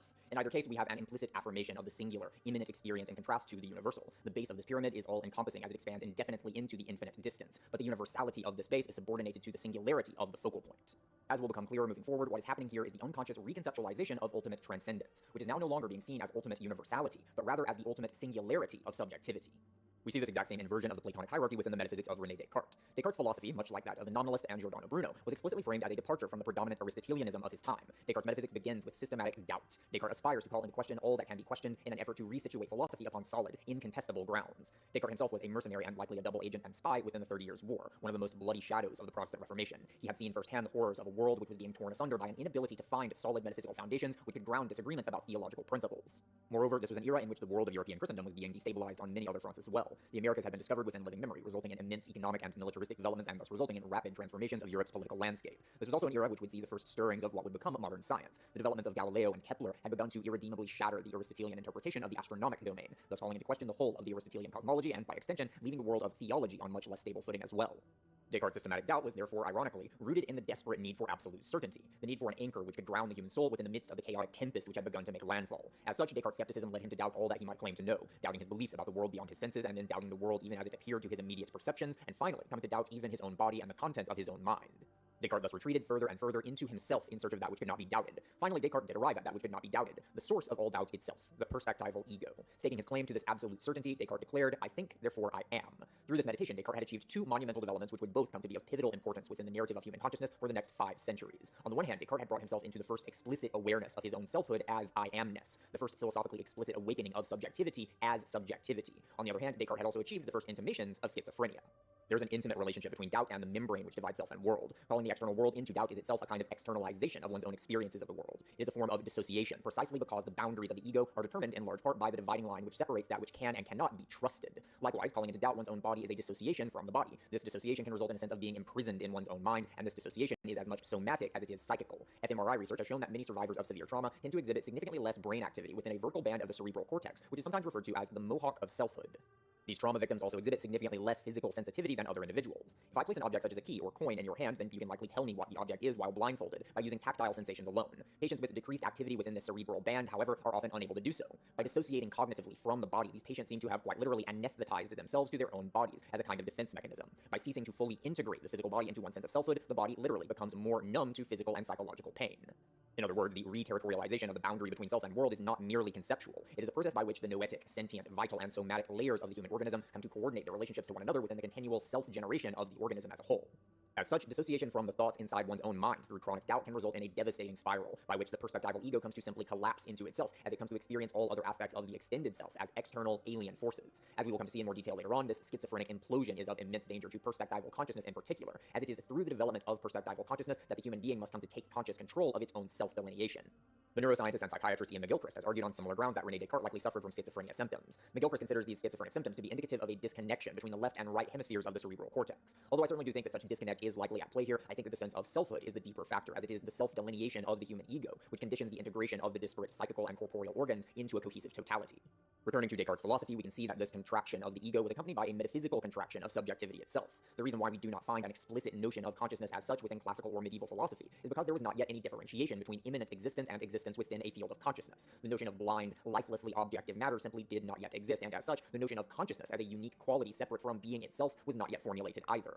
Within Cartesian metaphysics, however, we find the first real demarcation of subjectivity and objectivity as two distinct domains of existence. In contrast to the classical notions of nous and psyche, Descartes comes to reframe the mental as subjective internality. Conversely, matter is then conceptualized as being external, extended surfaces. Only in the wake of this Cartesian turn does the notion of inanimate matter come to be possible, and it is this notion which would lay the groundwork for the birth of science from alchemy. It is here, then, that we find the first philosophical inversion of the Platonic hierarchy. Subjectivity itself, the very particularity of the human being, comes to be seen as that which is least in doubt and therefore that which is most fully real. As Descartes dissociates his own subjectivity from all of the contents of his experience, his subjectivity thus comes to fill the role which had previously been performed by ousia and the prima materia within Aristotelian cosmology. In other words, subjectivity comes to be implicitly understood as the ground of existence itself. Cartesian perspectival subjectivity thus comes to be understood as the formless foundation of human existence, that which in itself is completely lacking in qualities, but which is the condition for the possibility of qualification, or what Aristotle would have termed the hypokaimenon.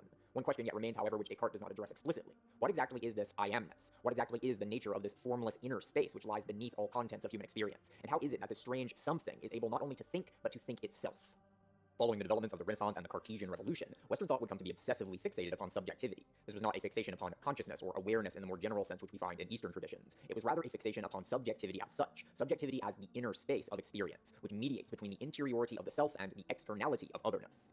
This relationship between the inner and the outer would become the most singular concern of Western metaphysics, epistemology, ontology, and theology, and would remain so unto the present day. We see early iterations of this fixation upon subjective experience in medieval alchemy, which was perhaps the first spiritual movement to insist upon direct empirical experience as the foundation of truth. Following the Renaissance and Protestant Reformations, the disavowal of Aristotelianism would result in the transmutation of alchemy into modern science. In 1543, Nicholas Copernicus would publish On the Revolutions of the Heavenly Spheres, thus initiating what is now known as the Copernican Revolution. Within the mythology of modern science, the Copernican Revolution is typically depicted as a process by which an outmoded, empirically inaccurate model of the solar system was eventually superseded by a more empirically rigorous model. In reality, the Copernican model was actually far less accurate in actually making astronomical predictions than the Ptolemaic cosmology which it challenged. Copernicus maintained the Aristotelian conviction that the heavenly bodies proceeded along circular paths rather than elliptical orbits, and consequently his model was simply less accurate than the Ptolemaic epicycles. Within Aristotelian cosmology, circles were considered to be perfect transcendental forms, while ellipses were regarded as deformations of that pure celestial order. To claim that the heavenly bodies didn't move in circular patterns would be to call into question the transcendental nature of the heavens themselves, and Copernicus simply was not radical enough to defy the Aristotelian worldview to such an extent. As such, his model of the solar system was demonstrably false, yet, as we will see, other forces were at work here beyond empirical evidence. Half a century later, Johannes Kepler and Galileo Galilei would finally make this radical break with the traditional worldview. Galileo's observations of craters on the moon and the moons of Jupiter would indicate that the heavenly realm was not one of immaterial, psychical substance, but rather that the heavens were in fact continuous with material nature. Simultaneously, Kepler would introduce the notion of elliptical orbits, which would finally bring Copernican heliocentrism into accordance with observation by defying the perfection of the Aristotelian heavenly spheres. Ultimately, however, we must also realize that at no point in this process do we find an empirical observation which finally solidified the heliocentric model or discredited geocentrism. In fact, when we look to modern science, what we find is quite the opposite. Modern science would ultimately come to disavow the notion of a fixed spatial background altogether, thus implying that there is no objectively real center to anything at all. Without a notion of an absolute spatial background, any attribution of centrality becomes arbitrary. If I have two bodies which are orbiting one another in a purely relative spatial void, then I have no way of establishing that one body is holding still and that the other is moving around it, because I have only relative motions to work with. I can create a model in which I pretend that one body is stationary and that the other is in motion, but there is nothing objectively real which can tell me which body is actually holding still. We simply do not observe a fixed spatial background, and without such a background, any point in space can be regarded as stationary without any alteration to physical laws, and this is because modern physics was intentionally designed to do this in order to maintain its mathematical universality. The reason is that without absolute space, there simply is no objective truth to the matter one way or or the other. I can create a model in which I pretend that object A is stationary, or one in which object B is stationary. In either case, my model will perfectly accord with empirical observations. Likewise, there is absolutely nothing preventing us from simply returning to a geocentric cosmology. We can simply reframe our model such that the Earth is once more the center of the solar system, and this model would perfectly accord with both modern theories of gravity and all empirical observations, because it would be both empirically and theoretically equivalent to the heliocentric model. One could argue that it makes more sense to pretend that the Sun is stationary because the Sun is a larger object with more mass, and that doing so simplifies our models by removing the need for epicycles. However, one could just as well argue that the geocentric model is simpler in the sense that it better accords with our direct experience of the world. Choosing to pretend that the Sun is stationary on the basis of its mass is ultimately a value judgment. We are choosing to regard mass as more significant than any other features of celestial bodies, but one could also argue that the Earth should be privileged because the drama of life unfolds on the Earth and not the Sun. Ultimately, what we must realize here is that the transition from geocentrism to heliocentrism was not a transformation brought on by some clinical procedure of making falsifiable predictions and testing them against observation to discredit an older worldview and corroborate a new one. Rather, this was a transformation of cosmologies which was brought on fundamentally by a transformation of underlying metaphysics. More specifically, it was brought on by new vistas of possibility which were made possible by the advent of perspectival consciousness. Copernicus was not motivated by the realization that a heliocentric model would be more empirically accurate than a geocentric one. He was motivated to develop his heliocentrism in spite of its inability to accord with empirical observations. What compelled Copernicus was his discovery of the relativization of perspective. Within his inner world of imagination, Copernicus realized that the solar system might look very different from different perspectival reference frames. As such, he saw the possibility that, from the perspective of the Sun, the solar system might appear to be much more harmonious than what would appear to be the case from the human perspective on Earth. This relativization of perspective points us towards a very crucial aspect of this narrative, the deeply interwoven nature of perspectivity and interchangeability. The exact same relativization of perspective which we see in Copernican heliocentrism would eventually become Galilean relativity. Galileo saw that by regarding motion as relative to certain frames of reference, he could formulate his laws of motion in such a way that they could be universally applicable regardless of reference frame. Different motions within different contexts could all be regarded as interchangeable with one another. During the 17th century, Isaac Newton would seemingly come to complete the Galilean and Keplerian project of naturalizing the astronomical realm, and he would do so precisely by further generalizing the principles of perspectival relativism and interchangeability. Newton came to fully relativize kinematics, and he would do so through a radical act of imagination. Intuitively, we might regard only stationary objects to be at rest. Moving objects require some sort of action to compel them, and in the absence of such impetus, an object will eventually arrive at a stationary state. Newton, however, came to relativize motion in such a way that he could redefine rest. Newton tells us that objects in motion stay in motion unless otherwise acted upon by an external force. What this implies is that if an object is moving in a fixed, straight-line trajectory through empty space, then it will simply continue to do so, because from the perspective of that object, it will be essentially stationary. In terms of Newtonian kinematics, there is no difference between the object as moving in a fixed trajectory and it being stationary while the world moves relative to the object. If motion is relative, then these two scenarios are identical. The object will experience itself as stationary unless there is a change in velocity. Newton himself would maintain a belief in an unobservable absolute spatial background in order to avoid some inevitable problems which would eventually arise within Einsteinian physics. But by reconceptualizing rest in this relativistic manner, Newton was then able to regard the heavenly bodies as objects which are attempting to move in fixed, straight-line trajectories through empty space. As such, trajectories are states of rest for those objects. Newton then argued that the force of gravity, the same force which pulls objects to the ground here on Earth, might act to bend these resting trajectories into elliptical orbits. Newton's absolute spatial background meant that true motion could be defined, at least in principle. But during the same time period, however, Gottfried Leibniz would already be arguing in favor of a fully relativized space without any absolute background, thus foreshadowing the eventual development of Einsteinian physics, within which time itself would come to be collapsed into space, thus creating a fully relativized, fully perspectival cosmology. Thus, we can see the manner in which the discovery of perspectivity resulted in the concordant discovery of interchangeability. Through these discoveries, Isaac Newton would inaugurate the advent of a fully mechanistic understanding of nature, and this mechanicism would subsequently culminate in the Industrial Revolution. Interchangeable vantage points would become interchangeable reference frames, and later they would also become interchangeable parts and mass-produced consumer goods. The last two videos of the series were largely concerned with pre-modern history, and so many of you listeners might be wondering how this narrative might accord with the many speculations about the antediluvian world which we find within the realm of alternative archaeology. Many alt-archaeologists point to evidence that they believe is indicative of an ancient, advanced civilization, which has been lost to history. They point to the many megalithic structures found throughout the world, for example, and to the fact that modern science still has no satisfactory explanations for how these structures were created using only Stone Age or Bronze Age technologies. These researchers highlight a number of ancient artifacts or monuments which they believe to be indicative of advanced technology, which may have existed prior to the Neolithic Revolution, the time period which academic archaeology claims to have been the birth of written language, agriculture, and complex social structures. To their credit, I will say that the alternative archaeology community does put forward a wealth of evidence which strongly indicates that the standard academic narrative is deeply flawed. Academic archaeologists tell us that prior to the Neolithic Revolution, all human beings lived as tiny nomadic tribes of hunter-gatherers without any sort of complex social organization or advanced culture.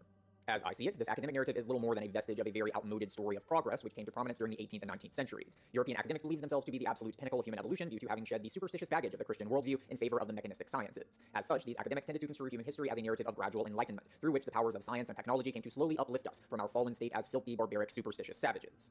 As can be very easily demonstrated, this narrative is absolute nonsense for a vast range of reasons which I won't be going over in this video. However, the inadequacy of this narrative does not necessarily indicate the adequacy of the narratives which are often perpetuated within the realm of alternative archaeology. Very commonly, we find that these alt-archaeologists argue for the existence of an advanced civilization which is insinuated to have been capable of written language, agriculture, and even mechanistic technologies. When discussing human life prior to the Neolithic Revolution, what we are talking about is magical consciousness. As we have already seen in detail in previous videos, magical consciousness is fundamentally pictographic in essence. This alone tells us that written language prior to the Neolithic would have been extremely rare, if not completely non-existent, as the conditions for such cognitive abstraction were simply not in place yet. Similarly, Similarly, systematic agriculture is something that I believe we can safely rule out. As previously established, magical consciousness does not differentiate a distinctly human world from a non-human, natural world which exists beyond the bounds of our domain. As such, we wouldn't expect any sort of systematic agriculture before the Neolithic Revolution and the development of mythical consciousness which does demarcate between human and non-human worlds. Given what we have established thus far, we can safely conclude that academic archaeology is simply projecting its understanding of modern hunter-gatherers onto our Paleolithic past. The bottom line here is that we know very little about what humanity was actually like prior to the Neolithic Revolution, but we can surmise that it was radically different than what textbooks would have us believe.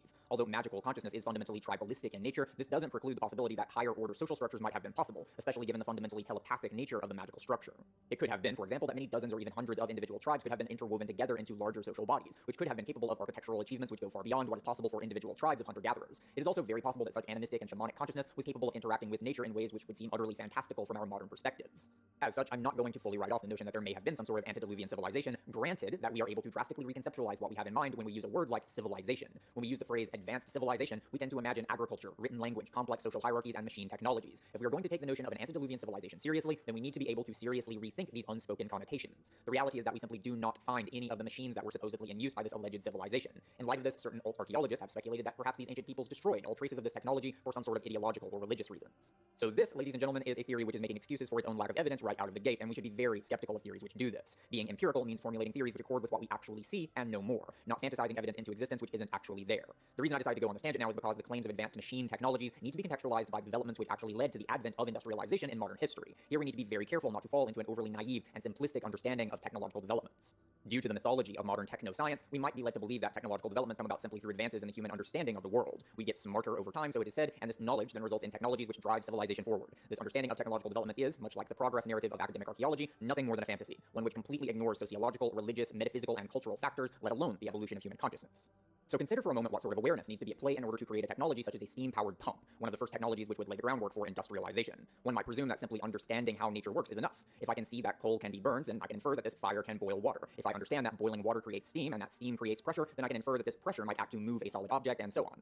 The reality, however, is that there was not a single scientific fact which went into the creation of the steam pump which was unknown to pre-modern peoples. In fact, there is abundant evidence that ancient peoples understood hydraulic dynamics far better than Europeans of the early modern era. If ancient peoples knew all of the relevant facts about nature, then why is it that steam-powered technologies didn't emerge until the early modern period? In order to understand this, we need to be able to understand the central role which is played here by abstraction. More specifically, we must understand the role performed by the modes of abstraction, which came to emerge following the Renaissance, namely relativization and interchangeability.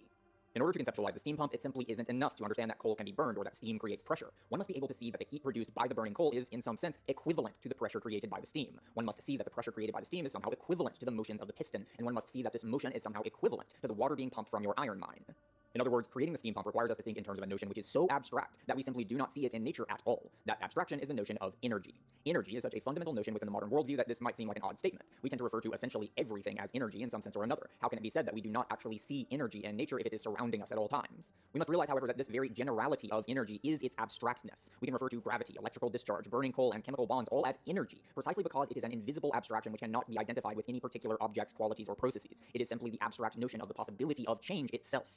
With this notion of energy, we can begin to see different types of processes, such as burning coal and pumping water, as equivalent, as interchangeable with one another. We can begin to imagine that there is an imperceptible fluid, which we imagine as energy, which can flow from the coal to the fire to the steam, and from the steam to moving pistons. The reason why we do not see industrial or engine technologies prior to the modern age is precisely because such technological thinking is only possible within the context of the abstractions which drove the development of modernity itself. Thinking in terms of energy is simply not possible outside of the context of a mode of consciousness which is characterized by the notions of relativity and interchangeability. And that mode of consciousness, perspectival consciousness, is a very, very recent historical development.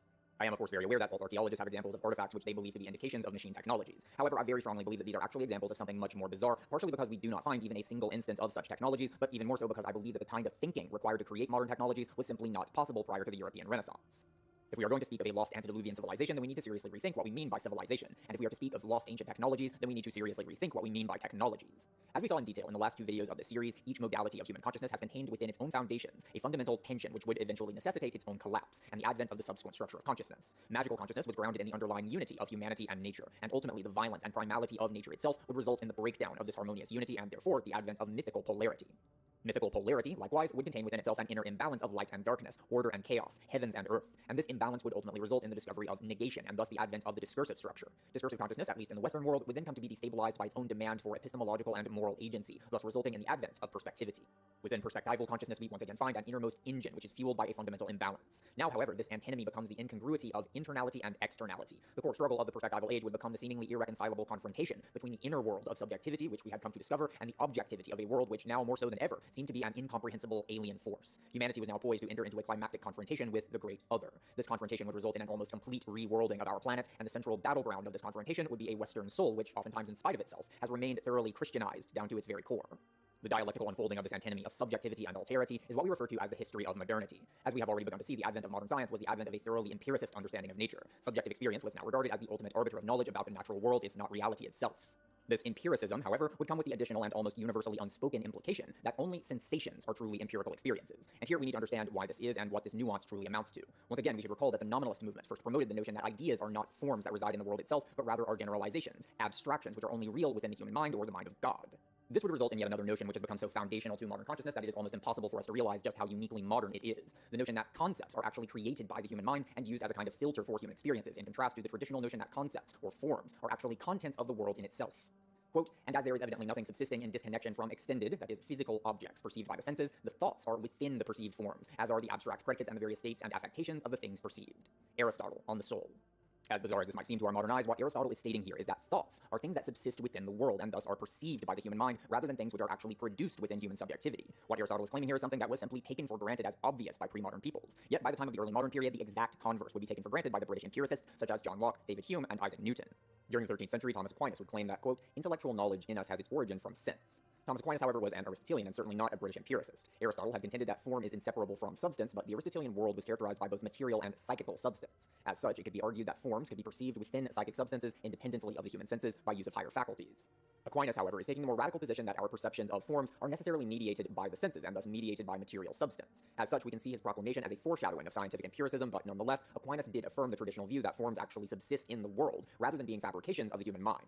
In the early modern period, John Locke would similarly claim that, quote, there is nothing in the intellect that was not first in the senses. But Locke would imply something far more radical in this claim. Locke would imply that all of our knowledge about the external world was in fact sensory information about physical facts. Here, Locke would distinguish between what he termed primary qualities and secondary qualities.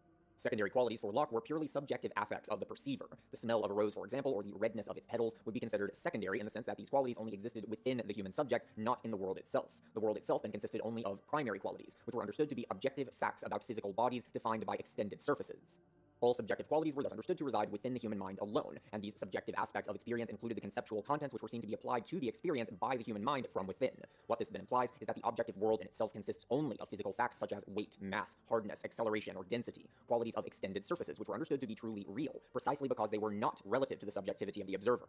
This manner of conceptualizing reality, however, would bring with it many less desirable implications. During the 18th century, the Scottish philosopher David Hume would begin to unfold the truly deconstructive implications of sensationist empiricism. Hume divided human knowledge into two basic categories: matters of fact and relations of ideas. Matters of fact were understood to be the properties of physical objects which were made available by the human senses. Relations of ideas were truths which pertain to how the definitions of ideas determine their meanings. The statement, "there are no married bachelors," is necessarily true, not because it actually tells us anything about the world, but rather simply because of the definitions of the terms married and bachelor.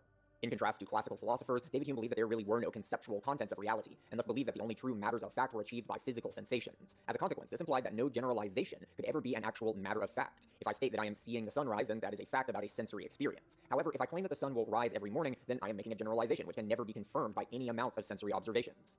No matter how many times I've seen the sun rise in the past, I still have no evidence that the sun will rise tomorrow. In order to make that claim, I need to be able to say that there is some general principle, some law of nature, or rather some form, which necessitates that the sun will actually rise. However, we never actually make contact with any such laws of nature through our senses. I cannot reach out and touch a universal law of motion, or see a gravitational constant. When we look at the Newtonian laws of motion, for example, what we find are equations, concepts which are created by the human mind as generalizations. According to Hume, there is no way to establish that these laws are valid through pure reason. Reason alone can only tell us about how ideas relate to one another, not how they might apply to the natural world. As such, we can never truly justify the inductive inference, which must be made in order to actually ground scientific knowledge of any kind. The best we can say is that Newton's laws, for example, accord with every observation that we have made thus far, but we have no means of justifying the belief that these laws will continue to hold sway tomorrow. Sensations alone cannot tell us what generalizations will continue to be true, but only which ones have been true thus far, and even that is assuming that our memories are actually reliable, which is itself a groundless generalization within Hume's epistemology. Ultimately, David Hume himself would essentially just sweep these problems under the rug. He suggested that we make such inductive generalizations simply on the basis of culturally enshrined habits or customs. If we take this solution seriously, then what this implies is that there is no universal grounding of truth which is independent of cultural context. We are left with little more than the ability to say that our truth is true for us, given a certain historical and cultural milieu. In biting this bullet, Hume would foreshadow the entire movement of postmodernism, which would come to embrace this nihilistic relativism in immensely self-destructive ways. Although this solution might have seemed adequate to David Hume, it certainly didn't seem so for his successor, Immanuel Kant. Kant, born in 1724, would prove to be the single most significant philosopher of the modern era. The metaphysical system, which he established within his Critique of Pure Reason, published in 1781, would lay the groundwork for the epistemology of modern science unto the present day. In an even more general sense, Kant's philosophy would prove to be the foundational text in establishing the Western disposition towards the relationship between subjectivity and world. It is no accident that it was a German who would come to see Hume's relativism as an immense problem in desperate need of a solution. Germany was the central nexus of the 30 Years' War, a horrifically bloody and protracted display of the consequences which unfold when a culture is unable to find common ground for questions of ultimate truth, and the very same conflict that undoubtedly contributed to Descartes' own metaphysical revolution. Kant saw very clearly just how devastating Hume's epistemic nihilism could prove to be, and he sought a solution by, once again, turning his scrutiny to the nature of human subjectivity itself. Kant would unfold Hume's bifurcation of facts and ideas into a quadrant, a fourfold understanding of knowledge which was divided by two axes. The first axis would concern how knowledge was justified, distinguishing between a priori knowledge and a posteriori knowledge. While a priori knowledge is justified through reason alone and can thus be known prior to experiences, a posteriori knowledge is justified by experiences. The second axis would then concern objects of knowledge, distinguishing between synthetic knowledge, that is, knowledge about the world, and analytic knowledge, which is knowledge about ideas in themselves. Through this quadratic formulation, Kant could then elaborate four distinct possibilities of knowledge. The first two forms of knowledge, the analytic a priori and synthetic a posteriori, essentially correspond to Hume's relations of ideas and matters of fact, respectively. Analytic a priori knowledge is knowledge about ideas, which is achieved through deductive reasoning. Synthetic a posteriori knowledge is knowledge about the world, which is achieved through sensory observations. This then leaves two more categories. These are the analytic a posteriori and the synthetic a priori. The analytic a posteriori would consist of knowledge about ideas, which was garnered through observations of the world. Fatefully, Kant would declare this form of knowledge to be impossible, though, as we will see later on, it is precisely the analytic a posteriori which will prove to be the exit from the Cartesian prison which Kant was attempting to escape from. Nonetheless, it was the synthetic a priori which would become the central focus of Kant's work and the cornerstone of his entire metaphysics. The synthetic a priori would consist of knowledge which was about the natural world, but which was established through reasoning alone, prior to sensory observations. What Kant had come to believe is that there must be ways in which human consciousness, due to its own necessary features, acts to structure our experiences of the world in universal ways. Synthetic a priori knowledge, therefore, would consist of knowledge about the fundamental, necessary attributes of human consciousness, which condition the ways in which the human mind comes to render the world to itself with an experience. Kant believed that the most crucial and foundational condition for the possibility of subjective experience itself was the unity of apperception. Kant saw the unity of apperception as the cohesion of the various aspects of human experience, the manner by which the mind was able to synthesize its sensations and thoughts into a coherent whole. This coherence of experience is necessary, Kant tells us, precisely because this coherence is the I amness, which is the necessary background of all experience.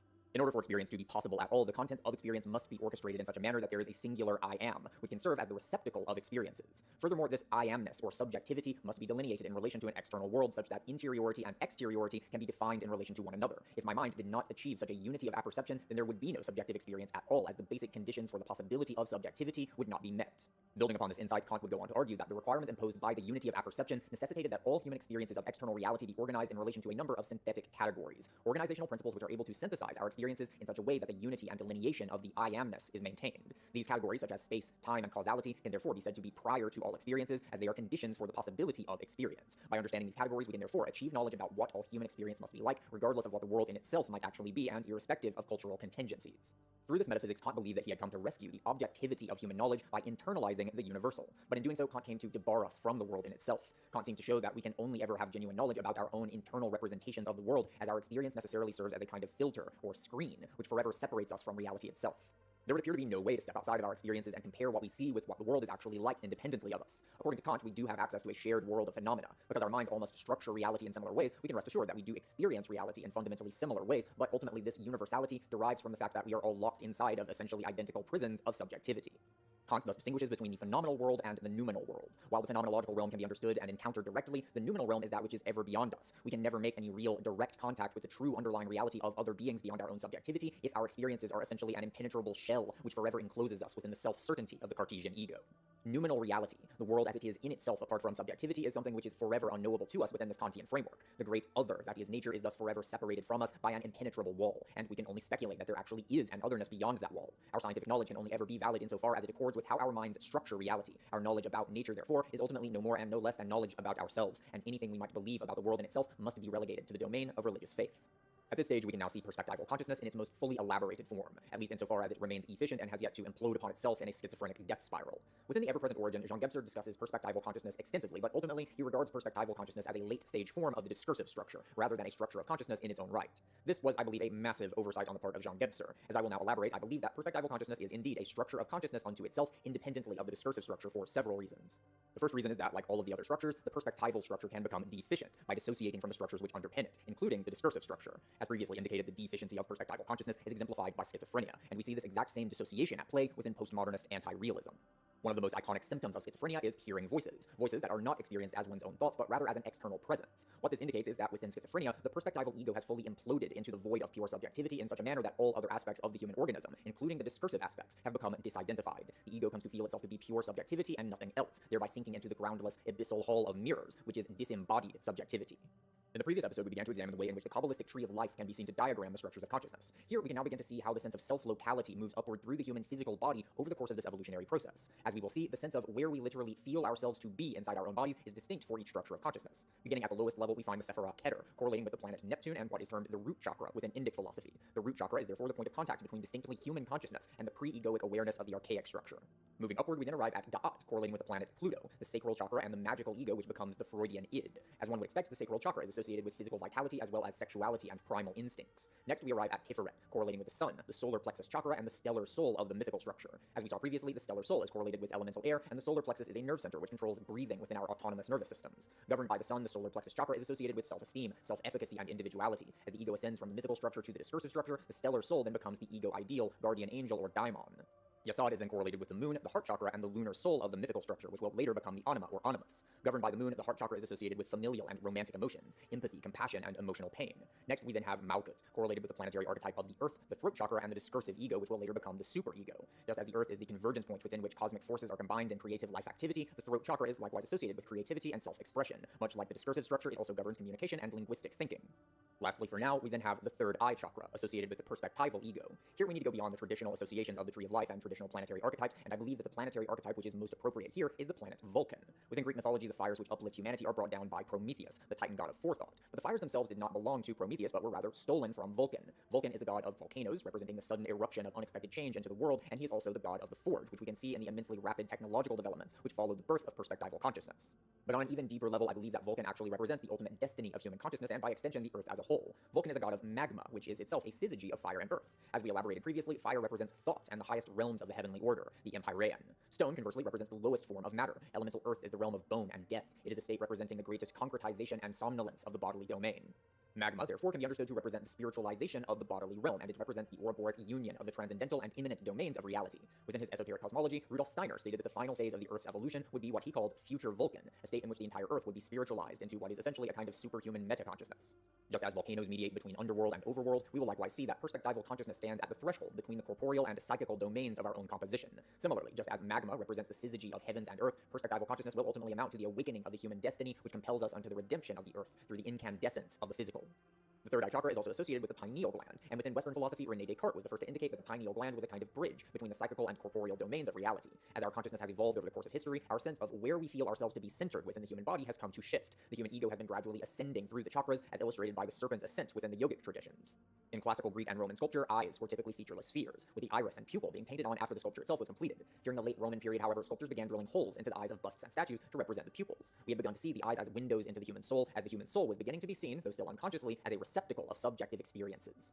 Perspectival consciousness is deeply connected to the human eyes, both in symbolic terms as well as neurophysiological terms. Descartes claimed that the pineal gland was the seat of the human soul because he had come to experience his own egoity in such a manner that he felt himself to be located behind the eyes, within the dark interior of the human skull. Vision is a sensory faculty which stands apart from sensations such as tactility and thermoception, in that vision is most directly related to subjectivity as such, while feelings of texture and warmth necessarily involve identification with the body, and by extension the lower structures of human consciousness. Vision involves very little bodily contact with the world beyond the subtle movements of the eyes themselves.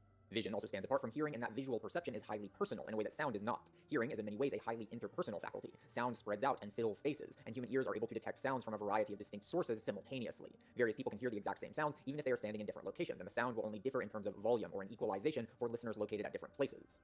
Vision, however, is highly dependent upon the perspective of the observer. When two people look upon the same object from different vantage points, they will tend to witness very different visual impressions, even if the object is recognizable from both vantages. What you see with your own eyes is therefore quite personal to your specific situation in that exact moment. To walk a mile in someone else's shoes might be challenging, but to literally see the world through their eyes is virtually impossible. Vision, therefore, is the sensory faculty which is most intimately related to our capacity to be aware of ourselves as an internal world of experiences, which are distinct from the externality of reality itself. If the perspectival ego comes to be over-identified with to an extreme extent, it may then come to dissociate itself from the body as well as from the other structures of consciousness represented by the lower chakras. Through this dissociation, the perspectival ego thus effectively becomes an inner prison of pure internality, which is catastrophically alienated from the world. This, therefore, would appear to be why there has never been even a single case of a congenitally blind person being diagnosed with schizophrenia. Lacking vision even from birth, such individuals simply are not able to over-identify with the perspectival ego to such an extent that complete dissociation from from the lower chakras becomes possible. Psychodynamic theorists who have attempted to understand and treat schizophrenia, such as Harold Searles and Harry Stack Sullivan, came to understand schizophrenia as primarily a disorder of self-conceptualization. Due to severe early childhood trauma, particularly trauma related to early caregivers such as the mother, the individual ego is unable to properly territorialize itself in relation to the world. The self-delineation of the schizophrenic ego is thus inherently unstable. The schizophrenic can never feel a sense of genuine certainty with regards to the membrane between self and other, and therefore the schizophrenic ego becomes far too fluid, expanding outward in ways that go beyond what is socially appropriate or contracting into itself in a recursive, implosive spiral as a means of self-defense. The anthropologist and semiotician Gregory Bateson would come to conjecture that schizophrenia arose precisely due to what he called a double bind in early childhood development. This double bind is said to be a situation in which the developing child is faced with contradictory messages from a caregiver, most notably the mother. The mother might, for example, demand affection from the child while also insisting that the child is inherently immoral or burdensome, or the mother could be physically abusive when intoxicated but might then become nurturing and affectionate when sober. These contradictions then put the child in an impossible situation, one which the child cannot escape from and which it is simply unable to make sense of at such an early age. This inability to render comprehensible the boundary between self and mother therefore results in an ego which is never able to clearly or confidently navigate the boundary between self and other in general. The ego comes to be an inherently unstable structure, as it is the mother-child relationship which is the primordial relationship of self-delineation. As we saw in our previous video regarding the trauma of birth, the ego emerges through fissioning apart from the consciousness of the mother. Throughout early childhood development, this process continues, as the ego is gradually forced to further individuate itself from the mother and to establish the boundaries of its own selfhood as it does so. When this process is distorted by extreme circumstances, the ego never comes to establish a sense of certainty with regards to the boundaries which define it, and as such, the ego finds itself in a constant state of paranoia, rage, confusion, and desperation. Here we can thus already begin to see that schizophrenia is not simply a personal neurosis, let alone a mere neurological malfunction. Schizophrenia is the central malaise of modernity itself at individual and collective scales. But to fully understand why that is, we need to put a few more pieces into place. To continue my argument that perspectival consciousness is in fact a distinct structure in its own right, I will also contend that it is characterized by a unique dimensionality in the exact same manner as the structures we have addressed previously. As we have already seen, the magical structure is characterized by monodimensional resonance. The mythical structure is then defined by polarity, and the discursive structure by triality. Perspectival consciousness is then characterized by the fundamentally fourfold nature of spatiality. The quadratic nature of perspectivity can be seen in numerous ways. Perspectivity was ultimately set in motion by Christianity, and the central symbol of Christianity is, of course, the crucifix. The first philosophical expression of perspectival subjectivity was achieved by René Descartes, who also developed the Cartesian coordinate system, a model which allowed for an understanding of space which would serve as the groundwork for the development of mathematical physics. Space itself is sometimes described as three-dimensional, but this is, I believe, a purely mathematical illusion which fails to actually account for the phenomenology of space itself. We call space three-dimensional because we use three number lines to model space, x, y, and z axes of the Cartesian coordinate system. But these axes are all measures of exactly one actual property, and that is distance. If I have a universe which consists of nothing more than emptiness and two infinitesimal monads, then a single line can connect both monads, regardless as to what their positions are. We can imagine that these 2 points are moving up, down, left, and right within this imperceptible space, but in terms of what is actually tangible, there's only one real type of change which is possible within this universe, the lengthening or shortening of the line. These points can be either closer together or further apart, and therefore the only tangible thing that the line can do is extend or contract. If we try to imagine the line rotating in some way, we would need to imagine a background of other objects in order to even visualize this motion, as such motion would have to be defined in relation to something. If I then add a third monad to my imaginary universe, then I will now need a plane, which can account for all possible positions which the three monads might assume in relation to one another. The flat plane represents the entire possibility space which is defined by our three monads. Our plane can expand or contract in terms of length or width as is needed, but we will only ever need a plane in order to account for any and all possible arrangements of the three monads. Once we add a fourth monad, however, neither a line nor a plane can capture the possibility space defined by the four entities. In order to capture all of the possible positions of the monads in relation to one another, we need a sphere, namely a sphere which has an indefinite radius in the exact same manner that our initial line had indefinite length and our plane had indefinite length and width. Significantly, no matter how many more monads we add to this imaginary universe, we will never need anything other than a sphere to capture all possible arrangements of distance between the monads. Recall again how we initially defined dimensionality within the context of the ever-present origin. For Gebser, dimensionality is phenomenological. It is a measure of the ways in which consciousness is able to relate its contents to one another in terms of fundamental meanings. Within space, it is distance, or rather separation, which is the fundamental form of relationality. It is the measure of disconnect or alienation between entities in the world. It is a relationality which is fundamentally spherical in essence and which is fundamentally quadratic in the sense that this sphericality is revealed by relations between four or more entities. We can see another illustration of the basic relationships between the sphere, tetradicity, and the general concept of separation within the four-color theorem. The four-color theorem states that in order to colorize any spherical map such that no borders are touching between regions of the same color, then exactly 4 colors are needed. No more than 4 colors will ever be needed to ensure an adequately differentiated map, and this can be proven to hold true for all possible maps. For other geometric structures, this is not necessarily the case. For a toroidal map, for example, 7 colors would be needed to ensure color separation between regions for all possible maps. Significantly, the four-color theorem is a conjecture about maintaining separation within a spherical topology. What this implies is that we find this tetradicity within the four-color theorem for the exact same reason that we find space itself to fully emerge with the addition of a fourth entity in our imaginary universe. In both cases, the most basic element is that of separation, and in both cases we find that both sphericality and tetradicity come to emerge from the more primordial principle that is indefinite differentiation. Finally, we should also remember that human eyes are themselves spherical organs, and in the encounter between human selfhood and human otherness, we find a meeting of 4 such spherical organs. It is this fact, actually, which I believe brings us closest to seeing what the underlying tetradicity of space actually amounts to. In order to visually perceive a world at all, there is an absolute minimum of 4 entities needed such that subjectivity is able to perceive the semi-spherical field of projection which extends outward from it. In order for there to be relations between self and otherness at all, it is not enough for being to be divided. Rather, it must be crucified. Here I should also clarify that this is another topic within which Jean Gebser and I don't fully agree. Gebser, of course, doesn't regard perspectival consciousness as a distinct structure, and therefore doesn't attribute a distinct dimensionality to it. Gebser instead regards the sphere as embodying the dimensionality of the subsequent structure, which he refers to as the integral structure. As we will see later on, however, I believe that Gebser was getting ahead of himself, and overlooking a morphological structure which is equally significant in terms of symbology and relevance to natural science, namely the toroid. In the previous video, we began to see how the process of consciousness evolution is characterized by simultaneous processes of catabasis and anabasis. As our sense of self has moved upward through the organizational strata of the human organism, our experience of the world has undergone a correlative descent. Within perspectival consciousness, the capacity to experience the world as vital forms is stripped away, leaving only elemental earth. In other words, scientific physicalism. Medieval Aristotelianism had, much like Eastern traditions, conceptualized the natural world as a kind of liquidous, formless vitality that was then differentiated by the forms which constitute transcendental psyche. As we have already seen, the advent of the perspectival structure was concordant with a disavowal of the Aristotelian cosmology. Rather than conceptualizing nature in terms of the formless cora or prima materia, René Descartes would instead conceptualize the natural world as fundamentally characterized by extension. Nature would come to be understood in terms of the extended surfaces which define physical bodies, and this definition of nature would remain foundational for modern science until the quantum revolutions of the 20th century, at which point science would essentially forfeit any attempts to actually define physicality at all. Here we can now see that extension and subjectivity share in a common essence. As we have already seen, Descartes understood his own consciousness in terms of the demarcation between internality and externality. The Cartesian perspectival ego is thus defined precisely by a kind of metaphysical barrier, which separates the inner space of subjectivity from the outer space that is the world. The Cartesian definition of physical matter is an exact mirror image of this. Nature is understood to consist of physical bodies, which are themselves defined by extended surfaces, boundaries which divide the interiority of the physical object from its exterior. It is here then that we see one of our first rather blatant clues to the riddle which is unfolding, that the noumenal realm lying forever beyond our sensory impressions is in fact the interiority of otherness. For the first 1500 years of the Common Era, perspectival consciousness slowly germinated within the predominantly discursive consciousness of the Roman and medieval Christian worlds. As we have already begun to examine, this germination was fueled by a very unique form of moral and emotional orientation, which was inculcated by the unconscious dynamics of Christianity. Within Christianized souls, the promise of salvation would lure humanity onto the annihilation of the classical world through the earth-shattering discoveries of inner and outer space. The first awakening of perspectival consciousness at a societal scale began during the 15th century. It was at the dusk of the 18th century, however, that the perspectival structure would achieve its most mature, fully developed form. During the closing decades of the 18th century, we see the publication of Adam Smith's Wealth of Nations, which would initiate the birth of commercial capitalism as a socio-political ideology. Shortly thereafter, the groundbreaking works of Charles Augustin Coulomb and Luigi Galvani would lay the groundwork for the science of electromagnetism, and in the year 1800, Alessandro Volta would create the voltaic pile, the world's first electrochemical battery. This exact same time period would also witness the inauguration of the United States as the world's first modern republic, and the French Revolution would then give rise to the modern polarization of political ideology into left-wing and right-wing affinities. Perhaps most significantly of all, Immanuel Kant would publish the Critique of Pure Reason in 1781, thereby establishing the most fully realized articulation of perspectival metaphysics, which would lay the groundwork for virtually all of late modernist political theory, theology, and apologetics of science. By the dawn of the 19th century, however, Kant's successors such as Goethe, Hegel, Schelling, and Fichte would have already begun to scrutinize the limits of Kantian metaphysics and to envision how we must proceed in escaping from the inner prison which the perspectival ego had become. The advent of perspectival consciousness would prove to be the awakening of an immense power within the human psyche. Due to perspectivism's fundamentally physicalistic experience of nature and its capacity for extremes of mental abstraction, which would facilitate the notions of energy and interchangeability, the modern age would come to be characterized by extremely rapid developments of machine technology and an equally rapid mechanization of human social relationships.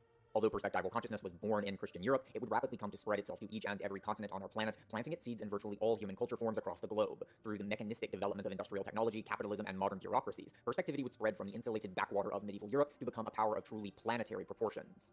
In order to continue unfolding this mystery, we must next look even deeper into the ways in which Christianity came to renegotiate the relationship between subjectivity and alterity, between selfhood and otherness. In doing so, we will begin to reveal the true scope of the unfolding narrative that is the modern age and what lies beyond it. To paraphrase a rather famous quote, it is easier to imagine the end of the world than to imagine the end of modernity. In what follows, we will be attempting to imagine both, and we will do so by looking as deeply as we possibly can into the internal abyss which Petrarch so fatefully discovered on Mount Ventoux. Thanks for watching. Imagine that you control a drone. The drone looks at that reality where it is, sends the information, and I get the conscious experience of what the drone is seeing. That conscious experience is not in my body, it's in my consciousness.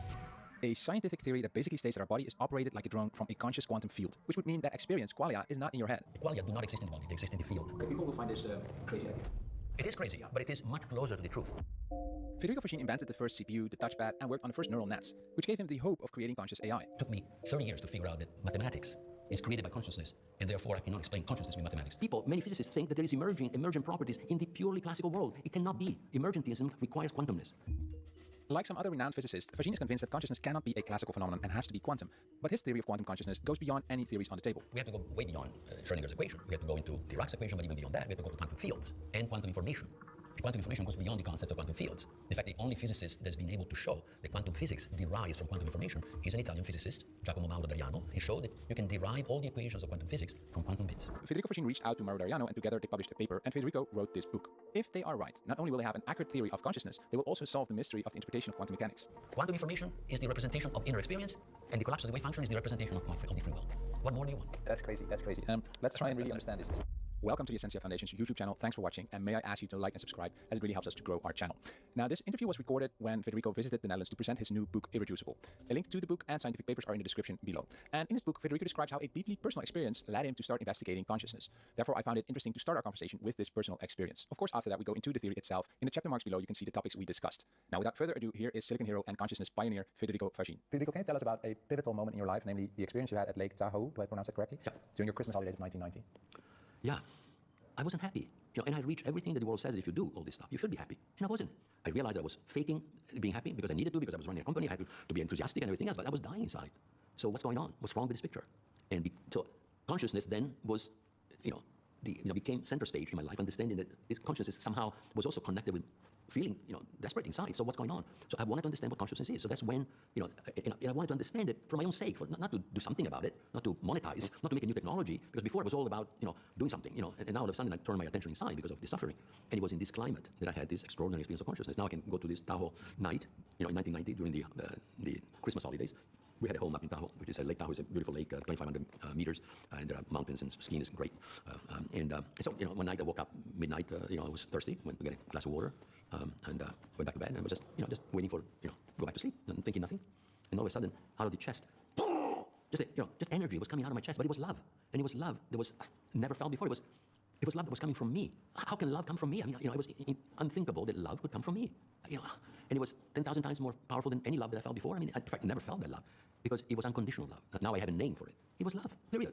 Yes, it was coming from me, but it was love, and it was light. It was a white light scintillating. It was like sparkles, and it was coming out, and then it explodes and it's everywhere. But it's everywhere. But my consciousness is there too. So not only my consciousness is within me, but it's also outside of me. And all of a sudden I realize I am that.